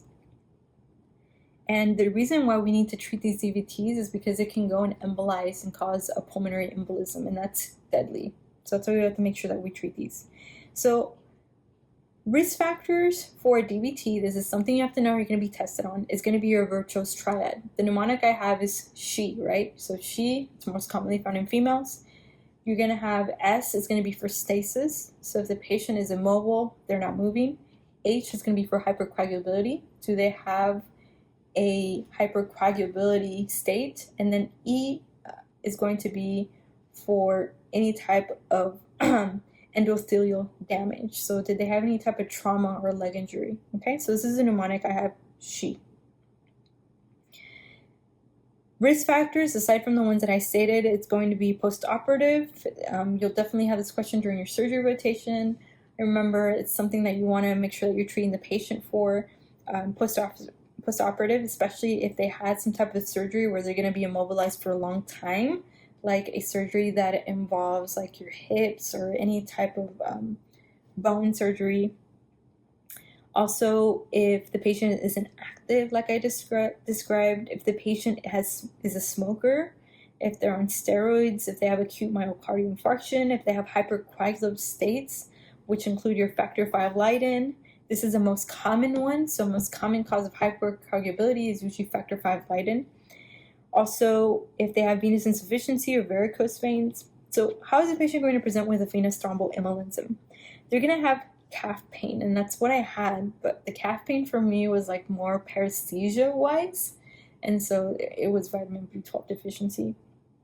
So they're going to have calf pain and tenderness. They're going to have a positive Holman sign, even though honestly we don't use that at all because it's not very sensitive, or you would say specific. Basically, they'll have calf pain with dorsiflexin with the flexed knee. Okay, it's not very reliable. So you have the knee, this is like the leg, and you're telling them to dorsiflex like this, and it should reproduce pain in the calf. But like I said, it's not very reliable. They'll have phlebitis also. Sometimes you can palpate a palpable cord in the back. They'll have deep muscle tenderness, and then usually they'll have unilateral edema. So if you actually get a tape, like a measuring tape, and you measure the calves and you compare one calf to the other one, you can see that one's slightly enlarged than the other one. Okay. All right, guys, how are you going to diagnose these patients? So there's the Wells criteria, which you have to be familiar with. So I'm going to go over it, okay? So Wells criteria, depending on how many points on the Wells criteria, it's going to tell you whether there's a likelihood of a patient presenting with pulmonary embolism or unlikely. So if they have clinical signs and symptoms of a DVT, that gives you 3 points. If there's no alternative diagnosis, that gives you an extra 3 points. If they have a heart rate that's greater than 100, that's going to give you a 1.5 point. If they've been immobilized for more than 3 days or surgery, that's going to be a 1.5 point. If they had a previous DVT or pulmonary embolism, that's going to be a 1.5 point. If they're presenting with hemoptysis or blood whenever they're coughing, that's going to be 1 point. If they have a malignancy with active treatment in the past 6 months or under palliative care, that's going to be 1 point. So basically, if they have a total score of less than 4, then you'll want to rule out PI. It's probably not a pulmonary embolism. But if they have a score of more than 4.0, then a pulmonary embolism is very likely. So with these patients, how are you going to diagnose them? Basically, the first line imaging test you're going to do is a venous Doppler of the extremity, okay? But venography is usually the gold standard. So if it tells you what's the next step in diagnosing this patient, then you're going to put a Doppler. If it tells you what is the best test or the best diagnostic test or the gold standard, then you're going to do a venography, okay? And treatment for these patients is basically you want to prevent a pulmonary embolism, okay? So you're going to put them on anticoagulation therapy for 3 to 6 months. You're going to start them on low molecular weight heparin because it takes a few days for warfarin to kick in. And then you're going to put them on warfarin for long term for about 3 to 6 months. And if needed, you can also put them on thrombolytic therapy with TPA or thrombectomy for these patients. All right, guys, so now let's go into rheumatic fever and rheumatic heart disease, okay? So rheumatic fever, you are definitely going to have this question. I don't remember if it was this exam or your pediatrics EOR, but you are definitely going to have a question on one of these. So rheumatic fever or rheumatic heart disease is basically a systemic immune process that occurs 15 to 20 days after exposure to like a streptococcal infection, whether it's strep throat or even some type of other strep infection. So once again, it's usually due to a strep infection. Usually it's group A beta hemolytic strep, okay? GABHS, it's usually due to group A beta hemolytic strep. And it basically is a multi-system disease, and it usually results from an autoimmune reaction to infection with group A strep, and it tends to affect younger children, so children between the ages of 5 to 15 years old. So with these patients, they may present symptomatic or asymptomatic whenever they have group A strep. That's why it's really important, once again, that you treat strep infections. You have to make sure that you tell the patient that they have to finish their antibiotic regimen. I mean, you need to tell them over and over again that they need to finish their antibiotic regimen because it can lead to rheumatic heart disease. It can go and it can go and damage your kidneys. It can cause your post-streptococcal glomerulonephritis. So that's why it's important that they treat the infection and they finish their antibiotic, even if they start feeling better after the 3rd day with your antibiotic. So if patient presents with carditis, this is usually a really poor prognosis for these patients. So how are these patients going to be presenting? Usually with these patients, the most common symptom is going to be polyarthritis, okay? The second most common symptom is going to be carditis, and usually valvular damage is a hallmark, okay, with the mitral valve most commonly being affected. Remember we discussed earlier that Streptococcus loves the mitral valve. And then another thing that you need to know is that usually it'll damage the valve. So it'll cause early valvular damage is going to be regurgitant, okay? Other symptoms of rheumatic heart disease, you're going to have erythema marginatum and subcutaneous nodules, but these are really, really rare. So remember, we discussed that the most common symptom is going to be polyarthritis. These other ones are not very, very common. And then other symptoms that they can be complaining of abdominal pain, facial tic and grimaces, epistaxis also. How are you going to diagnose these patients? Basically, we're going to do an echocardiogram because we want to look at the valves, right, and see if they're working. And we're going to use the Jones criteria, which I'm going to discuss. Make sure that you're familiar with the Jones criteria. In order to diagnose rheumatic fever, rheumatic heart disease, you have to have 2 major criteria or 1 major and 2 minor criteria, plus evidence of recent hemolytic streptococcal infection will make the diagnosis. So how are you going to do an evidence of a recent strep infection? Either by a culture or an ASO titer. So why don't we go into now the major criteria and the minor criteria for Jones criteria, okay? So Jones criteria. It's really good because Jones criteria in itself is a mnemonic. So we have J. It's going to involve joints, which is going to be your migratory polyarthritis. Just like it sounds migratory, they're having this pain that migrates, okay? Migratory polyarthritis, J, remember we talked about that's the most common symptom the patient's going to be presenting with, okay? And then we have Jones. O is going to be, oh, my heart, active carditis, okay? That's the second most common symptom that presents. N is going to be for nodules, okay? It'll be usually subcutaneous. E is going to be your erythema marginatum, which is a rash. And then S is going to be your Sydenham's chorea. So remember we discussed that these are very, very rare, but the most common symptom is going to be what? Migratory polyarthritis. The thing about Sydenham's chorea, it's really interesting if you Google it. Like they literally have like this chorea, these poor patients, and they can't explain it. And it's something they're not doing on purpose. It's not purposefully done.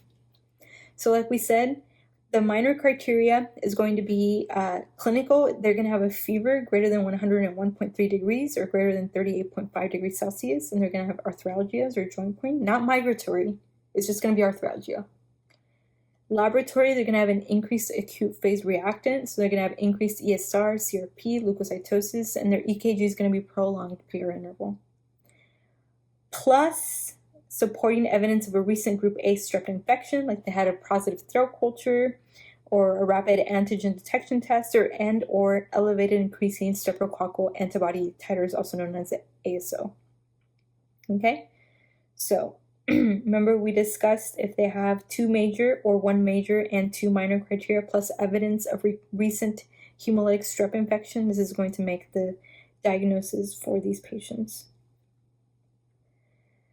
Alright guys, so what's going to be the treatment for rheumatic heart disease for these patients? Basically, there's no treatment that has been proven to alter the course of the disease unless of course, the patient has developed congestive heart failure. And then if they have developed congestive heart failure, then you're going to treat the patient as any other patient with congestive heart failure.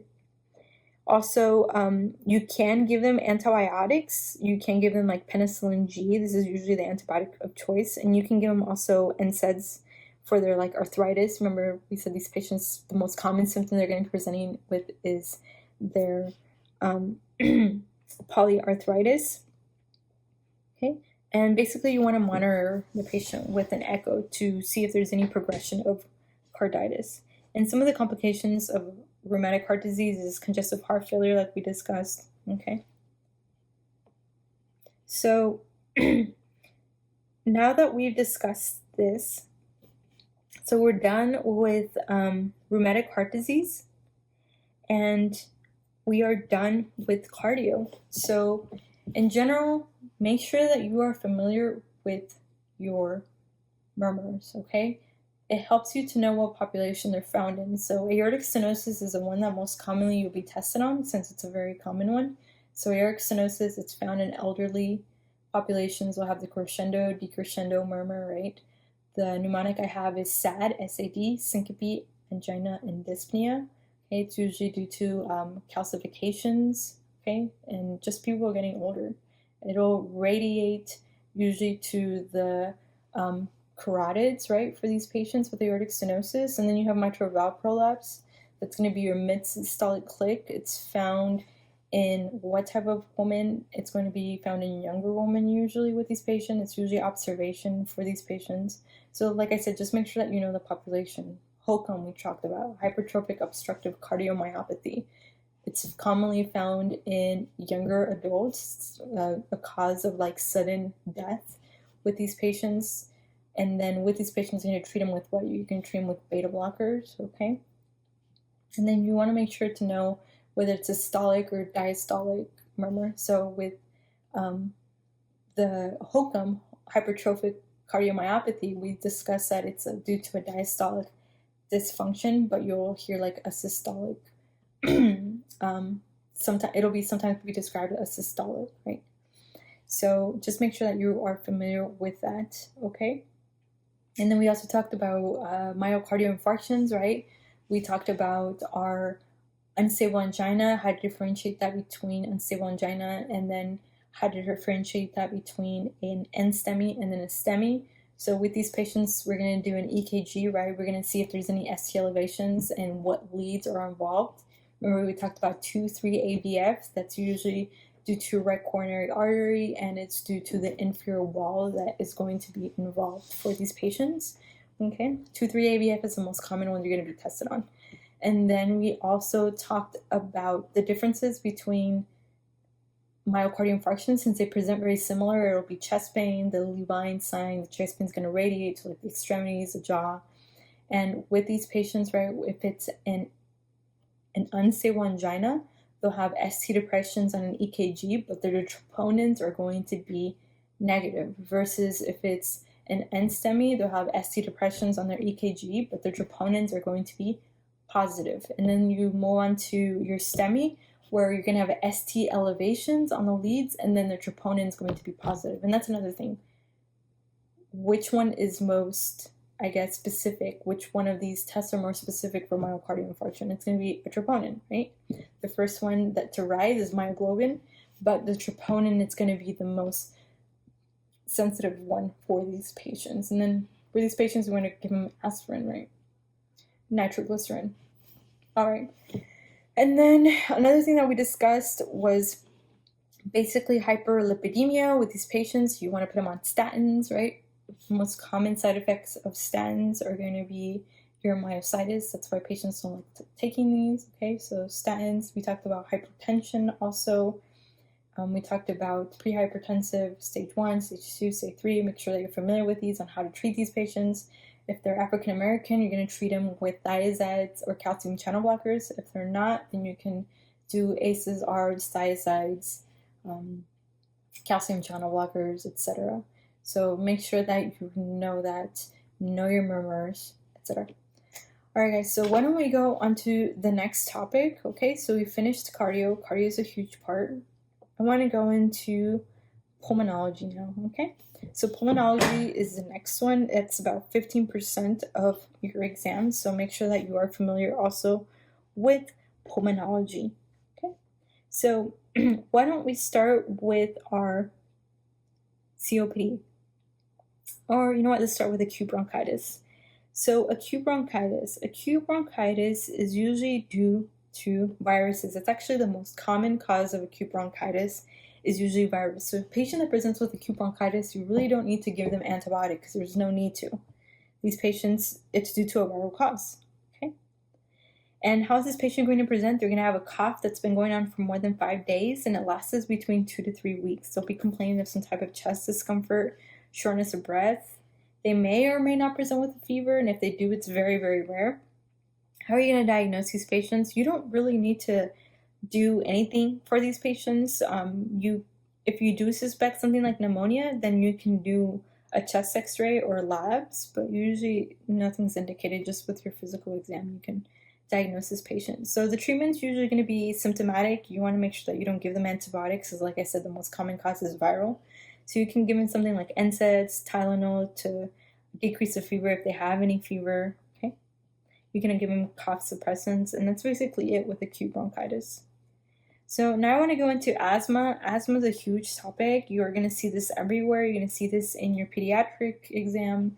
You're going to see this in your family medicine end of rotation exam. So make sure that you're familiar with asthma. So what type of where does it fall? Does it fall under obstructive or restrictive pulmonary disease? So asthma is under obstructive. So it's an obstructive pulmonary disease. And there's different causes or asthma syndromes that relate to asthma. So it can be extrinsic allergic. It can be allergic bronchopulmonary aspergillosis, which is basically they're allergic to the Aspergillus bacteria. Intrinsic asthma, aspirin sensitivity, exercise induced. It can be associated with COPD. So how is this patient going to be present? Basically, it's characterized by 3 components: obstruction of airflow, bronchial hyperreactivity, and inflammation of the airway. It's a disease of chronic inflammation where they have airway narrowing and increased mucus production. The strongest predisposing factor to asthma is atopy, ATOPY. So this patient is going to be presenting with the atopic triad. So they're going to have the wheezing, the eczema, the seasonal rhinitis. I know I had a question where it described that the patient had eczema, seasonal rhinitis, and wheezing, and then that's why I was like, you know what, this is asthma. So just make sure that you're familiar with the atopic triad. Some of the triggers that can trigger their asthma can be like, if it's environmental, it can be even pollen, house dust, molds, If someone in the family smokes, also certain medications like beta blockers, you want to make sure that you avoid beta blockers in patients that have any type of COPD, because what does it do? It's going to constrict those bronchioles. And with these patients, I mean, they already have constriction of the bronchioles, and then you're going to constrict it even more. So that's why you want to avoid beta blockers in any patient that has any type of obstructive disorder, like pulmonary disorder. Also, exercise, it can be exercise induced if they like get some type of cold, like a viral infection. Cats, dogs, cold air, okay, not warm air, cold air. Wink wink, I'm just letting you know. So how is the patient going to present? So it depends on what type. So we have different types, right, of classification of asthma. We have your intermittent, we have your mild, your moderate, and severe. You need to know these. You need to know which one's with which, how does it present, because you're going to get a question on this, and not only a question on this, you're going to get a question on how to treat it. So if you don't know what type it is, you're not going to know how to treat it. So that's why you have to make sure that you're familiar with these. But usually in general, they're going to be presenting with chest tightness. Wheezing is a big one. So if you see wheezing in a patient, you want to think about asthma. During my clinical rotation in pediatric, every patient that we saw had like wheezing, and it was so sad. A lot of them suffered from asthma, and then I had the rotation during March, so it was like March into April. So during that time, there's like a high incidence of allergies. So you had all these little kids coming in with like wheezing. You literally heard that on their lungs. So wheezing is going to be a huge one. They're going to be coughing also, like coughing a lot. So these patients would come in with coughing and wheezing. And the cough occurs within 30 minutes to exposure to triggers, and it's worse at night also. Okay. So not all kids have wheezing, but the majority of them do. And sometimes they can be asymptomatic between the attacks. So they'll have an attack of asthma and they're fine, and then they'll have an attack of asthma and they'll be fine. And asthma is usually classified according to the frequency of symptoms and then the PFTs, which we're going to discuss in a few minutes. Okay? So, why don't we go into the different types of asthma, or the classification. So let's go with intermittent. Intermittent is basically they're going to have symptoms less than 2 days per week, okay? So symptoms less than 2 days. So symptoms I described, the coughing, the feeling that they're like being dyspneic, okay? The wheezing. This is going to be symptoms less than 2 days per week. And then their night symptoms are going to be less than 2 times per month, okay? So just remember how I memorize that is 2 and 2, less than 2 per week, less than 2 nighttime symptoms per month. And basically when we look at their PFTs, their forced expirational volume, or their FEV1, it's going to be greater than 80%, and their FEV1 to FVC is going to be normal. This is intermittent. So now it's going to mild. Mild, the symptoms going to be having, this patient's going to be having symptoms greater than 2 days per week, and they're going to be using their rescue medication more than 2 days per week, okay? The nighttime symptoms is going to be increased, so they're going to have symptoms about 3 to 4 times a month. And their FEV1 is going to be greater than 80% predicted, and their FV1/FVC is going to be normal. This is going to be mild persistent asthma. So let's go into the next one, moderate persistent asthma. This patient is going to have daily symptoms. So they're going to have symptoms 7 days out of the week.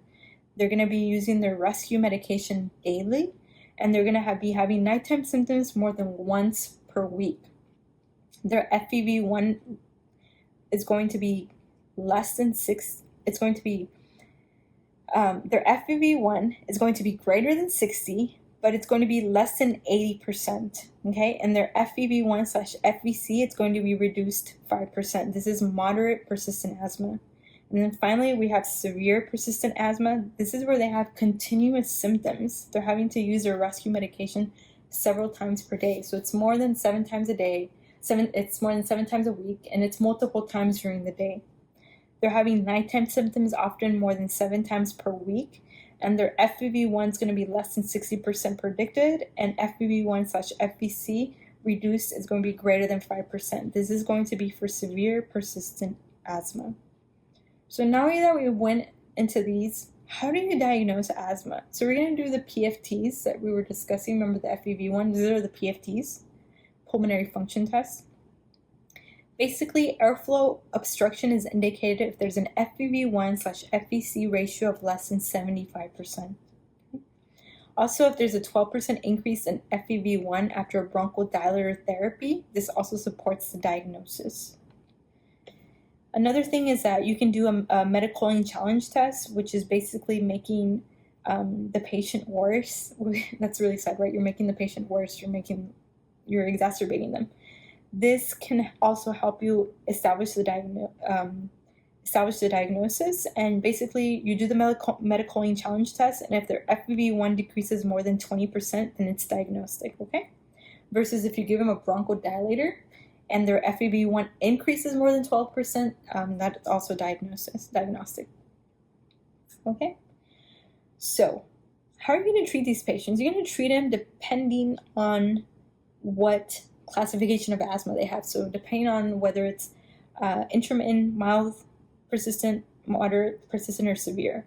But in general, you want to make sure also that if they do have an acute exacerbation, tell the patient that to avoid whatever caused it, whether it was like they were stressed out, they were doing probably a very rigorous exercise, there was a change in weather, you want to make sure that they avoid it, the outside, anything in their house that can be causing this. So why don't we go into treatment medications, okay, for these patients for asthma. So just to discuss them real quick, we have our quick relief medications, which is our common one, like your short-acting beta agonist. Almost every patient gets a short-acting beta agonist, your SABAs, right? So this is your albuterol, okay? This is the most commonly one used. You can also give them like an antimuscarinic, like ipratropium bromide, and then your systemic corticosteroids. It's like my doctor said. My doctor said that for every patient that comes into the clinic that was a pediatric patient and they were having asthma symptoms, you always put them on a SABA and a corticosteroid. That's what he told me. There was another provider I was with, and the provider did not do that, and so he was upset. He was making sure that I knew that. So we want to avoid what? Beta blockers. Remember, we wanted to avoid beta blockers in any patient that is suffering from obstructive pulmonary disease because we can make it worse. All right, guys, so let's go into the treatment, okay? So if it's intermittent asthma, you're going to put them on just a short-acting beta agonist as needed. Okay, intermittent asthma, remember that we discussed that earlier. Short-acting beta agonist as needed, usually your albuterol. All right. Okay, so this includes your obstructive sleep apnea. So let's go into obstructive sleep apnea. Basically, this is due to loss of pharyngeal muscle tone that leads to a collapse during inspiration. Some of the risk factors is if the patient is obese, it's actually one of the biggest risk factors. If they have hypertrophy of the tonsils, so the tonsils are really, really big. Also, if they have hypothyroidism, if the patient's a smoker, anything that aggravates your obstructive sleep apnea can be like alcohol before they sleep, sedatives, if they have a cold, so anything that is obstructing their nose. And it's most commonly found in obese men, especially if they're middle-aged. So how is this patient going to be presenting? Basically, they're going to be presenting with the wife saying that the patient snores a lot and they snore really loud at night. They might also have apnea, so basically when they're sleeping, there'll be times where they'll stop breathing. They'll have excessive daytime sleepiness because they're not able to sleep at night. They'll have fatigue. They can also have personality changes, which makes sense if they're not getting sleep at night.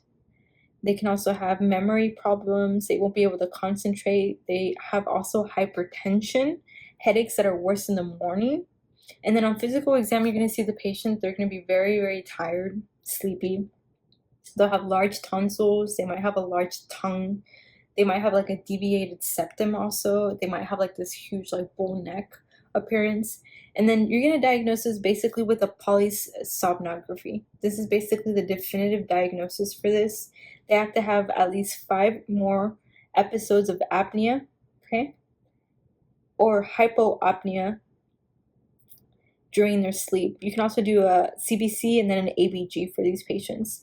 What's going to be the treatment? Basically, remember, we want to talk, usually the treatment, if it tells you what's the best first-line treatment, it's always something that is going to be non-pharmacological. So, of course, it's going to be weight loss, okay? you're going to tell the patient to lose weight. But usually you're going to put them on CPAP. CPAP is usually curative, okay? And if their oxygen is less than 90%, then you're going to switch to a BiPAP. And then tracheostomy is usually the definitive treatment. But usually with these patients, you're going to put them on a CPAP. So now we're going to go into our obesity hypoventilation syndrome, okay? So 90% of the hypoventilation syndrome is due to obstructive sleep apnea. 10% is going to be due to your obesity hypoventilation syndrome. This is due to, according to the physician assistant exam review book, this is due to alveolar hypoventilation that results from blunted ventilatory drive and increased mechanical load imposed by obesity. Okay. So how are you going to diagnose this? Polysomnography. You're going to do also, you can screen for hypothyroidism or hyperthyroidism by doing a TSH and then a CBC. Treatment for this, the patient needs to lose weight. That's the only treatment, okay? All right, guys, so let's go into the next one. It's going to be going into idiopathic pulmonary fibrosis, also known as idiopathic fibrosing interstitial pneumonia. So usually the cause is unknown for this, and it's more commonly found in males, especially males that smoke. It's basically, how are they going to present is going to be a gradual onset of dyspnea. So it's going to be progressive dyspnea, trouble breathing. They're going to have a dry cough, so it's going to be a non-productive cough. They might also be presenting with clubbing and inspiratory crackles also. You're going to diagnose this with a CT. Basically, you'll see that there's going to be progressive fibrosis. And you can also do a chest x-ray. On chest x-ray, you're going to see basically a diffuse patchy fibrosis that presents with honeycombing or ground glass, okay? This is pathognomonic for your idiopathic pulmonary fibrosis. Your honeycombing or ground glass is pathognomonic for idiopathic pulmonary fibrosis. Also, you can do a pulmonary function test and you'll see a restrictive pattern. So of course, they'll have decreased lung volume, right? And basically, there's no treatment for these patients, unfortunately. No effective treatment. Most of them, I mean, what you can do is you can give them oxygen and steroids, but usually there's no treatment. And the mean survival is about 3 to 7 years after they're diagnosed. So what you need to know about this one is that if there's anything on the vignette that says that the chest x-ray has a honeycombing or ground glass appearance, then you want to think about idiopathic pulmonary fibrosis, okay? All right, so let's go on to the next one, the pneumoconiosis. So we have different types. We have our Coles workers, we have asbestosis, silicosis, and berylliosis. The way to differentiate this is the question will give you basically a patient, and you have to know where the patient is working, okay? And it'll tell you what they're working, and then it'll also tell you how it'll present on the lungs. And this is how you can differentiate between them, because I had a huge problem trying to differentiate between which one is which. So let's get into it. So Coles worker is basically a patient, right, that has inhaled coal dust, carbon, and silica.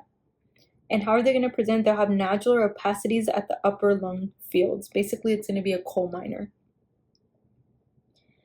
On physical exam, sometimes if it's simple, they might not have any respiratory problems, but if it's complicated, then they'll have like restrictive lung disease. You're going to diagnose them with a PFT, and then usually a positive ANA can be seen, but usually it's not specific, right? Because you see ANA in other disorders also. Treatment is basically, or prognosis is that they have progressive massive fibrosis with these patients. Asbestosis is going to be the next one. With these patients, they're going to have diffuse interstitial fibrosis caused because they're inhaling asbestos fibers, and it's going to be found in the lower lobes. Okay. It's usually patients that are doing insulation, demolition, or construction. So anything that involves, how I learned it is that anything that involves the ceiling affected the bases of the lung. That's how I memorized it. With these patients, basically it's an insidious development. Okay, so they'll present about after they've been working like 15 or 20 years, and they're presenting with lung problems. On chest x-ray, you're going to see pleural plaques, hazy infiltrates, and bilateral linear opacities. And then biopsy, you'll see asbestos bodies. Treatment for this is that there's no really specific treatment. You're going to tell the patient to stop smoking if they do smoke. And with asbestosis, what you need to know is that they have a higher risk of bronchogenic carcinoma and malignant mesothelioma. So once again, patients with asbestos have a higher risk of bronchogenic carcinoma and malignant mesothelioma. So make sure that you know that. Once again, asbestosis, these patients are going to be working in construction, demolition, insulation, and it tends to show in the lower lobes. So remember, they work in the ceiling, it occurs in the base. So bases. All right, guys, so silicosis is going to be the next one. This one's going to be found in the upper lobes, okay? So remember I told you that's how you differentiate between this is by where the patient's working and where it presents. So we said asbestosis, they work in the ceilings and insulation, construction workers, and it presents in the lower lobes versus your silicosis, it presents in the upper lobes. They'll have localized nodule peribronchial fibrosis, and these patients are going to be minors, they'll be stone cutting, glass, manufacturing, and these patients are going to be presenting with exertional dyspnea, cough with sputum production, and some of the signs is going to be restrictive pulmonary function findings also. If you notice, most of these are restrictive, okay? On chest x-ray, you're going to see an eggshell calcification of enlarged hilar lymph nodes. So how I memorize it is silicosis has an S, shell has an S. So silicosis, eggshell, calcification. And usually treatment's going to be removal from them being exposed to the silica. So with these patients, they have an increased risk of developing tuberculosis and progressive fibrosis for these patients. So once again, silicosis, eggshell calcification, it's going to be found in the upper lobes, okay? And they have an increased risk of tuberculosis. So last one's going to be variolosis. With these patients, they're going to be working in aerospace, nuclear power ceramics, foundries, tool, and die manufacturing. Usually if it's acute, they'll have diffuse pneumonitis by massive exposure to beryllium. If it's chronic, it's similar to sarcoidosis. They have skin lesions with hypercalcemia. And with these patients, you're going to treat them with basically with glucocorticoid therapy, and then this is going to be both for acute and chronic. So once again, these are usually your pneumoconiosis are usually restrictive. Okay, they tend to be an accumulation of dust in the lungs and tissue, and that's why it tends to react this way. We have cold workers, right, which are found in coal miners. We have asbestosis. So remember asbestosis, they tend to work in the ceilings. That's how I memorize it. So they work in insulation, demolition, construction, and they're going to have basically interstitial fibrosis, and it's going to be found in the lower lobes for these patients, right, the base of the lungs. And with these patients, they are increased risk for bronchogenic carcinoma and malignant mesothelioma. So make sure you know that. It'll give you a question with you knowing that it's due to asbestosis, and then it'll ask you, it won't clearly say it's asbestosis, but you know it's asbestosis because you know that this patient is working where? An insulation construction worker, and it's presenting in the base of the lungs. And then it tells you what are these patients more likely or risk factor to have. It's going to be mesothelioma, malignant mesothelioma, and bronchogenic carcinoma. Silicosis is going to be the next one. It's going to be found in the upper lobes. It's due to silica, okay? These patients are going to be working in mining, stone cutting, glass manufacturing, and on chest x-ray, they're going to have eggshell calcifications. And then variolosis, these patients are going to be working in aerospace, nuclear power, ceramics, foundries, tool and die manufacturing, and these patients are going to be treated with chronic glucocorticoid therapy for these patients. So let's start with the next one, I'm sorry, it's going to be mild persistent asthma. So with these patients, the treatment is that you're going to do a low dose inhaled corticosteroids. And then as an alternative, you can also do a cromolyn, you can do theophylline also, but you're going to add a low dose inhaled corticosteroid to the regimen for patients with mild persistent asthma. So then next one for moderate persistent asthma, what's going to be the treatment? Basically, you're going to do a low dose inhaled corticosteroid, and you're going to add a long-acting beta agonist like your salmeterol. Or you can also even add in a medium dose inhaled corticosteroids. And then finally, for your severe persistent asthma, you can either do any of these regimens. So you can either do a medium dose inhaled corticosteroid and add a long-acting beta agonist, or you can do a high dose inhaled corticosteroid plus a long-acting beta agonist. And you also want to consider omalizumab for patients that have allergies. So omalizumab you can consider for patients that have like allergic asthma for these patients. Okay, so these are usually the treatment for these patients. And make sure that you know the classification. Like I said, what is your regular intermittent, what's your mild persistent, your moderate persistent, and your severe, and how are you going to treat them. So of course, if it's mild, you're going to start with a short-acting beta agonist, which is going to be your albuterol, and then from there you'll need to add like a low-dose inhaled corticosteroid or an increase, and then add a LABA, etc. So it depends on how the patient is presenting. So now we're going to go into an acute asthma exacerbation. How is that going to happen? How is the patient going to present? Basically, they're going to be sweating, they're going to be wheezing, they won't be able to speak because they're having to breathe so much. They'll be tachypnic. You'll see paradoxical movement of the abdomen because you're trying to get air in. They'll be using their accessory muscles. Diagnosis, some workup. Basically, you're going to do an ABG if needed. You can do a chest x-ray also to make sure you rule out any type of a pneumonia. And you can do a peak expiratory flow. Usually it's going to be very low. It's usually going to be less than 60, and that's very severe. Basically, the treatment for this is you're going to give them an inhaled beta agonist. It's going to be done via a nebulizer. You can give them corticosteroids IV or orally, and then also IV magnesium. I saw IV magnesium given a lot during my ER rotation for these patients. This can help with the bronchospasm. And some of the complications of an asthma exacerbation is that they can basically develop status asthmaticus, where it does not respond to any of the standard medications. They can also develop acute respiratory distress syndrome. They can develop atelectasis, and then also a pneumothorax also. All right, guys, so let's go into our next topic. It's going to be bronchiectasis. So bronchiectasis is basically a permanent abnormal dilation or destruction of the bronchial walls. It damages the cilia, and it's usually common in childhood, and it's commonly caused by cystic fibrosis, and it's very commonly found in patients that have cystic fibrosis.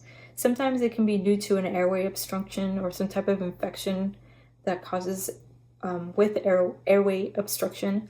So how are these patients going to be present? They're going to be presenting with this chronic cough. They're going to be expelling a lot of like large amounts of mucopurulent, and it's going to be described as a foul smelling sputum. That's usually pathognomonics for bronchiectasis.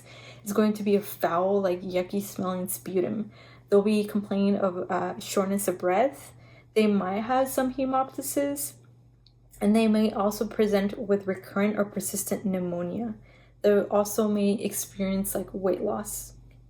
And on your physical exam, you'll see crackles at the lung bases. How are you going to diagnose this? You're going to do a high resolution CT. You can also do a chest x-ray. And basically with these patients, you're going to treat them with antibiotics, okay? And then bronchial hygiene, basically with fluids, chest physiotherapy, especially for these patients that have cystic fibrosis. So the next one we're going to go into is going to be carcinoid tumor, okay? So carcinoid tumor. Basically, this tends to originate from the neuroendocrine cells, and they secrete serotonin. They tend to begin in the small bowel and appendix, okay? And then it can spread to the liver. And if they do spread to the liver, this is when the patient starts becoming symptomatic. And after it spreads to the liver, it can then go to the heart and lung, okay? So let's go into the carcinoid tumor. So what happens is that tryptophan is converted from vitamin B2 to serotonin by the tumor. So it's going to cause niacin deficiency. The most common site it affects is going to be the appendix, but it can affect various locations like the small bowel, the bronchus, the kidney, and the pancreas. It's more commonly found in males, especially if they're younger than 60 years old. This patient is going to be presenting with cough. They'll have wheezing. They'll have pneumonias that are recurrent. They'll have blood in their sputum, so hemoptysis. They're also going to have pellagra. So what are the 3Ds of pellagra? Your dermatitis, right? Your dementia, your diarrhea. How are you going to diagnose this patient? You're going to do a fiber optic bronchoscopy.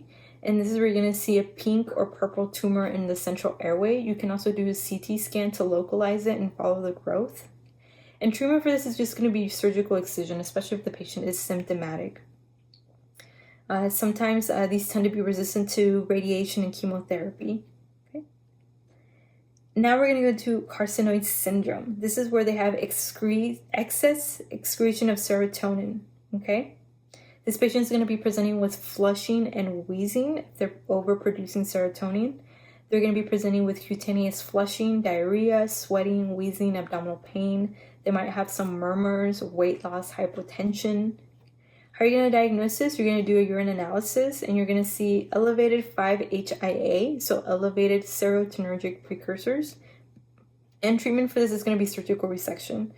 You can also do octreotide, and this is going to be for tumors that have metastasized to the liver. Okay, so just make sure that you are familiar with that one. So now we're going to go into COPD, okay? So chronic obstructive pulmonary disease. So why don't we start with chronic bronchitis? So overall, just talking about COPD, it is basically leads to chronic respiratory acidosis. And then, of course, remember we talked about in our renal portion that with respiratory acidosis, what happens, the kidneys try to compensate. So it's going to be metabolic alkalosis and as a compensation. And respiratory acidosis, or COPD, is a common cause of respiratory acidosis. That makes sense, right? Because in respiratory acidosis, the patient is hypoventilating, so they're not breathing, and they are keeping all of that carbon dioxide in, so that's why they're becoming acidotic. So just make sure that you know that COPD patients are respiratory acidotic. Some of the risk factors for COPD is going to be smoking, and that's actually the biggest risk factor for COPD. Also, if they have any type of alpha antitrypsin deficiency, environmental factors like secondhand smoke, and then chronic asthma also. All right, guys, so now let's go into chronic bronchitis. So chronic bronchitis is basically due to excessive mucus production that narrows the airways. These patients are going to be presenting with a productive cough. There's scarring of inflammation, and it causes enlargement of the glands, and it causes smooth muscle hyperplasia, which is going to cause obstruction. Remember, there's a classmate of mine during my didactic year, was our first year of PA school, where we would be in class all the time, and he would cough so much. Like, he would cough several times throughout the day, and that's what he had. He had chronic bronchitis, but he coughed so much. Poor guy. He sounded like he was just like, it was really, really bad. And he was diagnosed with chronic bronchitis. So with chronic bronchitis, basically the clinical diagnosis is going to be made only if they have daily productive cough for 3 months or more in at least 2 consecutive years. So make sure that you know that they're going to have a daily, it's going to be a productive cough, right? So stuff is going to come out like junk. It's going to be a daily productive cough going on for 3 months or more in at least 2 consecutive years. That's going to be a diagnosis for these patients with chronic bronchitis. How are they going to present? Usually they're going to be overweight and cyanotic. They're going to be coughing. They'll have dyspnea, especially on exertion or sometimes even at rest. Okay, they'll be cyanotic. On your physical exam, you'll see that there'll be hyperresonance on percussion. They might have even signs of cor pulmonale. You'll hear rhonchi and wheezing with these patients, and then can also have peripheral edema with these patients. How are you going to diagnose them? It's usually a clinical diagnosis. So, like I said, they have to have the factors that we discussed. You can also do a chest x-ray, and then on chest x-ray, make sure that you know this. For any type of chronic obstructive pulmonary disease on chest x-ray, it's going to present with hyperinflation and a flat diaphragm, okay? I got this wrong because for some reason I thought that a flat diaphragm and hyperinflation was only associated with emphysema, but it's not. So it's associated with chronic bronchitis and emphysema, any type of chronic obstructive pulmonary disease. Make sure that you know this. I had a question and I got it wrong. So Another thing that you can do is you can do an ABG on these patients if needed. So that is going to be chronic bronchitis. Okay, and then we'll discuss the treatment in a few minutes for COPD. So now let's go into emphysema. What is emphysema? It's basically due to elastase or protease excess and overinflation. These are called the pink puffers, versus the chronic bronchitis is going to be the blue bloaters, right? Because remember we said that most of these patients with chronic bronchitis, they tend to present with cyanosis. So that's why they're called the blue bloaters for chronic bronchitis.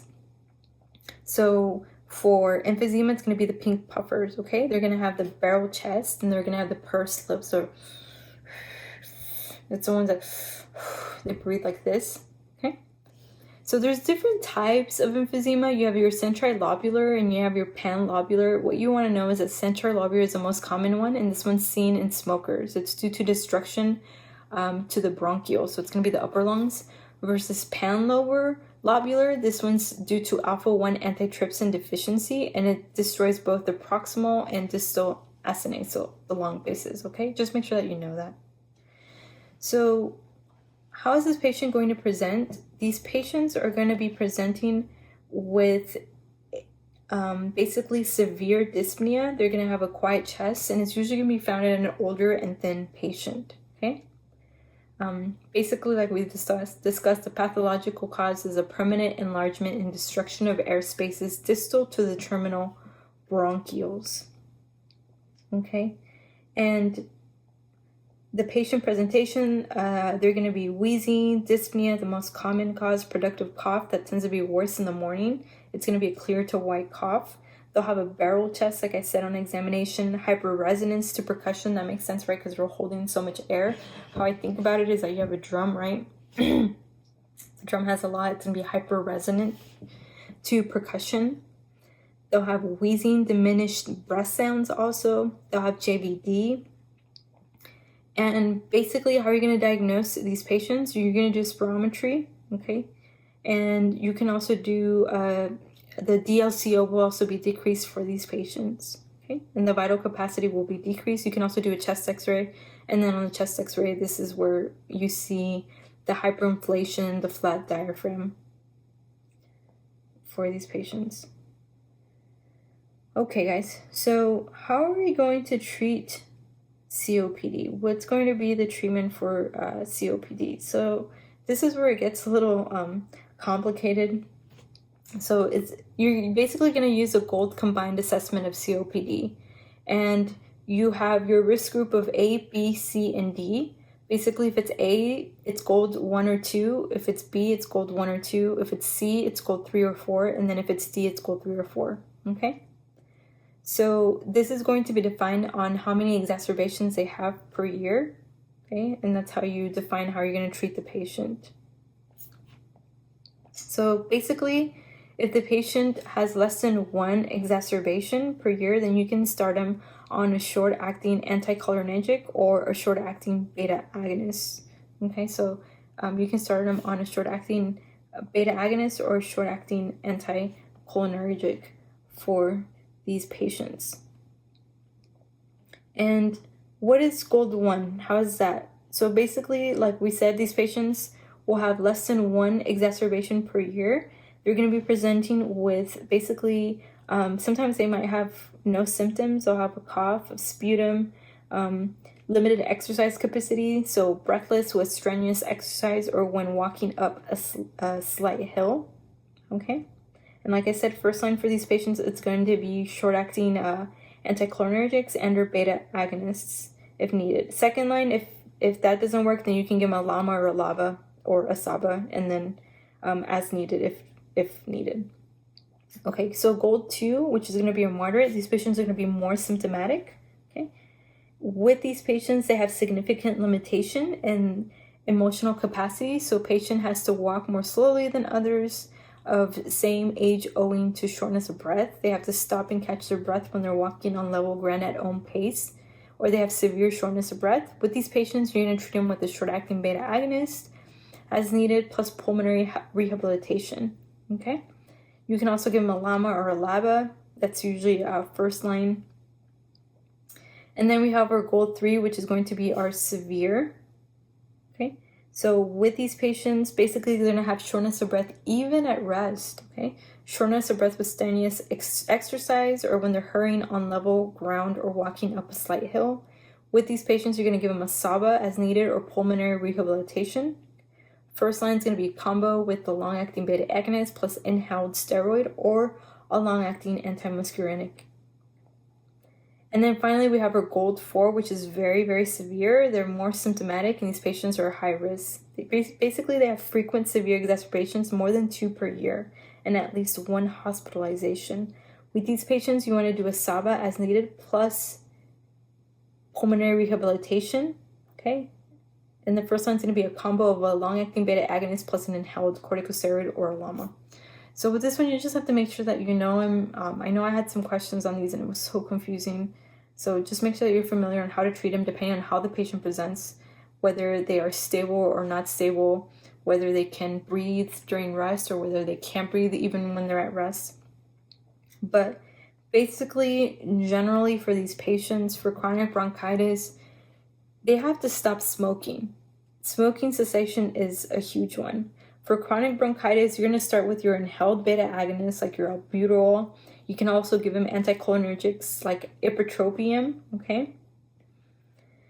And then basically you can also give them oxygen therapy if needed. Versus emphysema, once again, smoking cessation and home oxygen are usually the only interventions that will lower mortality. You can give them steroids and antibiotics for acute exacerbation. So I was listening to a podcast the other day and they were saying that whenever you have a patient with COPD and their exacerbations are getting worse and they're producing more sputum, it's not better, then that's when you would consider something like an antibiotic for these patients, okay? But usually they have to stop smoking. You'll have a question on this, it's going to tell you, well, what is the first line thing that they have to do? They have to stop smoking cessation. For emphysema, you have to give them oxygen. For chronic bronchitis, you want to give something that's going to dilate those bronchioles. So that's why you give them your inhaled beta agonists like your albuterol, your anticholinergics like your ipratropium. Okay, you can also give them inhaled corticosteroids. But you have to make sure that you know the COPD staging. You might have like 1 question or 2 questions on this, so make sure where the patient stands and how you need to treat them. So let's go into our next topic, which is going to be cor pulmonale, also known as pulmonary hypertension. Cor pulmonale, and then we're also going to go through pulmonary hypertension. All right, so for pulmonary hypertension, basically with these patients, what we want to know is that the mean pulmonary arterial pressure is greater than 25 mmHg at rest or 30 mmHg during exercise, okay, for pulmonary hypertension. Usually with pulmonary hypertension, primary pulmonary hypertension, it's going to be found in a young or middle-aged female. The cause is sometimes unknown, but sometimes it's due to abnormal increase in pulmonary arterial resistance, which causes thickening of the pulmonary arterial walls. And the patient can also present with pulmonary hypertension in absence of disease of heart or lungs. So basically, this is a diagnosis of exclusion. So there's different types of pulmonary arterial hypertension. You have your passive type, which is basically resistance to pulmonary venous drainage, like mitral stenosis. You have your obstructive type, like due to resistance to flow through large pulmonary arteries, like your pulmonary stenosis. I mean, there's different causes of pulmonary hypertension. You won't get tested on this, so if you can, just look over it, just if you get pimped on it during your rotation. So what are some of the clinical symptoms and signs of primary pulmonary hypertension? The patient's going to be presenting with dyspnea on exertion, fatigue, chest pain that's going to be exertional, and syncope that's going to be exertional. They're going to have JVD, hepatomegaly, ascites, peripheral edema. And how are you going to diagnose them is that you're going to do an EKG, you'll see a right ventricular hypertrophy, you're going to do an echo, which is going to show you dilated pulmonary artery, and you can do a right heart cath. This is usually gold standard. You're also going to do a chest x-ray, and on chest x-ray you'll see clear lungs and large right ventricle, central pulmonary arteries, and peripheral pruning of large pulmonary arteries. On PFTs, it'll be a restrictive, okay? And how are you going to treat this? Basically, you do IV prostacyclines, okay? Like epoprostenol, and then calcium channel blockers to lower pulmonary vascular resistance for these patients. So once again, pulmonary hypertension, they'll be presenting with like right heart failure symptoms, so JVD, hepatomegaly, peripheral edema. You can sometimes even hear on your physical exam a loud pulmonic P2 sound, and sometimes it'll be a subtle lift of the sternum. So let's go into cor pulmonale. Some of the causes of cor pulmonale is usually due to COPD, pulmonary embolism, pulmonary fibrosis, sleep apnea, myasthenia gravis, poliomyelitis for these patients. Okay, and it's basically right ventricular hypertrophy that then tends to develop into right ventricular failure. It tends to result from hypertension, and like I discussed, secondary to pulmonary diseases, but it's most commonly due to COPD. Okay, so how is this patient going to present? They're going to be presenting with decreased exercise tolerance. Okay, so dyspnea on exertion. Signs, they'll have cyanosis, clubbing, JVD, hepatomegaly, ascites, polycythemia. Chest X-ray, it'll be enlarged right atrium, right ventricle, and then pulmonary arteries you'll see. And then on EKG, you'll see right axis deviation also, and peaked P waves for these patients. Treatment is going to treat whatever is the underlying cause. So if it's COPD, we want to make sure you get COPD under control. If it's sleep apnea, you can also use diuretic therapy, but you have to be careful because especially if the patient's preload dependent. You can also give them long-term oxygen if the patient's hypoxic, and then digoxin also for these patients with cor pulmonale. All right, guys, so let's go into hypoventilation syndrome. Okay, so let's go on to pneumonia. So we have different causes of pneumonia. We have our viral causes, we have bacterial causes, we have fungal causes, and then we have certain pneumonias that are specific to certain immunocompromised disorders, like HIV, for example. Okay, so why don't we start talking about them? So we'll start with our community-acquired pneumonia, specifically the ones that are going to be found in immunocompetent patients.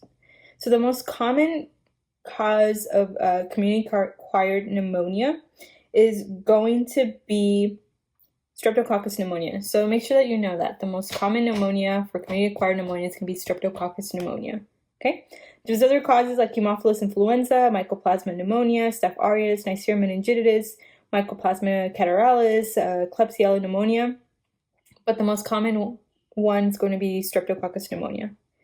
In regards to viruses, some of the causes are influenza. You have RSV, adenovirus, parainfluenza virus. Okay? And what are some of the risk factors for a patient to have pneumonia? So if they're older, if they're, of course, drinkers, so they are alcoholics, if they smoke, if they have certain comorbidities also, if they have medical conditions like asthma or COPD that make them more prone to getting pneumonia. So now why don't we go into how are these patients going to present with community-acquired pneumonia? So they're going to start with a fever. The fever can be either acute or subacute. They're also going to be having a cough. Sometimes a cough is going to present with or without sputum, so it's going to be described as a cough that's productive or non-productive. They're going to be complaining of trouble breathing, so shortness of breath on exertion. They're also going to be having sweats, chills, rigors, chest discomfort. They might even have hemoptysis on exam. Whenever you're reading the question, they're going to be complaining of like muscle pain, so muscle aches. They might have a headache, abdominal pain, anorexia. And what are the signs that you're going to see on your physical exam? So you're going to see an increased respiration rate, so the patient's going to be tachypnic. They're going to be breathing a lot. They're going to breathing a lot and really quickly. They're going to have tachycardia, so their heart rate is going to be increased. They might also have a fever whenever you see them. And then on physical exam, you might hear inspiratory crackles and bronchial breath. Okay? And then when you do your physical exam, it's going to be dullness to percussion, which makes sense, right? If there's like junk in there, it's going to be dullness to percussion. So how are you going to diagnose these patients? So you're going to start with the chest x-ray, and then you're going to see lobar consolidations with air bronchograms on your exam, okay? You can also do a CT chest. And then in regards to labs, you can do a sputum gram stain if you're not sure what the cause of the bacteria is. And then you can also do a sputum and blood culture, okay? Now, in regards to the treatment, we're going to discuss it later, but just make sure that you're also familiar with the prophylaxis, so like the Pneumovax 23 and then the Prevnar 13. Okay, so Prevnar 13 is used for patients that are older than 65, and if they're immunocompromised, you tend to give both. So you'll give both Prevnar 13 and then Pneumovax 23. Okay, and then of course the influenza, you give it to anyone, everyone, of course, but it's indicated for people that are older than 65, if they have some type of pulmonary cardiovascular disease, if they are a healthcare worker, right? That's why they always tell us before we go to our clinical rotations to make sure that we get our influenza vaccine. Okay. All right, so let's talk about nosocomial pneumonia. What pathogens are common in nosocomial pneumonia? So it's going to be your Staph aureus, your Klebsiella pneumonia, your E. coli, and your Pseudomonas aeruginosa. With these patients, they have to have at least two of the following. They have to have at least a fever, a purulent sputum, and leukocytosis. And then with these patients, you're going to diagnose them with a chest x-ray. And then you're also going to do blood cultures, CBC, and CMP. You can also do a sputum culture if needed. So another one I wanted to discuss is ventilator-associated pneumonia. This tends to occur more than 48 hours after a patient has been intubated and mechanically ventilated. And I actually saw this a lot during my clinical rotations for my internal medicine rotation. So I had the opportunity to follow a nephrologist, and he saw a lot of patients that had COVID-19. So we went and we saw the patients that had COVID-19. And interestingly, like I said, 100% of these patients had acute kidney failure because of COVID-19. And some of them had this type of pneumonia, and it was ventilator-associated pneumonia. And the most common pathogen that we kept seeing is Actinobacter, and this is what it says, right? The most common pathogens associated with ventilated-associated pneumonia are your Actinobacter, also your Stenotrophomus maltophilia, but the one I kept seeing was Acinetobacter. That's the one I kept seeing during my clinical rotation. We also have hospital-acquired pneumonia, which happens more than 48 hours after the patient has been admitted. So once again, more than 48 hours after the patient has been admitted. The most common pathogens are going to be Staph aureus. That makes sense, right? Staph aureus is found everywhere in the hospital. So like your MRSA, your MSSA, and then Pseudomonas also. So these are the ones that are associated with hospital-acquired pneumonia. And then which one is associated with HIV? You need to know this. You are definitely going to have a question on this, okay? So the pneumonia that's associated with HIV is going to be your pneumocystis pneumonia. So they just changed the name. It was interesting. My doctor had pinned me on this last week, and I thought it was pneumocystis carinii pneumonia, so PCP, but it's not. Now it's a PJP. It's pneumocystis jirovecii pneumonia. But just make sure that you know that pneumocystis pneumonia is commonly found in patients with HIV, okay, or AIDS. So pneumocystis pneumonia. Once again, pneumocystis jirovecii. It's a fungus that's found in the lungs, okay? It's the most common opportunistic infection, HIV and AIDS. And it was, if you read about the HIV epidemic when it started in the 1980s, it's really interesting that that's what these doctors kept seeing, was this pneumocystis pneumonia in these patients that were having HIV. So how is these patients going to present? They're going to be presenting with a fever. They're going to have a non-productive cough. They'll have shortness of breath. You'll see usually on imaging they'll have diffuse interstitial infiltrates. These patients will be presenting also with weight loss, fatigue, weakness. And then on chest x-ray, make sure that you know this because you're definitely going to get a question on this. You'll have diffuse or perihilar infiltrates and reticular interstitial pneumonia, okay? Sometimes it's characterized like a bat wing, okay, because it looks like a bat apparently on your x-rays. So it looks like a bat. It's like dark like that. And also another thing you can do is a sputum right GM stain or a direct fluorescence antibody. This one is usually sometimes definitive in about 50 to 80%. And another question you're going to get is what CD4 count is PJP or Pneumocystis jirovecii or Pneumocystis pneumonia common at? What CD4 do these patients with HIV or AIDS have to have or are more prone to get Pneumocystis pneumonia? And it's going to be a CD4 less than 200. So make sure that you know that. A CD4 less than 200, these patients are more prone to get Pneumocystis pneumonia. And how are you going to treat these patients? You're going to treat them with Bactrim. That's basically it. Okay? And then you actually use Bactrim also as a prophylaxis for any patient who has a CD4 count less than 200. So this one's very highly tested, so I'm going to go over it one more time, okay? So Pneumocystis pneumonia, also known as Pneumocystis jirovecii, it's a fungus that's found in the lungs. It's more commonly found and it's a most common pathogen, opportunistic pathogen infection found in patients that have HIV and AIDS. The patients usually that have less than 200 CD4 count are more prone to getting Pneumocystis pneumonia. This is why you're going to give them Bactrim as a prophylaxis. And then Bactrim is a treatment for Pneumocystis pneumonia.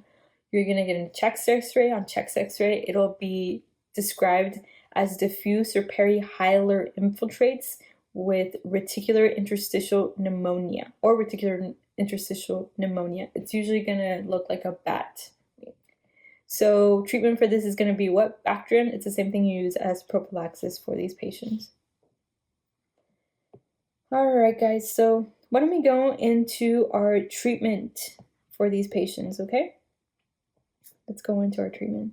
So our treatment, if the patient is an outpatient, right, if they're, how are you going to treat these patients?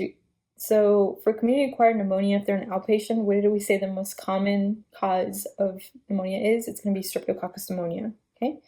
We also have the Mycoplasma pneumonia, chlamydial pneumonia, but since the Streptococcus pneumonia is the most common one, we're going to treat him with a macrolide like clarithromycin. You'll give him like 500 milligrams twice a day or azithromycin, okay? So either clarithromycin or azithromycin. So, and this is usually what's given to a patient that's healthy and they haven't used any antibiotics in the past 90 days. Now, if the patient has used antibiotics in the last 90 days, or if they're older than 65 years old, if they're immunosuppressed, if they have like comorbid illnesses like COPD that we discussed, then you would give them a fluoroquinolone, like moxifloxacin, levofloxacin. If not, and they're healthy and they haven't used antibiotics in the past 90 days, you can give them clarithromycin. Now, once again, these were for outpatient with community-acquired pneumonia. What about if it's a smoker? You're going to give them ceftonir. What about if you're seeing this patient as an inpatient in the hospital, but they're not in ICU, like they're like on med-surg floor?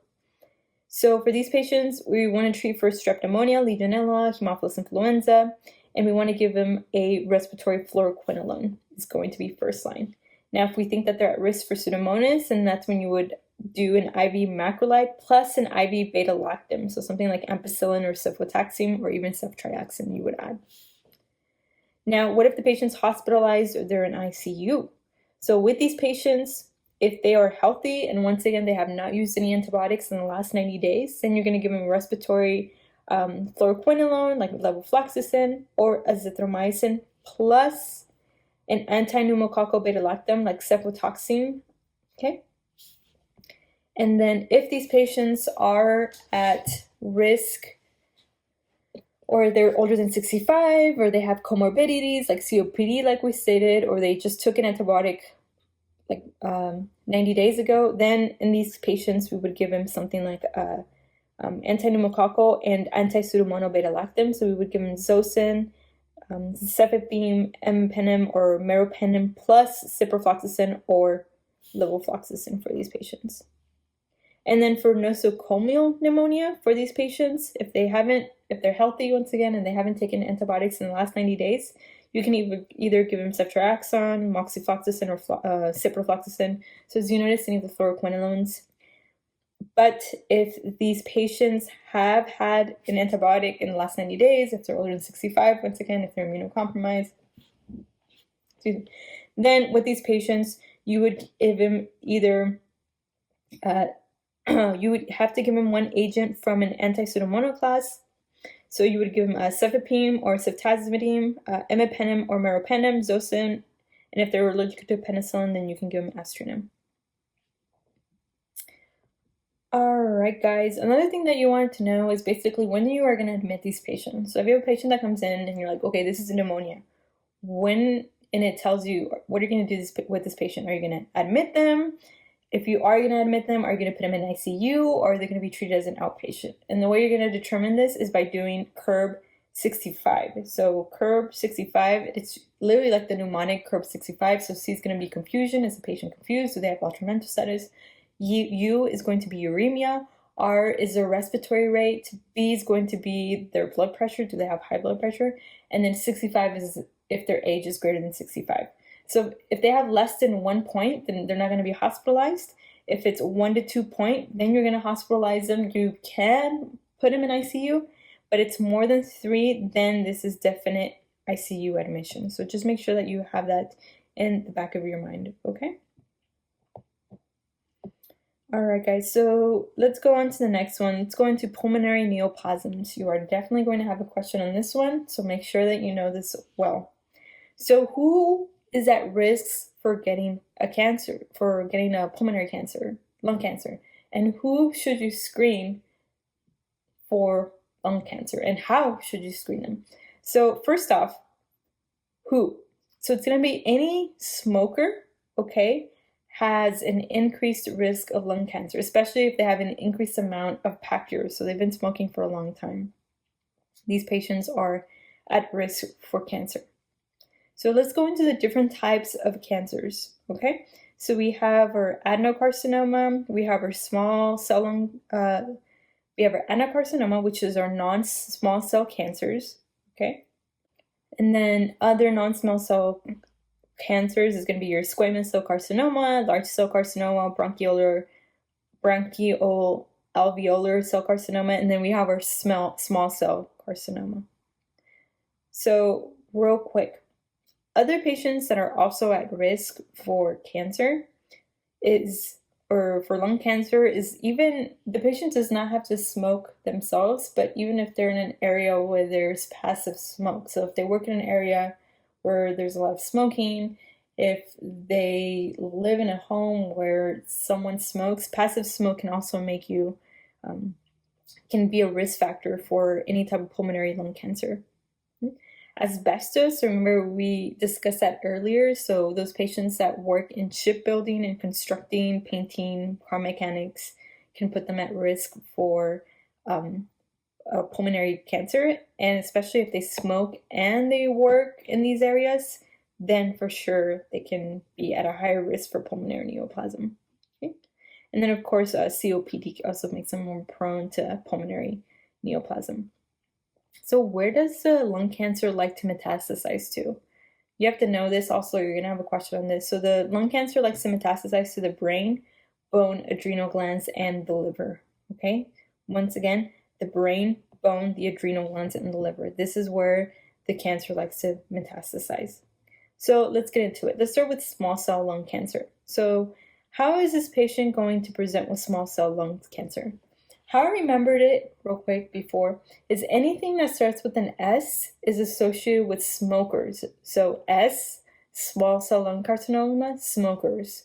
You have your squamous, smokers. Adenocarcinoma is usually not associated with smokers, okay? And anything that starts with S is going to be smokers. Also, anything that starts with an S is central, even though central starts with a C, but this is how it helped me memorize it. If a cancer starts with an S, it's going to be central. That's how it's going to be located on the X-ray and on the lungs. It's going to be centrally.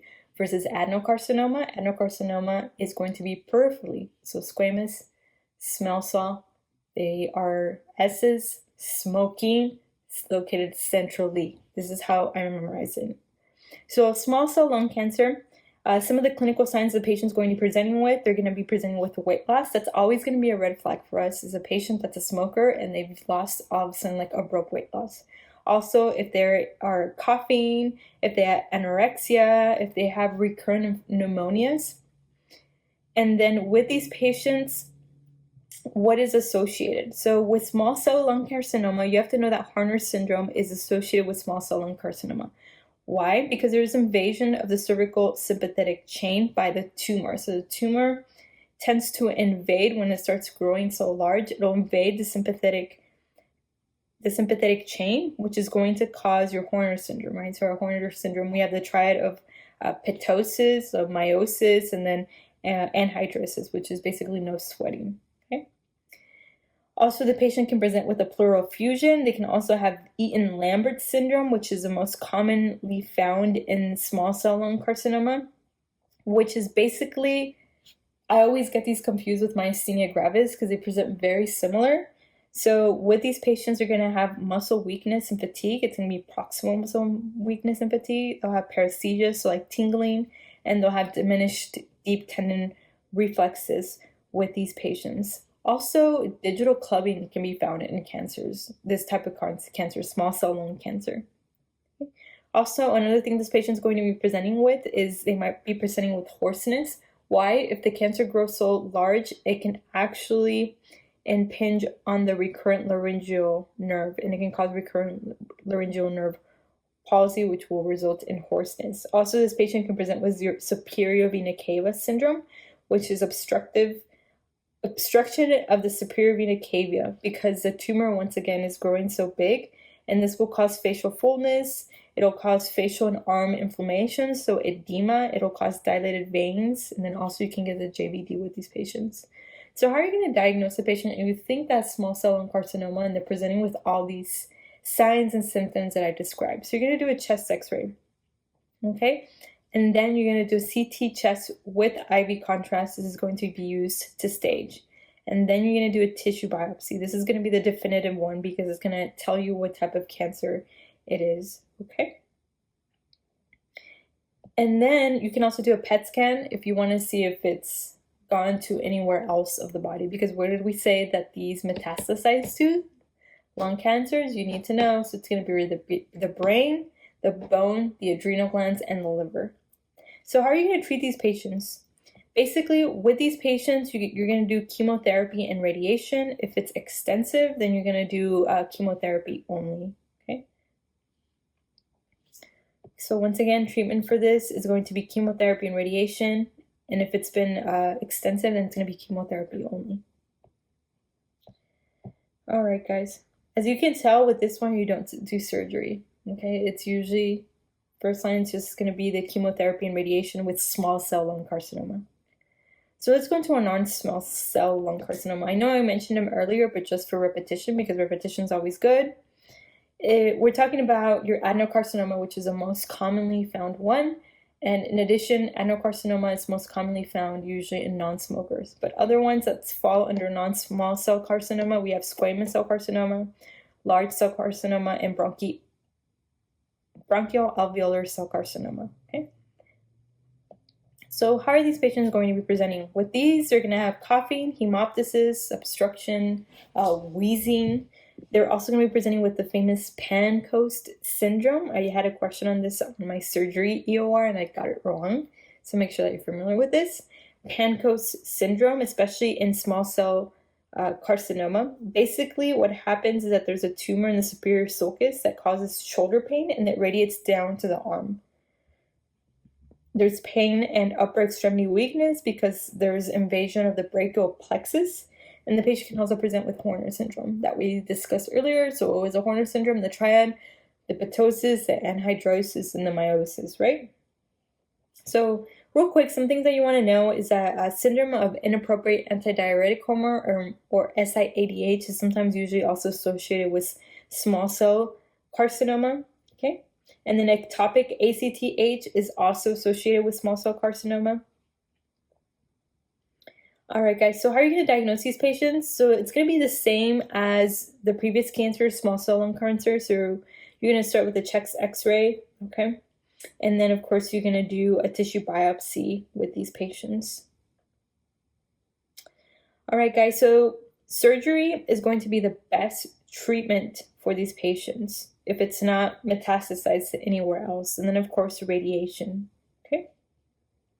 Versus our small cell lung carcinoma, with these patients, we usually just do chemotherapy and radiation, right? With non-small cell carcinoma, you can actually go in there and surgically remove them. So once again, make sure that you know the locations. So remember we said small cell is centrally located, right? So small cell is centrally located.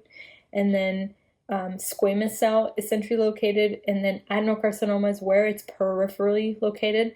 Anything that starts with S, like is going to be found in smokers. So small cell carcinoma is associated with smoking, and so is squamous cell carcinoma is associated with smoking. Okay, guys, so next one we're going to go into cancer screening. I had so many questions on this. I think it was for my internal medicine. Yeah, it was for this rotation. For the end of rotation, I had so many questions on this, so you have to make sure that you're familiar with this, okay? So according to the USPSTF, they recommend annual screening for lung cancer with a low-dose CT. Once again, it's going to be what? With a low-dose CT. They try to get you by saying a high-dose CT. No, it's a low-dose CT. In adults who are aged between 55 to 80 years old, who have a 30-pack year smoking history and currently smoke, or who have quit within the past 15 years. Okay? Once again, who are you going to smoke? Who are you going to smoke? Who are you going to screen? And how are you going to screen them? You're going to screen patients with a low-dose CT, adults that are between the age of 55 to 80 who have a 30-pack year smoking history and who currently smoke or who have quit within the past 15 years. Okay, guys, let's go into sarcoidosis. This one's also a very common one that's tested on exams. So what is sarcoidosis? It's an inflammatory process that involves the alveolar wall that results in irreversible fibrosis, distortion of the lung, and impaired gas exchange, okay? Usually the population of these patients that you're going to see, it's going to be an African-American woman. That's how it's usually described on the vignette when you're reading. It's going to be an African-American woman that presents. So the patients are going to be presenting with what symptoms? They'll have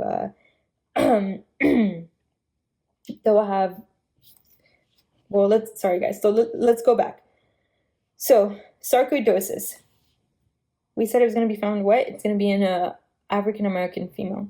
So sarcoidosis is characterized by non-caseating granulomas, often involving multiple organ systems. Once again, what is it? It's going to be non-caseating granulomas, often involving multiple organ systems. So sarcoidosis, okay?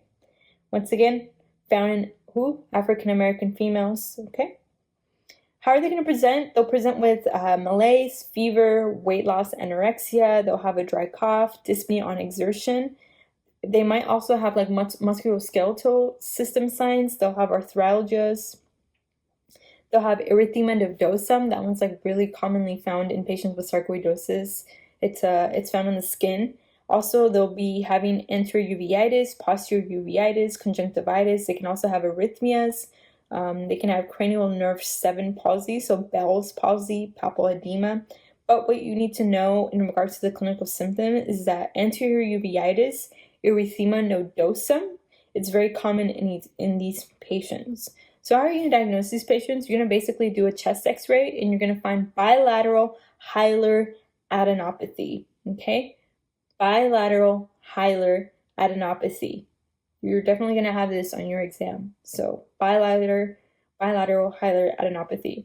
You'll also find serum angiotensin converting enzyme that are going to be elevated. So your ACE is going to be elevated in these patients. These patients are also going to have hypercalcemia and hypercalciuria. But the definitive diagnosis is going to be a transbronchial biopsy because you want to see those non-caseating granulomas. How are you going to treat these patients? So basically they tend to resolve by themselves in about 2 years without you having to treat them. But if needed, you can give them systemic oral corticosteroids, okay? So once again, with sarcoidosis, what you need to know is that most of these patients are asymptomatic If they do present with symptoms, it's going to be your constitutional symptoms like your fever, fatigue, weight loss, right? They'll have also polyarthritis, they'll have a cough, they'll have Bell's palsy on the skin, they'll have your erythema nodosum, okay? And then how are you going to diagnose them? You're going to do a chest x-ray and you're going to see bilateral hilar adenopathy, right? Bilateral hilar adenopathy, okay? And then it's also associated with non-caseating granulomas, okay? Non-caseating granulomas. And you'll see elevated serum ACE with these patients. Usually they don't require treatment, but if needed, you can give them an oral steroid, sarcoidosis. And it's going to be found in who? It's going to be an African-American female. So let's go into our solitary pulmonary nodule. So what is a solitary pulmonary nodule? Basically, a solitary pulmonary nodule is a single isolated nodule that's less than 3 centimeters and it's well circumcised, okay? Or it's described like a coin lesion, okay? It's not involved with, it doesn't have, and it's not associated with hilar lymph node involvement or mediastinal lymph node involvement. It's just single, okay? It's well circumcised and it's less than 3 centimeters. Because remember, whenever we think about cancers, they're usually not described as well circumcised. They're usually abnormal. Well, the solitary pulmonary nodule is single, isolated, less than 3 centimeters, and it's well circumcised. Okay. So with these patients, if we do the chest X-ray and we find one of these incidentally, we want to look for any risk factors the patient might have. Are they a smoker? That's a big one. Ask how many packs of cigarettes do they smoke a day? Have they had a history of any type of cancer?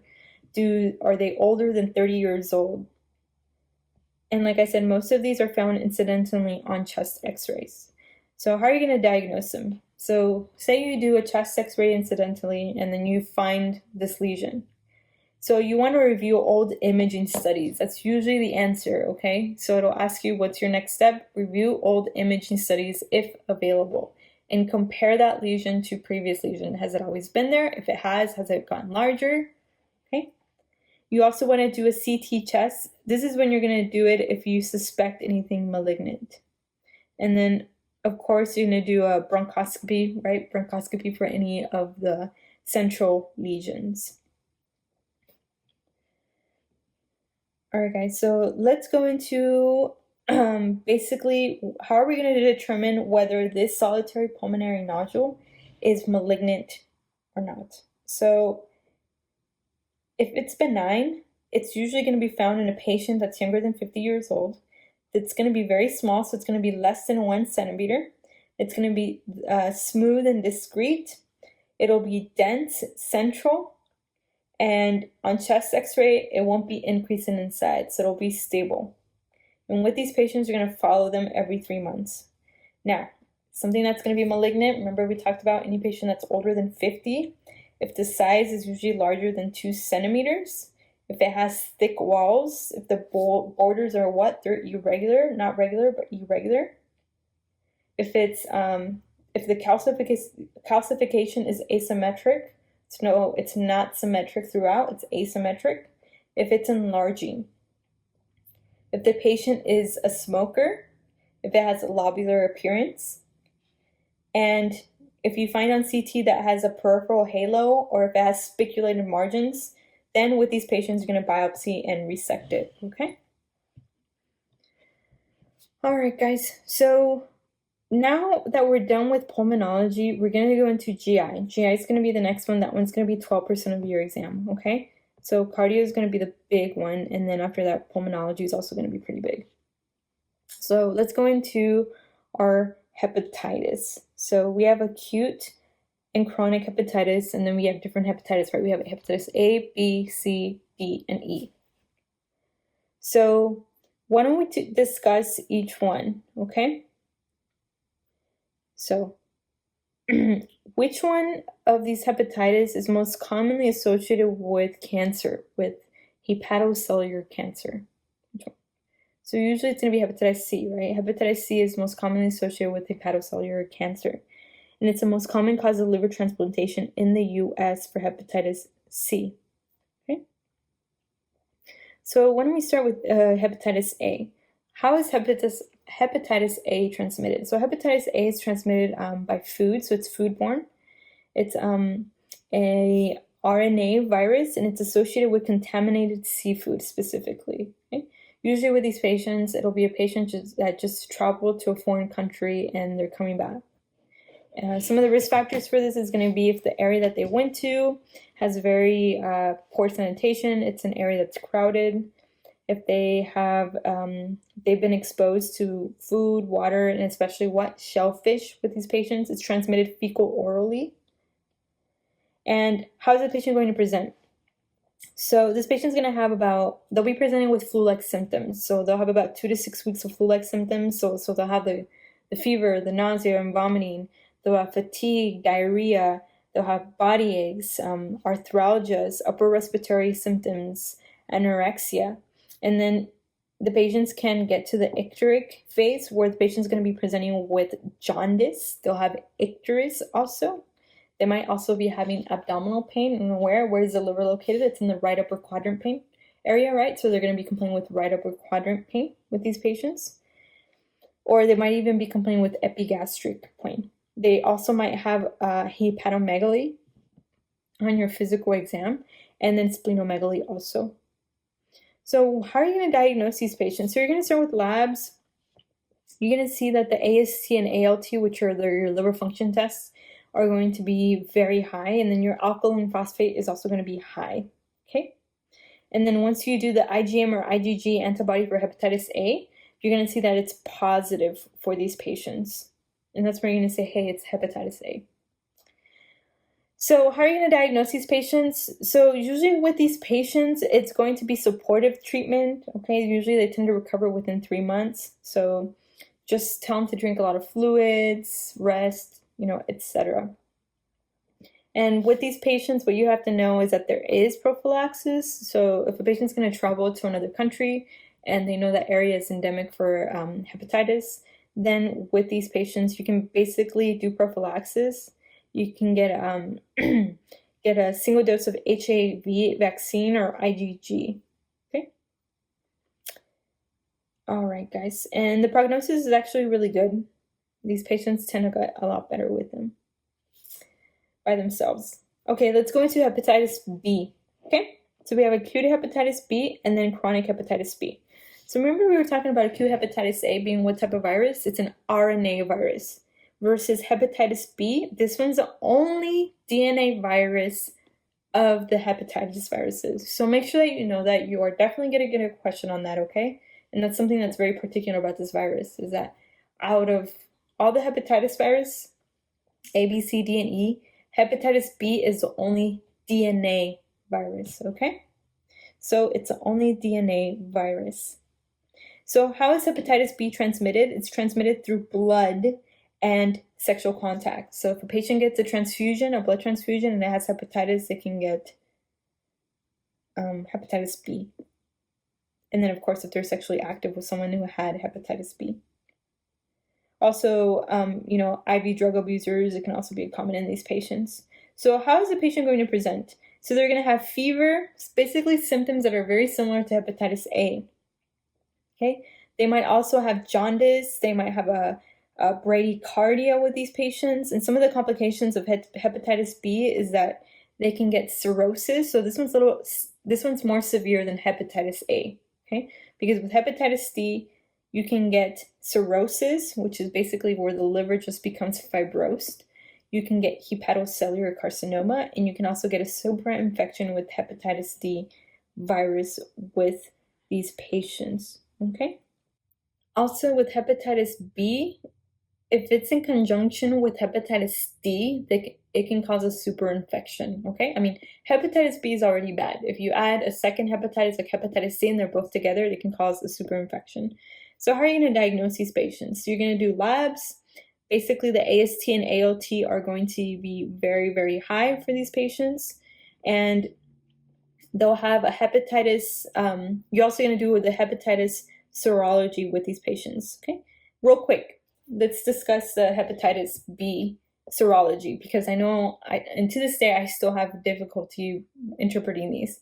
So which one's going to be the first one that's going to rise, and it's going to tell you that the patient has an active infection of hepatitis B? So it's going to be your hepatitis B surface antigen. That's the first one that's going to rise, okay? Hepatitis B surface antigen, that's the first one that's going to rise. It's going to tell you that there's a positive infection for hepatitis B. Okay? All right, so which one is going to tell you, which one's going to persist for about 3 to 6 months? And it's going to tell you that there's a acute hepatitis B present. It's going to be hepatitis B C IgM, okay? So remember we said the first evidence of infection is going to be which one? The hepatitis B surface antigen, the one that's going to tell you that there's an acute hepatitis B infection, and it lasts for about 3 to 6 months. It's going to be your hepatitis B C IgM. All right, guys. Which one is going to tell you that the patient has recovered or they're immune? It's going to be any of your ANTI antibodies to hepatitis B surface antigen. Okay? So any of the antibodies to hepatitis B surface antigen is going to tell you that the patient has recovered. You are definitely going to get a question on this, so make sure that you know this. All right. So how are you going to diagnose these patients? So it's going to be very similar. Like we said, we're going to do the labs, the hepatitis serology, and how are you going to treat these patients? So with these patients, you usually refer them to a hepatologist, which is basically a liver doctor, okay, with these patients. But usually treatment's going to be supportive.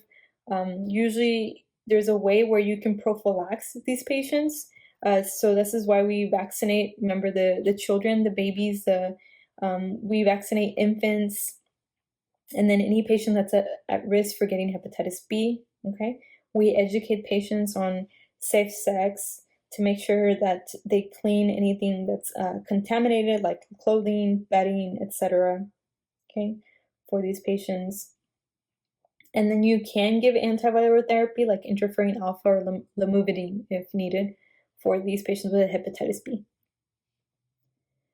That's acute. Now, what if it's chronic? So basically, chronic is where they still have elevated the liver, like their aminotransferase levels for 6 months or more. So if they have these LFTs that are still really high for more than 6 months, for hepatitis B, it's considered chronic hepatitis B.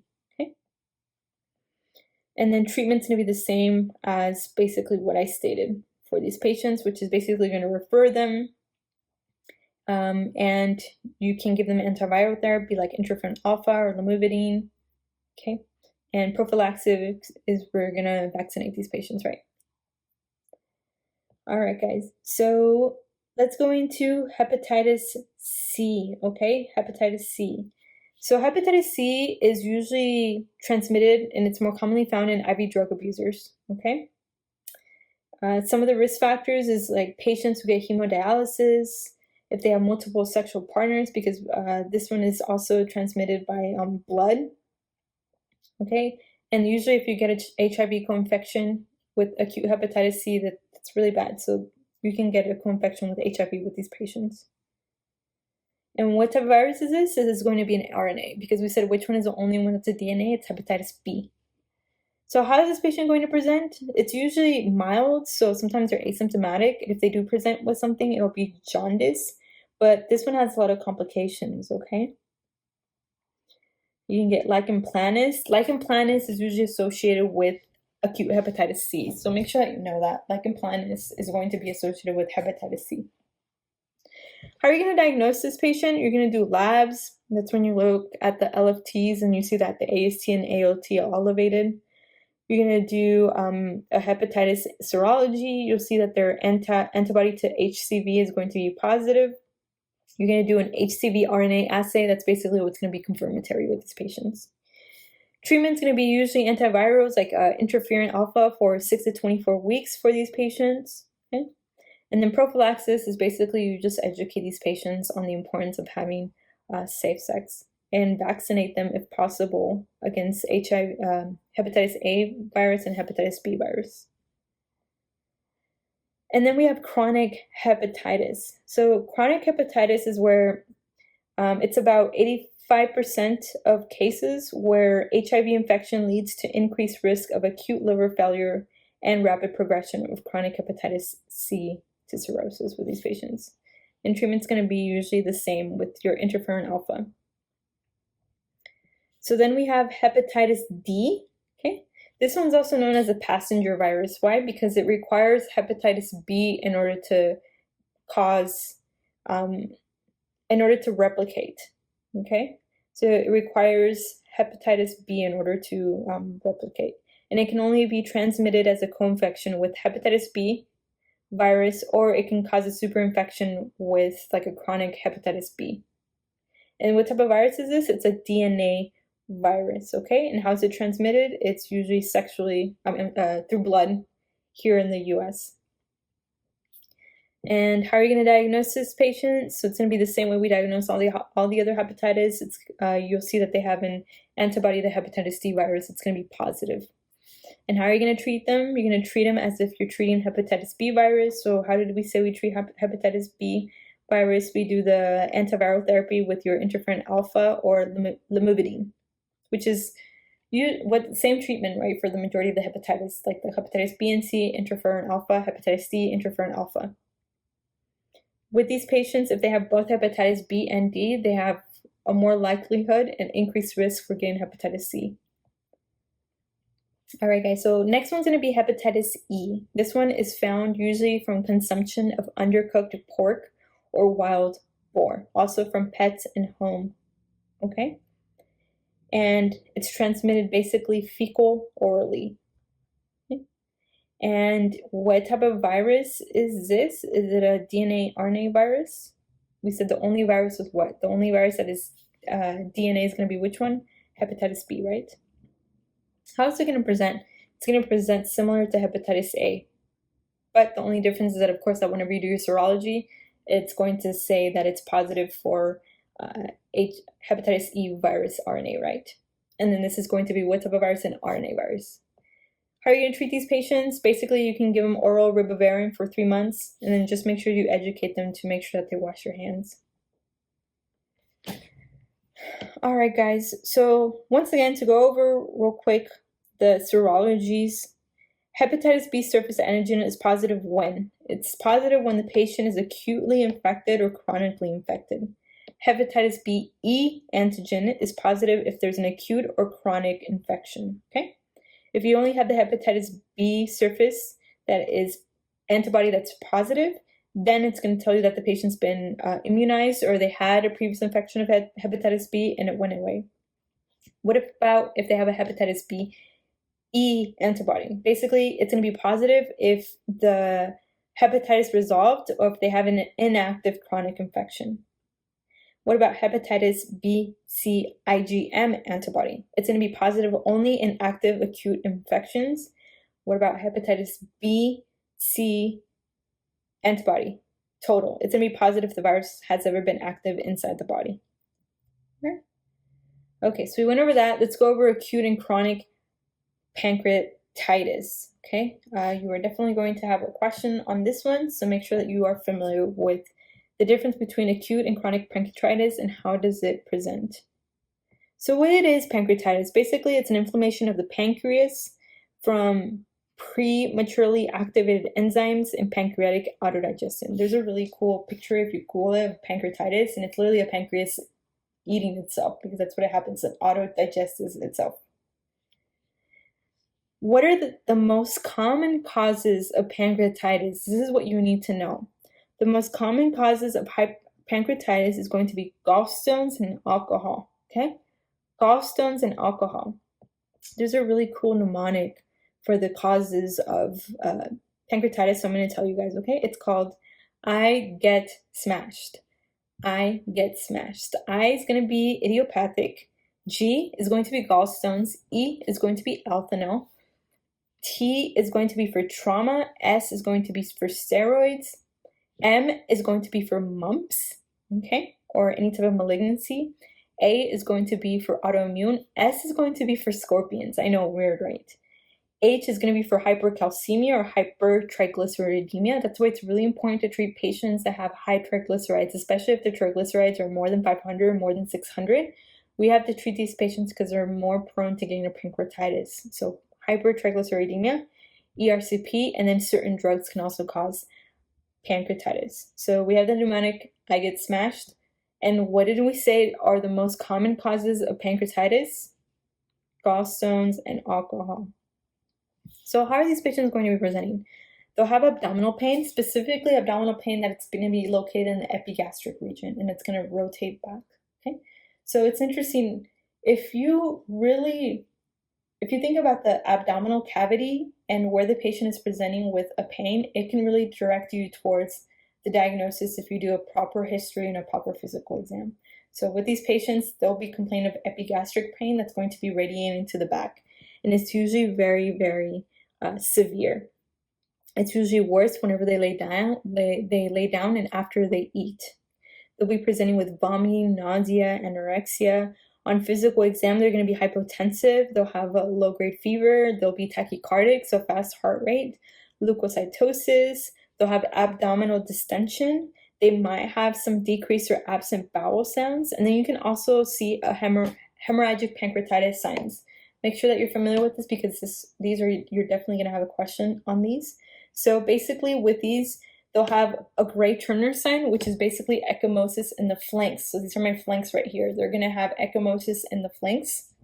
And then you have your colon sign, which is going to be around the umbilicus. So they'll have ecchymosis. It'll look purple around the umbilicus. So colon around the umbilicus, colon, like Edward Cullen, from those of you who like to watch the vampire movies.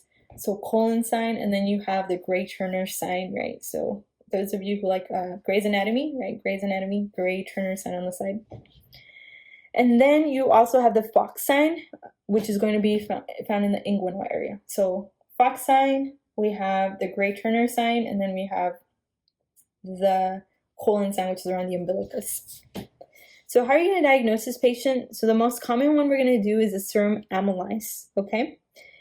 This one's not very specific because what is amylase also increased in? It's found in mumps, right? So it's not very specific, but amylase is the most common one. Which one's a more specific one though? It's going to be the lipase, okay? And this one's going to be 3 times it's going to be 3 times its normal limits, okay? So once again, we're going to do an amylase and a lipase. Out of these two, which one's going to be the most commonly done? It's going to be the amylase, but which one's more specific? It's going to be the lipase. We're also going to do LFTs, okay? And we're going to do we're going to look at their glucose levels, and these patients are going to be hyperglycemic, so have leukocytosis also. You're going to do CT scan, and this one's the one that's going to be confirmatory with these patients. And then we're going to do an ERCP only if we want to rule out obstruction, because what did we say the most common causes of pancreatitis? Gallstones, right? Gallstones and alcohol. So how are you going to treat these patients? So it's usually just symptomatic treatment. You're going to do an NG tube if you can. So basically, they're not going to eat anything. You're going to rest their bowel. You get them fluids, a lot of fluids, because these patients are vomiting. So you want to make sure that you're repleting all these electrolytes that they're losing. And you're going to give them something for pain control. Okay. Some of the complications with these patients that have acute pancreatitis can be pancreatic necrosis and also pancreatic cirrhosis. So next one's going to be chronic pancreatitis. Basically, this is a persistent continued inflammation of the pancreas that causes fibrosis and alteration of the ducts. It's usually irreversible. So it's when you keep having attacks of pancreatitis and it causes this fibrosis, and it's usually irreversible. Some of the causes is going to be your chronic alcoholism for these patients. They're going to be presenting with nausea and vomiting. Usually it's worsened, and the pain's worsened whenever the patient drinks. Weight loss because they have malabsorption. Steatorrhea because of malabsorption. So for these patients, the first thing you're going to do is you're going to do a CT scan. You're going to see calcifications with these patients. But an ERCP is a gold standard. And then on ERCP, you're going to see what chain of lakes.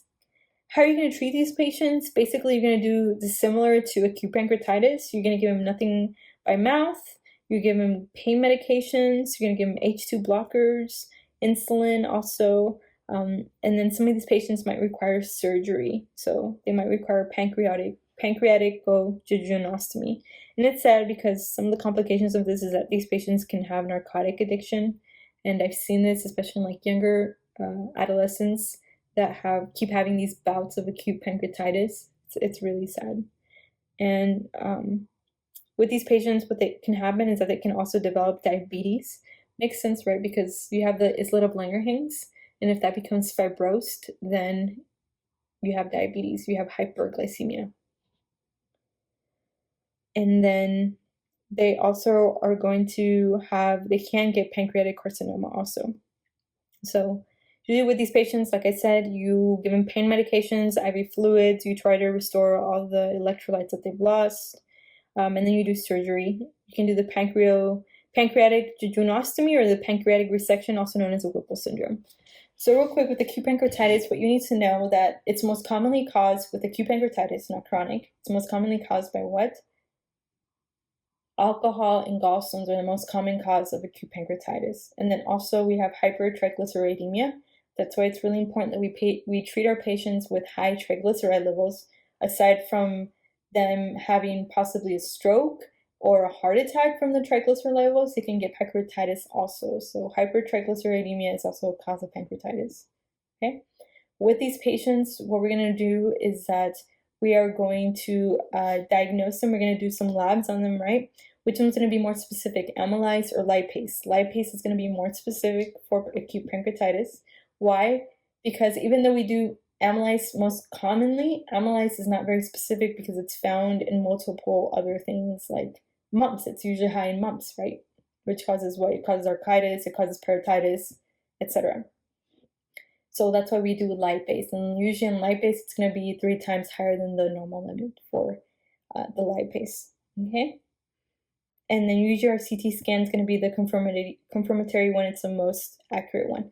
And if we have a patient that we think that they're having pancreatitis because it's due to a gallstone that's stuck there, and maybe they might be jaundiced also, then we want to do an ERCP for these patients. And usually treatment for acute pancreatitis is going to be bowel rest, so you're not going to give them anything by mouth. Give them IV fluids. Make sure that you also give them some pain medication because they're in a lot of pain. In regards to chronic pancreatitis, this is usually due to like patient having like bouts and bouts of acute pancreatitis, and it's usually due to a patient just has chronic alcoholism. Okay? With these patients, they're going to present similar but a little bit differently. These patients will already have signs of malabsorption, so they'll have weight loss. They have steatorrhea also, which is basically how they go to the restroom, their poop. With these patients, you're going to do a CT scan first, and you're going to see calcifications. These patients can also develop diabetes, okay, because there is a loss of the islet of Langerhans. All right, guys. So now that we're done with that, why don't we go into our anal fissure and anal fistulas, okay? Okay, so let's start with our anal fissures. So how are anal fissures caused? So it's usually when you have a trauma to the anal canal, okay? So with these patients, it's more commonly found in males than females. Usually there's your primary and your secondary causes. Primary is just if they have some type of trauma, like whenever they were straining to go to the restroom. And sometimes even like anal sex, even women that have like vaginal deliveries. And then we have our secondary causes, which is commonly found in patients that have irritable bowel disease, so like Crohn's disease, if they have a TB, sarcoidosis, or any type of malignancy. The most common site for an anal fissure is going to be posterior. So most common site for an anal fissure is going to be posterior, okay? Posterior anal midline, below or distal to the dentate line. And then we have chronic anal fissures, which basically occur more than 6 weeks. So how is the patient going to be presenting? If it's acute, they're usually on the exam, on your question, it's going to be saying that the patient is presenting with tearing pain with defecation.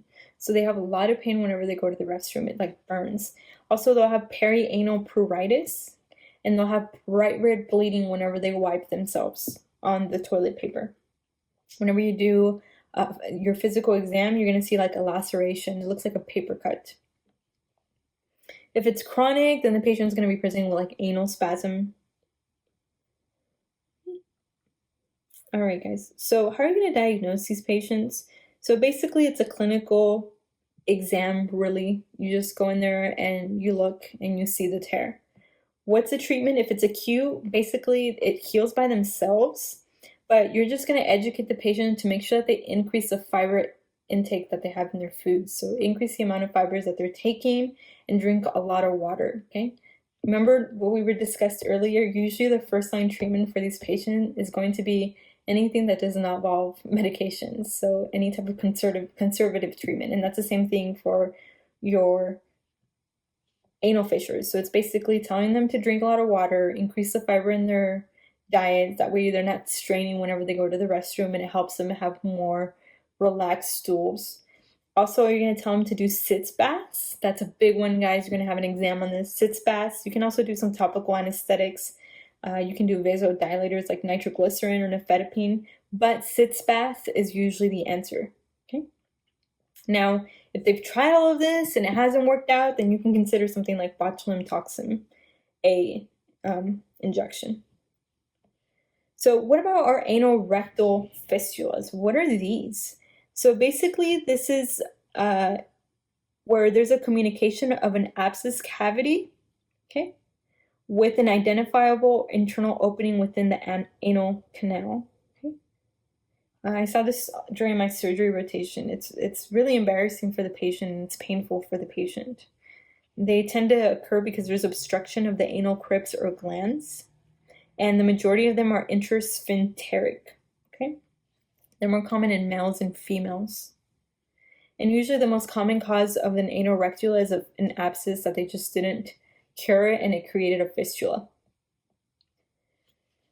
So how is this patient going to present? They're going to be presenting with this abscess, and this anal rectal abscess that just didn't heal, didn't get better, and it's going to be draining.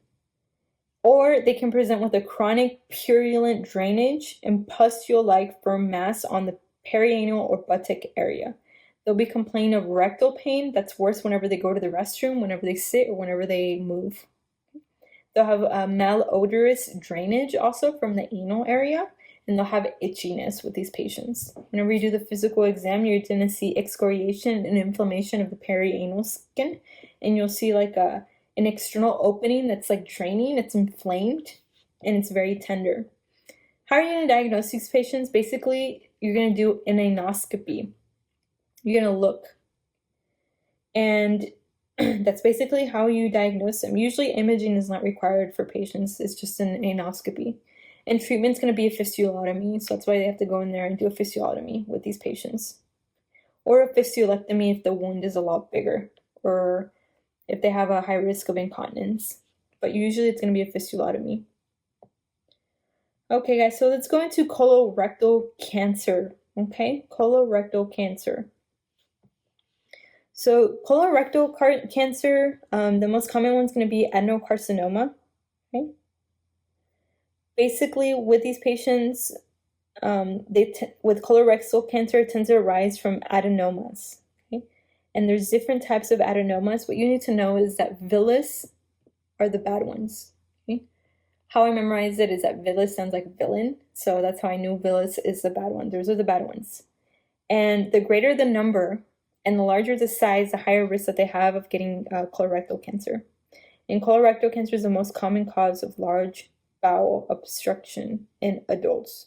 So think about that also. So whenever we are seeing a patient that's complaining of, we think the patient has a bowel obstruction, remember we talked about the common causes of small bowel obstruction is usually adhesions. Usually for bowel obstruction, we want to think about neoplasms, right, or cancers. And this is where colorectal cancer comes into play, which makes sense, right? If they have an adenoma that's so large, it can obstruct. If they have multiple ones, it can obstruct, and it can cause your large bowel obstruction for these patients. So who are at risk for getting colorectal cancer?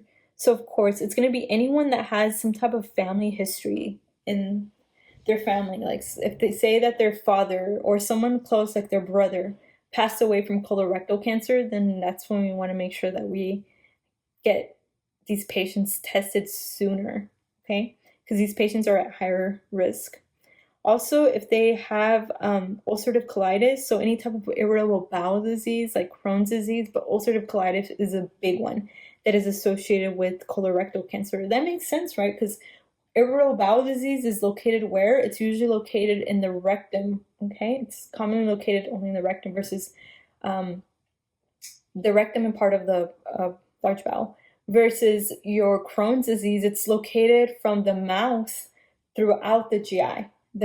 So that makes sense why irritable ulcerative colitis is more commonly associated with colorectal cancer. Also, if the patient has a bad diet, so if their diet does not have any fiber in it, this can make them more prone to getting colorectal cancer. And then, of course, any of the polyposis family syndromes, which I'll discuss in a few minutes. So if they have a familiar adenomatous polyposis or Peutz-Jeghers syndrome, then they can have, or they're more prone to getting colorectal cancer. So how are these patients going to be presenting? The big one's going to be blood in their stools, okay? So it's going to be hematochezia. They're going to be presenting with bright red in their blood in their stools. Also, they'll have change in their bowel habits, okay? So they might have diarrhea or constipation, or they just won't be going to the restroom as often as they used to. I mean, something that is just not normal for them. They'll also be complaining with abdominal pain. And some of these patients also, if they do have hematochezia, they can present with anemia, iron deficiency anemia, and that makes sense because they're losing blood. So another thing that you want to know is basically how is a right-sided tumor going to present in comparison to a left-sided tumor. So these are two tumors that they're found colorectal cancer, but you want to know how each one's going to present to see if it's a right-sided or a left-sided tumor. So what we want to know about right-sided tumor is that with these patients, obstruction is not very common, okay? And right-sided, because the right side's very large in regards to the diameter-wise, so that's why obstruction is not very common. With these patients, though, they will have melena, okay, which is that bright red blood, and they'll be complaining of a right lower quadrant mass and also weakness with these patients. They'll also have the triad of anemia, okay, weakness in the right lower quadrant mass, like I said. And they won't have any change in bowel habits. Versus your left-sided tumors, with these patients, since it's a lot smaller in diameter in the lumen size and compared to the right-sided, on the left side, these patients will be presenting with, they can be presenting with obstruction, and obstruction is very common on the left-sided tumors. They'll be complaining of a change in their bowel habits, okay?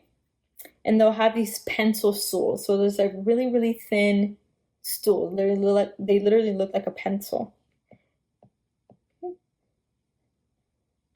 Okay, so now that we've discussed that, how are you going to diagnose these patients? Of course, we're going to do a colonoscopy, right?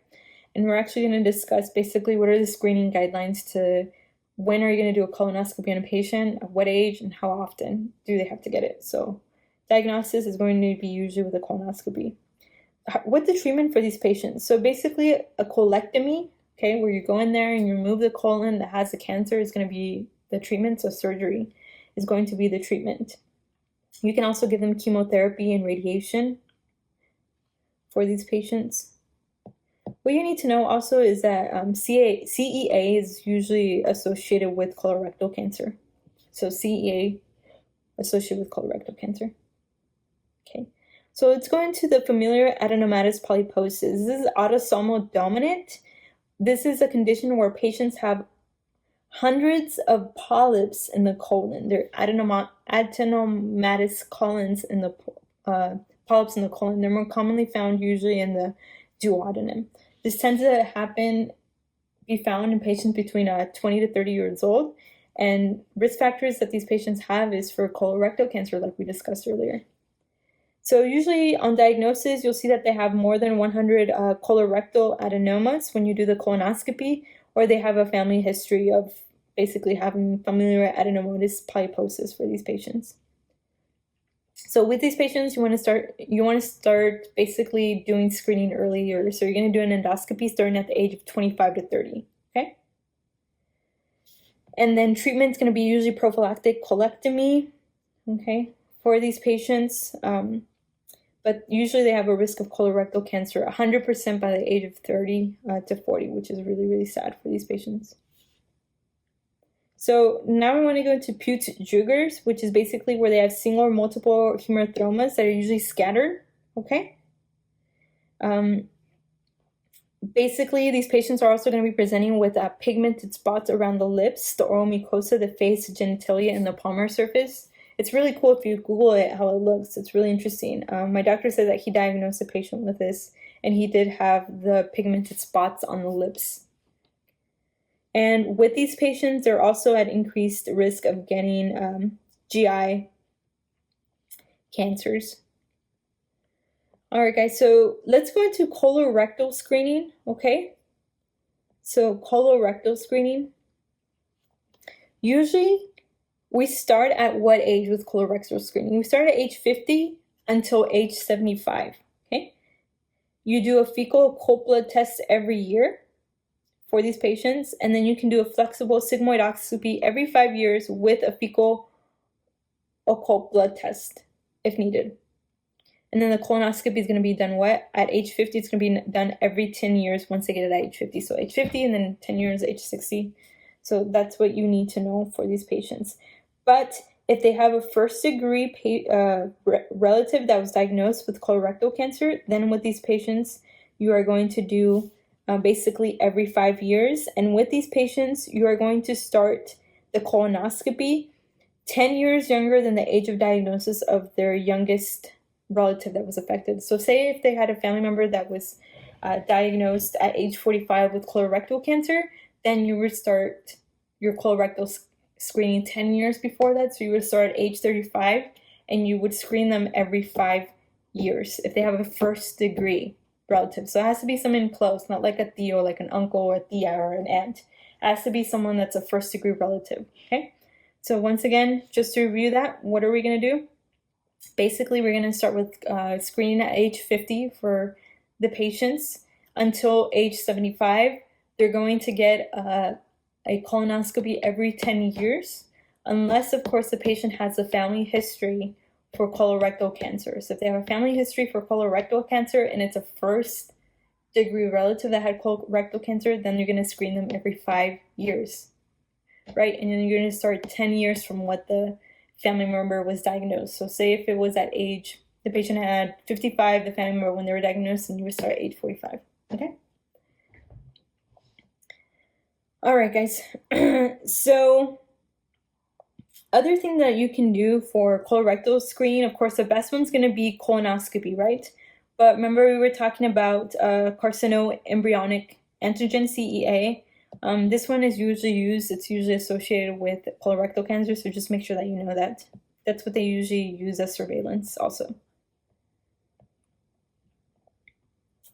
All right, guys, so let's go into our next topic, which is going to be our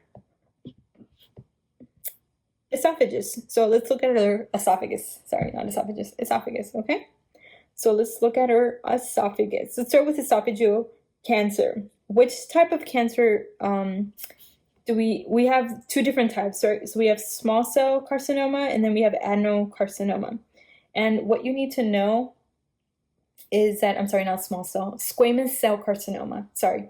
We have our squamous cell carcinoma and then we have our adenocarcinoma. You need to know where that cancer is located. So we have the esophagus, right? We have the upper and then we have the lower. So where is each cancer located and which one's associated with smoking and which one's associated with H. pylori infections, okay?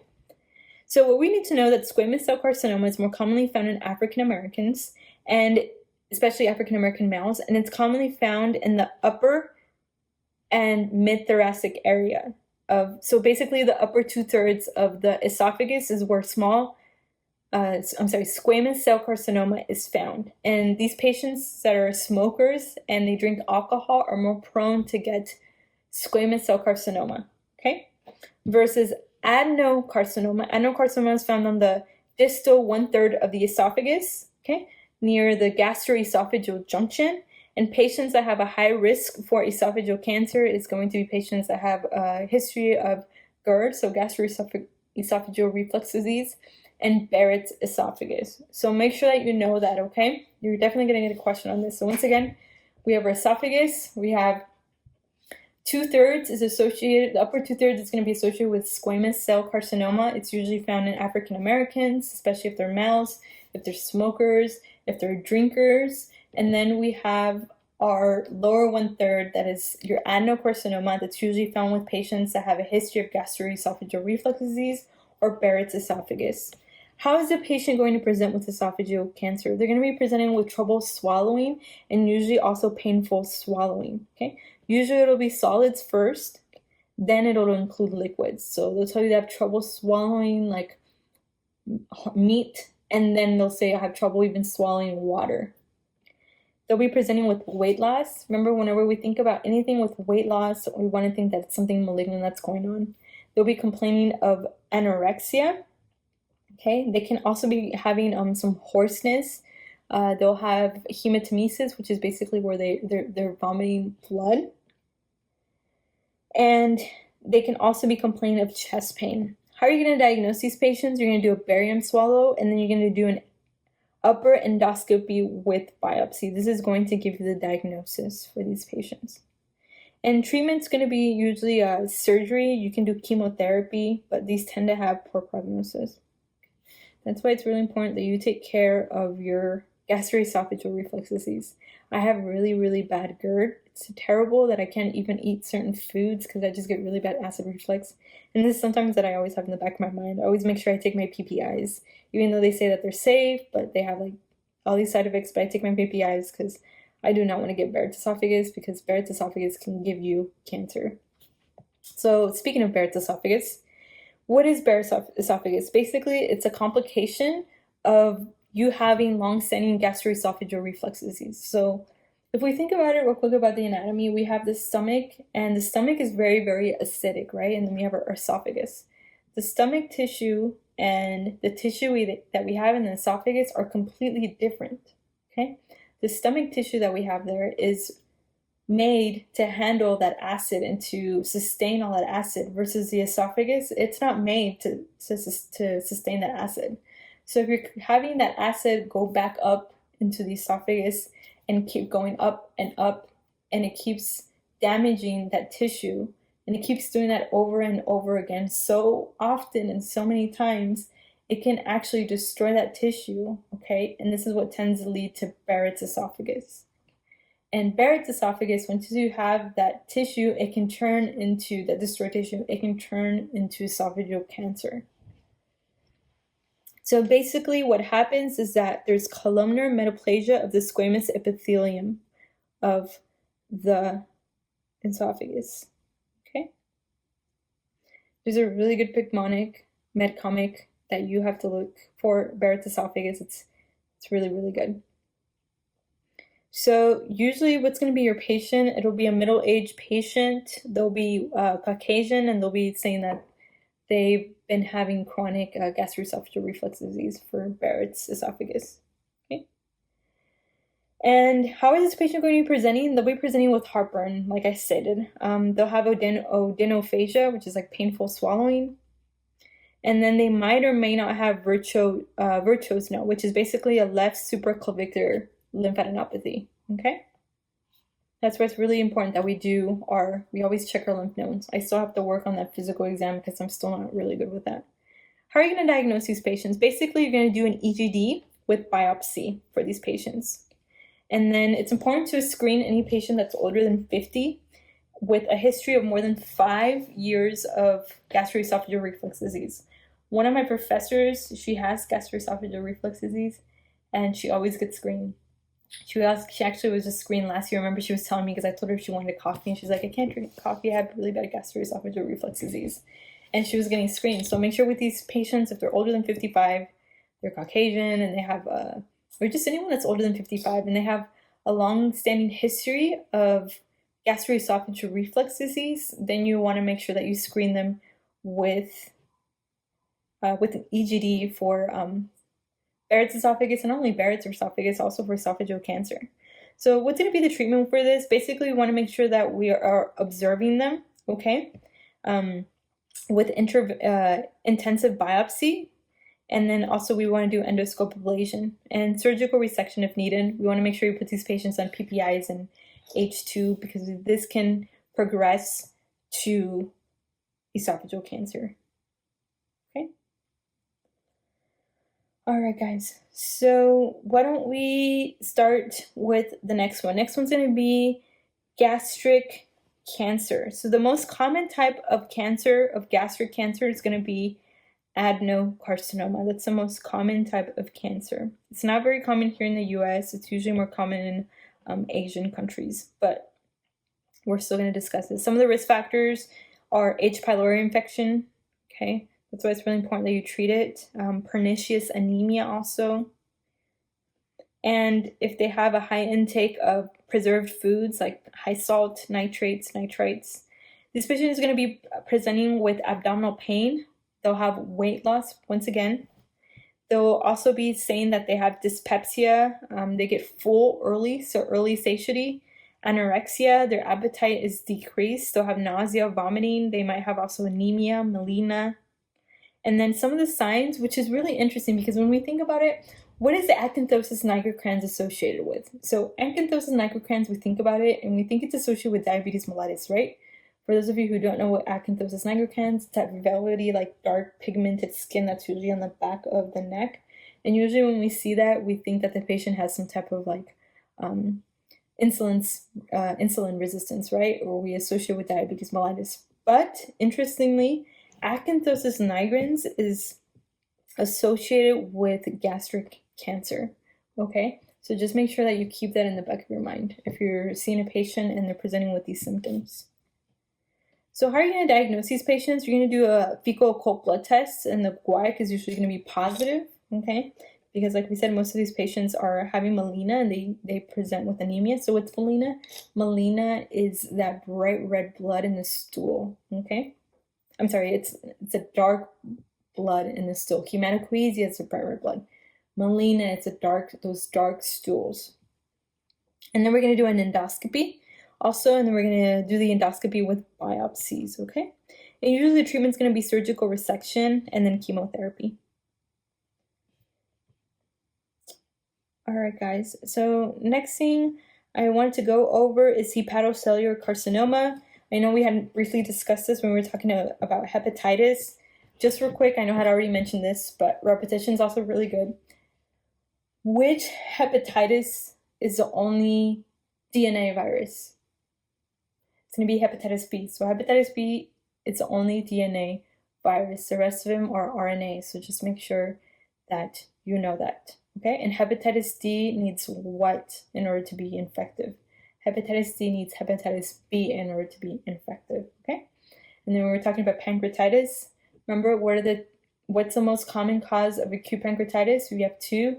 We have gallstones and drinking. So gallstones and alcohol are the most common causes of pancreatitis. Diagnosis, which test is most specific in regards to your labs? Amylase or lipase? Lipase is more specific and it's going to be increased 3 times more. Make sure you know that. I'm repeating these because they're going to be on your exam, okay? So make sure that you know that. And then we were talking about esophageal cancer, right? So we have our adenocarcinoma and then we have our squamous cell carcinoma. Which one is found where? So we have the upper 2/3 is going to be which one? Squamous cell carcinoma. This one's most commonly found in who? Smokers, okay? And then we have the lower 1/3. This is most commonly found in who? This is going to be found in patients that have long-standing gastroesophageal reflux disease, okay? And then we were talking about gastric cancer. Is it common here in the US? It's not. It's more commonly found usually in Asian countries. What's the most common type of gastric cancer? It's adenocarcinoma, right, for these patients, most common type. And then another thing that you need to know about gastric cancer was what? They can present with acanthosis nigricans, right, which is that velvety plaque in the back of their in the back of their neck with these patients. Okay, so hepatocellular carcinoma. So with these patients, the most common type is going to be non-fibrolamellar, okay? And it tends to be associated with hepatitis B and C and cirrhosis, okay? And risk factors for patients for hepatocellular carcinoma, it's going to be cirrhosis, okay? Once again, if they have hepatitis B or C. Also, if they have hemochromatosis, Wilson's disease, a history of smoking. And how is the patient going to present with hepatocellular carcinoma? So this patient is going to be presenting with abdominal pain. They might also have hepatomegaly on exam, and it's going to be very painful. They're going to be presenting with weight loss. You keep seeing that trend, right? Anything that has cancer, like the colorectal cancer, right? It was weight loss. They're going to be presenting with anorexia, fatigue. They might have signs of portal hypertension. They'll have ascites, jaundice.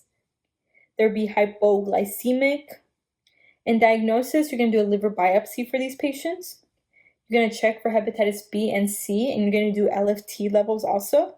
You're going to do, you look at their quags, because the liver is responsible for creating they're responsible for creating your vitamin K. So that's why you want to make sure that you're looking at their PT, PTT. And basically, you also want to look at their A1FP tumor marker, which is usually going to be high in patients. So A1FP tumor marker, make sure that you know that. And then you're going to do an ultrasound and CT scan. But usually you need a liver biopsy to diagnose hepatocellular carcinoma. What's going to be the treatment? It's usually going to be removing the liver if you can. If you can remove like a part of it or a lobe, try not to remove all of it. But of course, if it's expanded to all the liver, then you need to resect all of it. And then they need to get a liver transplant. They have a very poor prognosis for these patients usually with liver cancer. Okay, guys, so let's go into pancreatic cancer. This one's commonly found in elderly patients, and then also it's very commonly found in African Americans. So what we want to know about pancreatic cancer is we have the pancreas, right? So we have the pancreas like this. We have the head, the body, and the tail. Where is the most common location where pancreatic cancer is located? It's going to be in the head. So 75% of pancreatic cancer is located in the head, which makes it scary, and this is why this is a very, very scary and deadly quick cancer that can kill you, pancreatic cancer, because it's located in the head. And if it's located in the head, what's right next to it? I mean, there's so many organs. You have the gallbladder, you have the liver, you have the small intestine, like right here next to it, so it can easily invade other organs. So what are some of the risk factors? It's smoking is going to be the #1 risk factor for pancreatic cancer. If the patient's diet is bad, so they eat a lot of fatty foods, if they have chronic pancreatitis, like we discussed earlier, if they have a first-degree family member that passed away from pancreatic cancer, they're more prone to getting pancreatic cancer. And the most common type is going to be adenocarcinoma, okay? And we said, where did we say it's most commonly found? It's usually in the pancreatic head, right? The patient's going to be presenting with epigastric pain, so it's going to mimic similar to pancreatitis, except that with these patients, they're going to have weight loss, but they're going to be complaining of epigastric pain that radiates to the back. And these patients also are going to be presenting with jaundice, which makes sense, right? If it's on the head of the pancreas and it starts growing, it's going to start obstructing the ducts, right? Those ducts that'll obstruct the common bile duct, and all those ducts, and what's going to happen with the bile? It won't be able to keep going. It'll be obstructive, and it'll start causing that jaundice. So the patient's going to be presenting with jaundice. The patient can also be presenting with the signs on exam. What you need to know is going to be your Trousseau sign, okay? This one's like, you see this on a vignette, and you're not sure if it's pancreatitis because they're not giving you the epigastric pain. They're not giving you the weight loss. But they give you Trousseau sign, which is migratory thrombophlebitis. Then you want to think about pancreatic cancer. It's associated with pancreatic cancer. So Trousseau sign, migratory thrombophlebitis.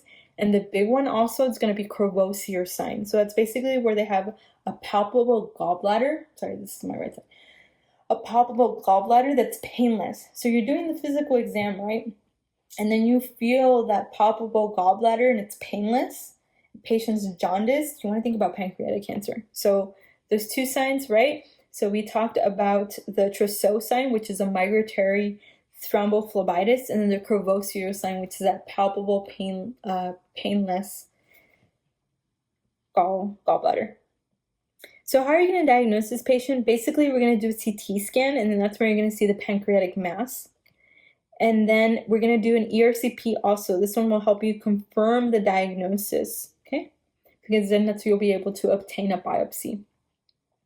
And the tumor markers are going to be a CA199. This one's going to be specific for pancreatic cancer. So make sure you know that there's certain tumor markers that are associated with a certain cancer. So we said CEA was colorectal cancer. CA19 is going to be pancreatic cancer. And what's going to be the treatment? Basically, we're going to do a surgical resection with a pancreatic duodenectomy, also known as a Whipple's procedure. We can do chemotherapy also, but they have a very, very poor prognosis with pancreatic cancer. So let's talk about gallbladder cancer. This one's very rare, but we'll discuss it. So the most common type of gallbladder cancer is going to be adenocarcinoma. Basically, the patient's going to be presenting with gallstone, like symptoms of like gallstones. They'll have basically jaundice. They can have biliary colic, weight loss. There's that weight loss. They'll have a right upper quadrant mass also. And then you'll be able to feel the palpable gallbladder with these patients. And the treatment's usually going to be cholecystectomy. Okay. So next one's going to be basically cholangiocarcinoma, which is a tumor of the intrahepatic or extrahepatic bile ducts. The most common type is going to be adenocarcinoma. So once again, cholangiocarcinoma is going to be a tumor of the intrahepatic or extrahepatic bile ducts. So it's those ducts that drain all that bile. It's going to be a cancer of those ducts. The most common type is going to be adenocarcinoma. Okay.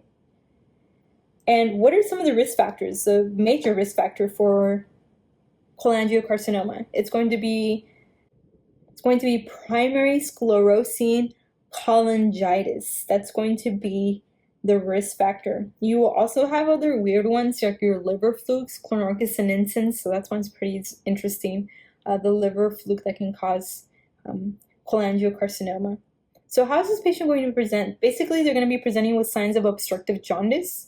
So they'll have symptoms of dark urine. They'll have signs, of dark urine. You'll see that clay stool, because what gives our stool that color? It's bilirubin. And if bilirubin is being obstructed, which is the case here because the bile ducts is the cancer is in the bile ducts, and it's obstructing that bilirubin, that's where we're going to have those clay stools. I mean, if you go to the restroom and you see that, that's when you're like, okay, there's something wrong. They're going to have itchiness also, weight loss. You get a diagnosis with a cholangiography, and basically with an ERCP for diagnosis and resectability. And treatment's going to be usually with the stent placement, okay? Since most of these tend to be non-resectable, and then chemotherapy. All right, guys, let's go on to our next one. Next one's going to be celiac disease, okay? So this is an autoimmune disease. Make sure you know this. I got it wrong, and I was so upset because I had different choices. And for some reason, I thought it was a malabsorptive, which it's not. It's an autoimmune disease, okay? They'll trick you by putting malabsorptive, and I fell for it. No.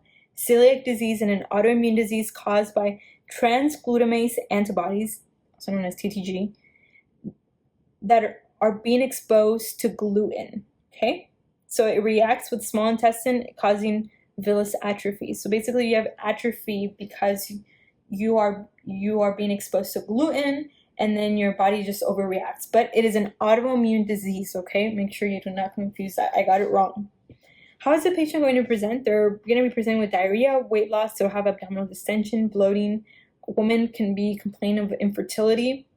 Some of the signs you'll see is it's usually commonly associated with dermatitis herpetiformis, which is basically this vesicular rash that's found on the extensors of the arms and legs, okay? So it's usually found in the extensors of the arms and legs. On diagnosis, you're going to see that they have a positive anti-endomysial antibody or anti-transglutamase antibodies, okay? Once again, positive anti-endomysial antibodies. Make sure you know that. Another way you can diagnose them is that you can do a biopsy of the proximal small bowel, and that's when you'll see that atrophy. Okay. These patients will also be presenting with iron deficiency anemia and megaloblastic anemia, which makes sense, right? Because if they're atrophying their intestines, they're not able to absorb, and which is where does absorption of vitamins occur? It tends to occur in the small intestine, right? So if that intestine is atrophied, they're not able to absorb as they used to, so they're not absorbing their vitamins like vitamin B12, folic acid, and that's why they develop this megaloblastic anemia of vitamin B12 and folic acid deficiency with these patients. So what's going to be the treatment? Basically tell them to avoid gluten, so gluten-free diet. So real quick, as a recap, what we need to know is basically on serological tests, which ones are associated with celiac disease, okay? We want to know that they're going to have a positive anti-endomysial antibody, okay, that's a big one, and then also an anti-transglutaminase antibody also. This is an autoimmune disease, okay? And it's usually due to gluten. They are going to be presenting with iron deficiency anemia, megaloblastic anemia, and usually treatment is going to be what? Gluten-free diet. All right, guys, so next one I want to do is going to be cholangitis. Cholangitis is really common. I had so many questions on this one for my EOR, and for other EORs, so make sure that you know this one. So cholangitis is a bacterial infection of the biliary tract as a result of obstruction, okay? So we have the common bile duct, and then if we start in the duodenum, so we have the duodenum here, right? We have the duodenum. From the duodenum, you have basically a duct that goes into the pancreas, and then if you keep going up that duct, you have the common bile duct, and then from the common bile duct, you have another duct that splits off, and it's in the cystic duct, and that's where you have the gallbladder. Well, if you keep going up from the common bile duct, it separates into the common hepatic duct, and then you have the hepatic ducts here, okay? So basically what happens is that there's an infection of the common bile duct, okay? So it's not the pancreatic duct, but we have the pancreatic duct here, and then the common bile duct is up here. It's the duct right here. It's the common bile duct that is affected. So it's an infection of the common bile duct. So can you imagine if you have a gallstone that's stuck there? It's not allowing the drain from both the gallbladder and then the liver to come down. It's obstructing both the cystic duct and the hepatic duct because they both get together to form that common bile duct. So it's obstructing that duct. And what happens with stasis? It's like my pathophysiology professor says, stasis is bad. Stasis is bad. It causes bacteria. And it's true. Whenever you have stasis, bacteria will accumulate. And this is what happens, okay? You have a bile duct there that is being obstructed by a gallstone, okay?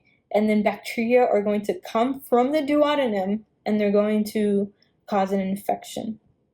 So with these patients, how are they going to present? It's usually going to be a woman, okay? Usually it will be a woman. You have your Charcot's triad. Make sure that you know that. What's a Charcot's triad? Patient's going to be presenting with hypotension, right upper quadrant pain, which makes sense if you think about your anatomy. You have your liver and your gallbladder. Anything that's with right upper quadrant pain, want to think about those organs. So it's going to be hypotension, right upper quadrant pain, and they're also going to have, I'm sorry, not hypotension. I'm sorry, guys. It's going to be right upper quadrant pain, fever, and jaundice. I'm getting ahead of myself. So Charcot's triad, right upper quadrant pain, jaundice, and fever. That's going to be the Charcot's triad for these patients. Okay, and then we have the Renal pentad. Okay, guys, so Raynaud's pentad, what is that? It's right upper quadrant pain. Okay, the patient is going to be complaining of jaundice, fever, plus they're going to have septic shock, so hypotension and ultramental status. So once again, just to differentiate between the Charcot's and the pentad, what is the difference? So Charcot is going to be your jaundice, your right upper quadrant pain, and your fever, okay? Raynaud's pentad is going to be right upper quadrant pain, jaundice, fever, plus hypotension and ultramental status. If there's any presence of pus in the biliary tracts, this is also known as acute suppurative cholangitis. This is where you get the Raynaud's pentod. Okay, so just make sure that you know that. So acute suppurative cholangitis, that's when you get the Raynaud's pentod. So how are you going to diagnose this patient? First, you're going to do a right upper quadrant ultrasound. That's usually the first line diagnostic test. You're going to use for any type of patient that has anything with gallbladder associated. So the first line is going to be your right upper quadrant ultrasound, and then you can also do a CBC. You can look at their bilirubin, and then the definitive test is going to be a ERCP. Okay, so an ERCP is going to be definitive.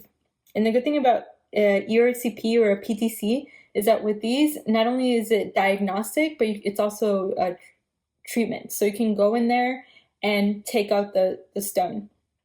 So how are you going to treat this patient? So basically, with these patients, what you're going to do is you're going to decompress the common bile duct if the patient's stable, but you're going to put them on IV fluids and IV antibiotics because these patients can become septic, right? Especially if they have that pentods for these patients.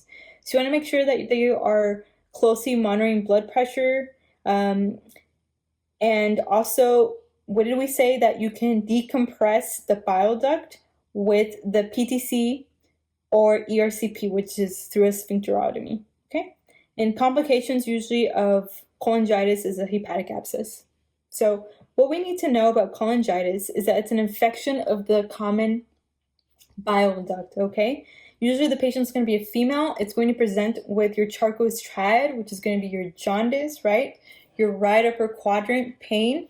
The patient's also going to have a fever. And then once they start having Raynaud's pentod, which is significant for acute suppurative cholangitis, this patient's going to be presenting with Charcot's triad plus hypotension and ultramental status or confusion, okay? These patients can become septic. How are you going to diagnose this? If it asks you what's the best next test, and you can do an ultrasound of the right upper quadrant region. If it tells you what's the best diagnostic test, then that's when you're going to do a PTC or ERCP, okay? And then how are you going to treat this? Give them IV fluids, IV antibiotics. You're basically going to decompress the common bile duct, and you can do this via PTC or an ERCP.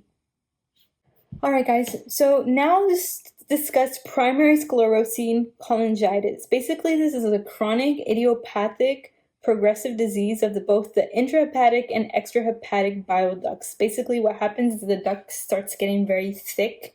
It has a thickening of duct walls and narrowing of lumen. So what happens is that the bile acid isn't able to go through the bile, and this is going to cause cirrhosis, portal hypertension, and liver failure. It's usually associated with ulcerative colitis. And usually with this patient, they're going to be presenting with progressive jaundice and itching, okay? Itching, progressive jaundice. And how are you going to treat these patients, or diagnose these patients? You're going to diagnose them with an ERCP and a PTC. And this is where you're going to see that bead-like structuring and dilation of the intrahepatic and extrahepatic ducts.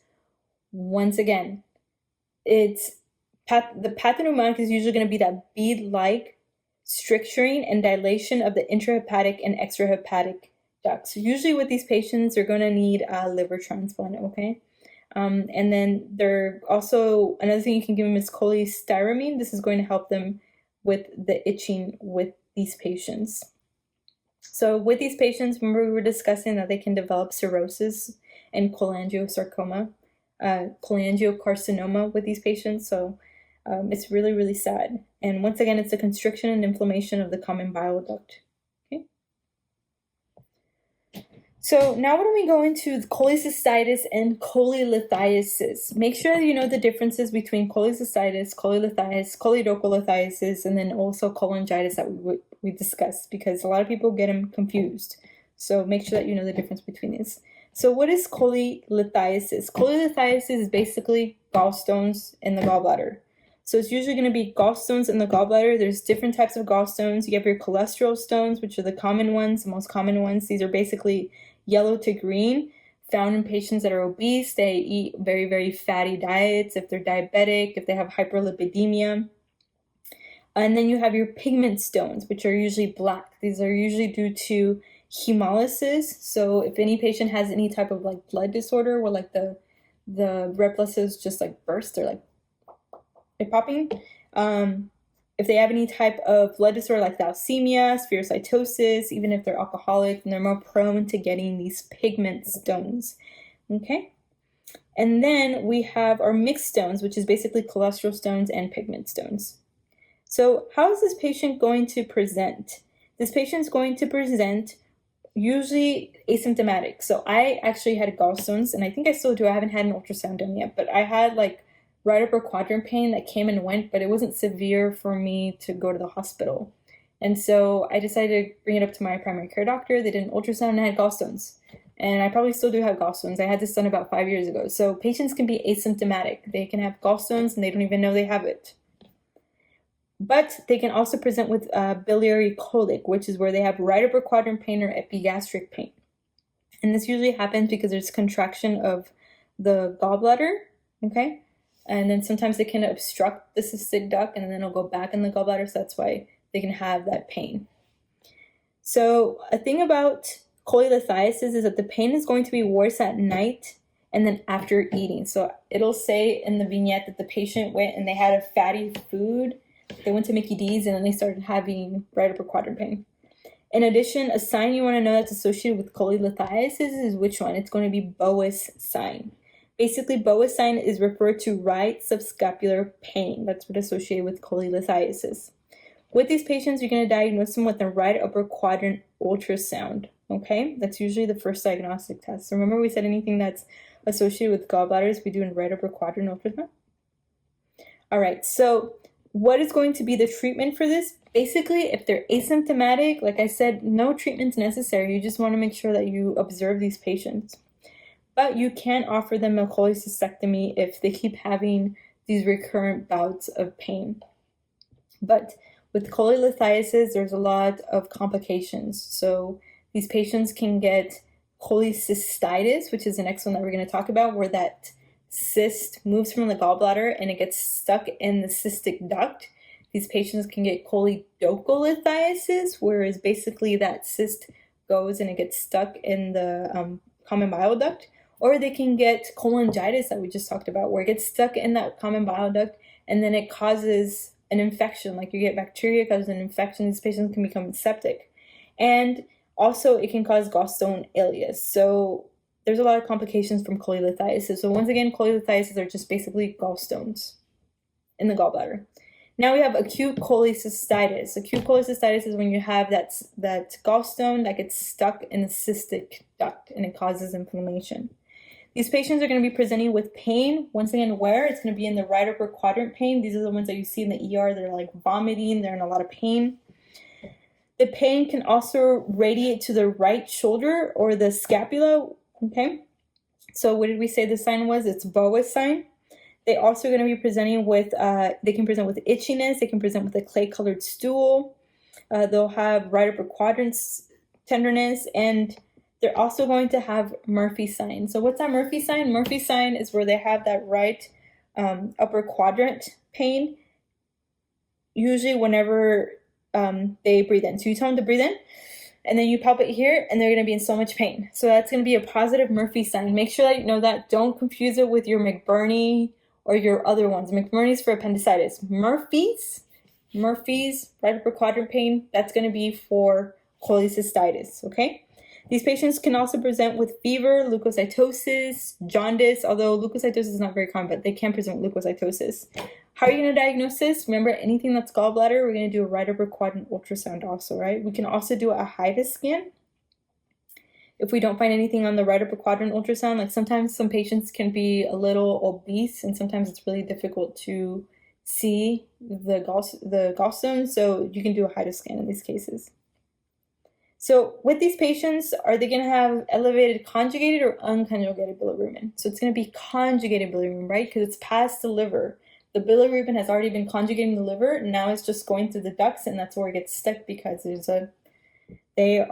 is a gallstone there. So how are you going to treat these patients? Basically, you're going to admit them. Most of these patients are in a lot of pain. They're vomiting.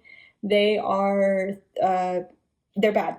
So you're going to give them IV fluids, you're going to give them nothing by mouth, you're going to give them IV antibiotics, analgesics, you're going to correct their electrolytes, because remember we discussed earlier, if it's vomiting, they're metabolic what? Metabolic alkalosis. If it's diarrhea, it's metabolic what? Metabolic acidosis. So most of these patients are vomiting, they're going to be hypokalemic, metabolic alkalotic. And then the one that's going to be, of course, the definitive treatment is going to be a cholecystectomy, where you go in there and you remove it. During my surgery rotation, my doctor was a general surgeon, and that's all he did. We did so many cholecystectomies, and it's basically a laparoscopic exam. So they just like insert, they just go in there, they insert, and they do it all through laparoscopic. It's usually like less than 10 minutes. My doctor would go in there, snip it, he would bring it out in a bag, and we're done. So we did a lot of those. Okay, guys. So now we're going to go into cirrhosis. So cirrhosis, guys. Cirrhosis. So what is cirrhosis? Basically, it's a chronic liver disease that is characterized by fibrosis, okay? And there's a lot of nodules. So there's widespread nodules in the liver. And it's usually irreversible once it's advanced.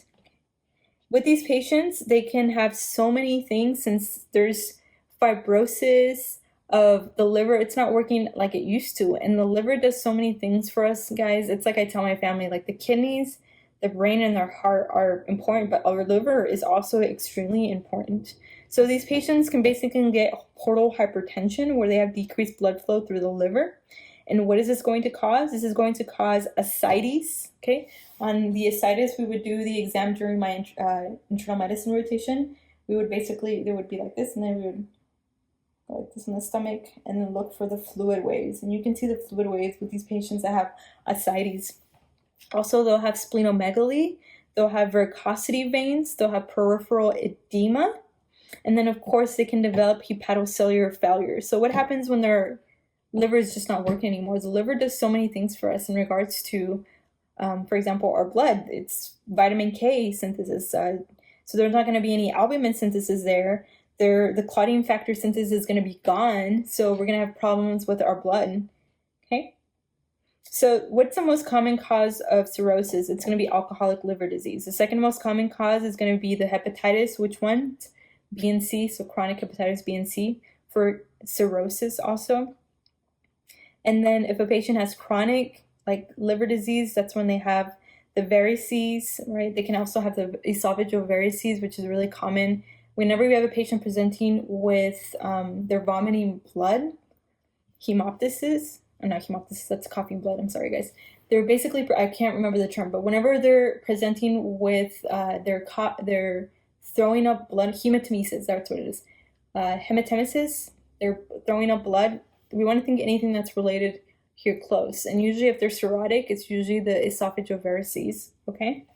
These patients can also present with gynecomastia, testicular atrophy. They can also have caput medusa, palmar erythema. And with these patients, we want to make sure that we are monitoring their labs. We're doing a CBC. We're doing a renal panel with them. We're looking at their electrolytes, their LFT levels, their QUAG panels. And then, of course, do the endoscopy for the varices, right? So we want to make sure that we're doing this with these patients every 3 to 4 months. And, of course, they're going to need a liver transplant. Okay, guys, so now that we have discussed those, let's discuss certain things. So esophageal variceal rupture, this one is basically, it can be an emergency because this patient can bleed out. With these patients, they're going to be presenting with retching or dyspepsia. Okay, they'll be hypotensive, hypovolemic. You're going to do an upper endoscopy, and that's when you see the esophageal varices that have ruptured. So sometimes they stop, in about 50% they tend to stop by themselves. But if not, this is considered a poor upper GI bleed, right? So we'll have to go in there and ligate those varices. And then, of course, if they have portal hypertension, then we're going to do paracentesis for these patients. Usually with ascites, the thing about ascites is that we want to worry about spontaneous bacterial peritonitis with these patients. So we usually do a diagnostic paracentesis, okay? Especially if it's getting worse. And then we do a cell count, we do a gram stain, just to make sure that they don't have spontaneous bacterial peritonitis. And with these patients that have ascites, we want to make sure that we tell them to restrict the amount of salt that they're taking and then place them on diuretics like your furosemide to make sure that they're getting rid of that extra fluid that their body's creating. And then paracentesis is another thing we can do if the patient is having like shortness of breath. And then these patients can also develop hepatic encephalopathy. This is because they have so much ammonia that accumulates and it will go up to the brain. Okay? So with these patients, they're going to be presenting with asterixis. One of the nurses I was with during our rotation, she's like, look, that patient has, I don't know what it's called, and that patient had asterixis. It's basically like when it's like this tremor with their hands, okay? And it's usually found in patients that have hepatic encephalopathy. These patients can also be presenting with confusion, which makes sense, right? Coma, even stupor with hepatic encephalopathy.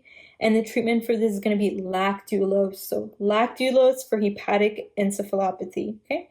Lactulose for hepatic encephalopathy. What if the patient has developed spontaneous bacterial peritonitis? What are the causes? So the most common cause is going to be E. coli, which makes sense, right? We discussed it earlier. What bacteria is usually found in the GI? The most common one, it's going to be E. coli. Urinary tract infections, what do they do too? The most common one is going to be E. coli. Why? Because sometimes the patient will not wipe, especially for females. Sometimes they wipe from back to front. And then when you go to the restroom and you're wiping from back to front, the feces, that has E. coli. So you're bringing that E. coli, and that's why you're causing that urinary tract infection. So once again, E. coli is the most common cause of spontaneous bacterial peritonitis.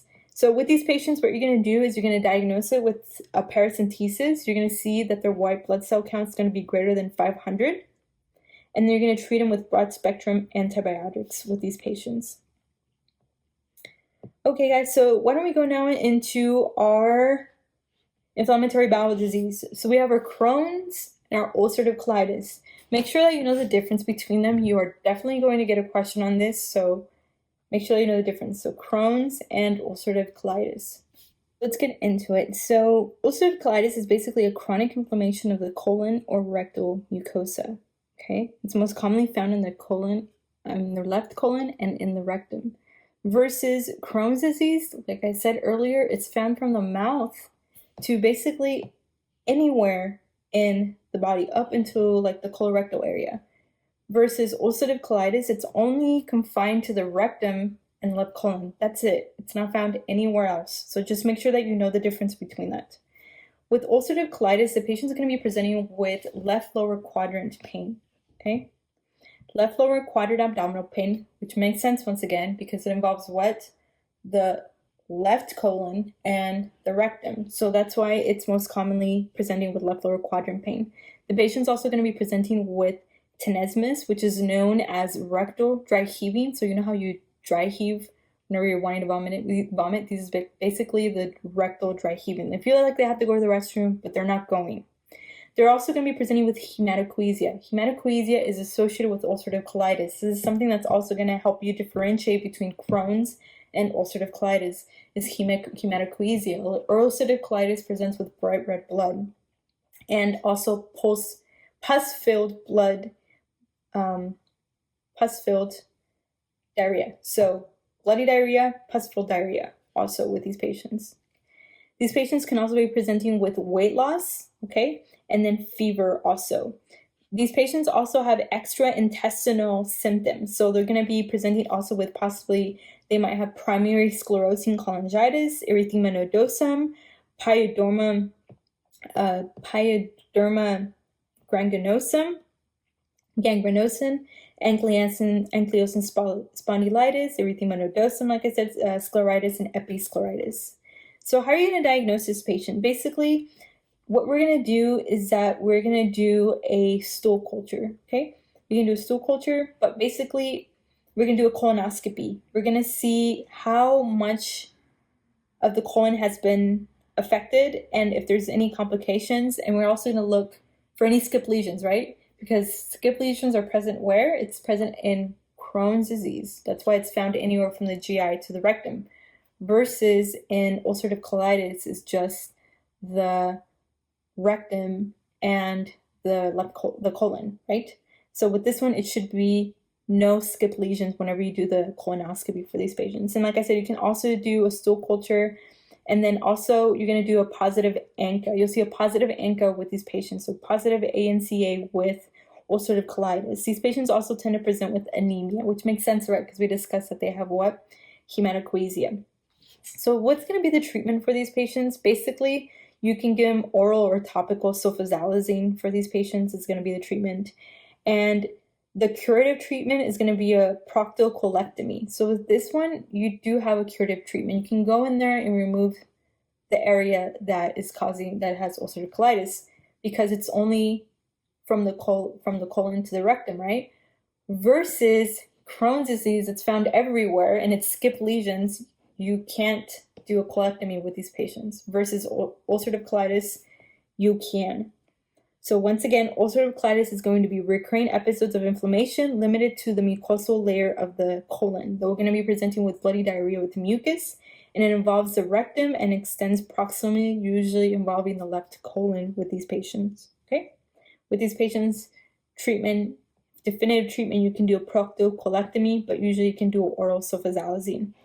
So now let's go into Crohn's disease. This one, remember we discussed the chronic inflammatory disease that affects any part of the GI system from the mouth to the anus. It's going to be having skipped lesions, but it's most commonly found usually in the terminal ileum and the cecum. With these patients, they're going to have diarrhea, non-bloody diarrhea, versus ulcerative colitis with bloody diarrhea, right? Crohn's disease is going to be non-bloody diarrhea. They'll have weight loss, they'll have abdominal pain, like right lower quadrant pain. With these patients, they can also have extraintestinal manifestations, so they have the uveitis, arthritis, aphthous oral ulcers, also nephrolithiasis. Complications of Crohn's disease is that they can have fistulas. And the reason why they can have fistulas and abscesses is because there's transmural thickening. So it involves all of it, all of the wall of the intestine, transmural thickening. So that's why these patients are more prone to getting fistulas and abscesses. Versus ulcerative colitis, it's not. So transmural, skip lesions, Crohn's disease, and they're going to have non-caseating granulomas also. Once again, non-caseating granulomas, transmural thickening, which is basically full thickness, wall to wall. Okay, it's above all of it. So that's why these patients are more prone to getting fistula and abscesses. So how are you going to diagnose this patient? Basically, you can do an endoscopy, a sigmoid, or colonoscopy with biopsy. And what you're going to find is your cobblestone appearance. This is pathognomonic for Crohn's disease, okay? Cobblestone appearance, Crohn's disease. You'll also see skipped lesions. Treatment for this is usually going to be with mesalamine, or you can give them prednisone for acute exacerbations, but it's usually mesalamine. Like I said, with these patients, you can't do a prophylactic colectomy, right? Because these patients, it's found everywhere. So just to recap for both of them, ulcerative colitis is going to present with what? It's going to present with bloody diarrhea, right? These patients are going to have positive ANCA. These patients are going to be presenting with tenesmus. It's found from the rectum to the colon, but most commonly from the rectum to the left colon. This one's going to have no skip lesions. And the treatment for this one's going to be topical or oral sulfasalazine. And you can actually do a proctocolectomy with these patients, okay? So surgery can help them. Versus Crohn's disease is going to involve the mouth to the anus, anywhere in the GI tract, okay? This one has skipped lesions, and with these patients, they have diarrhea, but it's not bloody. They're going to be presenting with, they're actually more commonly found to have, or more prone to have, abscesses and fistulas, and the reason why is because they have transmural thickening, okay, and inflammation, okay, which makes them more prone to getting fistulas and abscesses. So transmural thickening and inflammation, and it involves non-caseating granulomas. You're going to diagnose these patients with either an endoscopy, a sigmoidoscopy, or a colonoscopy, because like we said, it's found anywhere from the mouth to the anus. And these patients are going to have what? Skip lesions and cobblestone appearance, right? Treatment for this is going to be mesalamine, or you can give prednisone for acute exacerbations. Okay, so let's go into diverticulosis. So first off, what is diverticulum? Diverticulum is basically a sac-like protrusion of the colonic wall. Actually, thankfully, my program has a cadavers lab, and one of the cadavers that we had during my first year in didactic when we were learning anatomy had diverticulosis. So it was really interesting to see that basically you saw the intestine and they had like these little protrusions on the walls of the intestines. So that's basically what a diverticulum is. So basically diverticulosis, what is that? Basically, it's a presence of diverticula. So it's a presence of diverticula. That's what it is. It's not an inflammation or an infection. It's just a presence of diverticula. So the patient that we saw had diverticulosis. It's most commonly located in the sigmoid colon, which makes sense because that area has a lot of pressure. So the sigmoid colon, that's the most commonly area where it's located. Risk factors for a patient having diverticulosis is usually if they're older, if they have a family history of someone in their family having diverticulosis, if they have a low fiber diet, because what happens as you get older, everything tends to lose its tone, right? And you can think about that in the intestines also. So that muscle is losing its tone. So that's why the patient is getting these little protrusions on the intestines, which are the diverticula. So how is this patient going to present? Sometimes it can be asymptomatic. They won't know they have it, but if they do have it, then they'll have the left lower quadrant pain, okay? So whenever I read a vignette and it's an older person and I see that they have left lower quadrant pain, the first thing that comes to my mind is like diverticulosis. And with these patients, they're going to be presenting with bloating, constipation, diarrhea, and also GI bleeding. This is actually the most common cause of GI bleed in the rectum in patients that are older than 65. So remember that what's another one that causes GI bleeding that's intestinal? We said ulcerative colitis, right? Also think about diverticulosis, okay? So whenever I read a question stem and it says there's a bright ripple in the anus, I want to think about ulcerative colitis or diverticulosis, and that's when I look at the patient to see how older are. If it's an older patient, then I want to think about diverticulosis. If it's a younger patient, then I want to think about ulcerative colitis. So how are you going to diagnose these patients? Basically, we can do an x-ray just to make sure that there's not any type of perforation from the diverticula, because these can actually perforate because it's a weakening of the muscle, of the intestinal muscle, and that's because there's a lot of increased pressure in the stomach, especially if the patient is not eating foods that are high in fiber. You can also do a barium enema, okay? And basically, with these patients, what you want to tell them is to have a high fiber diet, okay? To eat a lot of fiber, so make sure that way they're not straining when they go to the restroom, and it makes everything go through smoother through the stomach. You can also put them on something like a psyllium. And some of the complications for this is that they can develop diverticulitis, right? And that one's a little bit more severe, which we're going to discuss after this. So diverticulitis, what is it? So diverticulitis is basically an inflammation or infection of the diverticula that we discussed earlier. So these can get inflamed, especially if you get like feces stuck in there. Remember, what does stasis cause? Stasis causes infections. Anything that's just there in stasis, bacteria can go and start living there, and they're happy there. So that's what diverticulitis is. It's most commonly caused by what? Remember we said what organism is most commonly found in the GI area? E. coli. So E. coli is one of the culprits for diverticulitis. This patient's going to be presenting with sudden onset of abdominal pain. It's going to be left lower quadrant pain. They're also going to be presenting with nausea and vomiting. They'll be having constipation. The majority of them will have constipation. They can also present with diarrhea. They may or may not have fever, and then you'll be able to feel a mass on your rectal exam, and it's going to be painful. How are you going to diagnose this patient? You're going to do a CT scan with contrast, and that's where you'll see localized bowel wall thickening, okay? You'll do a fecal occult blood test, which is going to be positive. And then if you do a CBC, it'll be leukocytosis, which makes sense, right? Because it's a bacterial infection. With these patients, you want to make sure that you avoid colonoscopy, okay? Avoid colonoscopy and enemas during these acute episodes. Treatment is just basically going to be, if they're an outpatient, you're going to give them oral antibiotics 7 to 10 days. So something like ciprofloxacin plus flagyl you can give, and tell them to drink fluids, consume clear fluids only until reassessed after 2 to 3 days for these patients. And of course, you're going to tell them what to eat, high fiber diet for these patients. All right, guys, so let's go on to the next one. It's going to be meckel diverticulum. Meckel diverticulum. This one is a true diverticula, right? This one's a true diverticula.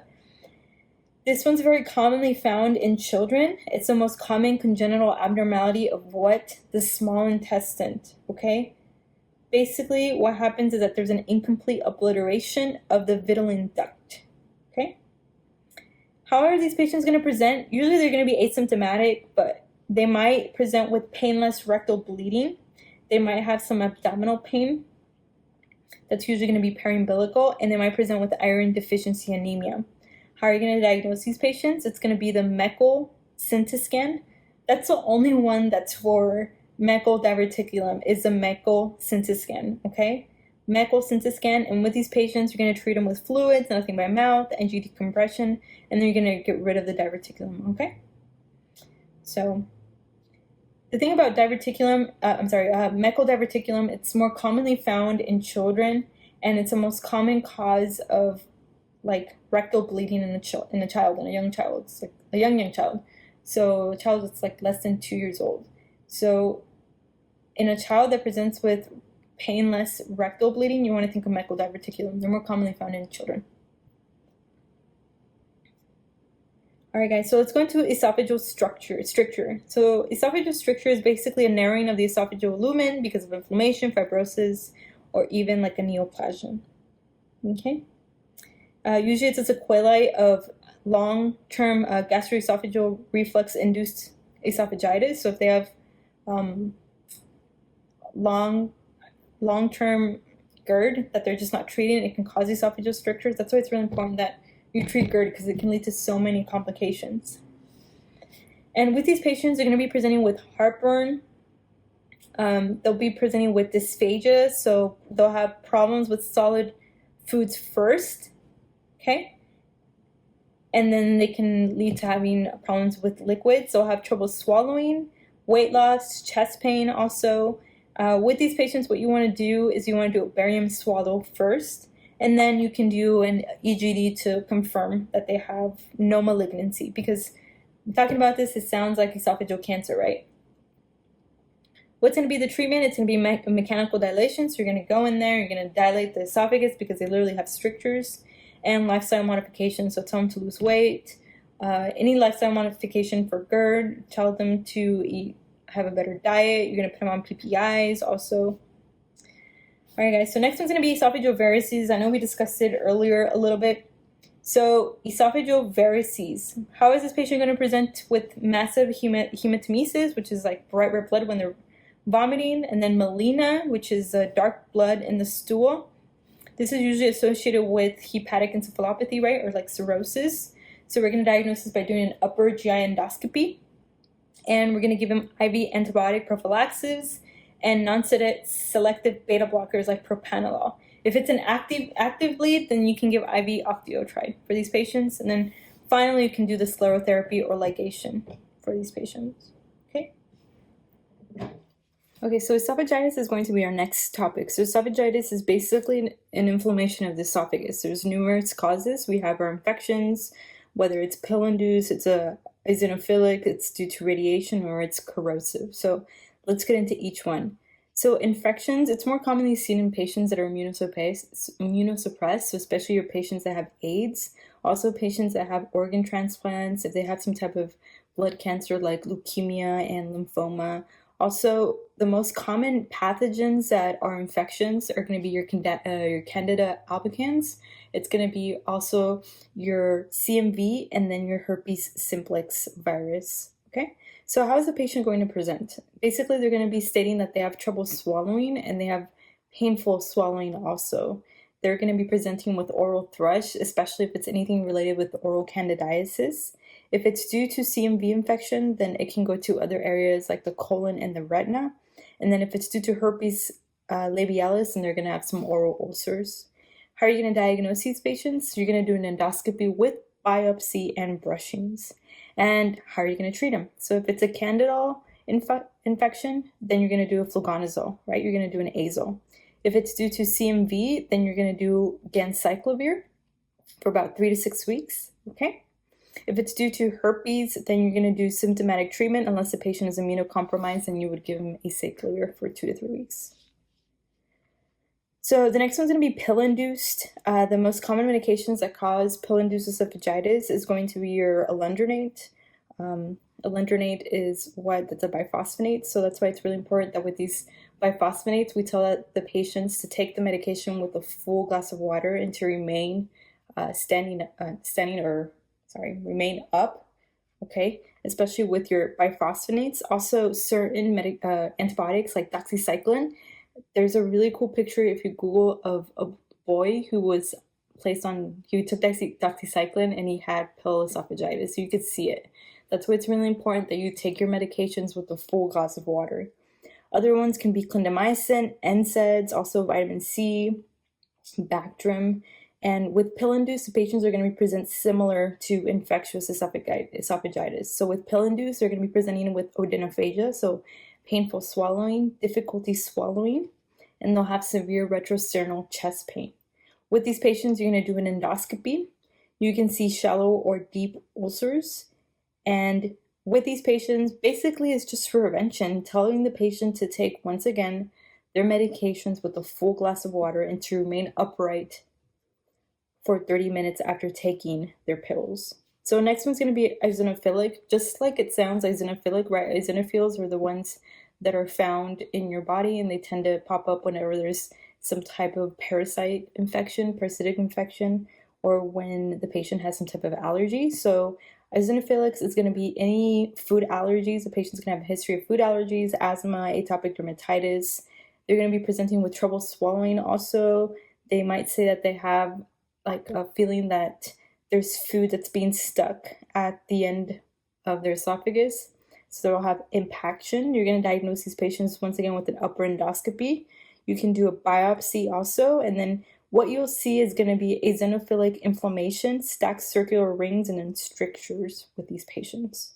You're going to treat this with topical steroids like budesonide.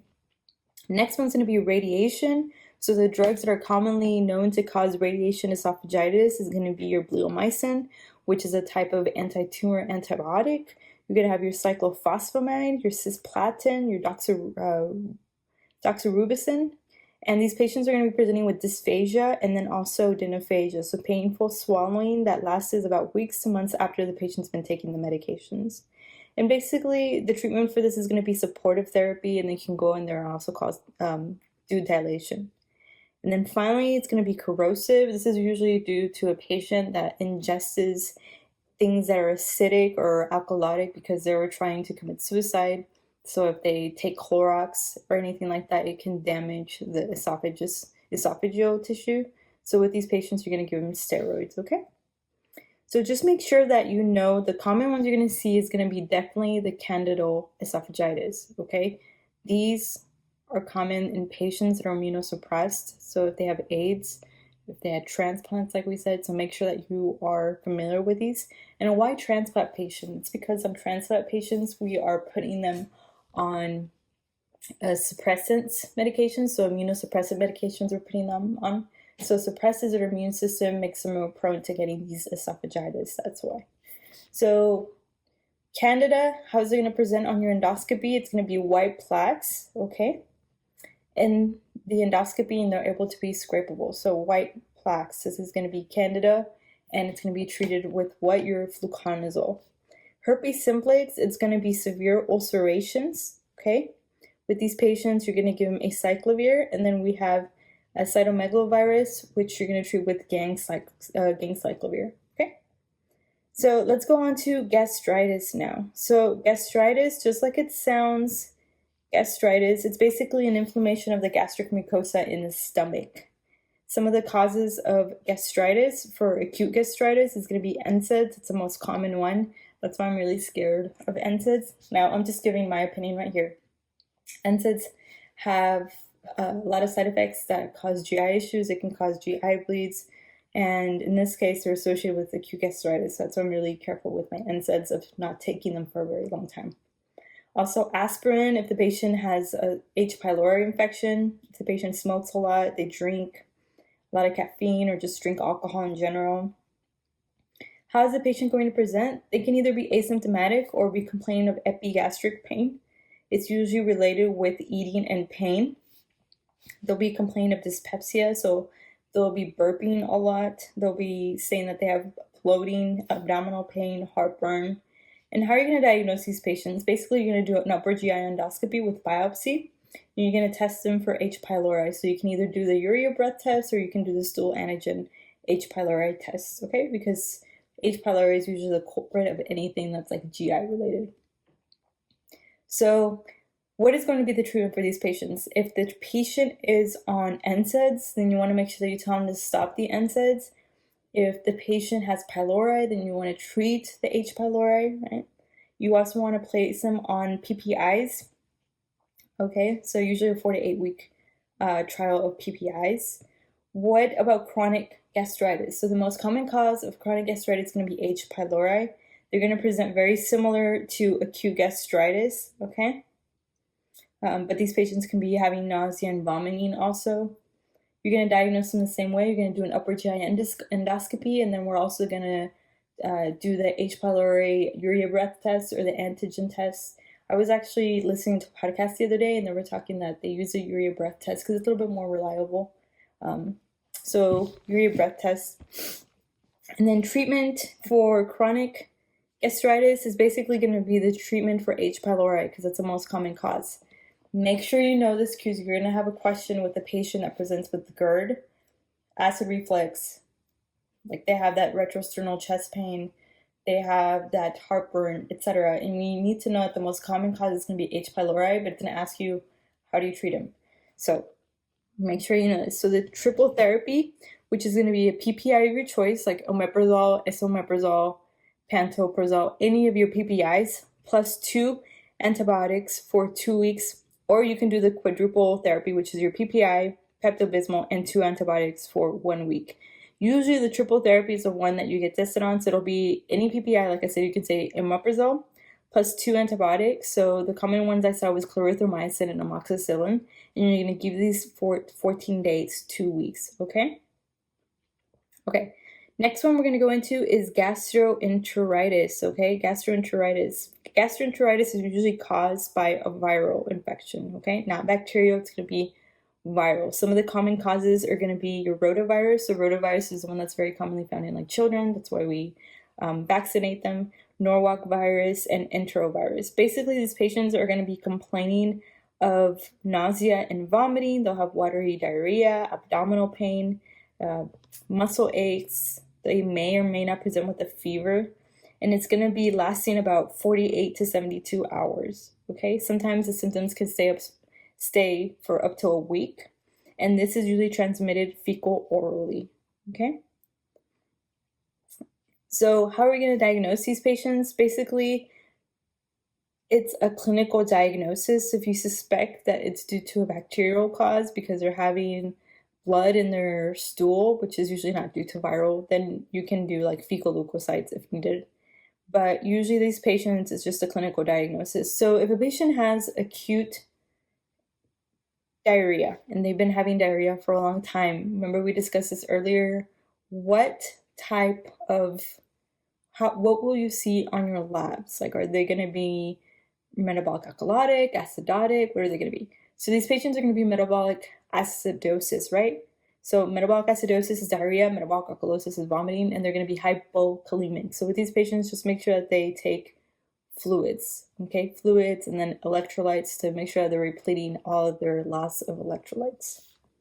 So it's usually supportive. So next one I want to go into is going to be traveler's diarrhea. This one is usually due because of food and water being contaminated with fecal matter, okay?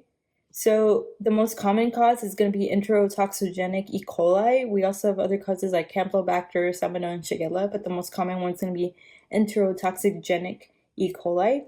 So usually in the vignette, it'll tell you that the patient traveled and they went, for example, to like Mexico and they came back and they're having this diarrhea.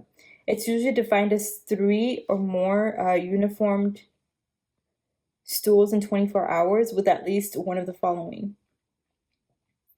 It's going to be defined as 3 or more unformed stools in 24 hours, plus either a fever, nausea, vomiting, abdominal cramps, tenesmus, remember tenesmus is that rectal heaving, and bloody stools, okay? Complications of this can be you have Guillain-Barré syndrome. Which one is associated with Guillain-Barré syndrome from the bacteria that I talked about earlier? So the one that is associated is going to be Campylobacter. Make sure that you know that. You have a patient that's going to be presenting with Guillain-Barré syndrome, and you need to know that Campylobacter is going to be the one that is causing this.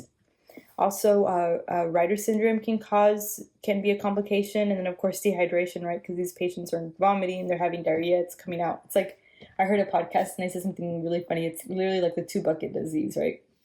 So clinical diagnosis, basically with these patients, it's going to be a clinical diagnosis. But if needed, you can test them for like C. diff. You can take their stool sample to see if there's any parasites or like ova, which are like egg and parasites. You can do a bacterial stool culture also. You're basically going to treat these patients empirically with ciprofloxacin, okay? And if the patient is a child or if they're pregnant, then you can give them azithromycin. But usually it's going to be a fluoroquinolone, so ciprofloxacin. All right, guys, so next one's going to be salmonella.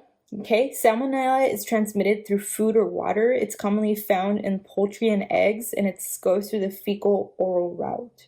Okay, this patient is going to be presenting with nausea and vomiting. This is an inflammatory diarrhea. Symptoms will appear about 24 to 48 hours after the patient has ingested food that has salmonella. They may or may not present with a fever also. Diagnostics, it's going to be the same as the diagnosis for traveler's diarrhea. So you're going to do a bacterial stool culture. This patient's going to, you can also run a test for ova and parasites if you suspect that, just to rule it out, since some of these patients may have traveled out of the country when they come to you. And once again, how are they going to be presenting if they're vomiting and they have diarrhea? So it's going to be what? Metabolic acidosis if they're diarrhea, hypokalemia if they're vomiting, metabolic alkalosis. And with these patients, it's going to be similar to how we treated our traveler's diarrhea, what? Fluoroquinolone. So if you notice with these bacterial infections of the stomach that causes diarrhea and the vomiting, you're going to treat them with fluoroquinolones. Next one's going to be Shigella. This one's transmitted fecal-orally, okay? And it's more commonly found in developing countries, especially in children if they're less than 5 years old. And then these patients are going to be presenting with abdominal pain. They're going to have inflammatory diarrhea. So once again, it'll be very small volume of their diarrhea. They're going to have bloody stools and mucus in their stools, okay? This is what makes it different from the other ones. So with this one, it's going to be mucus and blood in their stool. They're going to be presenting with tenesmus also, nausea and vomiting. But the thing about this one is that they'll have mucus and bloody stools. It's transmitted fecal-orally, so fecal-oral route. And with these patients, what you're going to find is that they're going to have positive fecal leukocytes, okay? Which makes sense, right? Because it's a bacterial infection. And then how are you going to diagnose them? So you can do, once again, a stool test for like ova and parasites. You're going to do a stool culture for bacteria. And these patients are going to be presenting with, once again, hypokalemia metabolic acidosis. This one produces the largest quantity of fecal leukocytes than any other cause of gastroenteritis. And treatment for Shigella is going to be Bactrim. So Bactrim for Shigella, ciprofloxacin for salmonella, and ciprofloxacin for traveler's diarrhea. So now we're going to go into our intrahemorrhagic E. coli. Okay. This one is usually due to undercooked ground beef. And what happens is that the bacteria releases this Shiga-like toxin, and this is what gives you all these symptoms of having like watery, voluminous, non-bloody diarrhea with nausea and vomiting.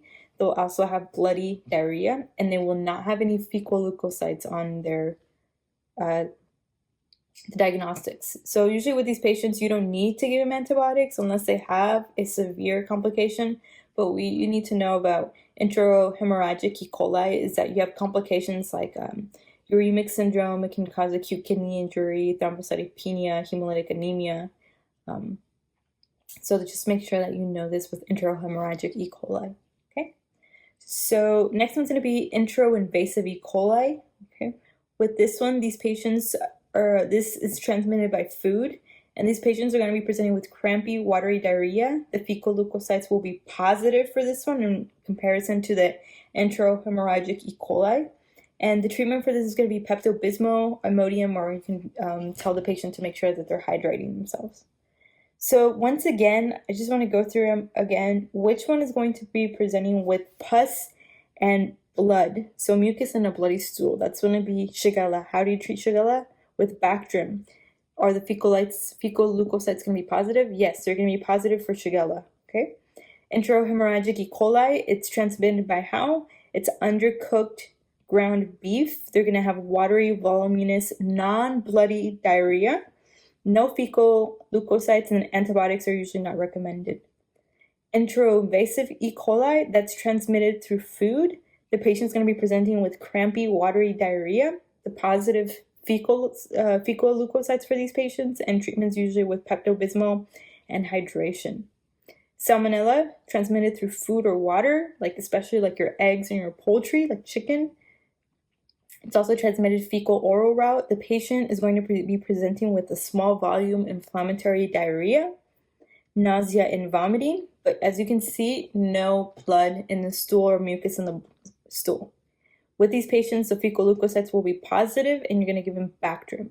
And then traveler's diarrhea is going to be basically, they're going to be presenting with abdominal cramps, vomiting, nausea, fever. They'll have 3 or more unformed stools in the past 24 hours, and they may also present with bloody stools with these patients.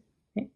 Ciprofloxacin is going to be the treatment. So just make sure that you know if it's presenting with a bloody mucus stool, it's going to be which one? It's going to be bloody mucus stool, Shigella. You treat that with Bactrim.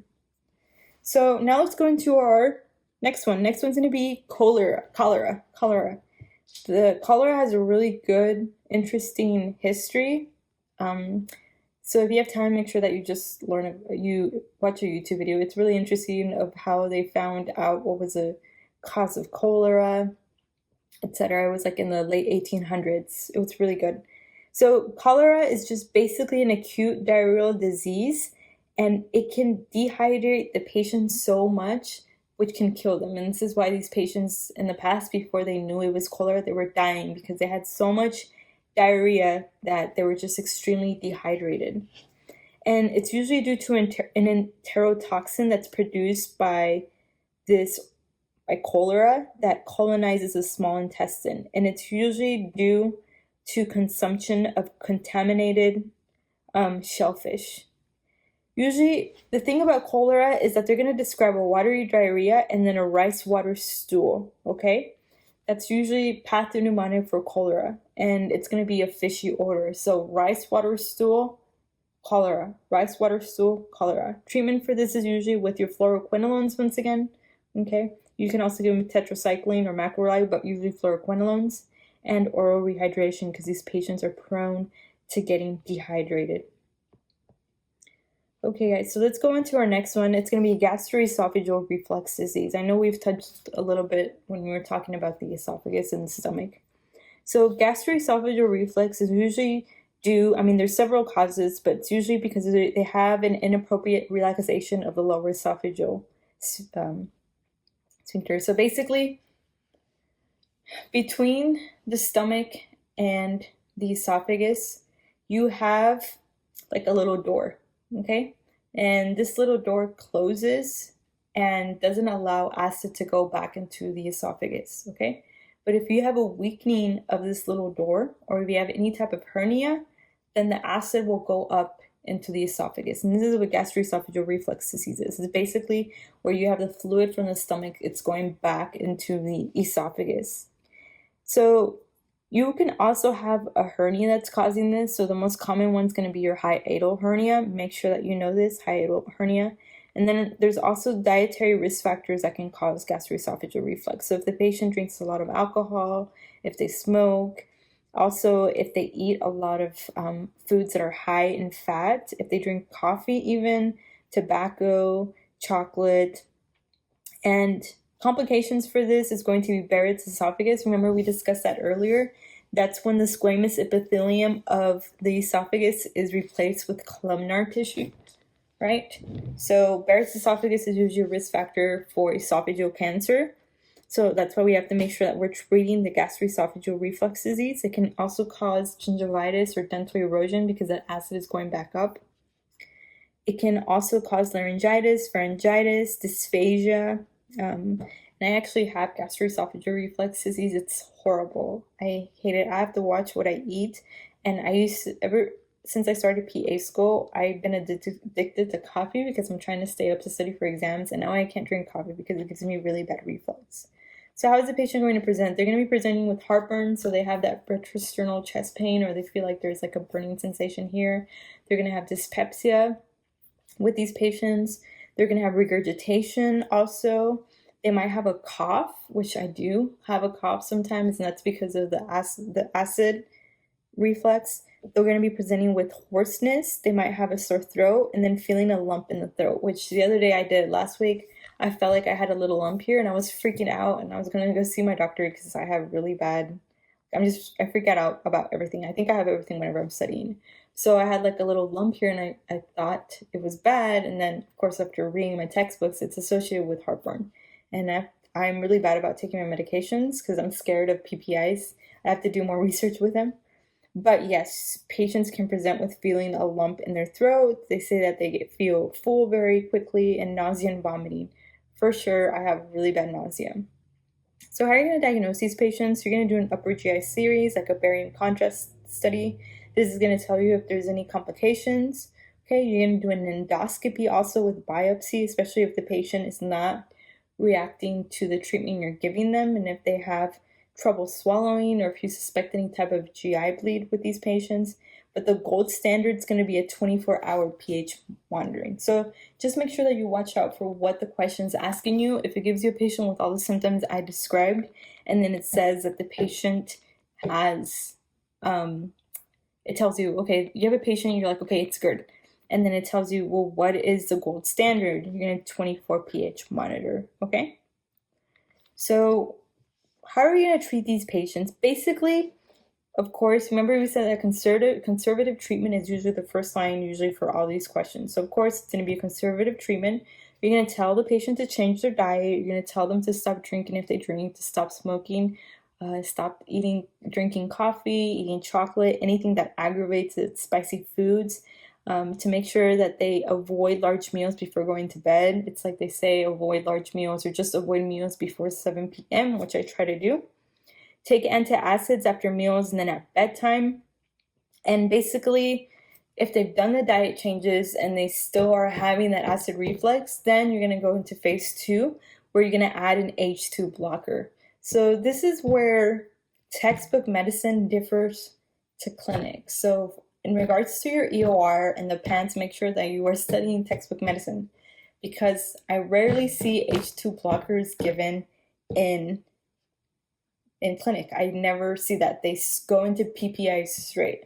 So just make sure that for the exam, conservative measures, so diet modifications, and then the second one is going to be add H2 blockers. If for some reason they're not getting better, then that's when you, phase 3, you go and you give them a PPI and you switch to a PPI. And then finally, say that you've tried all that and they're still not getting better, then you can do surgery for these patients if needed. But that's like last line.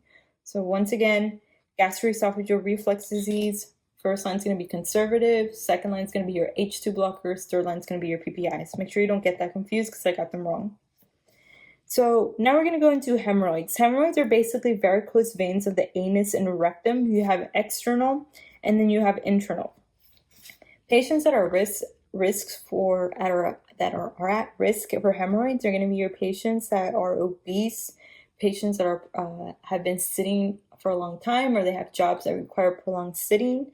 Patients that have anal intercourse, if they're pregnant, also if they strain whenever they go to the restroom, so constipation.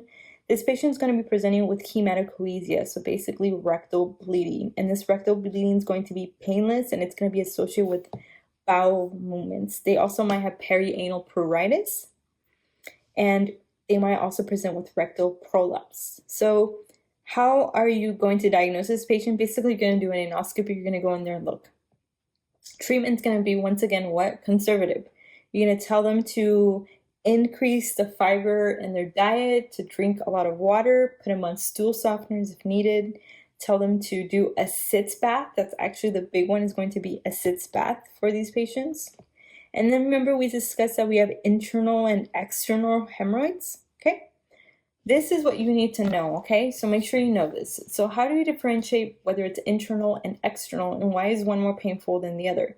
So it's going to be according to the dentate line. So where anatomically is the hemorrhoid found according to the dentate line? So if they are inferior hemorrhoidal plexuses that are distal to the dentate line, okay, these are going to be external, and these are painful, okay, because they're inferior to the dentate line. So you have the dentate line, they're inferior.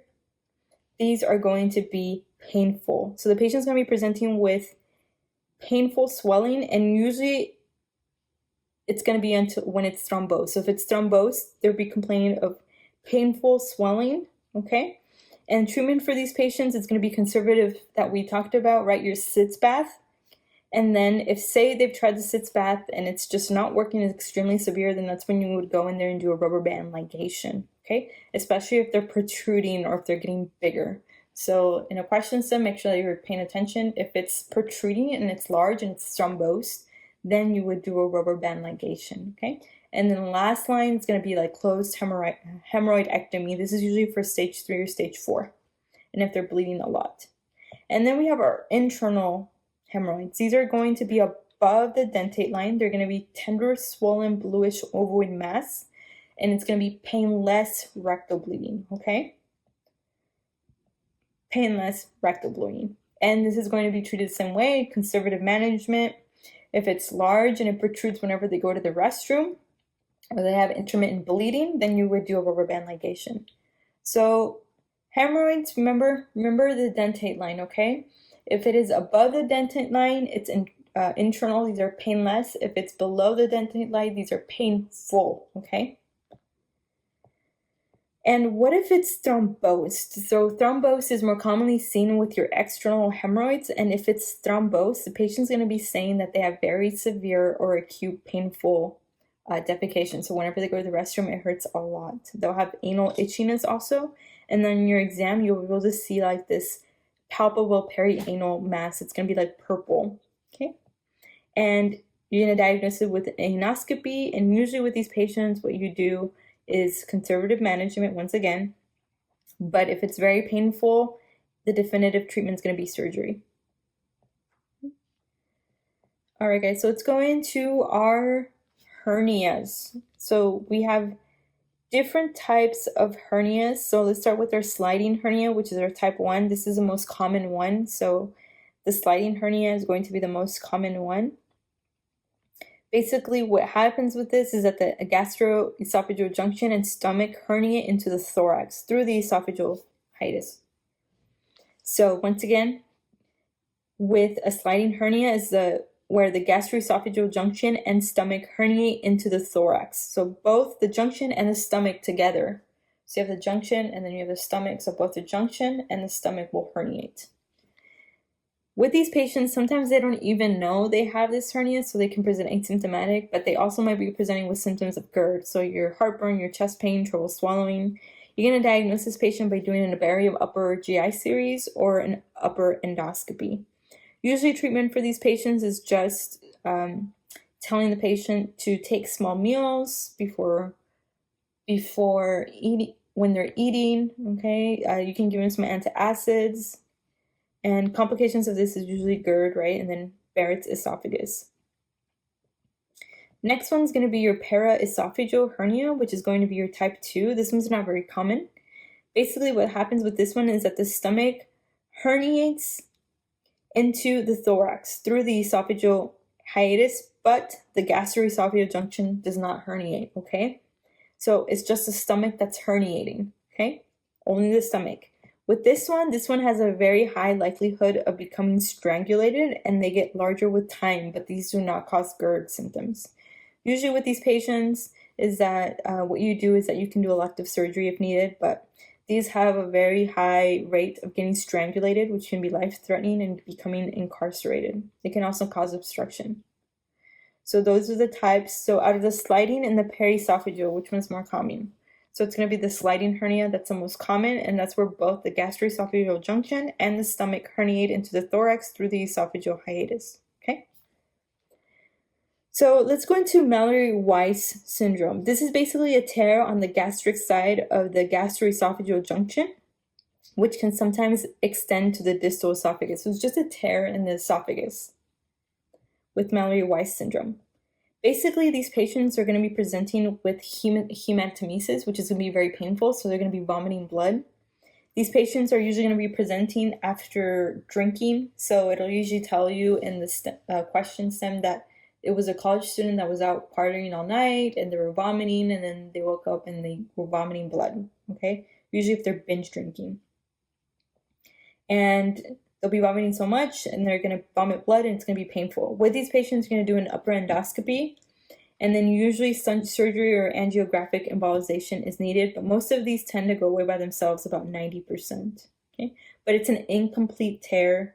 It only affects the mucosa and the submucosa, so it's just a little tear in the esophagus. The one you need to worry about is the Borjev syndrome. This one's basically a complete tear. So it's a transmural ruptured esophagus, and it tends to happen because the patient is vomiting, okay?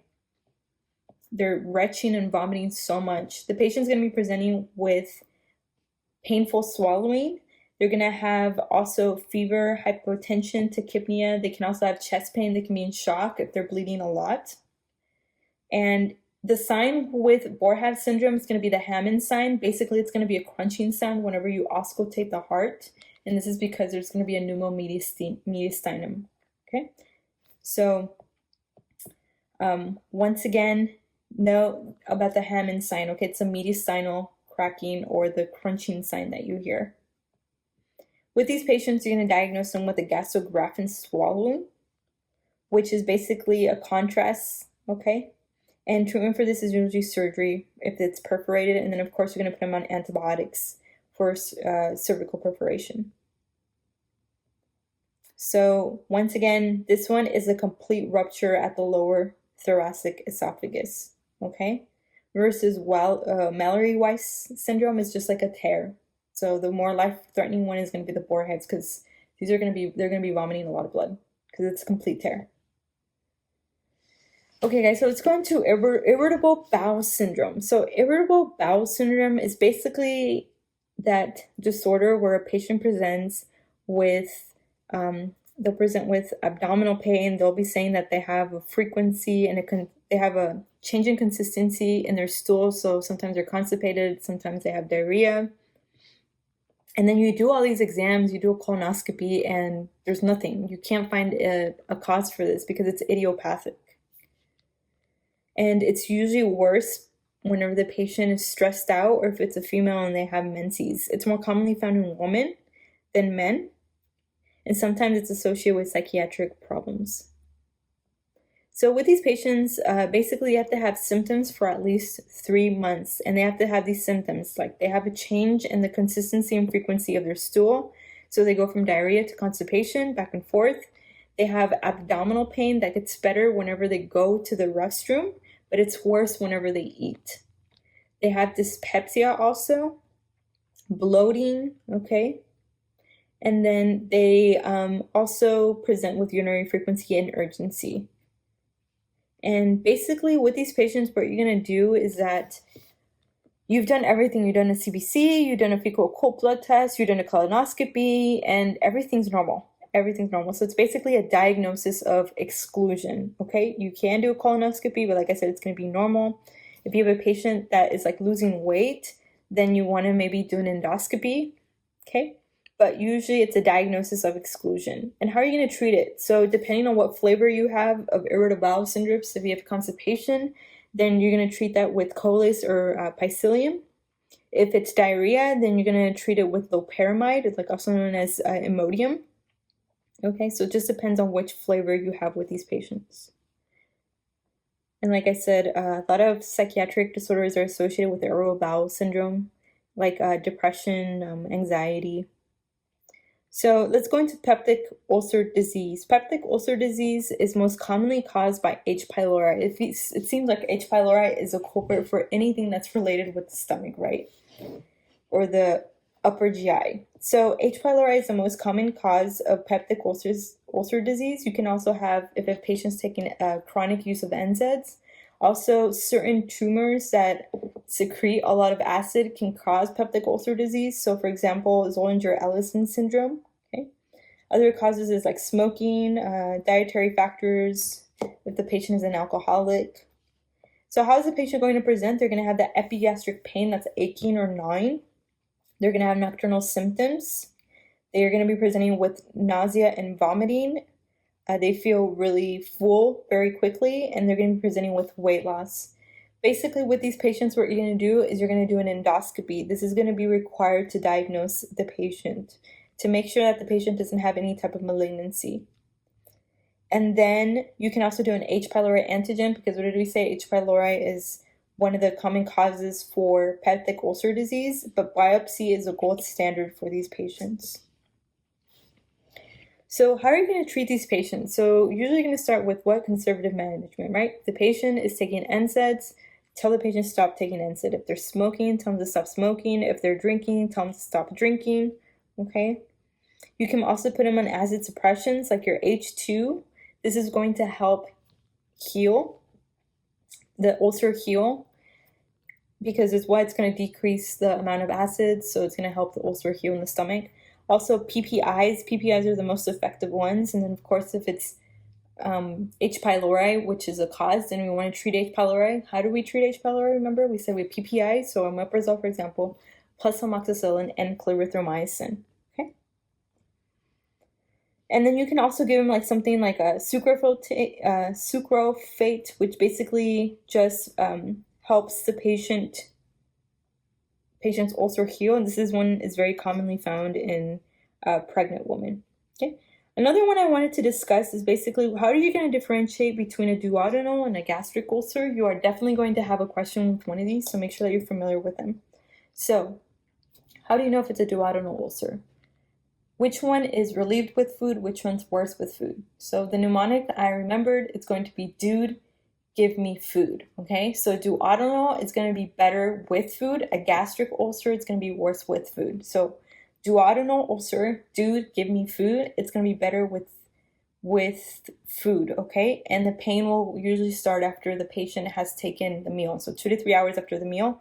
And this is the most common type. With these patients, you're going to be presenting with dark tarry stools, okay? Like melena. Gastric ulcers, the pain is increased by the meal, and it occurs 32 hours after the meal. It's not very common. So, dude, give me food. Duodenal gets better with food. Gastric ulcers do not get better with food. Okay, the most common one's going to be duodenal ulcers. Which one has higher malignancy potential, duodenal or gastric? So gastric is going to have a higher malignancy potential. It's found usually in older patients versus duodenal, it's found in younger patients. So make sure that you know that. Sometimes in the question stem, if it gives you a young guy, it's like 30 something, then you want to think about a duodenal ulcer. Okay? So we're done with the ulcers and we are actually done with GI. Yay! So let's